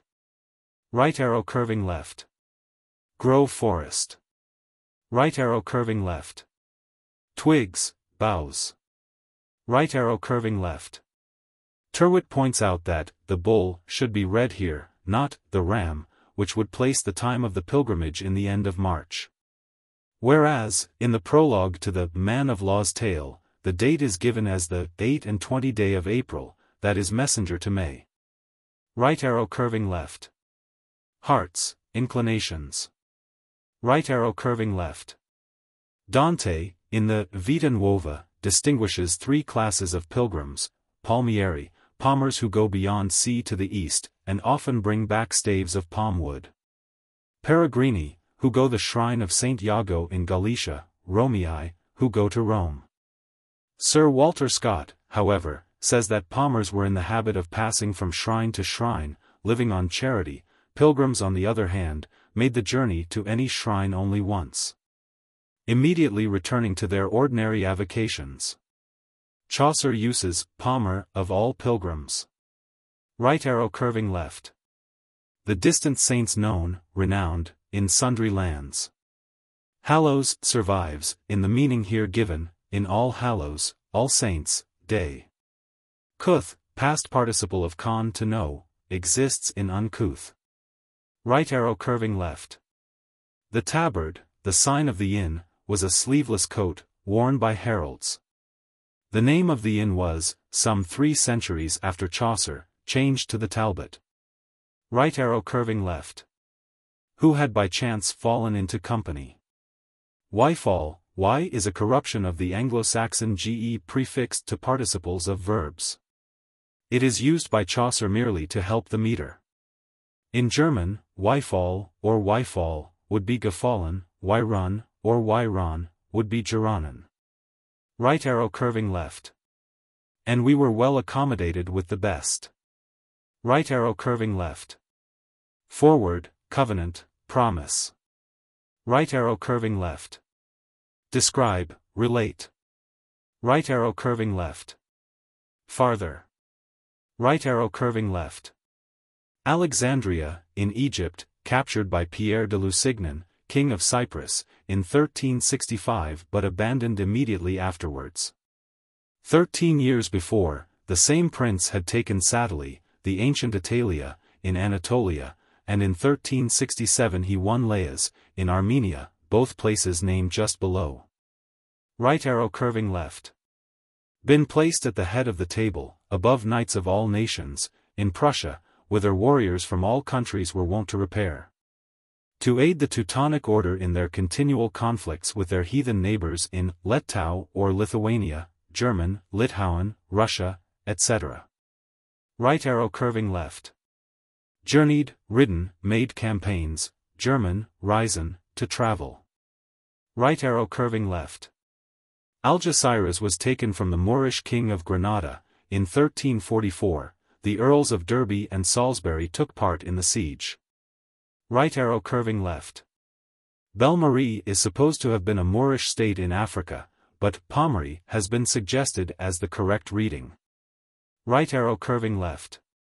The Great Sea, or the Greek Sea, is the Eastern Mediterranean. Right arrow curving left.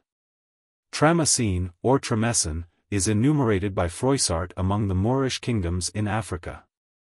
Right arrow curving left. Ilk, same. Compare the Scottish phrase, of that ilk, that is, of the estate which bears the same name as its owner's title. Right arrow curving left. Palatai, or Palathia, in Anatolia, was a fief held by the Christian knights after the Turkish conquests, the holders paying tribute to the infidel. Our knight had fought with one of those lords against a heathen neighbor. Right arrow curving left. He was held in very high esteem. Right arrow curving left. Nothing unbecoming a gentleman. Right arrow curving left. He wore a short doublet, all soiled by the contact of his coat of mail. Right arrow curving left. Curled. Right arrow curving left. Wonderfully nimble. Right arrow curving left. Engaged in cavalry expeditions or raids into the enemy's country. Right arrow curving left. Considering the short time he had had. Right arrow curving left. Night time. Right arrow curving left. It was the custom for squires of the highest degree to carve at their fathers' tables. Right arrow curving left. For it pleased him so to ride. Right arrow curving left. Large arrows, with peacock's feathers. Right arrow curving left. With nut brown hair, or, round like a nut, the hair being cut short. Right arrow curving left. New. Right arrow curving left. Shield for an archer's arm, still called a bracer, from the French bras, arm. Right arrow curving left. A figure of St. Christopher, used as a brooch, and supposed to possess the power of charming away danger. Right arrow curving left. Forester. Right arrow curving left. Certainly. Right arrow curving left. Saint Eligius, or Eloy. Right arrow curving left. Called. Right arrow curving left. In seemly fashion. Right arrow curving left. Properly, Chaucer sneers at the debased. Anglo-Norman then taught as French in England. Right arrow curving left. Pleasure. Right arrow curving left. Not the least speck. Right arrow curving left. Reached out her hand. Right arrow curving left. Assuredly she was of a lively disposition. Right arrow curving left. Took pains to assume a courtly air. Right arrow curving left. Worthy, French dignity. Right arrow curving left. Piteous, full of pity. Right arrow curving left. Bread of finest flour. Right arrow curving left. Staff, rod. Right arrow curving left. Well formed. Right arrow curving left. Grey eyes appear to have been a mark of female beauty in Chaucer's time. Right arrow curving left. Certainly she was not of low stature. Right arrow curving left. Neat. Right arrow curving left. A string of beads having the drops, or gaudies, green. Right arrow curving left. Fair above all others, for the mastery was applied to medicines in the sense of sovereign as we now apply it to a remedy. Right arrow curving left. A bold rider, fond of hunting, a proclivity of the monks in those days, that occasioned much complaint and satire. Right arrow curving left. It was fashionable to hang bells on horses' bridles. Right arrow curving left. St. Benedict was the first founder of a spiritual order in the Roman Church. Maurice, abbot of Fulda from 822 to 842, did much to re-establish the discipline of the Benedictines on a true Christian basis. Right arrow curving left. Somewhat. Right arrow curving left. Same. Right arrow curving left. He cared nothing for the text. Right arrow curving left. Mad, Scottish wood. Felix says to Paul, too much learning hath made thee mad. Right arrow curving left. Toil hard. Right arrow curving left. As the rules of St. Augustine prescribe. Right arrow curving left. A right hard rider. Right arrow curving left. Riding. Right arrow curving left. Pleasure. Right arrow curving left. Worked at the edge with a fur called gris, or gray. Right arrow curving left. Deep set. Right arrow curving left. Wasted. Right arrow curving left. A friar with license or privilege to beg, or exercise other functions, within a certain district, as, the limit hour of holderness. Right arrow curving left. Knows, understands. Right arrow curving left. Everywhere, German, überall. Right arrow curving left. Where he knew that the liberal dole would be given him. Right arrow curving left. Has well made confession. Right arrow curving left. Vaunt, boast. Right arrow curving left. Stuffed. Right arrow curving left. By rote. From memory. Right arrow curving left. A kind of song, from the Saxon Gedeon, to sing. Right arrow curving left. A leper. Right arrow curving left. Awful, refuse, from the French perir, to rot. Right arrow curving left. In every place where. Right arrow curving left. Was nowhere any man. Right arrow curving left. Rent, that is, he paid a premium for his license to beg. Right arrow curving left. The first words of Genesis and John, employed in some part of the Mass. Right arrow curving left. At meetings appointed for friendly settlement of differences, the business was often followed by sports and feasting. Right arrow curving left. He was of much service. Right arrow curving left. Half or short cloak.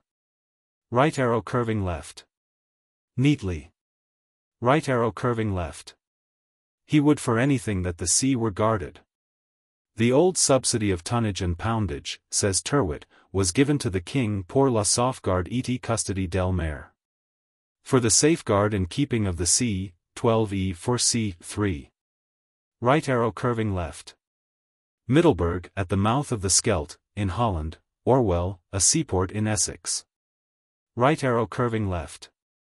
Crowns, so called from the shields stamped on them, French, ECU, Italian, scudo.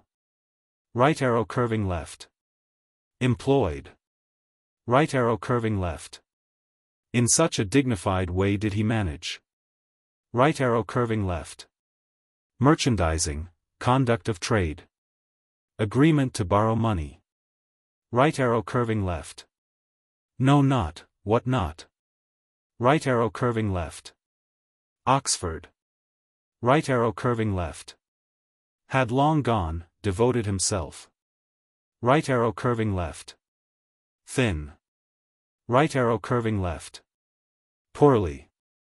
Right arrow curving left. His uppermost short cloak.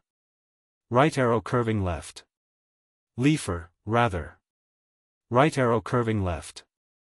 Obtain. Right arrow curving left. To study, attend school. Poor scholars at the universities used then to go about begging for money to maintain them and their studies. Right arrow curving left. The portico of St. Paul's, which lawyers frequented to meet their clients. Right arrow curving left. Full. Right arrow curving left. In suspicion. Right arrow curving left. Judgments. Right arrow curving left. Pick a flaw in what he wrote. Right arrow curving left. New. Right arrow curving left. Mixed in color. French, meller, to mix. Right arrow curving left. Cincture, sash, girdle, usually ornamented with bars or stripes. Right arrow curving left. A large freeholder, a country gentleman. Right arrow curving left. Wont, custom. Right arrow curving left. Full. Right arrow curving left. The patron saint of hospitality, celebrated for supplying his votaries with good lodging and good cheer. Right arrow curving left. Constantly being pressed on one. Right arrow curving left. Stored with wine. Right arrow curving left. In cage. The place behind Whitehall, where the king's hawks were encaged, was called the Mews. Right arrow curving left. Many a pike in his fishpond. In those Catholic days, when much fish was eaten, no gentleman's mansion was complete without a stew. Right arrow curving left. Unless. Right arrow curving left. Fixed, always ready. Right arrow curving left. A dagger and a purse. Right arrow curving left. Probably a steward or accountant in the county court. Right arrow curving left. A landholder of consequence, holding of a duke, marquis, or earl, and ranking below a baron. Right arrow curving left. Weaver, German, Weber. Right arrow curving left. Tapestry maker, French, tapissier. Right arrow curving left. Spruce. Right arrow curving left. Mounted. Right arrow curving left. In every part. Right arrow curving left.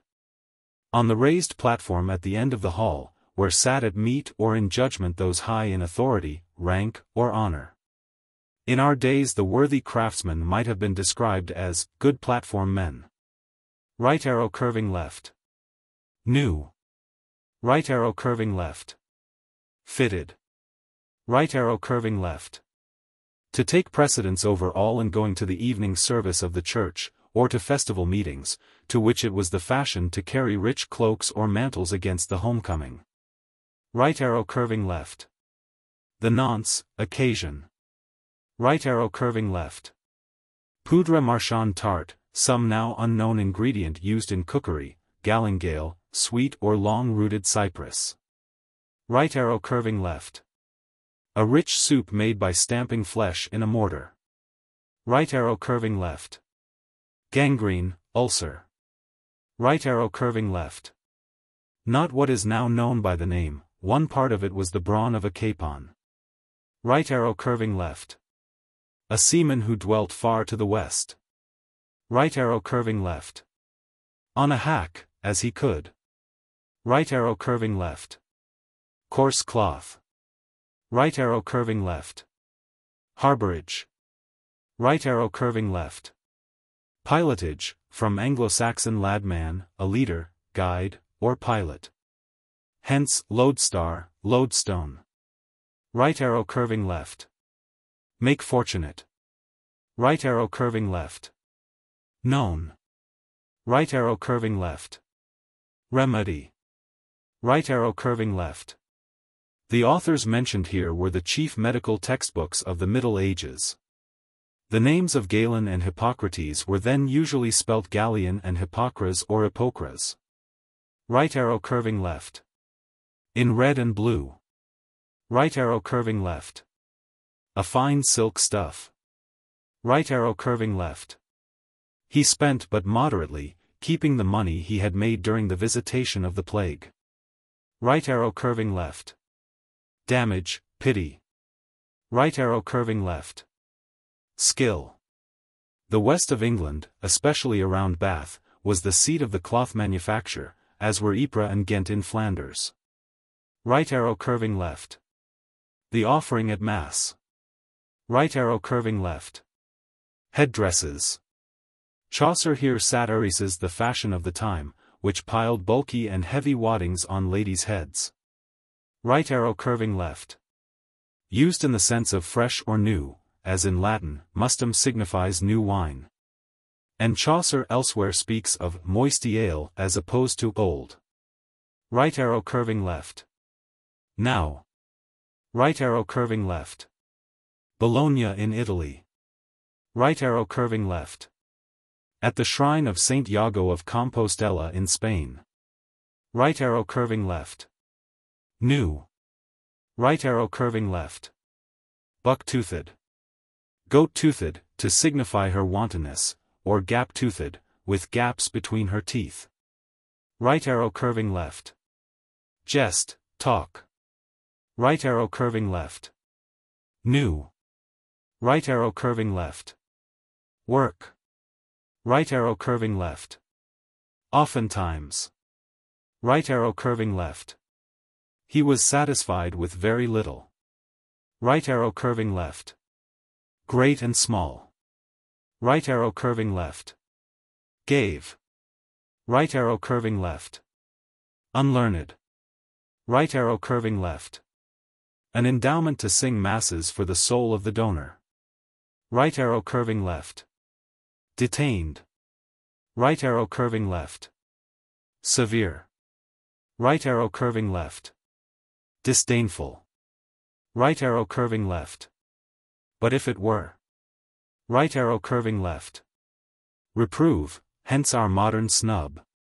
Right arrow curving left. Nonce, occasion. Right arrow curving left. Double or artificial conscience. Right arrow curving left. Properly a ton, generally, any large quantity. Right arrow curving left. Hard worker. Right arrow curving left. Pain, loss. Right arrow curving left. Ditch, dig. Right arrow curving left. Both of his own labor and his goods. Right arrow curving left. Jacket without sleeves. Right arrow curving left. Wheresoever. Right arrow curving left. The usual prize at wrestling matches. Right arrow curving left. Stub or knot in a tree, it describes a thick-set strong man. Right arrow curving left. Head, German, Kopf. Right arrow curving left. Nostrils, from the Anglo-Saxon, thurlian, to pierce, hence the word drill, to bore. Right arrow curving left. A babbler and a buffoon, Golius was the founder of a jovial sect called by his name. Right arrow curving left. The proverb says that every honest miller has a thumb of gold. Probably Chaucer means that this one was as honest as his brethren. Right arrow curving left. A manciple, Latin, manceps, a purchaser or contractor, was an officer charged with the purchase of victuals for inns of court or colleges. Right arrow curving left. Buyers, French, acquiteurs. Right arrow curving left. On trust. Right arrow curving left. Always. Right arrow curving left. Purchase. Right arrow curving left. Surpass. Right arrow curving left. Unless he were mad. Right arrow curving left. Outwitted, made a fool of, them all. Right arrow curving left. A land steward. Still called grieve, Anglo-Saxon, Jarifa, in some parts of Scotland. Right arrow curving left. A storeplace for grain. Right arrow curving left. Examiner of accounts. Right arrow curving left. Cattle. Right arrow curving left. Hind, servant. Right arrow curving left. His tricks and cheating. Right arrow curving left. In dread. Right arrow curving left. Abode. Right arrow curving left. Also. Right arrow curving left. Mystery, trade, handicraft. Right arrow curving left. For stod, a stallion, or steed. Right arrow curving left. Dapple. Right arrow curving left. Was called. Right arrow curving left. Blue-gray, or sky blue. Right arrow curving left. The hindermost in the troop or procession. Right arrow curving left. Summoner, a parator, who cited delinquents to appear in ecclesiastical courts. Right arrow curving left. Red or pimply. Right arrow curving left. Scanty. Right arrow curving left. Pustules, wheels. Right arrow curving left. Buttons. Right arrow curving left. Call. Right arrow curving left. Search. Right arrow curving left. A cant law Latin phrase. Right arrow curving left. A low, ribald fellow, the word was used of both sexes. It comes from the Anglo-Saxon verb to hire. Right arrow curving left. Fleece, man, pluck a pigeon. Right arrow curving left. Anywhere. Right arrow curving left. Unless. Right arrow curving left. Absolving. Right arrow curving left. An ecclesiastical writ. Right arrow curving left. Within his jurisdiction he had at his own pleasure the young people, of both sexes, in the diocese. Right arrow curving left. Council. Right arrow curving left. The post of an alehouse sign, a maypole.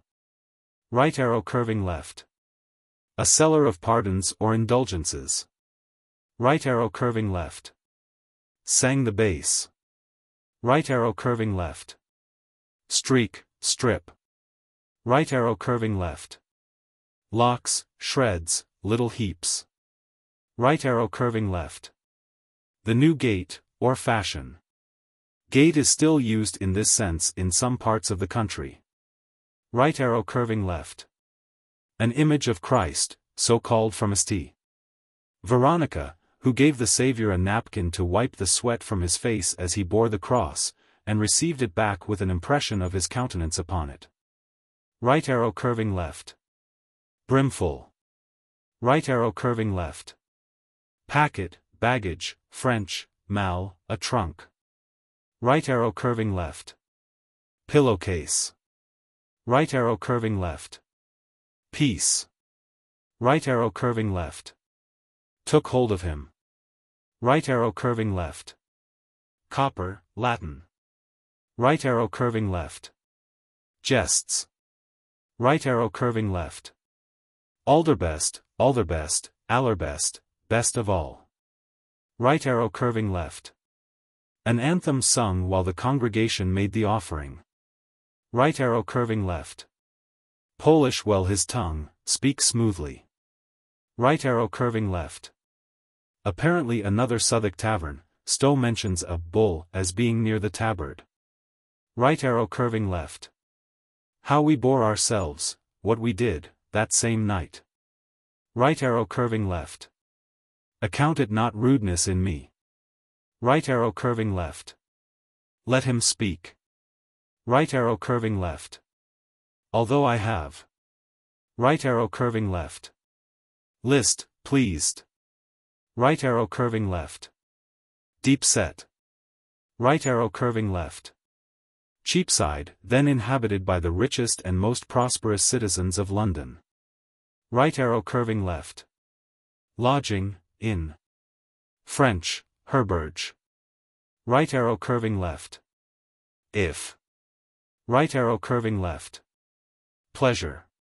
Right arrow curving left. Prepare yourselves, intend. Right arrow curving left. If it please you all. Right arrow curving left. If ye be not merry, smite off. Right arrow curving left. Seek. Right arrow curving left. To make it matter of deliberation, to weigh the proposal carefully. Right arrow curving left. Consideration. Right arrow curving left. Flat. Right arrow curving left. At the cost of you all. Right arrow curving left. More. Right arrow curving left. Fetched. Right arrow curving left. Was the cock to awaken us all? Right arrow curving left. At the second milestone on the old Canterbury road. Right arrow curving left. Know your promise. Right arrow curving left. Draw lots ere ye go farther. Right arrow curving left. Lot, Latin, soars, or chance, Latin, casus. Right arrow curving left. Since. Right arrow curving left. For the plan and principal incidents of the Knight's Tale, Chaucer was indebted to Boccaccio, who had himself borrowed from some prior poet, chronicler, or romancer. Boccaccio speaks of the story as very ancient, and, though that may not be proof of its antiquity, it certainly shows that he took it from an earlier writer. The tale is more or less a paraphrase of Boccaccio's These Ida, but in some points the copy has a distinct dramatic superiority over the original. The These Ida contained 10,000 lines. Chaucer has condensed it into less than 1/4 of the number.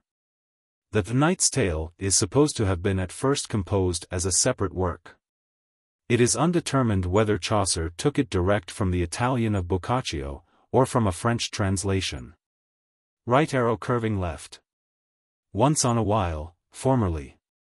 Right arrow curving left. Was called. From the Anglo-Saxon, hatten, to bid or call, German, heißen, heist. Right arrow curving left. The Royaume des Femmes, Kingdom of the Amazons.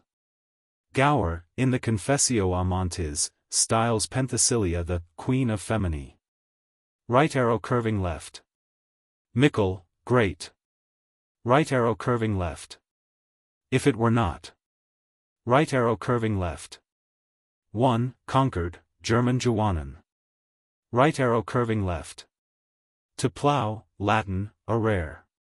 I have abundant matter for discourse. The first, and half of the second, of Boccaccio's 12 books are disposed of in the few lines foregoing.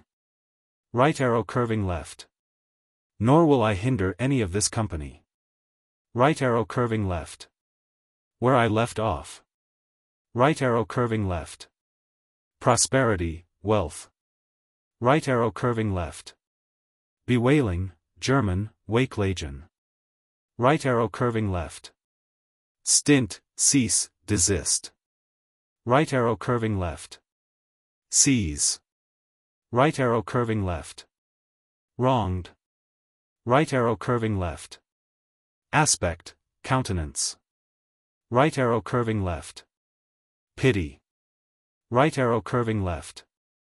Captives or slaves, hence it means generally in wretched circumstances. Right arrow curving left. That assures no continuance of prosperous estate. Right arrow curving left. Died, German, sterben, starb. Right arrow curving left. Outrage, insult. Right arrow curving left. Slain. Right arrow curving left. Burnt.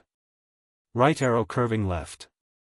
Flat on the ground, groveling on the earth. Right arrow curving left. Abased, dejected, consumed away. Right arrow curving left. Raised, took.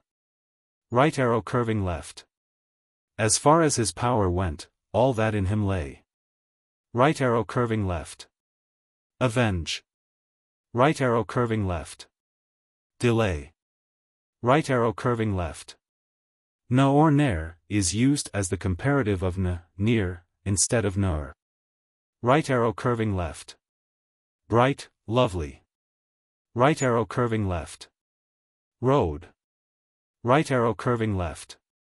Stamped. Right arrow curving left. The monster, half man and half bull, which yearly devoured a tribute of 14 Athenian youths and maidens, until it was slain by Theseus. Right arrow curving left. Custom. Right arrow curving left. Describe. Right arrow curving left. Lamenting. Right arrow curving left. Burning. Right arrow curving left. List, pleased. Right arrow curving left. Heap, French, TAS right arrow curving left. Of armas and clothing.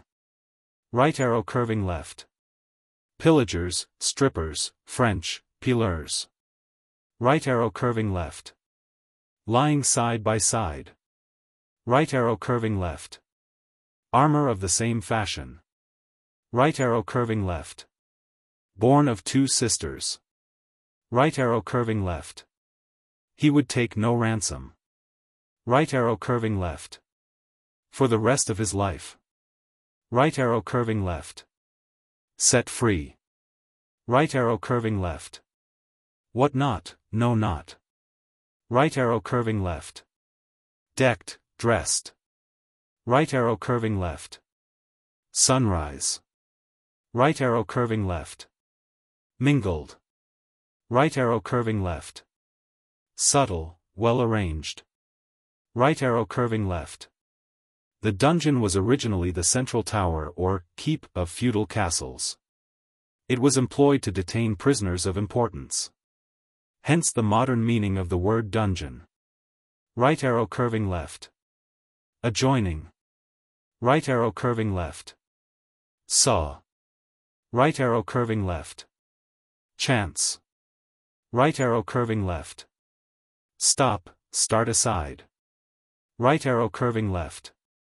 Imprisonment. Right arrow curving left. Wicked, Saturn, in the old astrology, was a most unpropitious star to be born under. Right arrow curving left. Ruin, destruction. Right arrow curving left. Know not whether. Right arrow curving left. Assuredly, truly. Right arrow curving left. Began to look forth. Right arrow curving left. Unless. Right arrow curving left. Despitefully, angrily. Right arrow curving left. By my faith, Spanish, fe, French, foi. Right arrow curving left. I am in no humus for jesting. Right arrow curving left. To die in the pain was a proverbial expression in the French, used as an alternative to enforce a resolution or a promise. Edward III, according to Froissart, declared that he would either succeed in the war against France or die in the pain, oil mouroit en la peine. It was the fashion in those times to swear oaths of friendship and brotherhood, and hence, though the fashion has long died out, we still speak of sworn friends. Right arrow curving left. Loved, dear. German, Lieber. Right arrow curving left. Gainsay, deny. Right arrow curving left. Die. Right arrow curving left. Sooner. Right arrow curving left. Even now thou knowest not. Right arrow curving left. Suppose. Right arrow curving left. Knowst. Right arrow curving left. The saying of the old scholar, Boethius, in his treatise De Consolation Philosophiae, which Chaucer translated, and from which he has freely borrowed in his poetry. The words are: Cos legem detta mantibus? Major lex amor est sibi. Right arrow curving left. Head. Right arrow curving left. In spite of his head. Right arrow curving left. Whether the woman he loves be. Right arrow curving left.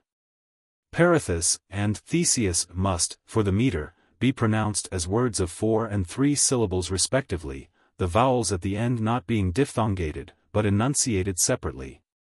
As if the words were printed, Perithous, Theseus. The same rule applies in such words as creature and conscience, which are trisyllables. Right arrow curving left. That. Right arrow curving left. Little. Right arrow curving left. Covenant, promise. Right arrow curving left. Moment, short space of time. From Anglo-Saxon, stunned, akin to which is German, stunned, an hour. Right arrow curving left. Counsel. Right arrow curving left. In pledge, pawn. Right arrow curving left. It is shaped, decreed, fixed for me.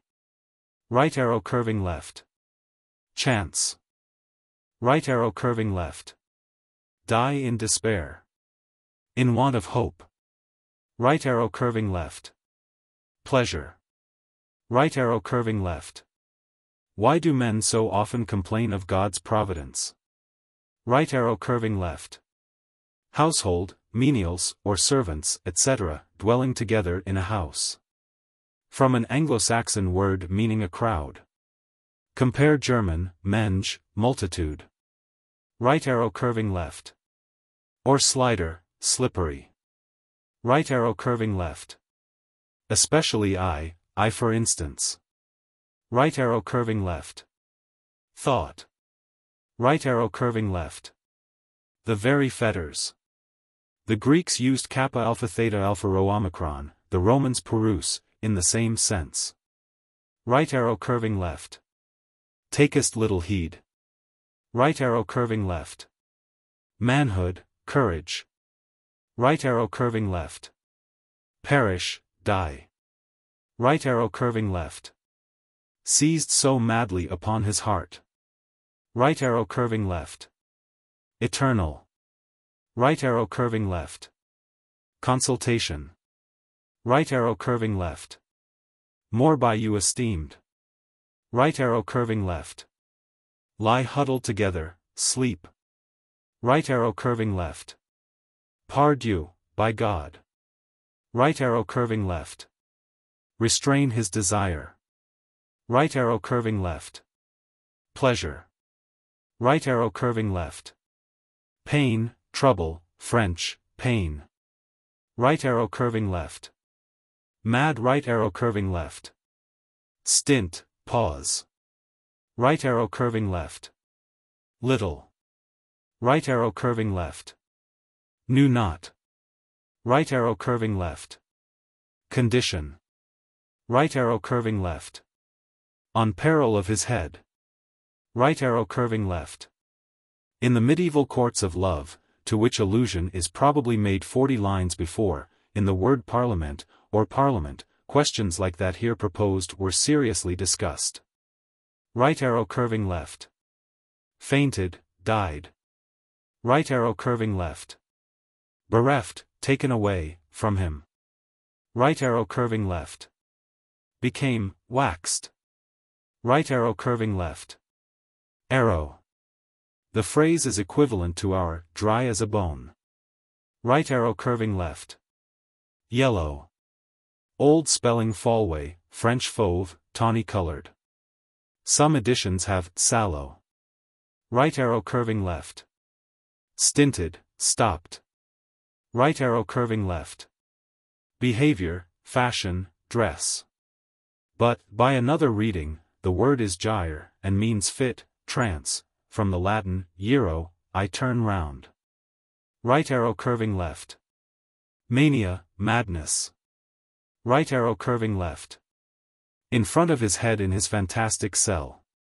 The division of the brain into cells, according to the different sensitive faculties, says Mr. Wright, is very ancient, and is found depicted in medieval manuscripts. In a manuscript in the Harleian Library, it is stated, certum est in prora cerebri esse phantasium, in medio rationem discretionis. In Puppy Memoriam, a classification not materially differing from that of modern phrenologists. Right arrow curving left. Dominus, Lord, Spanish, Don. Right arrow curving left. Rod, the caduceus. Right arrow curving left. Heed, notice. Right arrow curving left. Argus was employed by Juno to watch Io with his 100 eyes, but he was sent to sleep by the flute of Mercury, who then cut off his head. Right arrow curving left. Go. Right arrow curving left. Fixed, prepared. Right arrow curving left. Die. Right arrow curving left. Lived in lowly fashion. Right arrow curving left. His secret, his private history. Right arrow curving left. Fortune. Right arrow curving left. Nearest, German, nächst. Right arrow curving left. Order, direct. Right arrow curving left. Nonce, occasion, purpose. Right arrow curving left. Elevate him in rank. Right arrow curving left. Prudently, discreetly. Right arrow curving left. Led. Right arrow curving left. War. Right arrow curving left. Dear. Right arrow curving left. Little. Right arrow curving left. Pined, wasted away. Right arrow curving left. Whom love so distresses or afflicts. Right arrow curving left. Mad right arrow curving left. In truth, I am not the man to do it. Right arrow curving left. Settled, decreed. Right arrow curving left. Hippocras, wine made with spices. Right arrow curving left. Narcotics and opiates, or opium. Right arrow curving left. Close at hand was the day, during which he must cast about, or contrive, or conceal himself. Right arrow curving left. To make war, French garrower, to molest, hence, perhaps, to worry. Right arrow curving left. Beams, rays. Right arrow curving left. Groves. Right arrow curving left. Object. Right arrow curving left. Groves. Right arrow curving left. Shining, bright. Right arrow curving left. Full little believed it. Right arrow curving left. It is an old true saying. Right arrow curving left. To be always of the same demeanor, on his guard. Right arrow curving left. Every day men meet at unexpected time. To set a Stephen is to fix a time, make an appointment. Right arrow curving left. Saying, speech. Right arrow curving left. Roundelay. Song coming round again to the words with which it opened. Right arrow curving left. Old fashions. Right arrow curving left. Now in the treetop, now down in the briars. Crop and root, top and bottom, is used to express the perfection or totality of anything. Right arrow curving left. Changeful, full of gears, or humors, inconstant.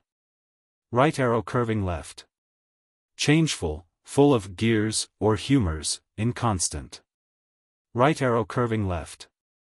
Sigh. Right arrow curving left. Torment. Right arrow curving left. So wretched and enslaved. Right arrow curving left. Avow, acknowledge, German, bekennen. Right arrow curving left. Undone, ruined. Right arrow curving left. Burningly. Right arrow curving left. My death was decreed before my shirt was shaped, that is, before any clothes were made for me, before my birth. Right arrow curving left. The value of a tear or a straw. Right arrow curving left. Or quook, from quake, as shook from shake. Right arrow curving left.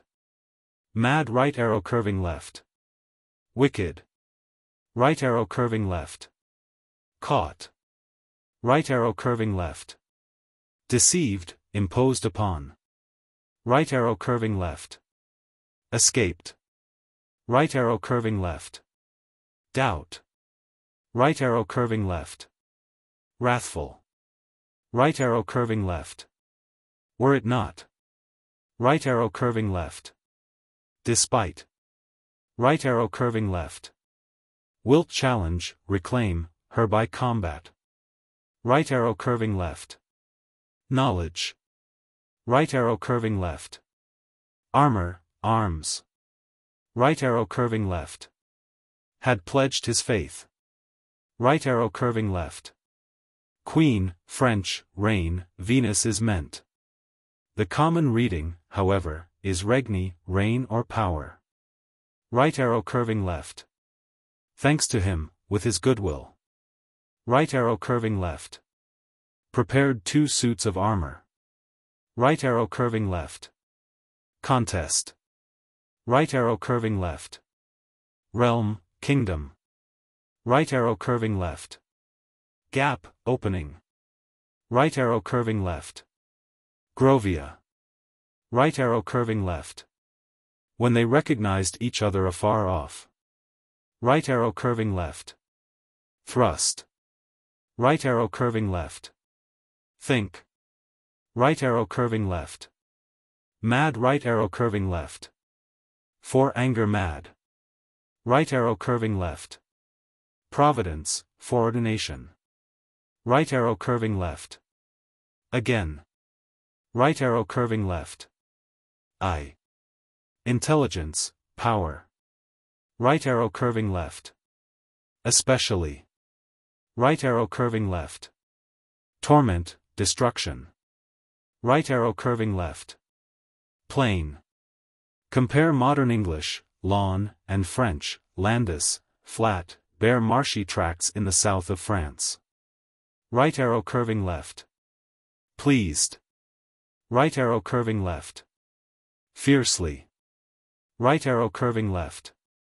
In a moment, on a sudden. Right arrow curving left. Manner, kind, German muster, sample, model. Right arrow curving left. In the lists, prepared for such single combats between champion and accuser, etc. Right arrow curving left. Wearied, burdened. Right arrow curving left. Little. Right arrow curving left. Deceived. Right arrow curving left. Fully, unreservedly. Right arrow curving left. Contracted from the ilk, the same, that. Right arrow curving left. Doom, judgment, from the Latin, judicium. Right arrow curving left. Referring to the ruddy color of the planet, to which was doubtless due the transference to it of the name of the god of war. In his Republic, enumerating the 7 planets, Cicero speaks of the propitious and beneficent light of Jupiter, tum, fulgur, rutilis horribilis cteris, quem martium decitus, then the red glow. horrible to the nations, which you say to be that of Mars. Boccaccio opens the These Ida by an invocation to Rubicando Marte.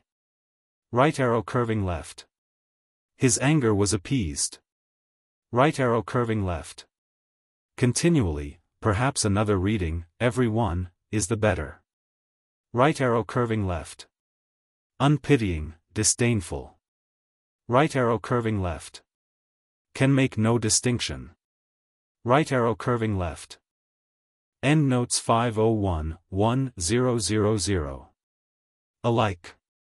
Right arrow curving left. Gentle, lenient. Right arrow curving left. Aloud, he had just been speaking to himself. Right arrow curving left. Bless ye him. Right arrow curving left. Avail, conquer. Right arrow curving left. No. Right arrow curving left. In spite of their eyes. Right arrow curving left. The best joke of all, the best of the joke. Right arrow curving left. Behavior. Right arrow curving left. Long ago, years ago. Right arrow curving left. Distress, torment. Right arrow curving left. Lace, leash, noose, snare, from Latin, laquens. Right arrow curving left. Injure.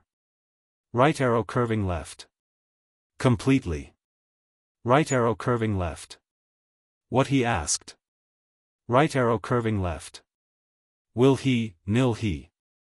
Right arrow curving left. He must go whistle. Right arrow curving left. As is decreed, prepared, for him. Right arrow curving left. Reply. Right arrow curving left. Where he pleases. Right arrow curving left. Neither farther nor nearer. Right arrow curving left. Contend for. Right arrow curving left. Promise. Right arrow curving left. May God as surely have mercy on my soul. Right arrow curving left. Opinion. Right arrow curving left. Satisfied. Right arrow curving left. Kind of. Right arrow curving left.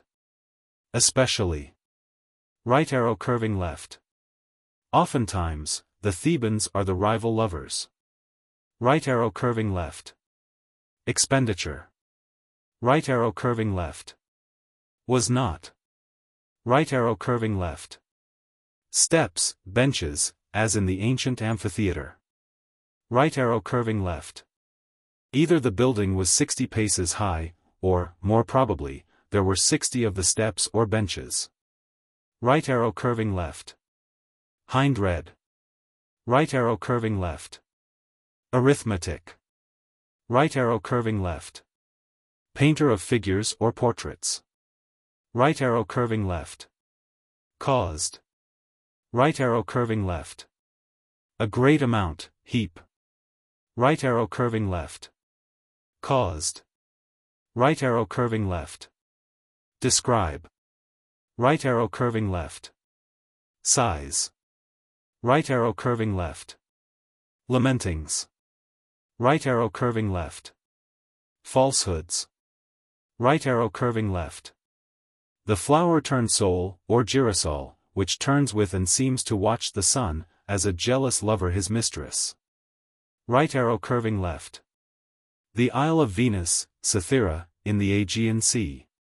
Now called Cerigo, not, as Chaucer's form of the word might imply, Mount Cithaeron, in the southwest of Boeotia, which was appropriated to other deities than Venus, to Jupiter, to Bacchus.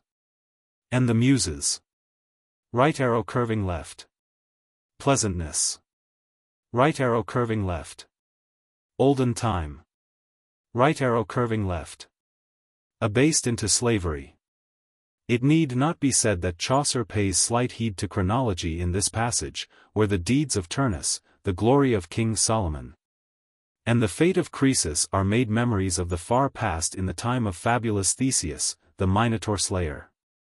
Right arrow curving left. Divided power or possession, an old law term, signifying the maintenance of a person in a lawsuit on the condition of receiving part of the property in dispute, if recovered. Right arrow curving left.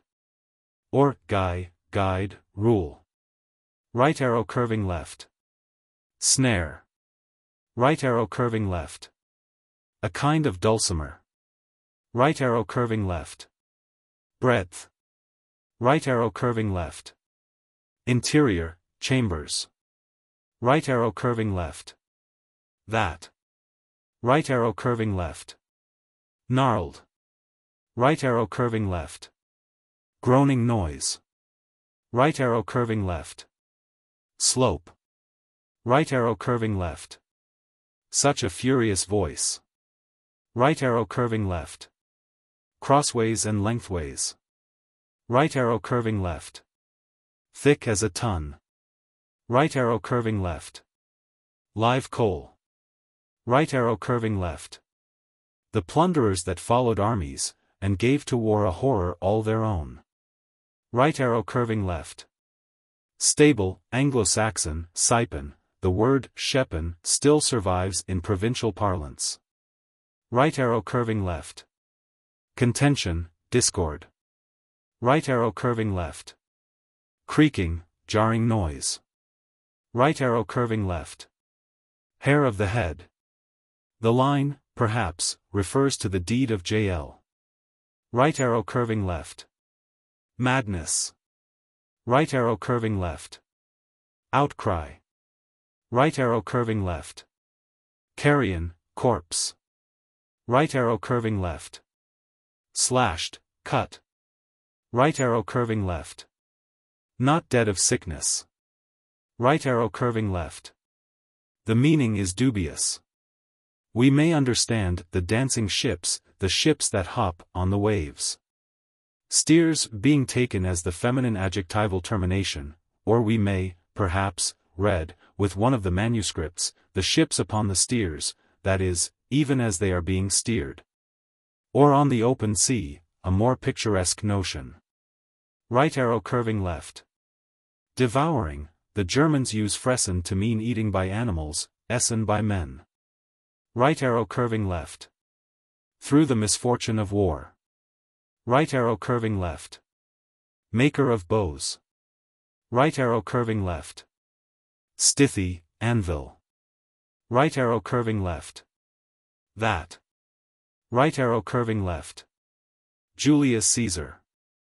Right arrow curving left. Chariot.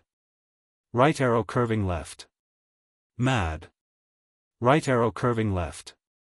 Puella and Rubeus were two figures in geomancy, representing two constellations, the one signifying Mars retrograde, the other Mars direct. Right arrow curving left.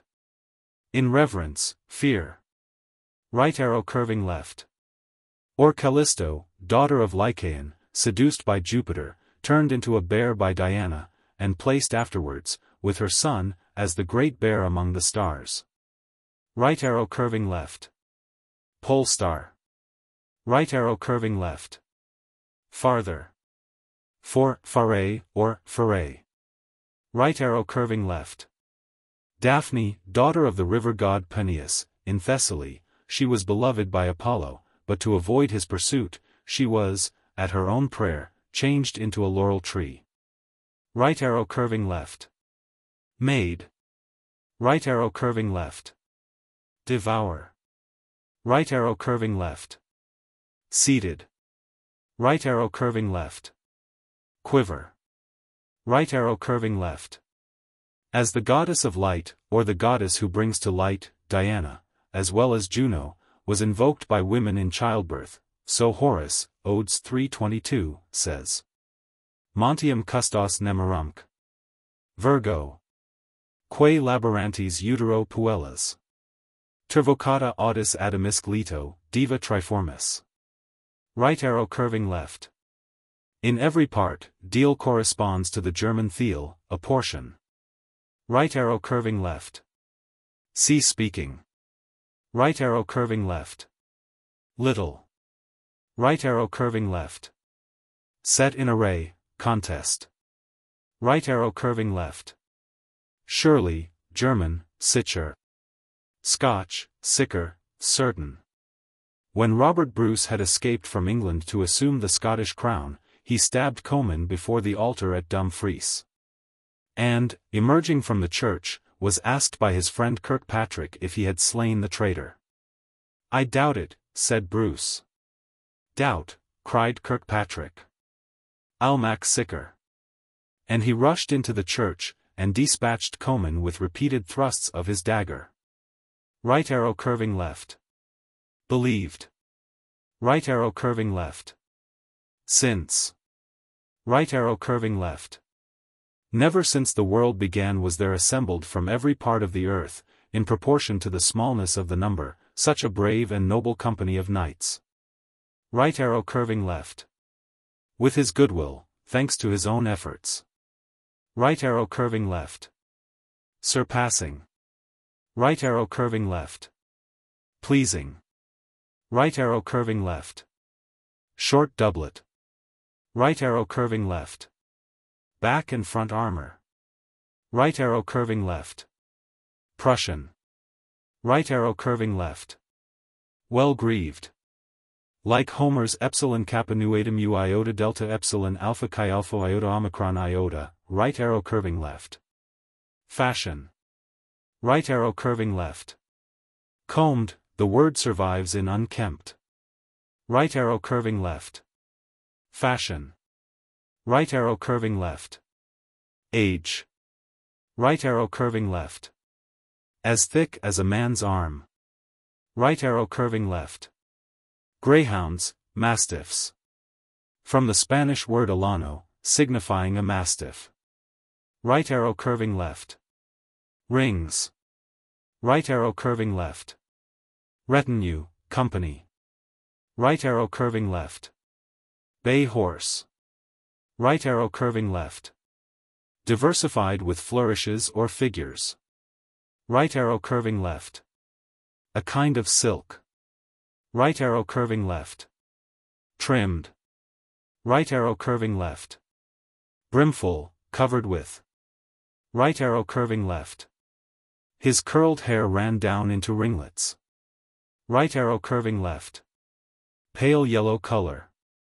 Right arrow curving left. A few freckles sprinkled on his face. Right arrow curving left. Somewhat mixed. German, mengen, to mix. Right arrow curving left. Cast about his eyes. Right arrow curving left. Reckon, as we now speak of, casting a sum. Right arrow curving left. All and sundry. Right arrow curving left. The time of early prayers, between 6 and 9 in the morning. Right arrow curving left. Lodged, whence in. Right arrow curving left. Give them pleasure, make them comfortable. Right arrow curving left. Think. Right arrow curving left. Improve. Right arrow curving left. See note 134. Right arrow curving left. Lie. Right arrow curving left. Please. Right arrow curving left.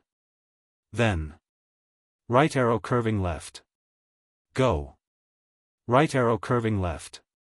Worthy. Right arrow curving left. In the hour of the day, 2 hours before daybreak, which after the astrological system that divided the 24 among the 7 ruling planets, was under the influence of Venus. Right arrow curving left. Demeanor. Right arrow curving left. See note 545. Right arrow curving left. That. Right arrow curving left. Adonis, a beautiful youth beloved of Venus, whose death by the tusk of a boar she deeply mourned. Right arrow curving left. Take pity on. Right arrow curving left. Certainly, truly, German, gewiss. Right arrow curving left. Vow, promise. Right arrow curving left. Care not to boast of feats of arms. Right arrow curving left. Praise, esteem for valor. Right arrow curving left. Weather. Right arrow curving left. Make, kindle. Right arrow curving left. Although I tell not now. Right arrow curving left. Understood. Right arrow curving left. Was not immediately vouchsafed. Right arrow curving left. In the third planetary hour.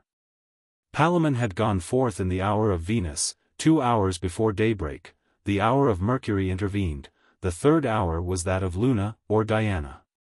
Unequal refers to the astrological division of day and night, whatever their duration, into 12 parts, which of necessity varied in length with the season. Right arrow curving left.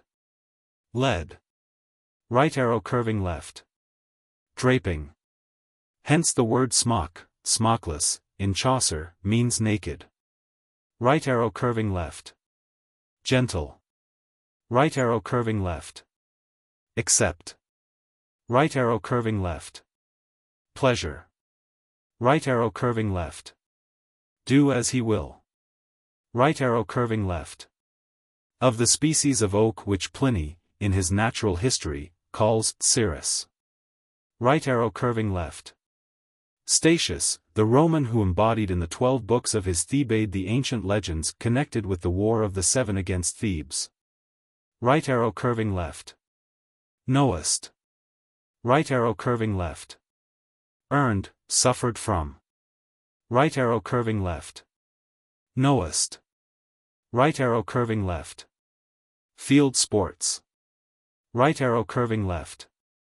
Diana was Luna in heaven, Diana on earth, and Hecate in hell, hence the direction of the eyes of her statue to Pluto's dark region. Her statue was set up where 3 ways met, so that with a different face she looked down each of the 3, from which she was called Trivia. See the quotation from Horace, note 592. Right arrow curving left. Quenched. Right arrow curving left. Strange. Right arrow curving left.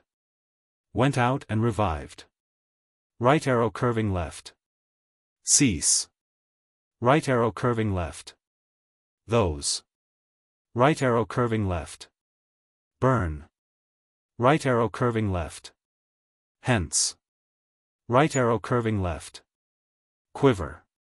Right arrow curving left. To what does this amount? Right arrow curving left. Nearest. Right arrow curving left. Imploring, pious. Right arrow curving left. Realms. Right arrow curving left. Held. Right arrow curving left. Sending fortune at thy pleasure. Right arrow curving left. Pity my anguish. Right arrow curving left. That. Right arrow curving left. Didst enjoy, Latin, utere. Right arrow curving left.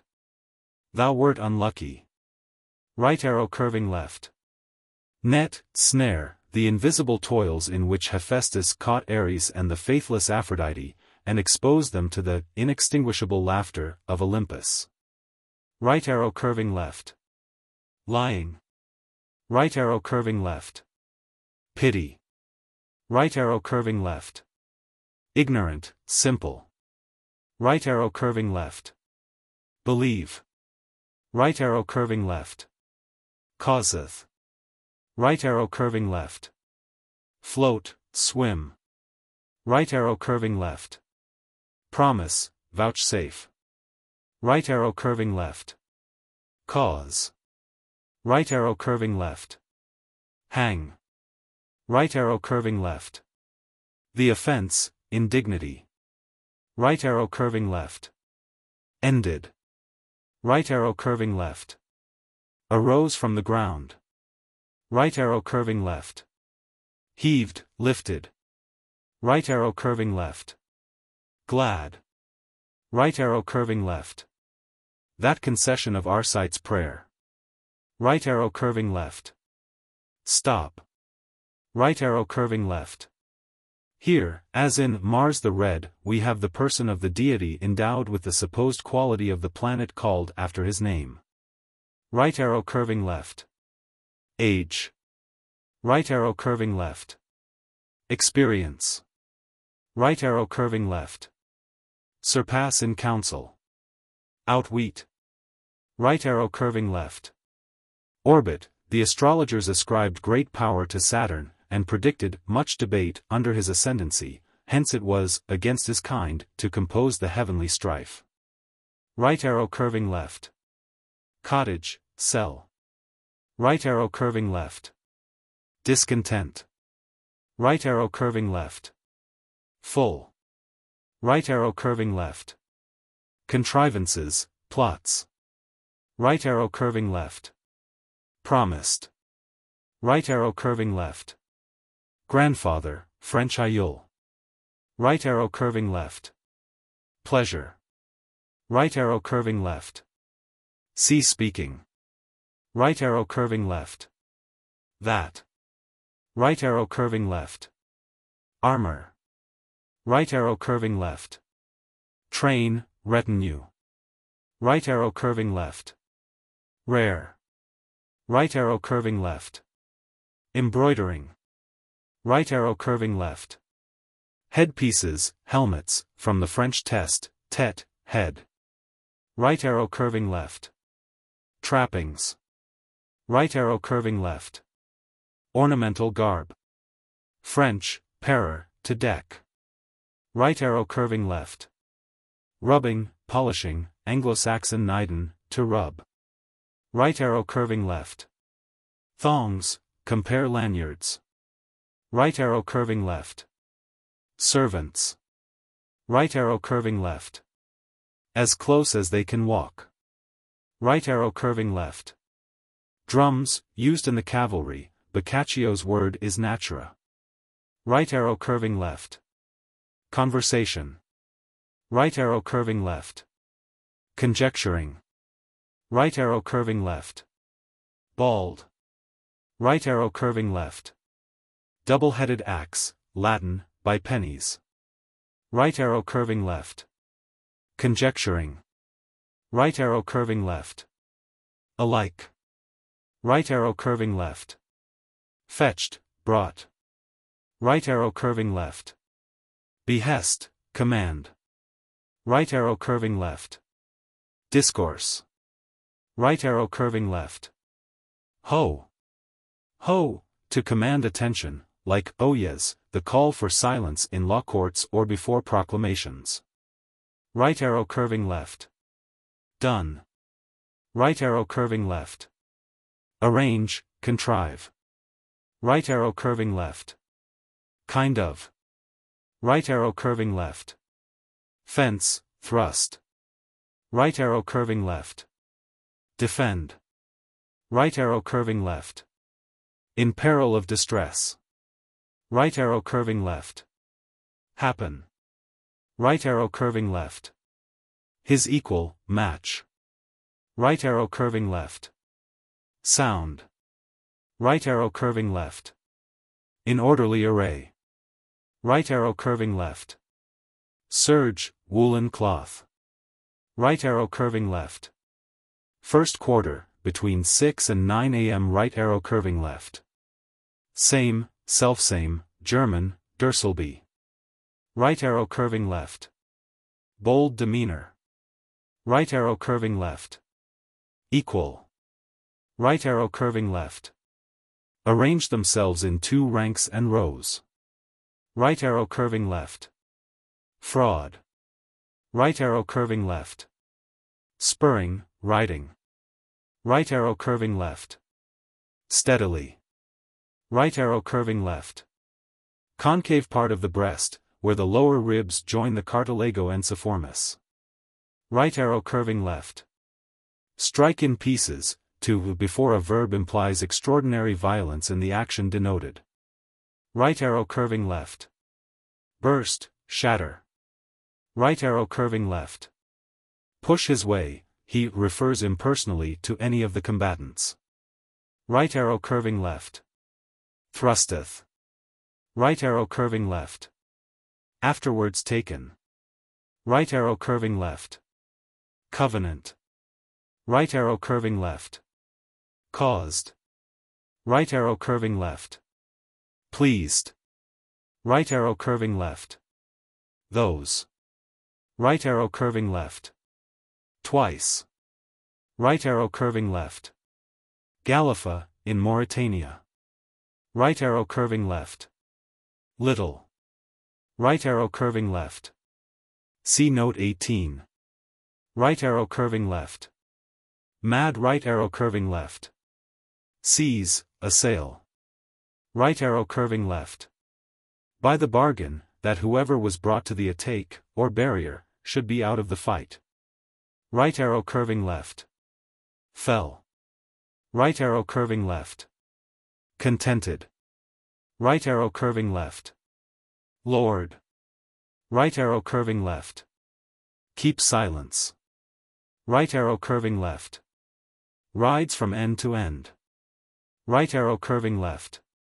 Generally speaking. Right arrow curving left. Countenance, outward show. Right arrow curving left. Stumble. Right arrow curving left. Care. Right arrow curving left. Pitched him on the top. Right arrow curving left. Cut.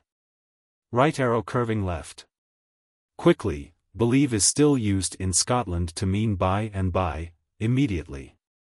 Right arrow curving left. Befallen. Right arrow curving left. Discourage. Right arrow curving left. Glad. Right arrow curving left. Although. Right arrow curving left. Especially. Right arrow curving left. Pierced. Right arrow curving left. The herb sage, Latin, salvia. Right arrow curving left. Chance, accident. Right arrow curving left. Dragged, hurried. Right arrow curving left. Servants. Right arrow curving left. Imputed to him as no disgrace. Right arrow curving left. Call it cowardice. Right arrow curving left. Cause to be proclaimed.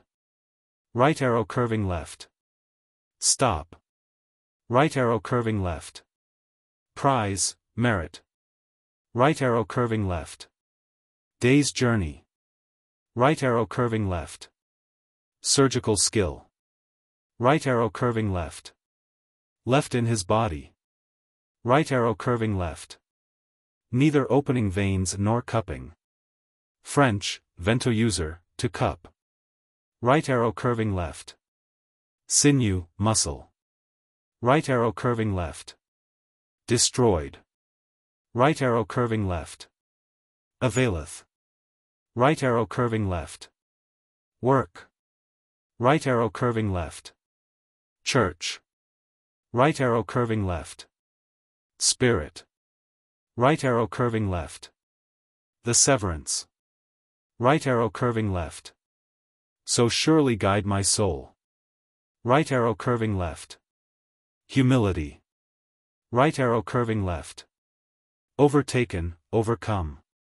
Right arrow curving left. Gone. Right arrow curving left. Grew him. Right arrow curving left. Went whither I cannot tell you, as I was not there. Right arrow curving left. Refrain. Tyrwhitt thinks that Chaucer is sneering at Boccaccio's pompous account of the passage of Arcite's soul to heaven. Up to this point, the description of the death scene is taken literally from the These Ida.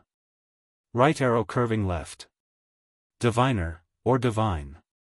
Right arrow curving left. Guide. Right arrow curving left. Gone. Right arrow curving left. Rank, condition.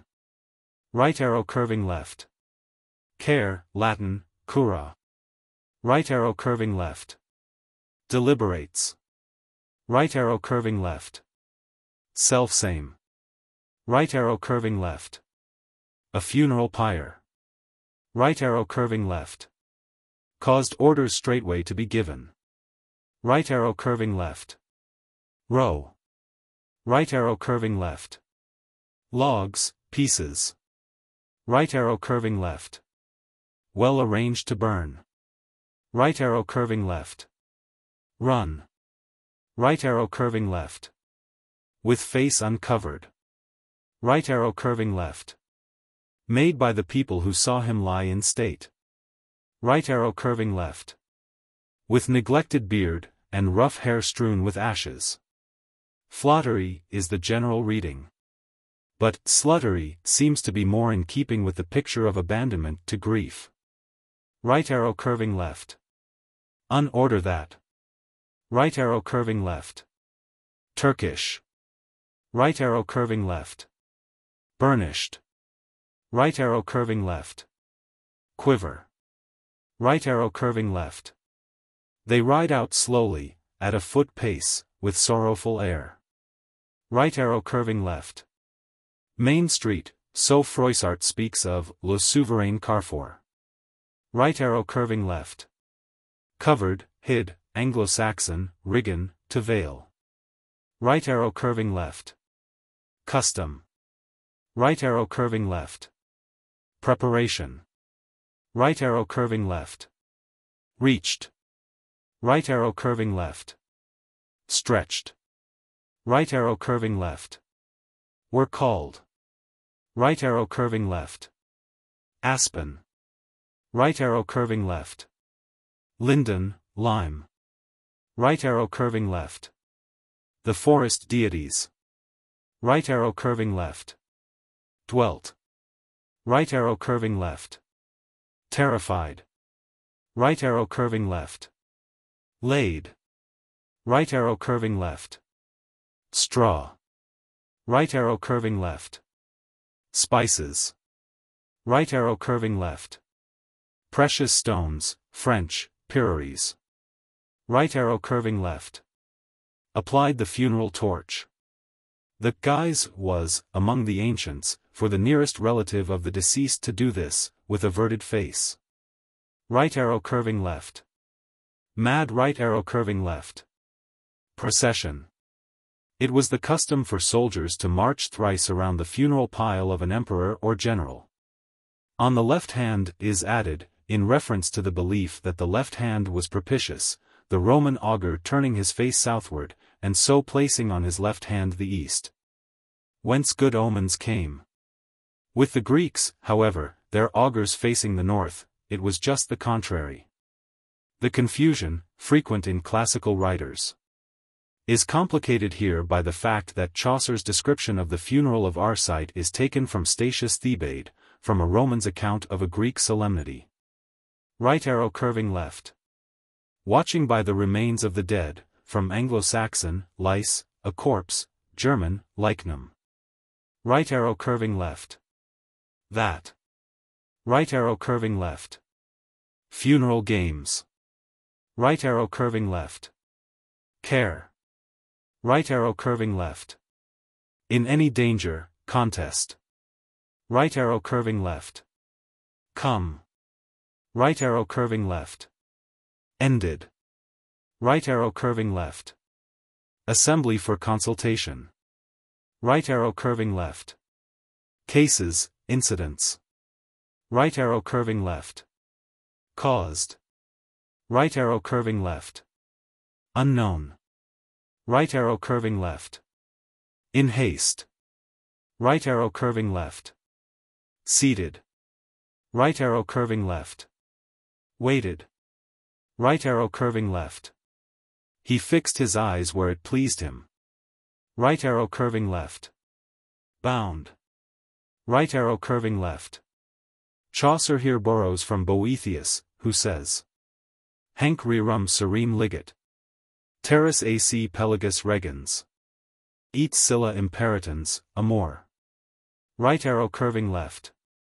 Pass. Right arrow curving left. Although. Right arrow curving left. Sentiment, opinion. Right arrow curving left. This same.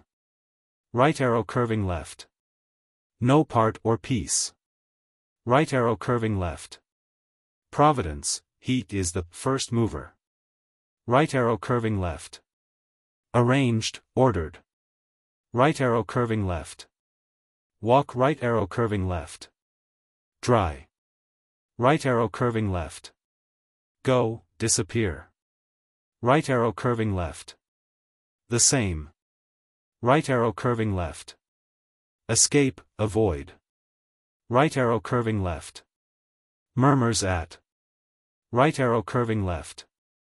Direct, guide. Right arrow curving left. Certain. Right arrow curving left. Himself. Right arrow curving left. Grown pale, decayed, by old age. Right arrow curving left. Valor, prowess, service. Right arrow curving left. Never a jot, wit. Right arrow curving left. Hurt. Right arrow curving left. Cannot control or amend their desires. Right arrow curving left. Series, string of remarks. Right arrow curving left. Counsel. Right arrow curving left. Have pity. Right arrow curving left. Make display. Right arrow curving left. By God. Right arrow curving left. Believe me. Right arrow curving left. Ought to be rightly directed, oath is the present tense, as ought is the past, of o. Right arrow curving left. Health, German, Heil. Right arrow curving left. Cause of danger, vexation. Right arrow curving left. Recorded. Right arrow curving left. All the gentler members of the company, in especial. Right arrow curving left. Prosper. Right arrow curving left. The budget is opened. Right arrow curving left. Know how. Right arrow curving left. Match, requite. Right arrow curving left. Was all pale with drunkenness. Right arrow curving left. Hardly, with difficulty. Right arrow curving left. Unveil, uncover. Right arrow curving left. Await, give way to. Right arrow curving left. Pilate, an unpopular personage in the mystery plays of the Middle Ages, was probably represented as having a gruff, harsh voice. Right arrow curving left. Occasion. Right arrow curving left. Match, requite. Right arrow curving left. Dear. Right arrow curving left. Prudently, civilly. Right arrow curving left. Devil take thee. An oath of impatience. Right arrow curving left. Blame, in Scotland, to bear the white, is to bear the blame. Right arrow curving left. Befold him. Right arrow curving left. Hold thy tongue. Stop thy noisy talk, which is like the clapper of thy mill. Right arrow curving left. Injure, abuse. Right arrow curving left. Would not. Right arrow curving left. Judge. Right arrow curving left. Abundance. Right arrow curving left. Boorish, rude. Right arrow curving left. Falsify. Right arrow curving left. Historical, true things. Right arrow curving left. Ribald, rough jesting tale. Right arrow curving left. Consider, be advised. Right arrow curving left. Jest, fun. Right arrow curving left. Miser, perhaps from Anglo-Saxon, nefan, to gnaw. Right arrow curving left. Took to borders. Right arrow curving left. New. Right arrow curving left. Determine. Right arrow curving left.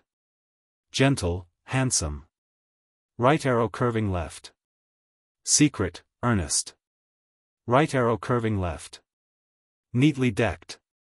Right arrow curving left. Sweet. Right arrow curving left. Valerian, set wall. Right arrow curving left. The Book of Ptolemy the Astronomer, which formed the canon of astrological science in the Middle Ages. Right arrow curving left. Astrolagur, astrolabor. A mathematical instrument for taking the altitude of the sun or stars. Right arrow curving left. Augurim is a corruption of algorithm, the Arabian term for numeration. Augurim stones, therefore, were probably marked with numerals, and used as counters. Right arrow curving left. Laid, set. Right arrow curving left. Coarse cloth. Right arrow curving left. The angel's salutation to Mary, Luke 1 verse 28. It was the Ave Maria of the Catholic Church service. Right arrow curving left. Attending to his friends, and providing for the cost of his lodging. Right arrow curving left. Perhaps. Right arrow curving left. Though Chaucer may have referred to the famous censor, more probably the reference is merely to the moral distichs, which go under his name, though written after his time. And in a supplement to which the quoted passage may be found. Right arrow curving left. Age. Right arrow curving left. Slim, neat. Right arrow curving left. Girdle, with silk stripes. Right arrow curving left.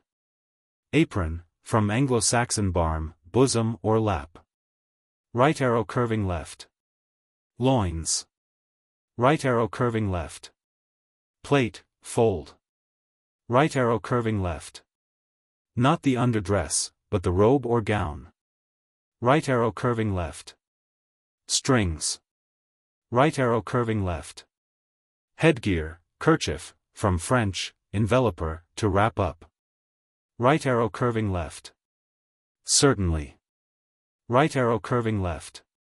Lascivious, liquorish. Right arrow curving left. Arched. Right arrow curving left. Pleasant to look upon. Right arrow curving left. Young pear tree. Right arrow curving left. Brass, Latin, in the shape of pearls. Right arrow curving left.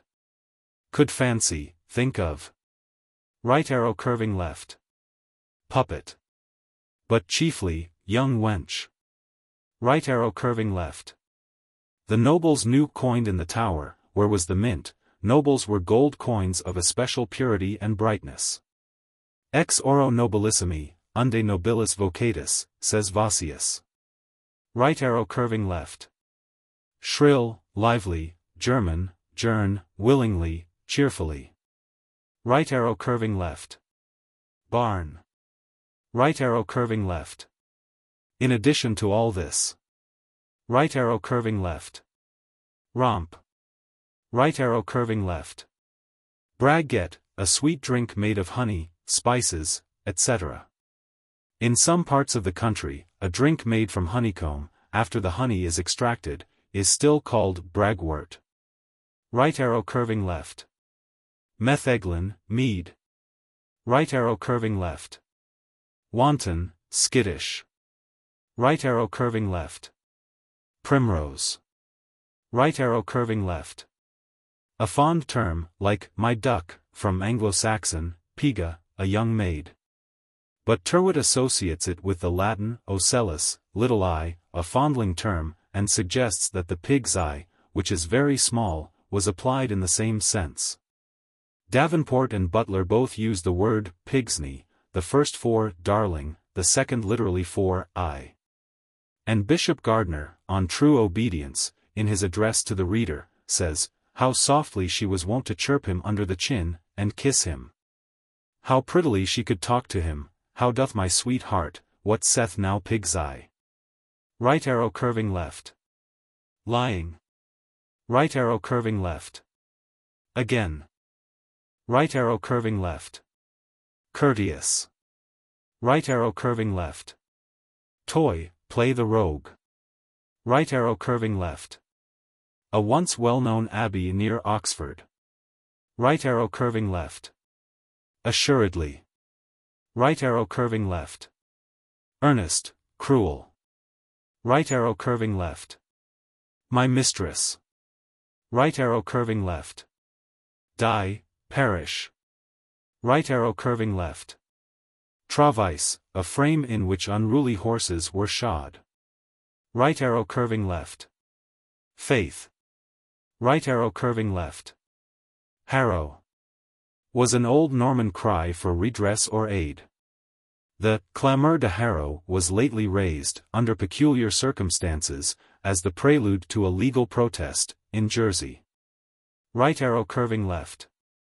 Unless. Right arrow curving left. Secret. Right arrow curving left. Ill spent his time. Right arrow curving left. Unless. Right arrow curving left. Wit. Right arrow curving left. Work. Right arrow curving left. Stretched. Right arrow curving left. Head of hair. Right arrow curving left. Endnotes 1001-1-500. Complexion. Right arrow curving left. His shoes were ornamented like the windows of St. Paul's, especially like the old rose window. Right arrow curving left. Daintily, neatly. Right arrow curving left. A gown girt around the waist. Right arrow curving left. Sky color. Right arrow curving left. Twig, bush, German, Ries, a twig, Reisig, a copse. Right arrow curving left. Then. Chaucer satirises the dancing of Oxford as he did the French of Stratford at Bow. See note 43. Right arrow curving left. Rebec, a kind of fiddle. Right arrow curving left. Treble. Right arrow curving left. Guitar. Right arrow curving left. Mirth, sport. Right arrow curving left. Gay, licentious girl that served in a tavern. Right arrow curving left. Somewhat squeamish. Right arrow curving left. Burning incense for. Right arrow curving left. Above all. Right arrow curving left. Have soon caught. Right arrow curving left. Jolly, joyous. Right arrow curving left. Stationed himself. Right arrow curving left. Projecting or bow window, whence it was possible shoot at any one approaching the door. Right arrow curving left. Take pity. Right arrow curving left. Chamber. Right arrow curving left. Better. Right arrow curving left. By presents and by agents, pimping, or brokerage. Right arrow curving left. Quavering. Right arrow curving left. A drink made with wine, honey, and spices. Right arrow curving left. Cakes. Right arrow curving left. Red hot coal. Right arrow curving left. Because she was town bred, he offered wealth, or money reward, for her love. Right arrow curving left. Parish clerks, like Absalom, had leading parts in the mysteries or religious plays. Herod was one of these parts, which may have been an object of competition among the amateurs of the period. Right arrow curving left. May go whistle. Right arrow curving left. Jest. Right arrow curving left. The cunning one near at hand oft makes the loving one afar off to be odious. Right arrow curving left. Mad right arrow curving left. Devise a stratagem. Right arrow curving left. Knew. Right arrow curving left. Believed. Right arrow curving left. That. Right arrow curving left. Till Sunday evening. Right arrow curving left. Wondered greatly. Right arrow curving left. Afraid, in dread. Right arrow curving left. Heaven forfend. Right arrow curving left. Ticklish, fickle, uncertain. Right arrow curving left. Surely. Right arrow curving left. Work. Right arrow curving left. Servant. Right arrow curving left. Call. Right arrow curving left. Mad. Right arrow curving left. Where? Right arrow curving left. Looked, keek is still used in some parts in the sense of peep. Right arrow curving left. Same. Right arrow curving left. To bless, cross himself. Right arrow curving left. Saint Friedeswide was the patroness of a considerable priory at Oxford, and held there in high repute. Right arrow curving left. Nose. Right arrow curving left. Madness. Right arrow curving left. Secret counsel. Right arrow curving left. Unlearned. Right arrow curving left. Knows no more than his credo. Right arrow curving left. Watch, keep watch on. Right arrow curving left. Till he fell into a marl pit. Plato, in his Theaetetus, tells this story of Thales. But it has since appeared in many other forms. Right arrow curving left. I am very sorry for. Right arrow curving left. Chidn, rated, for his devotion to study. Right arrow curving left. Heave up the door by a lever beneath. Right arrow curving left. Apply himself. Right arrow curving left. Lock, from the Anglo-Saxon, Hapsian, to lock, fasten, German, Hespe. Right arrow curving left. Thought. Right arrow curving left. Caught. Right arrow curving left. Angrily. Right arrow curving left. Protect thee, by signing the sign of the cross. Right arrow curving left. Witches, who were not of the feminine gender only. Right arrow curving left. In due form. Right arrow curving left. Corners, parts. Right arrow curving left. Dwellest. Right arrow curving left. Forthwith, immediately. Right arrow curving left. Labor. Right arrow curving left. Shut.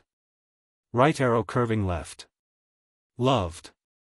Right arrow curving left. Betray. Right arrow curving left. Lost, German, verloren. Right arrow curving left. Betray. Right arrow curving left. Mad right arrow curving left. Talker. Right arrow curving left. Fond of prating. Right arrow curving left. Wasted or subdued hell, in the Middle Ages. Some very active exploits against the Prince of Darkness and his powers were ascribed by the monkish tale-tellers to the Saviour after he had descended into hell. Right arrow curving left. Mad right arrow curving left. Drenched, drowned. Right arrow curving left. Drown. Right arrow curving left. Learned and counsel. Right arrow curving left. Repent. Right arrow curving left. Should perish. Right arrow curving left. Long since. Right arrow curving left. According to the old mysteries, Noah's wife refused to come into the ark, and bade her husband row forth and get him a new wife, because he was leaving her gossips in the town to drown. Shem and his brothers got her shipped by main force, and Noah, coming forward to welcome her, was greeted with a box on the ear. Right arrow curving left. He would have given all his black wethers, if she had had an ark to herself. Right arrow curving left. That. Right arrow curving left. House. Right arrow curving left. Brewing tub. Right arrow curving left. Slacken, abate. Right arrow curving left. Early forenoon. Right arrow curving left. Servant. Right arrow curving left.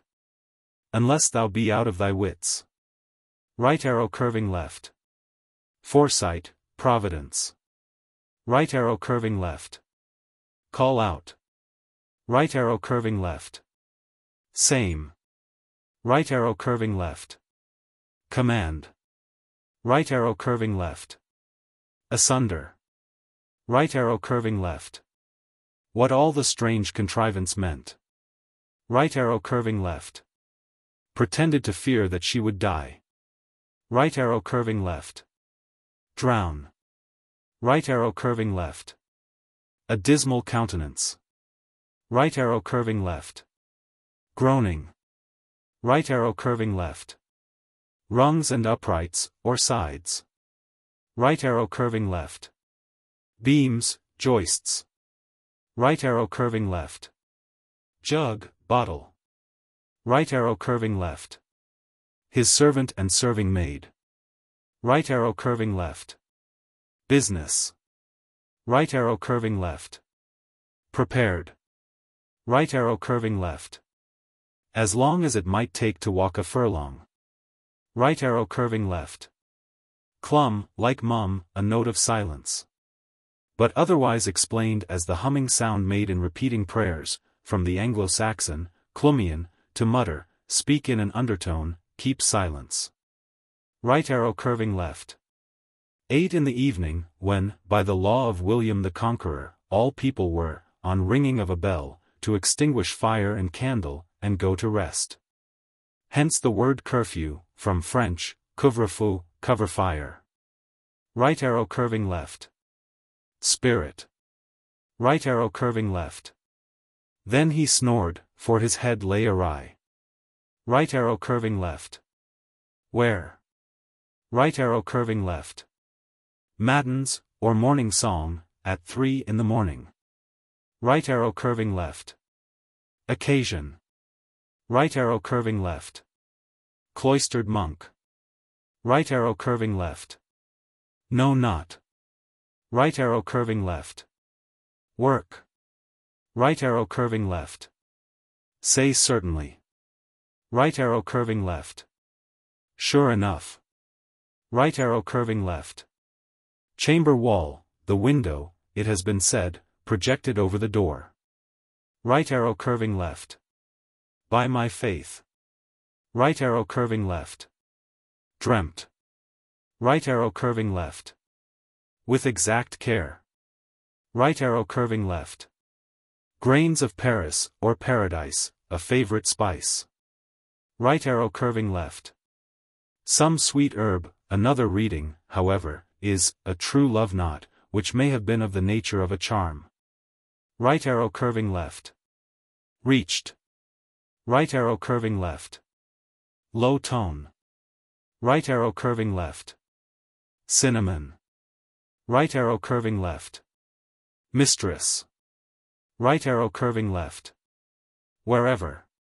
Right arrow curving left. Faint, swelter, hence sultry. Right arrow curving left. Certainly. Right arrow curving left.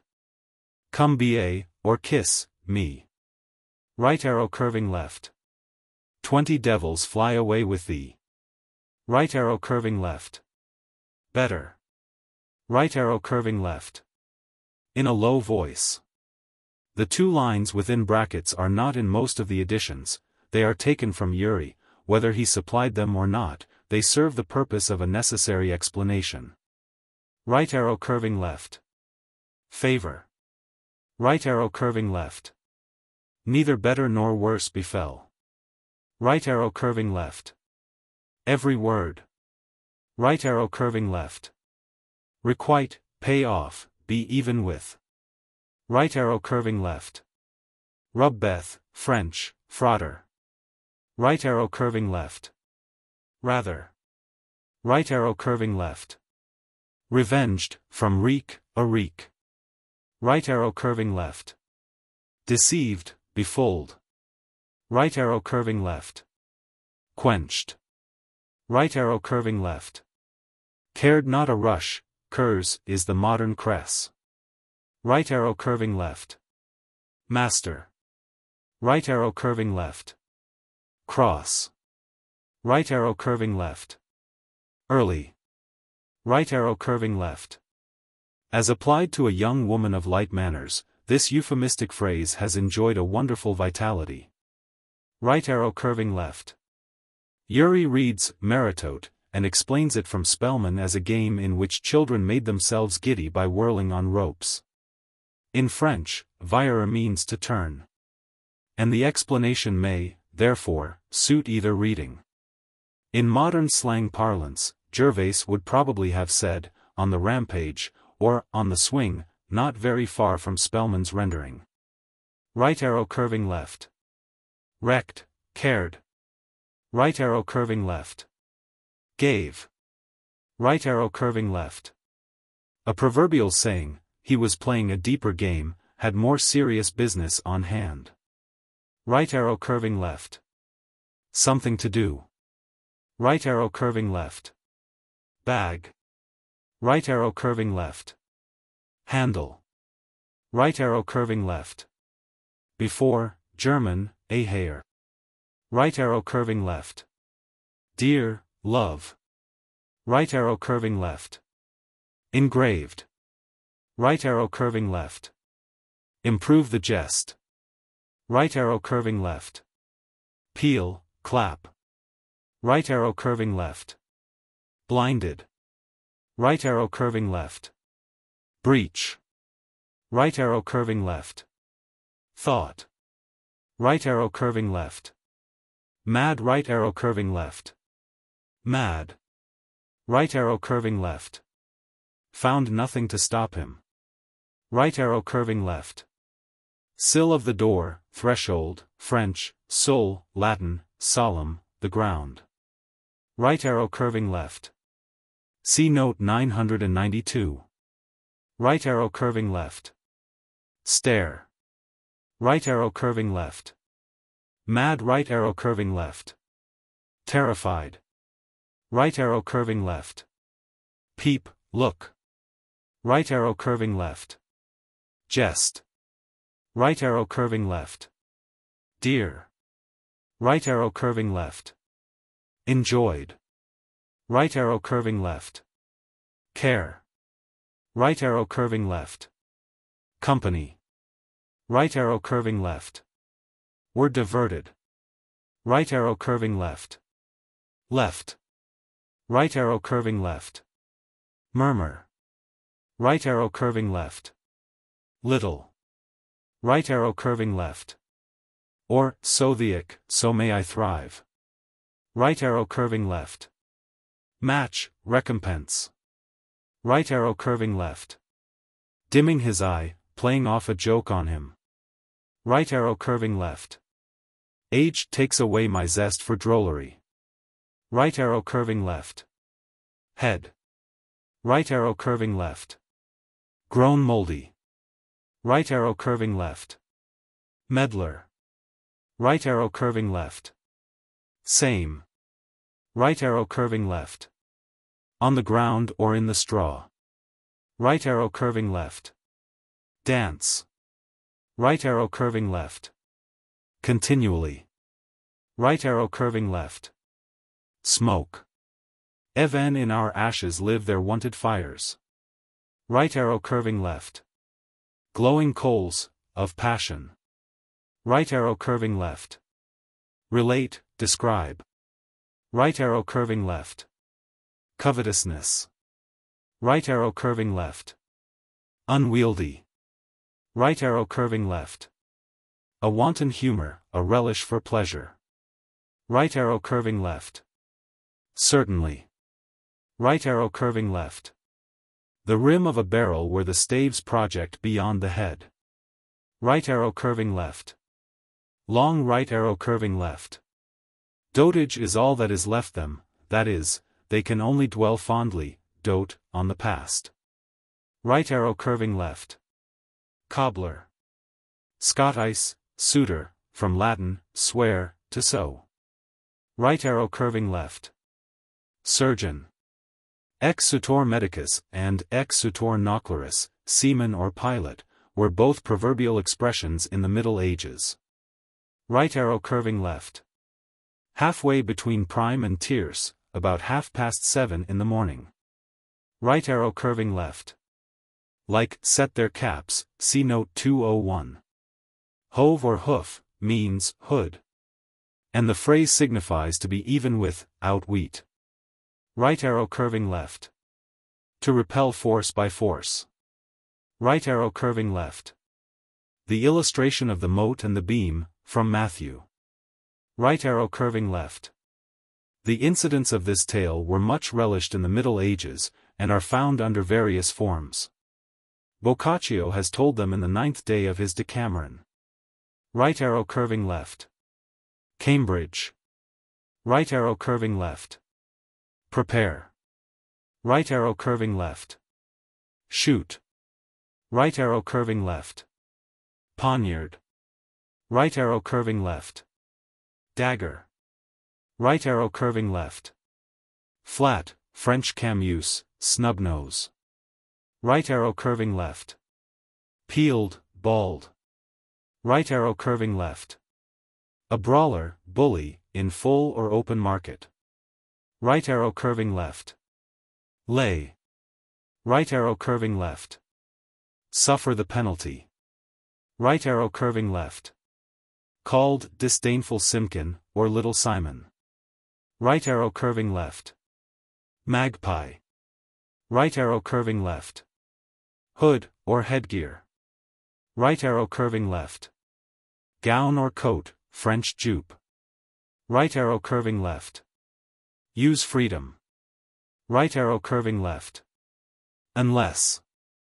Right arrow curving left. Always. Right arrow curving left. So behave themselves. Right arrow curving left. Dirty. Right arrow curving left. Nasty, akin to dung. Right arrow curving left. Ill nature. Right arrow curving left. Scandal, abusive speech. Right arrow curving left. Should not judge her hardly. Right arrow curving left. Nurturing, education. Right arrow curving left. Doy. Right arrow curving left.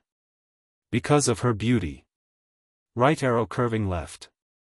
He made it matter of consequence or difficulty. Right arrow curving left. Spent. Right arrow curving left. Toll taken for grinding, custom. Right arrow curving left. Especially. Right arrow curving left. The hall or college at Cambridge with the gallery or upper story, supposed to have been Clare Hall. Right arrow curving left. Suddenly. Right arrow curving left. Steward, provisioner of the hall. Right arrow curving left. Thought certainly. Right arrow curving left. Adieu. Right arrow curving left. Cared the miller not a rush. Right arrow curving left. Talked big. Right arrow curving left. Headstrong, wild-brained, French, and teat. Right arrow curving left. Short time. Right arrow curving left. Boldly. Right arrow curving left. Take away. Right arrow curving left. Tyrwhitt points to Anstruther, in Fife, Mr. Wright to the Vale of Langstroth, in the West Riding of Yorkshire. Chaucer has given the scholars a dialect that may have belonged to either district, although it more immediately suggests the more northern of the two. Right arrow curving left. Equal. Right arrow curving left. Servant. Right arrow curving left. Expect. Right arrow curving left. Grinders, cheek teeth, Anglo-Saxon, wang, the cheek, German, wange. Right arrow curving left. Amusement. Right arrow curving left. Simplicity. Right arrow curving left. Think. Right arrow curving left. See note 1195. Right arrow curving left. Odd little tricks. Right arrow curving left. Bran. Right arrow curving left. In the Cento Novelli Antiche, the story is told of a mule, which pretends that his name is written on the bottom of his hind foot. The wolf attempts to read it, the mule kills him with a kick in the forehead, and the fox, looking on, remarks that every man of letters is not wise. A similar story is told in Reynard the Fox. Right arrow curving left. An arbor, Anglo-Saxon, leaf settle, leafy seat. Right arrow curving left. Business, German, Noth, necessity. Right arrow curving left. Jested. Right arrow curving left. Lost. Right arrow curving left. Careful watch over the corn. Right arrow curving left. Run. Right arrow curving left. Ill luck, a curse. Right arrow curving left. Swift. Right arrow curving left. Nose. Right arrow curving left. Both, Scottice, Baith. Right arrow curving left. Horse, French, cheval, Italian, cavallo, from Latin, cavallus. Right arrow curving left. Barn. Right arrow curving left. Fool. Right arrow curving left. Cheat a scholar, French, faire la barbe, and Boccaccio uses the proverb in the same sense. Right arrow curving left. Turn. Right arrow curving left. Catch, intercept, Scottice, kep. Right arrow curving left. Mockery. Right arrow curving left. Fool. Right arrow curving left. Especially. Right arrow curving left. The bay horse. Right arrow curving left. Found.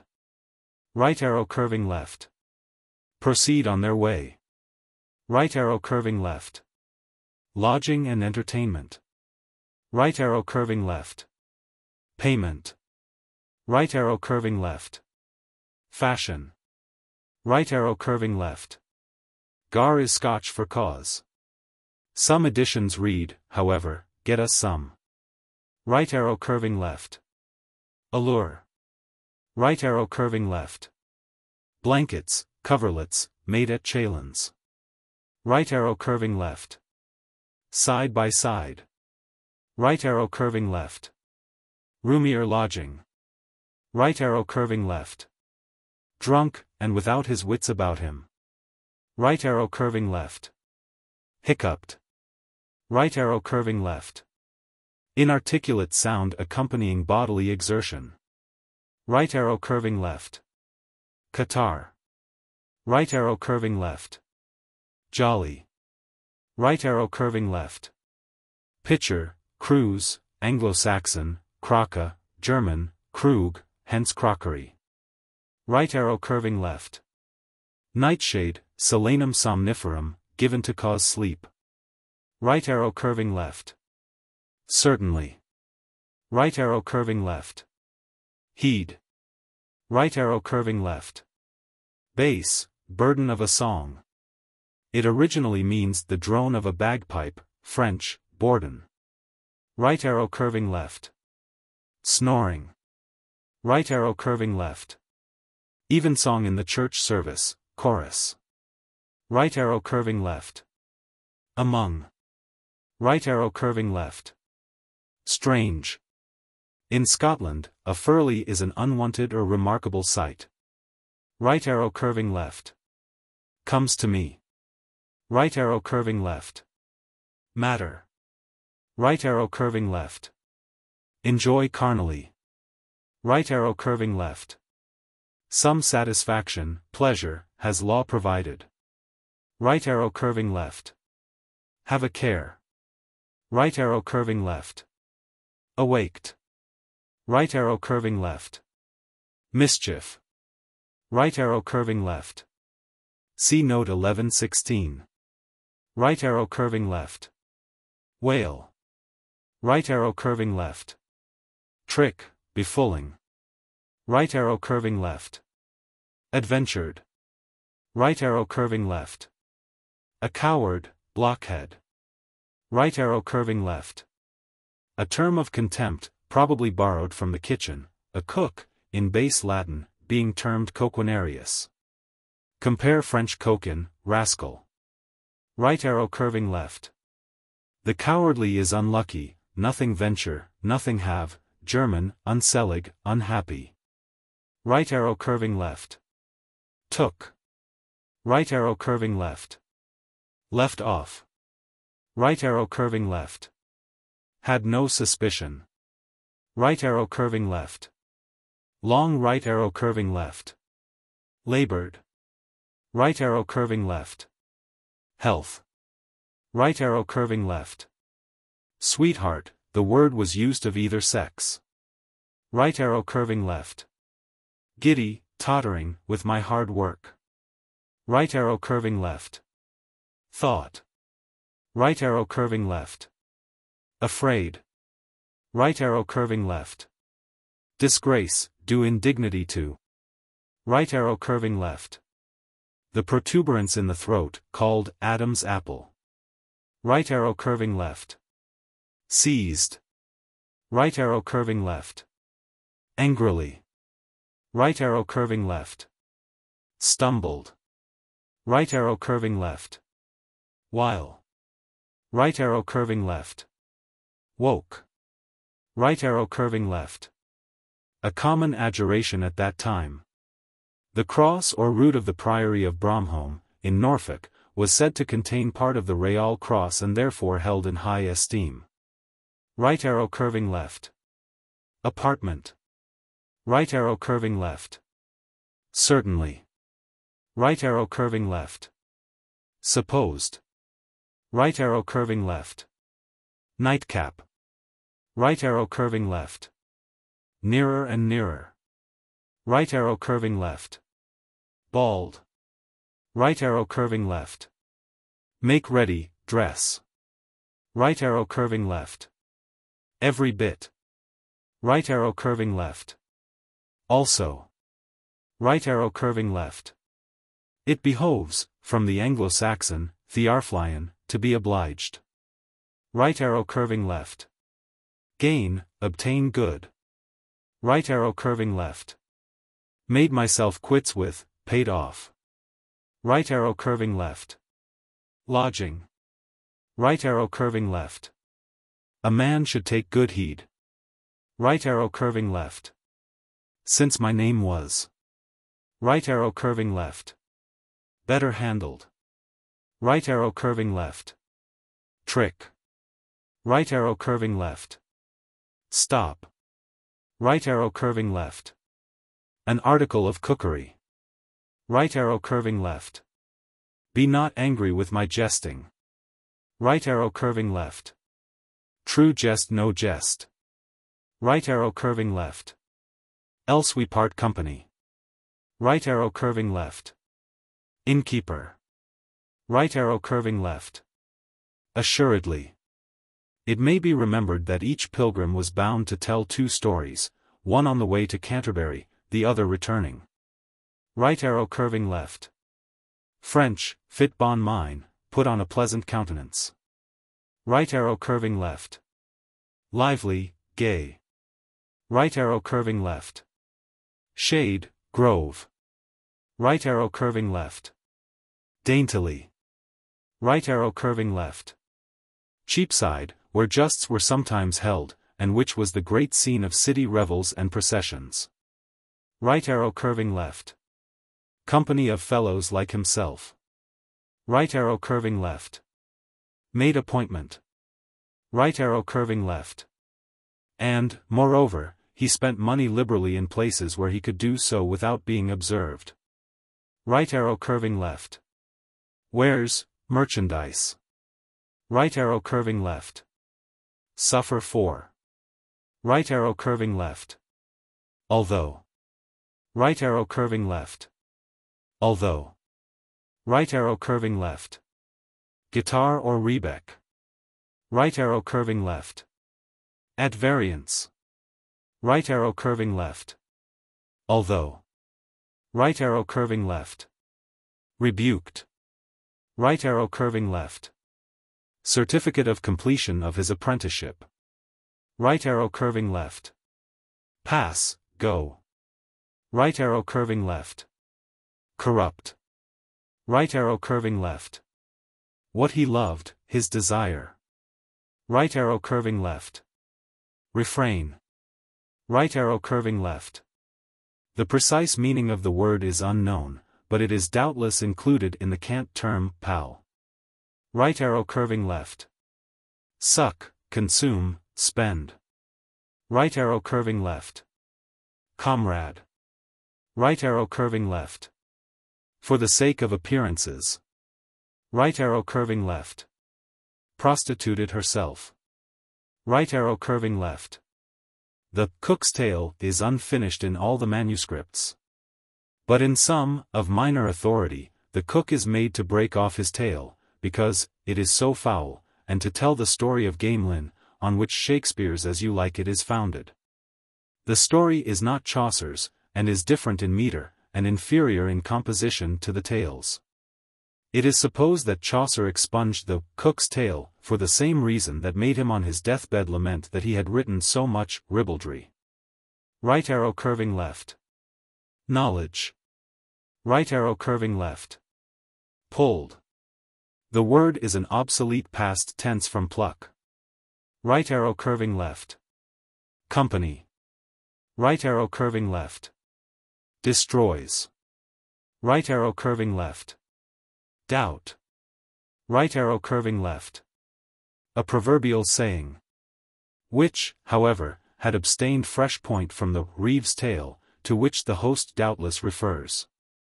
Right arrow curving left. According to our bargain. Right arrow curving left. Keep your promise. Right arrow curving left. Duty. Right arrow curving left. It is characteristic that the somewhat pompous sergeant of law should couch his assent in the semi-barbarous French, then familiar in law procedure. Right arrow curving left. Worthy. Right arrow curving left. Understands but imperfectly. Right arrow curving left. Dear. Right arrow curving left. Made mention of. Right arrow curving left. In the introduction to the poem called The Dream of Chaucer, or The Book of the Duchess. It relates to the death of Blanche, the wife of John of Gaunt, Duke of Lancaster, the poet's patron, and afterwards his connection by marriage. Right arrow curving left.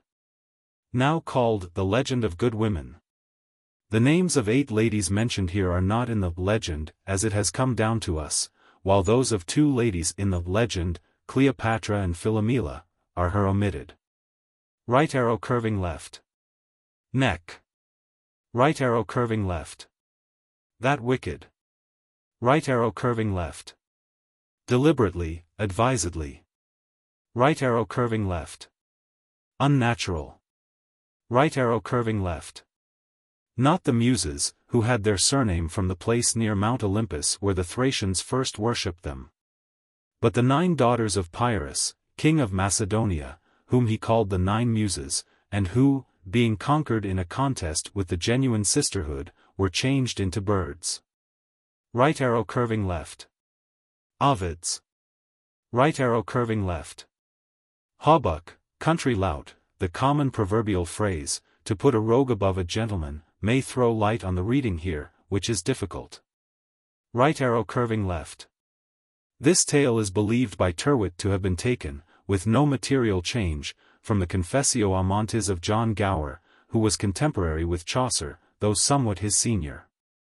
In the prologue, the references to the stories of Cannace, and of Apollonius Tyrius, seem to be an attack on Gower, who had given these tales in his book. Whence Tyrwhitt concludes that the friendship between the 2 poets suffered some interruption in the latter part of their lives. Gower was not the inventor of the story, which he found in old French romances, and it is not improbable that Chaucer may have gone to the same source as Gower. Though the latter undoubtedly led the way. Right arrow curving left. Expense. Right arrow curving left. Allots amiss. Right arrow curving left. Blamest. Right arrow curving left. Burn in the fire.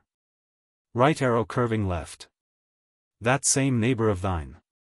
Right arrow curving left. Wicked, evil. Right arrow curving left. Point. Right arrow curving left. 2 aces. Right arrow curving left. 6-5. Right arrow curving left. Kingdoms. Right arrow curving left.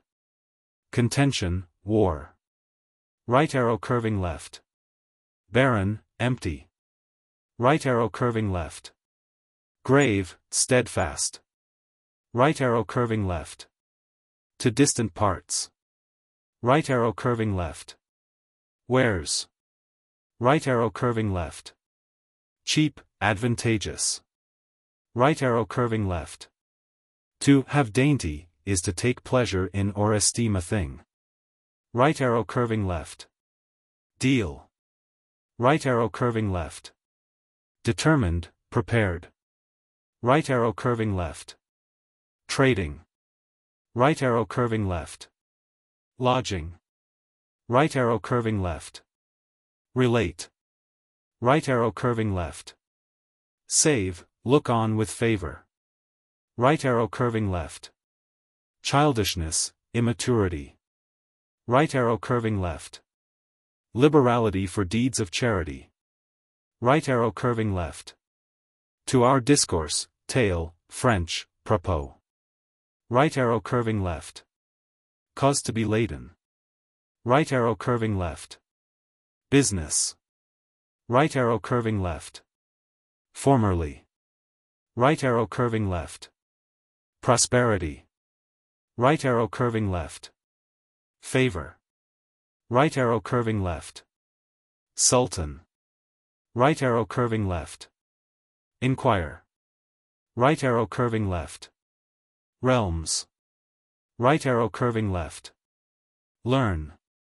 Right arrow curving left. Pleasure. Right arrow curving left. Care. Right arrow curving left. That. Right arrow curving left. Doubt. Right arrow curving left. To pass briefly by. Right arrow curving left. Unless. Right arrow curving left. Haste. Right arrow curving left. Contrive. Right arrow curving left.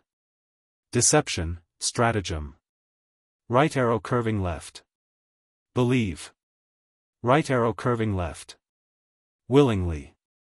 Right arrow curving left. Muhammad. Right arrow curving left. Peace rhymed with lace and cheese, the old forms of lose and choose. Right arrow curving left. Keeping. Right arrow curving left. Mohammedanism. Right arrow curving left. Agreed. Right arrow curving left. No not. Right arrow curving left. Provision. Right arrow curving left. Prepared. Right arrow curving left. Prepared. Right arrow curving left. Go. Right arrow curving left. With goodwill, favor. Right arrow curving left. Prepare to set out. Right arrow curving left.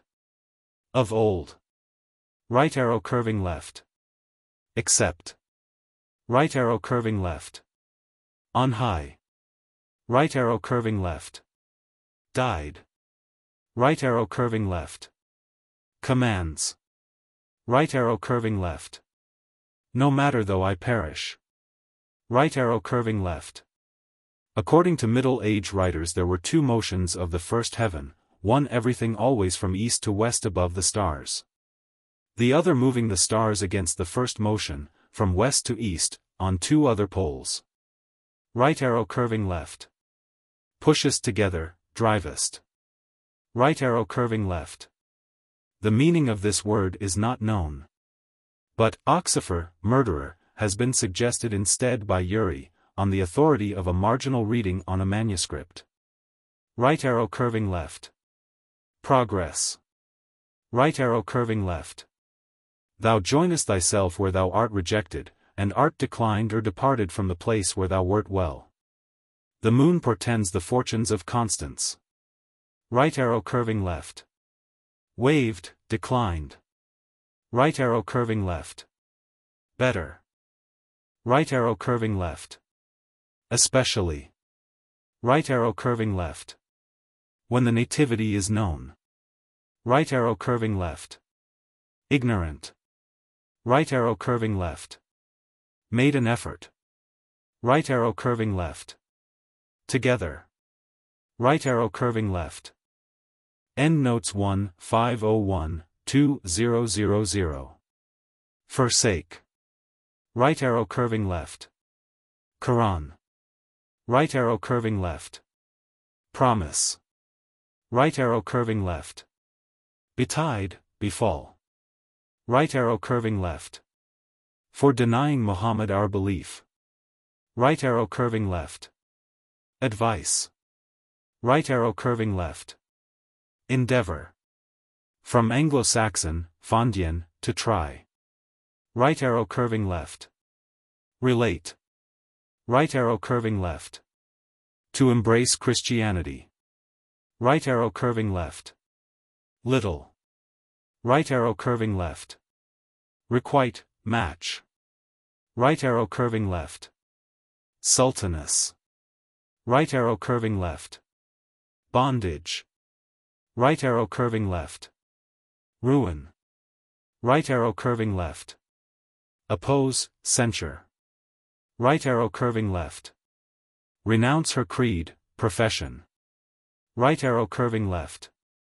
Take, Anglo-Saxon, Phongian, German, Fangen. Right arrow curving left. Desire, command. Right arrow curving left. New. Right arrow curving left. Message. Right arrow curving left. To meet. Right arrow curving left. Realm. Right arrow curving left. In company. Right arrow curving left. Face. Right arrow curving left. Spirit. Right arrow curving left. Contrived. Right arrow curving left. Cease. Right arrow curving left. Sprinkled. Right arrow curving left. Seizes the end. Right arrow curving left. Security. Right arrow curving left. Unforeseen. Right arrow curving left. Cut into pieces and stabbed at table. Right arrow curving left. New. Right arrow curving left. Escaped. Right arrow curving left. Immediately, in haste. Right arrow curving left. Without rudder. Right arrow curving left.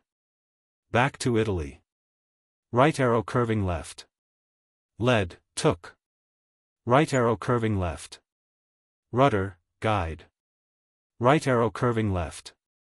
Blessed, beneficent. Right arrow curving left. Drown. Right arrow curving left. Banisher, driver out. Right arrow curving left. Out of those who in faith wear the crucifix. Right arrow curving left. Morocco, Gibraltar. Right arrow curving left. Expect. Right arrow curving left. Where? Right arrow curving left. Servant. Right arrow curving left. Devoured. Right arrow curving left. Escaped. Right arrow curving left. It pleased. Right arrow curving left. Treacle, remedy, salve. Right arrow curving left. Scholars. Right arrow curving left. Foresight. Right arrow curving left. Slain. Right arrow curving left. The four angels who held the four winds of the earth and to whom it was given to hurt the earth and the sea, Revelation 7 verses 1 and 2. Right arrow curving left. Victuals. Right arrow curving left. Without fail. Right arrow curving left. Abundance. Right arrow curving left. Castle. Right arrow curving left. Name. Right arrow curving left. Thence would it not move for long, at all. Right arrow curving left. Go. Right arrow curving left. Searched. Right arrow curving left. Divide. Right arrow curving left. A kind of bastard Latin. Right arrow curving left. Nevertheless. Right arrow curving left. Search, in the ship. Right arrow curving left. Thanked God for what he had sent. Right arrow curving left. Die. Right arrow curving left. Pity. Right arrow curving left. Assemble. Right arrow curving left. Regions, coasts. Right arrow curving left. Such of the old Britons as were Christians. Right arrow curving left. Were not. Right arrow curving left. Were not. Right arrow curving left. Except. Right arrow curving left. Those. Right arrow curving left. Closed, shut. Right arrow curving left. Was alarmed by that cry. Right arrow curving left. Work. Right arrow curving left. Astonished. Right arrow curving left. What means all this ado?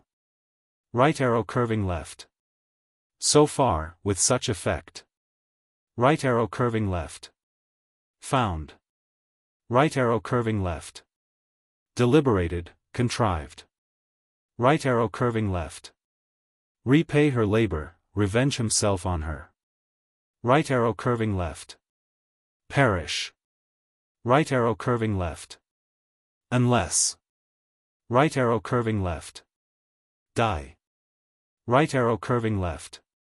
Having been long awake. Right arrow curving left. Gone. Right arrow curving left. Cruelly. Right arrow curving left. Describe. Right arrow curving left. To be grieved, to tremble. Right arrow curving left. Distress. Right arrow curving left. Accused her falsely. Right arrow curving left. Been greatly moved by the evidence. Right arrow curving left. Learn. Right arrow curving left. Died. Right arrow curving left. That leath yet where he was laid. Right arrow curving left. Show. Right arrow curving left. Immediately. Right arrow curving left. Hosanna. Right arrow curving left. Cruelty, wickedness. Right arrow curving left. Led. Right arrow curving left. Bested, situated. Right arrow curving left. Pity. Right arrow curving left. Dread, danger. Right arrow curving left. Consider. Right arrow curving left. Judge. Right arrow curving left. The Gospels. Right arrow curving left. And shall I be silent? Right arrow curving left. Vengeance. Right arrow curving left. Simple, harmless. Right arrow curving left. Compassion. Right arrow curving left. Mate, consort. Right arrow curving left. Straw. Right arrow curving left. Reasonable. Right arrow curving left. Kind of. Right arrow curving left. Little. Right arrow curving left. Male, German, nabe, boy. Right arrow curving left. Cause to come forth. Right arrow curving left. The messenger. Right arrow curving left. Promote his own interest. Right arrow curving left. Swiftly. Right arrow curving left. Greets. Right arrow curving left. Times. Right arrow curving left. Pleases. Right arrow curving left. Steadily. Right arrow curving left. Bold, brave. Right arrow curving left. Had by ill chance become an elf, a witch. Right arrow curving left. The will, sending. Right arrow curving left. By his conversion. Right arrow curving left. Will, pleasure. Right arrow curving left. Preserve. Right arrow curving left. Do. Right arrow curving left. Lost. Right arrow curving left. Aspect. Right arrow curving left. Company. Right arrow curving left. Worthy. Right arrow curving left. Unwomanly woman. Right arrow curving left. Alighted. Right arrow curving left. Glad.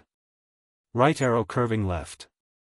Packed, stuffed his belt, stowed away liquor under. Right arrow curving left. Again. Right arrow curving left. Judgment, doom. Right arrow curving left. Kingdom. Right arrow curving left. A fourth of the time. Right arrow curving left. Push. Right arrow curving left. spirit. Right arrow curving left. Pain, trouble. Right arrow curving left. Contrived. Right arrow curving left. Plan, plot. Right arrow curving left. Nearest. Right arrow curving left. Cruel. Right arrow curving left. Saw. Right arrow curving left. Be destroyed. Right arrow curving left. Die. Right arrow curving left. Strand, shore. Right arrow curving left. They will, whatever thou sendest. Right arrow curving left. Rudder, guide. Right arrow curving left. Took, drew. Right arrow curving left. Incitement, egging on. Right arrow curving left. Lost. Right arrow curving left. Torn, pierced. Right arrow curving left. By my faith. Right arrow curving left. Made. Right arrow curving left. Take pity. Right arrow curving left. Sorrowful. Right arrow curving left. Pardieu, by God. Right arrow curving left. Cruel, stern. Right arrow curving left. Destroyed. Right arrow curving left. Pitiless. Right arrow curving left. Multitude. Right arrow curving left. Doubt. Right arrow curving left. Be needed. Right arrow curving left. Honored, praised, from Anglo-Saxon, Harrian. Compare German, herrlich, glorious, honorable. Right arrow curving left. Provide. Right arrow curving left. Tortured. Right arrow curving left. Confess. German, bekennen. Right arrow curving left. Doubt. Right arrow curving left. Allegiance. Right arrow curving left. Decree, command. Right arrow curving left. Land. Right arrow curving left. Again. Right arrow curving left. In danger of perishing. Right arrow curving left. Gaze, stare. Right arrow curving left. Denied our faith. Right arrow curving left. Illicit lover. Right arrow curving left. Would not. Right arrow curving left. Was drowned. Right arrow curving left. Unblemished. Right arrow curving left. Weakness. Right arrow curving left. Destroy. Right arrow curving left. Abashed, overthrown. Right arrow curving left. Devoid. Right arrow curving left. Gibraltar and Ceuta. Right arrow curving left. Resolved, arranged. Right arrow curving left. A short time, as long as a cast of the dice. Right arrow curving left. Caused. Right arrow curving left. Die. Right arrow curving left. To meet him. Right arrow curving left. Courtesy, profession of welcome. Right arrow curving left. The poet here refers to Gower's version of the story. Right arrow curving left. Command. Right arrow curving left. Meal time. Right arrow curving left. No not. Right arrow curving left. Short time. Right arrow curving left. Rather. Right arrow curving left. Wicked. Right arrow curving left. Point. Right arrow curving left. Could by any chance be she. Right arrow curving left. Side. Right arrow curving left. Fast as he could. Right arrow curving left. By my faith. Right arrow curving left. A phantasm, mere fancy. Right arrow curving left. I should be certain. Right arrow curving left. Message, summons. Right arrow curving left. Not easily, with difficulty. Right arrow curving left. Greeted.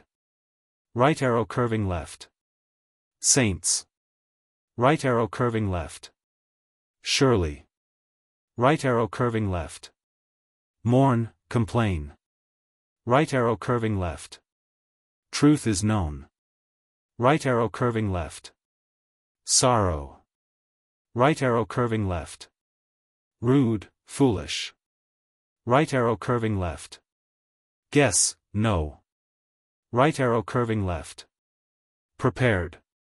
Right arrow curving left. So far as his skill. Right arrow curving left. Make ready. Right arrow curving left. Condemned, doomed.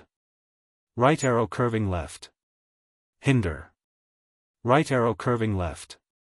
Residential jesty, histories, exploits. Right arrow curving left. Saw. Right arrow curving left. Promise. Right arrow curving left. Disturbance. Right arrow curving left. Judgment, opinion. Right arrow curving left. Snatched. Right arrow curving left. Praises. Right arrow curving left. Times. Right arrow curving left. Among the evidences that Chaucer's great work was left incomplete, is the absence of any link of connection between the Wife of Bath's prologue and tale, and what goes before. This deficiency has in some editions caused the squires and the merchant's tales to be interposed between those of the man of law and the Wife of Bath. But in Merchant's Tale, there is internal proof that it was told after the Jolly Dames.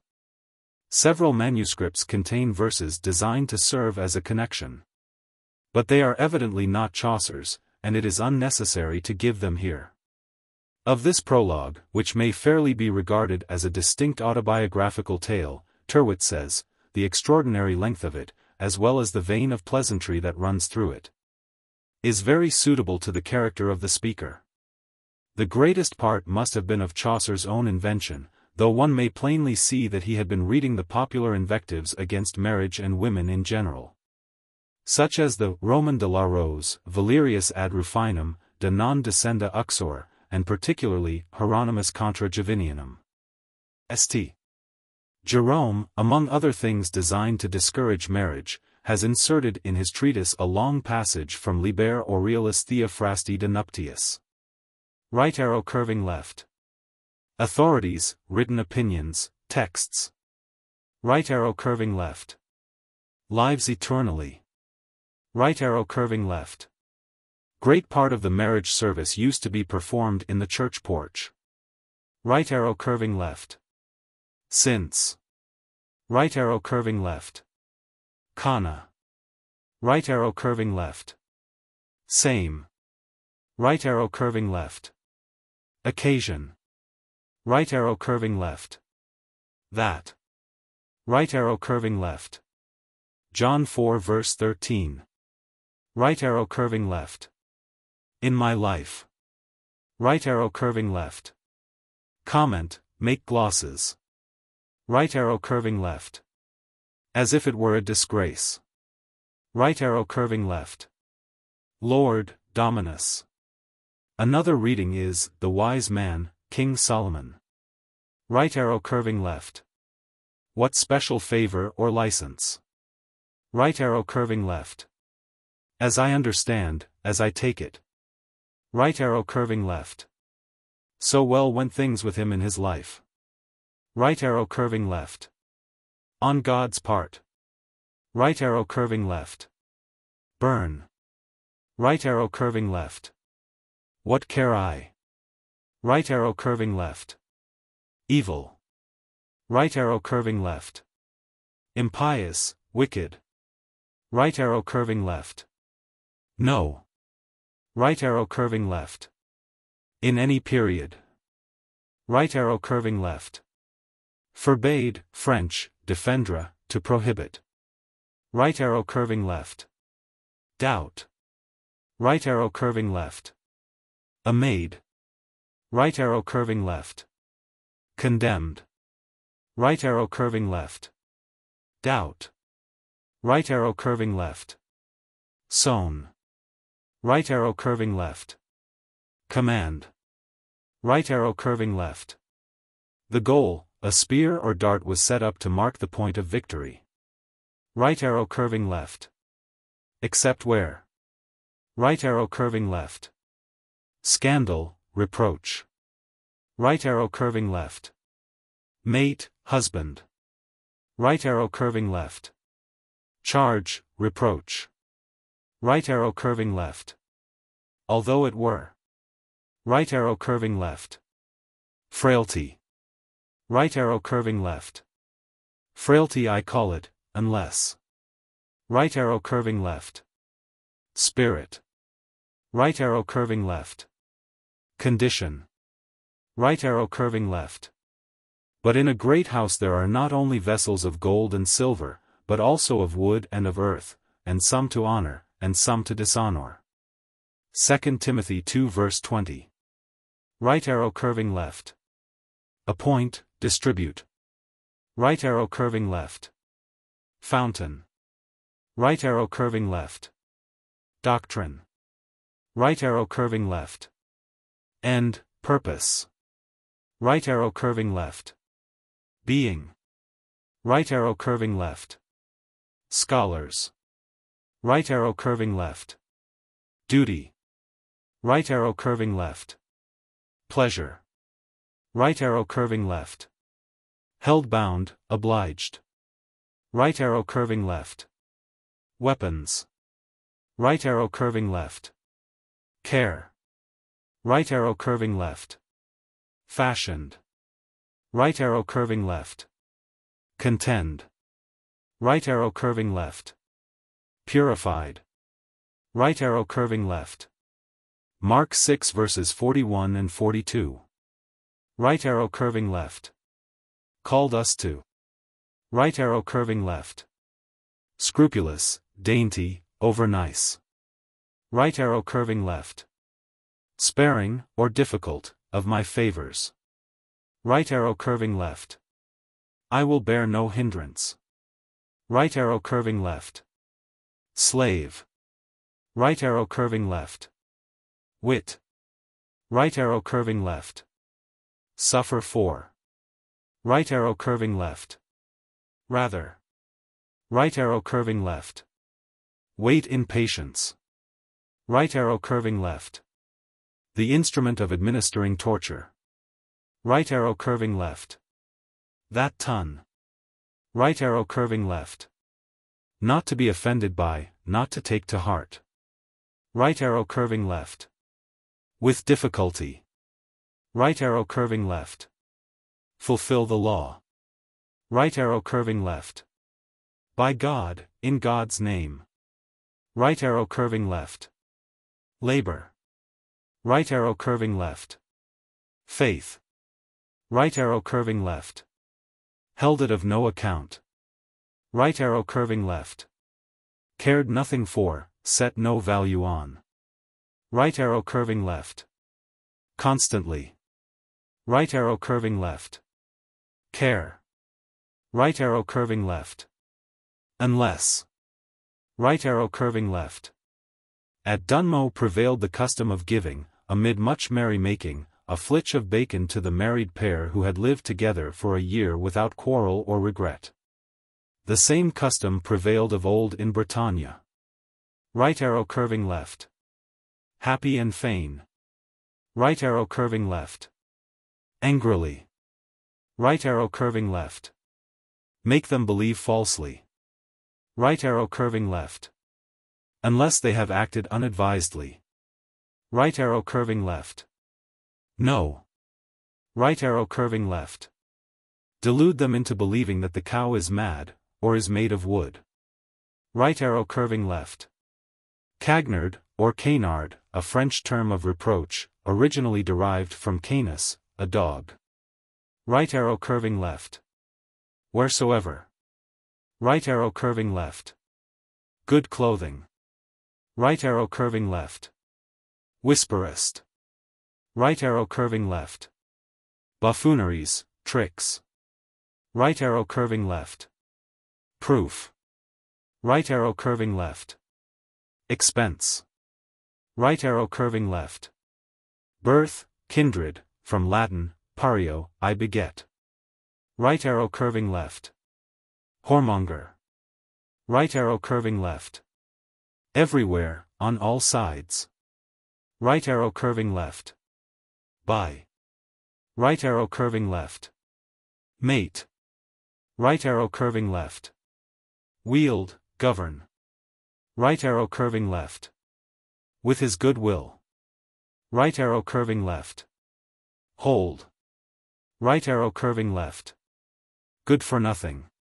Right arrow curving left. Stroke.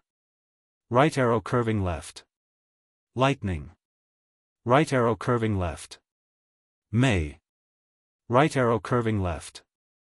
Wedded. Right arrow curving left. Ill-tempered wretch. Right arrow curving left. Proved at various seasons. Right arrow curving left. Raiment.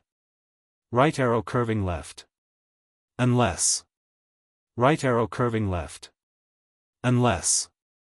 Right arrow curving left. Unless. Right arrow curving left. That. Right arrow curving left. Nurse, French, nourrice. Right arrow curving left. Chambermaid. Right arrow curving left. Relations. Right arrow curving left. Sorrow on thee. Right arrow curving left. Property. Right arrow curving left. Saint Iago of Compostela. Right arrow curving left. Furious. Right arrow curving left. Spite of. Right arrow curving left. Pleases. Right arrow curving left. Alice, Allison. Right arrow curving left. Care. Right arrow curving left.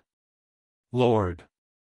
This and the previous quotation from Ptolemy are due to the dame's own fancy. Right arrow curving left. Needs, behoves. Right arrow curving left. Forbid. Right arrow curving left. Needs, behoves.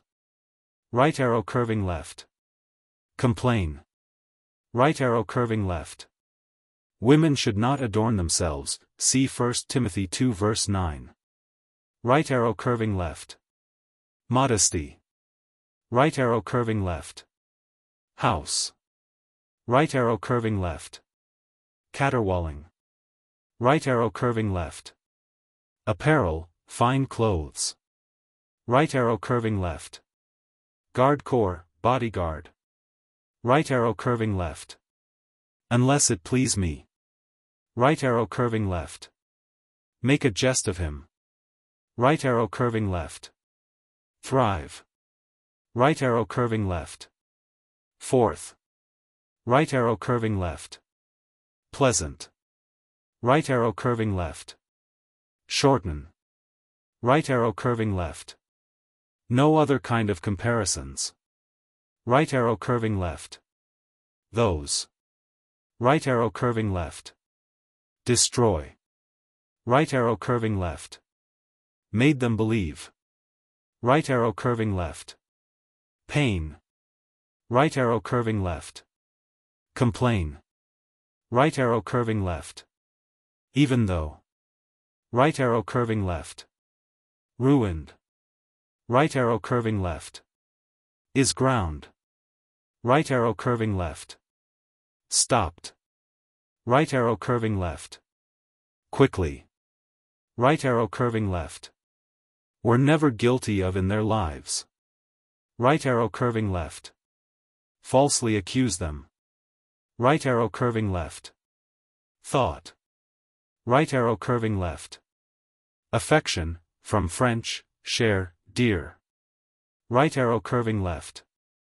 Adorned, took to himself. Right arrow curving left. Naturally. Right arrow curving left. Complaining. Right arrow curving left. Especially. Right arrow curving left. Folly. French, niaiserie. Right arrow curving left. The Bacon of Dunmow. Right arrow curving left. Requited, repaid. Right arrow curving left. Furious. Right arrow curving left. Dear. Right arrow curving left. Heed, notice. Right arrow curving left. Kiss, from French, baiser. Right arrow curving left. Tender, nice. Right arrow curving left. Unless. Right arrow curving left. Bend, give way. Right arrow curving left. Murmur. Right arrow curving left. Wit. Right arrow curving left. By Saint Peter. A common adjuration, like Marie. From the Virgin's name. Right arrow curving left. Curse. Right arrow curving left. Wantonness. Right arrow curving left. Certainly. Right arrow curving left. Because. Right arrow curving left. Full of wine. Right arrow curving left. Resistance. Right arrow curving left. Good. Right arrow curving left. Poison, embitter. Right arrow curving left. Vigor. Right arrow curving left. Try. Right arrow curving left. Requited. Right arrow curving left. Or Judicus, a saint of Ponthieu, in France. Right arrow curving left. Pinched. An allusion, says Mr. Wright, to the story of the Roman sage who, when blamed for divorcing his wife, said that a shoe might appear outwardly to fit well, but no one but the wearer knew where it pinched. Right arrow curving left. Cross. Right arrow curving left. Cruel, ill-tempered. Right arrow curving left. In a row. Right arrow curving left. Flatter. Right arrow curving left. Sparing, difficult. Right arrow curving left. Difficulty. Right arrow curving left. Merchandise. Right arrow curving left. A scholar of Oxford. Right arrow curving left. Thrive. Right arrow curving left. Jot. Right arrow curving left. Secret. Right arrow curving left. Seam. Right arrow curving left. Favor. Right arrow curving left. Appointed. Right arrow curving left. Festival eves. See note 137. Right arrow curving left. Gowns. Right arrow curving left. Federal right arrow curving left. Wit. Right arrow curving left. Warn. Right arrow curving left. Foresight. Right arrow curving left. Boasting. Ben Jonson's braggart, in Every Man in His Humor, is named Bobadil. Right arrow curving left. Foresight. Right arrow curving left. A very old proverb in French, German, and Latin. Start, to escape. Right arrow curving left. Done. Right arrow curving left. Falsely assured him. Right arrow curving left. Dreamed. Right arrow curving left. Always. Right arrow curving left. Countenance. Right arrow curving left. Mate. Right arrow curving left. Promise. Right arrow curving left. Those. Right arrow curving left. Keeping. Right arrow curving left. Gap-toothed, goat-toothed. Or cat or separate-toothed. See note 164. Right arrow curving left. In a good way. The lines and brackets are only in some of the manuscripts. Right arrow curving left. Under the influence of Mars. Right arrow curving left. Taurus, the bull. Right arrow curving left. Certainly. Right arrow curving left. Weather. Right arrow curving left. Heed. Right arrow curving left. Hondome, courteous. Right arrow curving left. Pleasure. Right arrow curving left. Praetor. Right arrow curving left. Had sworn to prevent it. Right arrow curving left. Stories. Right arrow curving left. Bareheaded. Right arrow curving left. Saw. Right arrow curving left.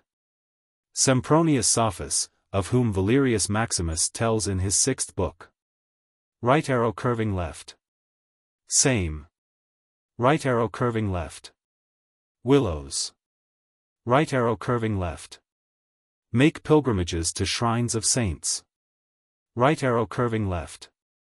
Cared not a straw. Right arrow curving left. Furious. Right arrow curving left. Endure, bear with. Right arrow curving left. The tract of Walter Mapes against marriage, published under the title of Epistola Valerii ad Rufinum. Right arrow curving left. Proverbs. Right arrow curving left. Ars Amoris. Right arrow curving left. Jests. Right arrow curving left. Unless. Right arrow curving left. All who bear the mark of Adam, all men. Right arrow curving left. Those born under the influence of the respective planets. Right arrow curving left. Expense. Right arrow curving left. A planet, according to the old astrologers, was in exaltation when in the sign of the zodiac in which it exerted its strongest influence. The opposite sign, in which it was weakest, was called its dejection. Venus being strongest in Pisces, was weakest in Virgo, but in Virgo Mercury was in exaltation. Right arrow curving left. Goodman. Right arrow curving left. Ceases. Right arrow curving left. Wickedness. Right arrow curving left. Clasp, collar.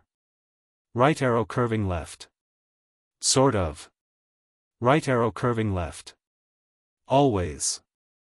Right arrow curving left. Dear. Right arrow curving left. That. Right arrow curving left. Except. Right arrow curving left.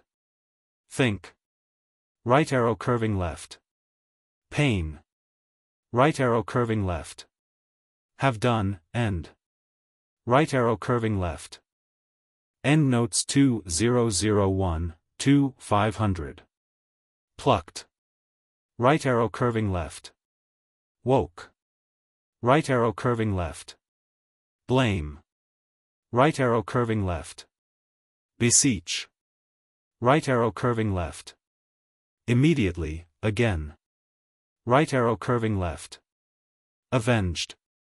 Right arrow curving left. Agreed. Right arrow curving left. Then. Right arrow curving left. Pleases thee. Right arrow curving left. Speak, flout, chaff. Right arrow curving left. Interpose, French, entremettre. Right arrow curving left. Preamble. Some editions print preambulation, but the word in the text seems meant to show up the ignorance of the clergy, as Chaucer lost no occasion of doing. Right arrow curving left. Hinderest. Right arrow curving left. Curse. Right arrow curving left. Unless. Right arrow curving left. Behave. Right arrow curving left. Please. Right arrow curving left. It is not clear whence Chaucer derived this tale. Tyrwhitt thinks it was taken from the story of Florent, in the first book of Gower's Confessio Amantis, or perhaps from an older narrative from which Gower himself borrowed. Chaucer has condensed and otherwise improved the fable, especially by laying the scene, not in Sicily, but at the court of our own King Arthur.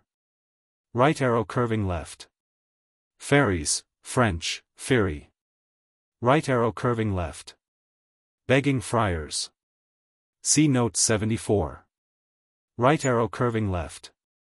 Villages. Compare German, Dorf. Right arrow curving left. Stables, sheep pens. Right arrow curving left. Where. Right arrow curving left. Evening tides, afternoons, undern signifies the evening. And mele corresponds to the German mal or mal, time. Right arrow curving left. Begging district. Right arrow curving left. An evil spirit supposed to do violence to women, a nightmare. Right arrow curving left. Where he had been hawking after waterfowl. Froissart says that anyone engaged in this sport, aloit en rivière. Right arrow curving left. Spite of. Right arrow curving left. Condemned. Right arrow curving left. For as it happened, such. Right arrow curving left. Then. Right arrow curving left. Execute, destroy. Right arrow curving left. In such a position. Right arrow curving left. The executioner's axe. Right arrow curving left. Learn. Right arrow curving left. Satisfactory. Right arrow curving left. Go. Right arrow curving left. Side. Right arrow curving left. Depart. Right arrow curving left. Provide him with. Right arrow curving left. Agreeing together. Right arrow curving left.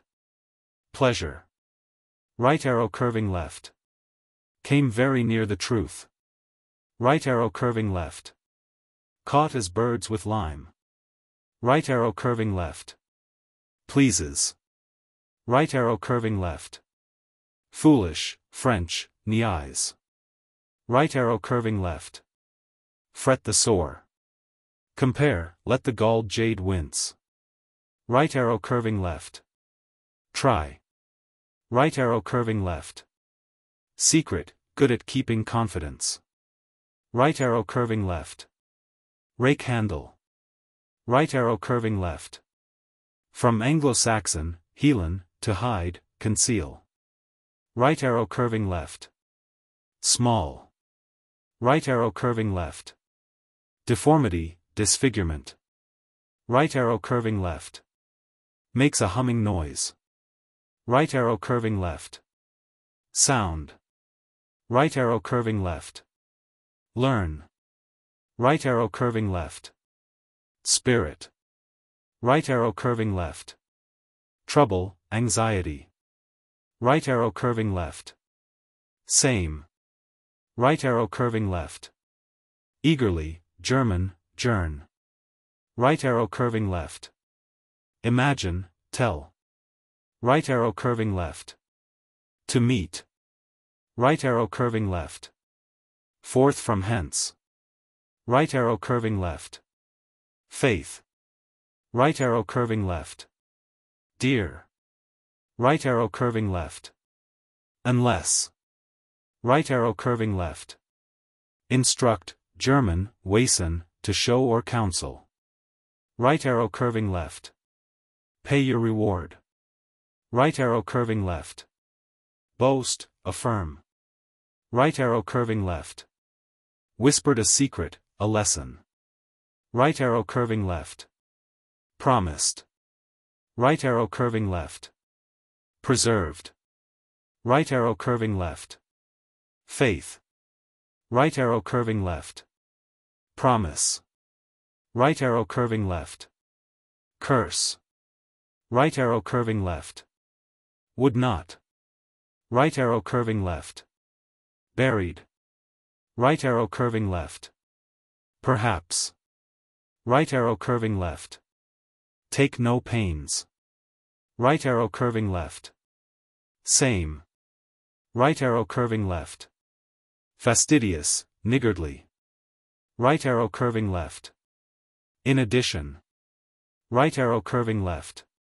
Writhe, turnabout. Right arrow curving left. Burst. Right arrow curving left. If you could conduct yourself well towards me. Right arrow curving left. Is only to be despised. See note 64. Right arrow curving left. In private and in public. Right arrow curving left. Wills, requires. Right arrow curving left. Ancestors. Right arrow curving left. Birth, descent. Right arrow curving left. Sentiment. Right arrow curving left. Kind of. Right arrow curving left. Dante, Purgatorio, 7:121. Right arrow curving left. Cease. Right arrow curving left. Thence. Right arrow curving left. Burn. Right arrow curving left. It will perform its natural function. Right arrow curving left. Gentility, nobility. Right arrow curving left. From its very nature. Right arrow curving left. Esteem, honor. Right arrow curving left. Because. Right arrow curving left. French, renommee, renown. Right arrow curving left. Goodness, worth. Right arrow curving left. True. Right arrow curving left. That. Right arrow curving left. Doubt. Right arrow curving left. Dear. Right arrow curving left. Forsake. Right arrow curving left. Reproach. Right arrow curving left. Poverty endured with contentment. Right arrow curving left. Scholars. Right arrow curving left. Holds himself satisfied with, is content with. Right arrow curving left. A slave, abject wretch. Right arrow curving left. Properly, the only true poverty is sin. Right arrow curving left. Cantabit vacuus coram latrone viator, Satires, X22. Right arrow curving left. In a fabulous conference between the Emperor Adrian and the philosopher Secundus, reported by Vincent of Beauvais, occurs the passage which Chaucer here paraphrases, quid est paupertas? Audible bonum, sanitas mater, remotio curarum, sapienti repertrix, negotium sine damno, possessio absci calumnia, sine solicitudini felicitas. Right arrow curving left. Deliverer from care and trouble. Right arrow curving left. Strange, from French éloigner, to remove. Right arrow curving left. Is a spying glass, pair of spectacles. Right arrow curving left. True. Right arrow curving left. Age. Right arrow curving left. Text, dictum. Right arrow curving left. Cuckold. Right arrow curving left. Thrive. Right arrow curving left. Die. Right arrow curving left. Resort. Right arrow curving left. Considered. Right arrow curving left. Side. Right arrow curving left. Set no value, care not. Right arrow curving left. Pleases. Right arrow curving left. At variance. Right arrow curving left. Die mad. Right arrow curving left. Unless. Right arrow curving left. Unless. Right arrow curving left. Pleases. Right arrow curving left. Took. Right arrow curving left. In succession. Right arrow curving left. Grudgers of expense. Right arrow curving left. On the Tale of the Friar, and that of the Sompner, which follows, Tyrwhitt has remarked that they are well engrafted upon that of the Wife of Bath. The ill-humor which shows itself between these two characters is quite natural, as no two professions at that time were at more constant variance. The regular clergy, and particularly the mendicant friars, affected a total exemption from all ecclesiastical jurisdiction, except that of the Pope, which made them exceedingly obnoxious to the bishops and of course to all the inferior officers of the national hierarchy. Both tales, whatever their origin, are bitter satires on the greed and worldliness of the Romish clergy.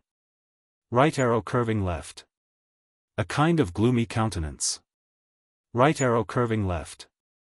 Good manners. Right arrow curving left. Thrive. Right arrow curving left. dissatisfied. Right arrow curving left. Mandates, summonses. Right arrow curving left. Civil, gentle.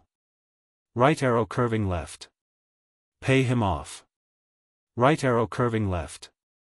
Assuredly. Right arrow curving left. Once on a time. Right arrow curving left. Churchwardens. Right arrow curving left. Sort of. Right arrow curving left. Caught. Right arrow curving left. People who did not pay their full tithes. Mr. Wright remarks that the sermons of the friars in the 14th century were most frequently designed to impress the absolute duty of paying full tithes and offerings. Right arrow curving left. Troubled, put to shame. Right arrow curving left. They got off with no mere pecuniary punishment. Right arrow curving left. Espionage. Right arrow curving left. Furious, mad. Right arrow curving left. Stews. Right arrow curving left. Care. Right arrow curving left. Whistle, ball. Right arrow curving left. Informers. Right arrow curving left. 1. Right arrow curving left. Ignorant. Right arrow curving left. Alehouse, in ale, a house for ale. Right arrow curving left. Small. Right arrow curving left. What was owing him? Right arrow curving left. Plunder, pluck. Right arrow curving left. 'Cause thee to be struck. Right arrow curving left. Black. Right arrow curving left. It is needful. Right arrow curving left. Dog attending a huntsman with bow and arrow. Right arrow curving left. Better. Right arrow curving left. The name of a musical instrument, applied to an old woman because of the shrillness of her voice. Right arrow curving left. Wore a short doublet. Right arrow curving left. Shade. Right arrow curving left. By the gods. Right arrow curving left. Dear. Right arrow curving left. Please. Right arrow curving left. Great thanks. Right arrow curving left. Die. See note 345. Right arrow curving left. Chattering. Right arrow curving left. Butcherbirds. Which are very noisy and ravenous, and tear in pieces the birds on which they prey. The thorn on which they do this was said to become poisonous. Right arrow curving left. Seek, visit. Right arrow curving left. Medieval legends located hell in the north. Right arrow curving left. Inform. Right arrow curving left. Conceal nothing from me. Right arrow curving left. Niggardly. Right arrow curving left. Weather. Right arrow curving left. Do. Right arrow curving left. Unless. Right arrow curving left. Were it not for. Right arrow curving left. Tricks. Right arrow curving left. Confessed, shriven. Right arrow curving left. Curse. Right arrow curving left. Confessors. Right arrow curving left. What I can gain in my sole revenue. Right arrow curving left. Thought. Right arrow curving left. At home, in your natural state. Right arrow curving left. Make it seem to you. Right arrow curving left. No. Right arrow curving left. Skill, cunning. Right arrow curving left. Apply myself. Right arrow curving left. Because. Right arrow curving left. Against it. Right arrow curving left. Catch. Right arrow curving left. The witch, or woman, possessed with a prophesying spirit, from the Greek, Pinu Theta Iota Alpha. Chaucer of course refers to the raising of Samuel's spirit by the witch of Endor. Right arrow curving left. Set no value upon. Right arrow curving left. Jest. Right arrow curving left. Assuredly. Right arrow curving left. No. Right arrow curving left. Learn. Right arrow curving left. Learn to understand what I have said. Right arrow curving left. Both poets who had in fancy visited hell. Right arrow curving left. Briskly. Right arrow curving left. Seeking what we may pick up. Right arrow curving left. Shaped, resolved. Right arrow curving left. Go. Right arrow curving left. Mad right arrow curving left. As sure. Right arrow curving left. Suffered, endured, thole is still used in Scotland in the same sense. Right arrow curving left. As if nothing were the matter. Right arrow curving left. Whispered. Right arrow curving left. Seize. Right arrow curving left. Horses. Right arrow curving left. Wit.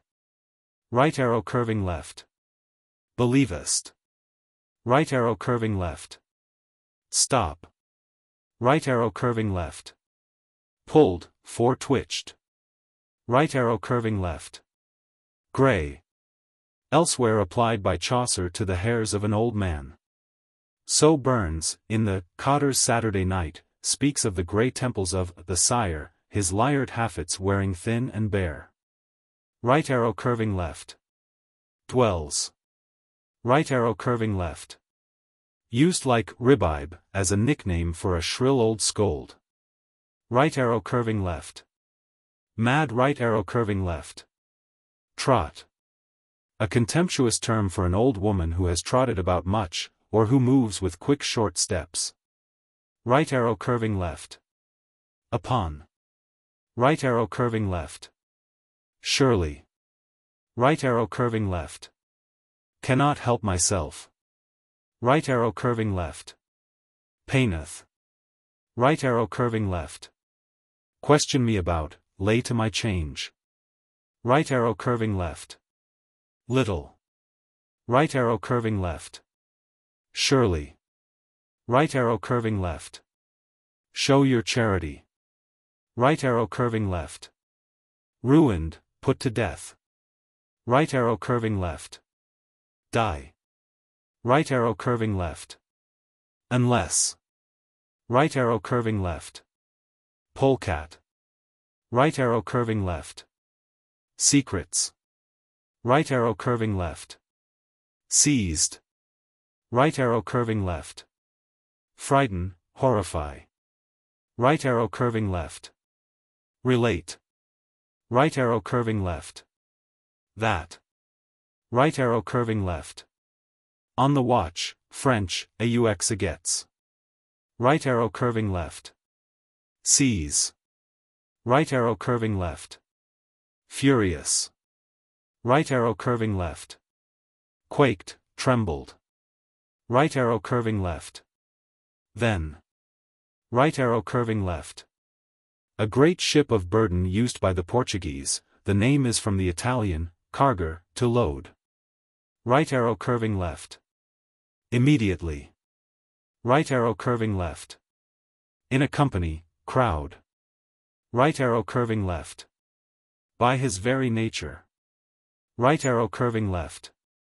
The money given to the priests for performing 30 masses for the dead, either in succession or on the anniversaries of their death. Also the masses themselves, which were very profitable to the clergy. Right arrow curving left. The regular religious orders, who had lands and fixed revenues. While the friars, by their vows, had to depend on voluntary contributions, though their need suggested many modes of evading the prescription. Right arrow curving left. In Chaucer's day the most material notions about the tortures of hell prevailed, and were made the most of by the clergy, who preyed on the affection and fear of the survivors. Through the ingenious doctrine of purgatory. Old paintings and illuminations represent the dead as torn by hooks, roasted in fires, boiled in pots, and subjected to many other physical torments. Right arrow curving left. The closing words of the final benediction pronounced at Mass. Right arrow curving left. Pleased. Right arrow curving left. With his gown tucked up high. Right arrow curving left. Peer, gaze curiously. Right arrow curving left. Writing tablets. Right arrow curving left. A style, or pencil. Right arrow curving left. Daintily. Right arrow curving left. The word now means sideways or a squint, here it means, as if. And its force is probably to suggest that the second friar, with an ostentatious stealthiness, noted down the names of the liberal. To make them believe that they would be remembered in the holy beggar's orisons. Right arrow curving left.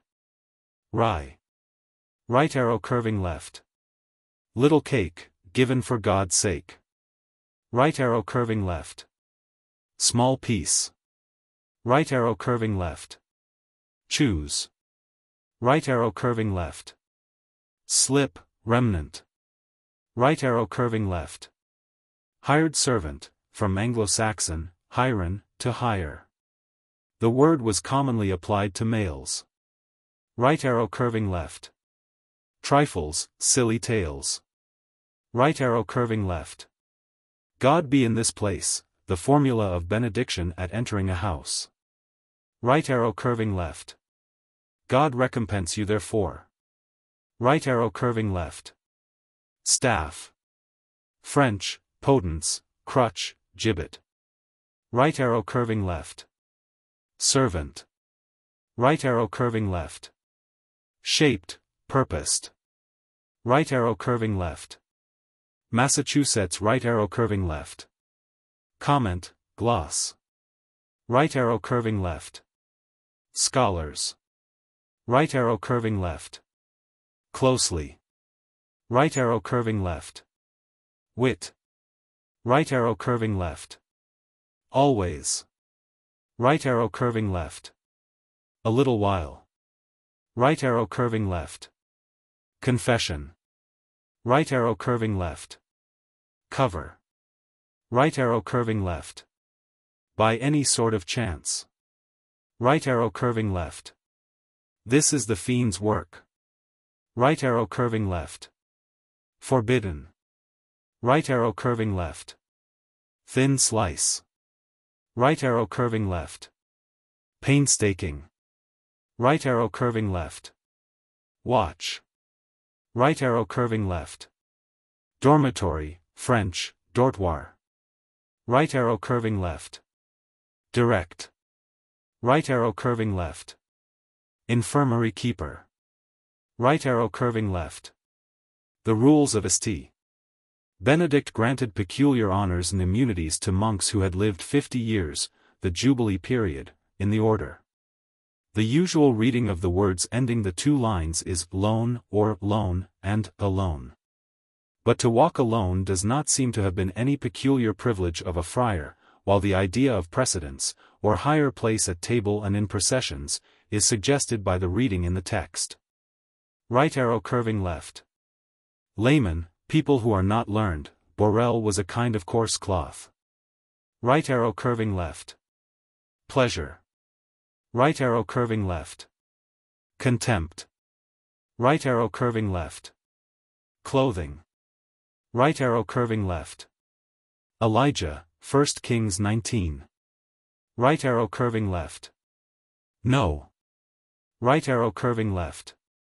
Physician, healer. Right arrow curving left. Watch. Right arrow curving left. Unless. Right arrow curving left. Narrates. Right arrow curving left. Simple, lowly. Right arrow curving left. Compassion. Right arrow curving left. A kind of comment. Right arrow curving left. An Emperor Javinian was famous in the medieval legends for his pride and luxury. Right arrow curving left. Storeroom. Right arrow curving left. Literally, my heart has belched forth. In our translation, my heart is inditing a goodly matter. Psalms 45 verse 1. Buff is meant to represent the sound of an eructation, and to show the great reverence with which those in possession, the monks of the rich monasteries, perform divine service. Right arrow curving left. Doctrine. Right arrow curving left. Poor. Right arrow curving left. Hearers. Right arrow curving left. Upon the soar, or rise. Right arrow curving left. If thou wert not of our brotherhood, thou shouldst have no hope of recovery.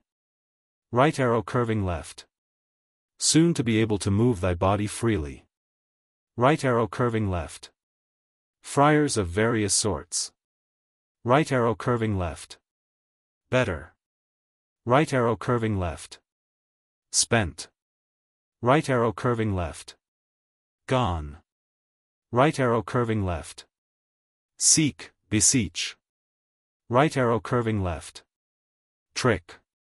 Right arrow curving left. Because we have too little. Right arrow curving left. Made one, united. Right arrow curving left. Work. Right arrow curving left. Believe. Right arrow curving left. If it please thee. Right arrow curving left. Again. Right arrow curving left. Mistresses. Right arrow curving left. Certainly. Right arrow curving left. Fierce. Right arrow curving left. Pure, only. Right arrow curving left. The 7 cardinal sins. Right arrow curving left. Ignorant.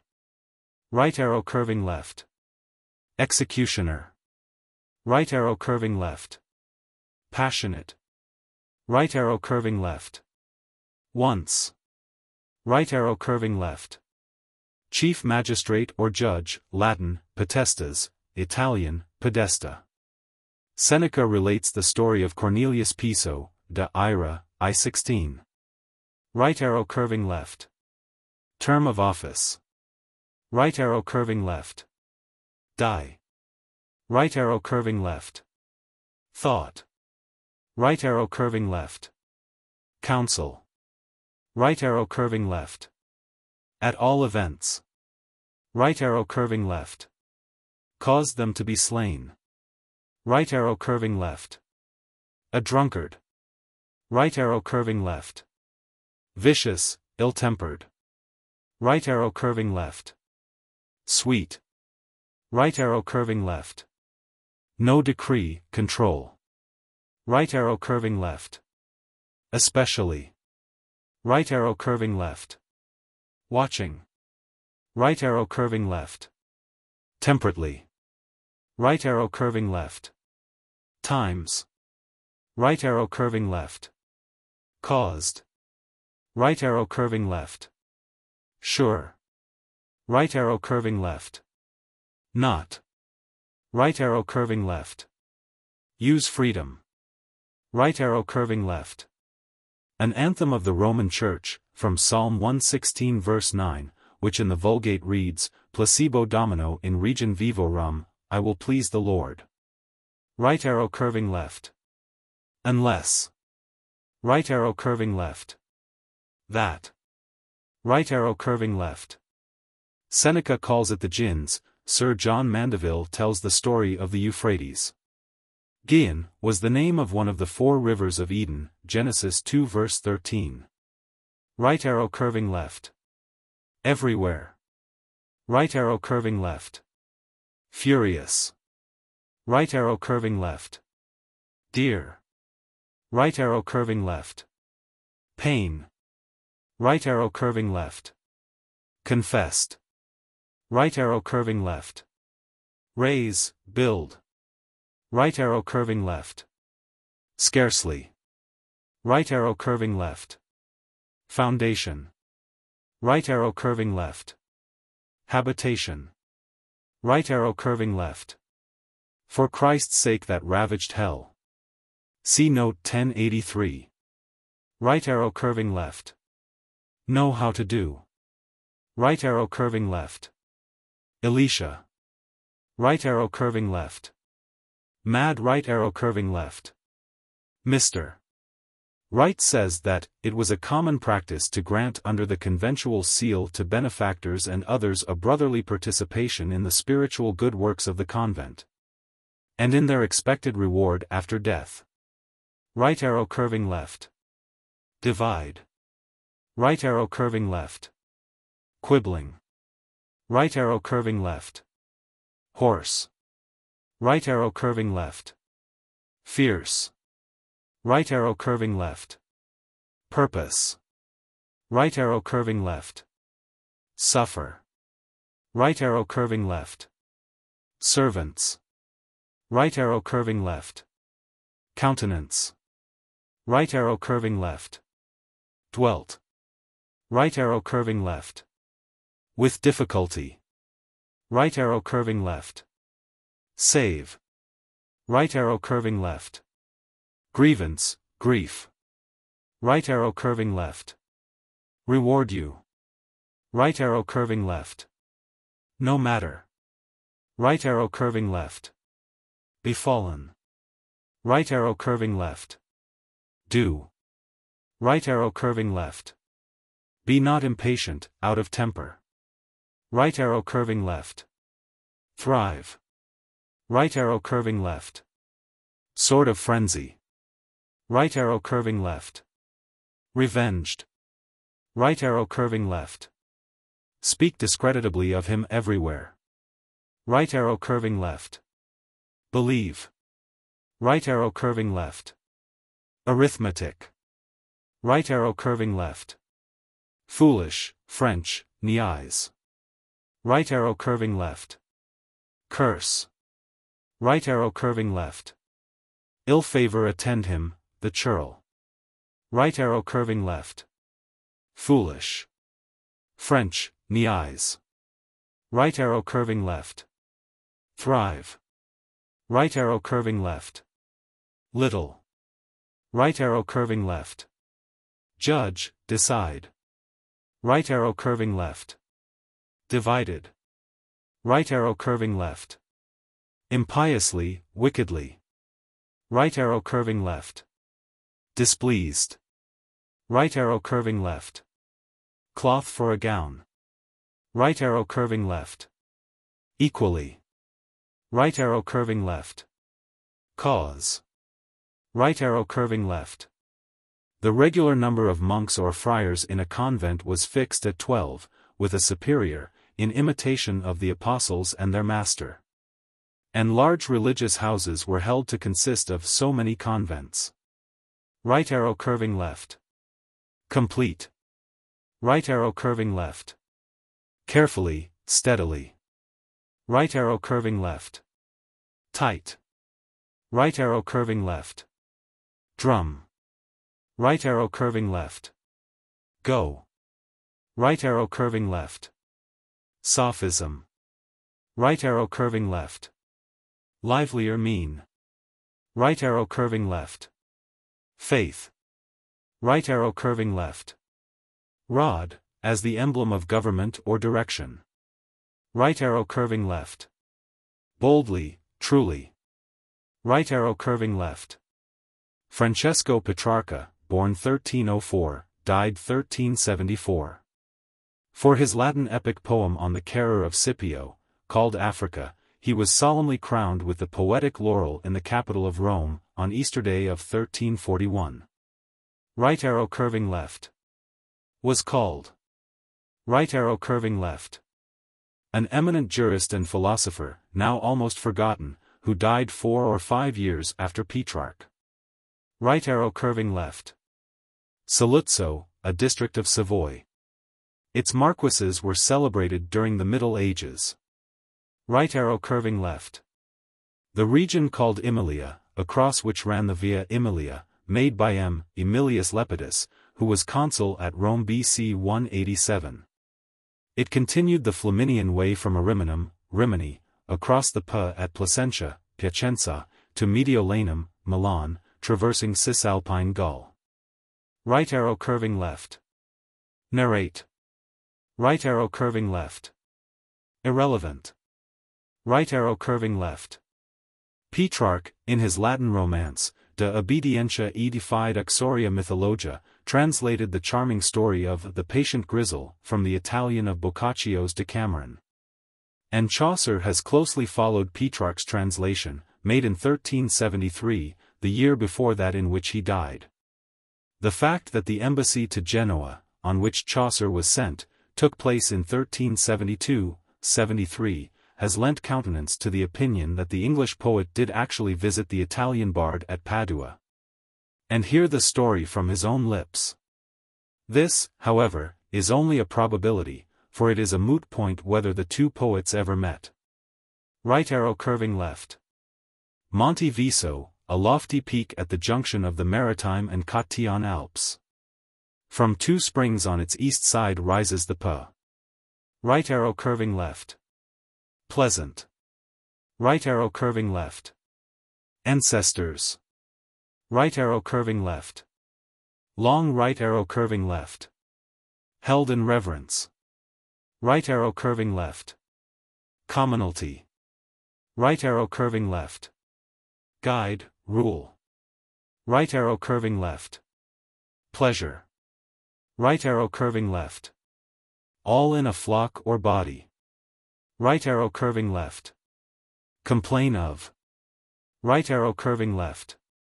Although. Right arrow curving left. As pleaseth you. Right arrow curving left. Completely satisfied, at ease. Right arrow curving left. Smitteth. Right arrow curving left.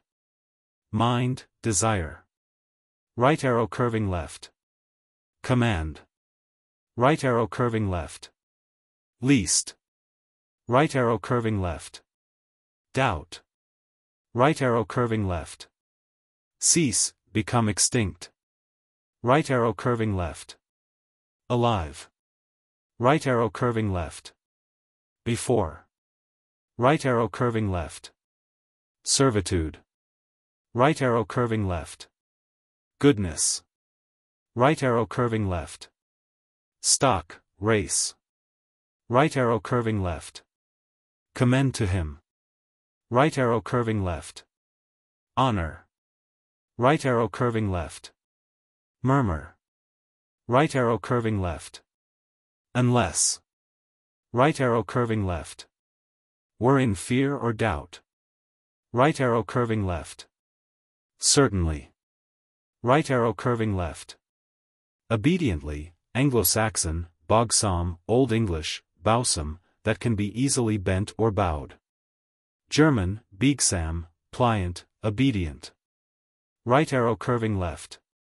Provide. Right arrow curving left. That. Right arrow curving left.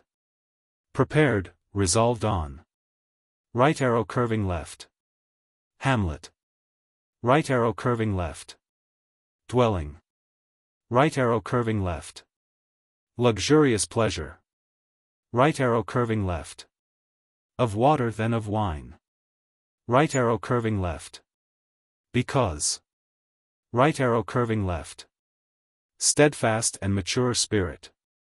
Right arrow curving left. Plants, cabbages. Right arrow curving left. Up, aloft. Right arrow curving left. Times. Right arrow curving left. By chance. Right arrow curving left. Serious. Right arrow curving left. Countenance, demeanor. Right arrow curving left. Consider. Right arrow curving left. Goodness. Right arrow curving left. Caused. Right arrow curving left. Befit. Right arrow curving left. Afternoon, or evening, see note 2024. Right arrow curving left. Prepared, designed. Right arrow curving left. Strive. Right arrow curving left. Steady.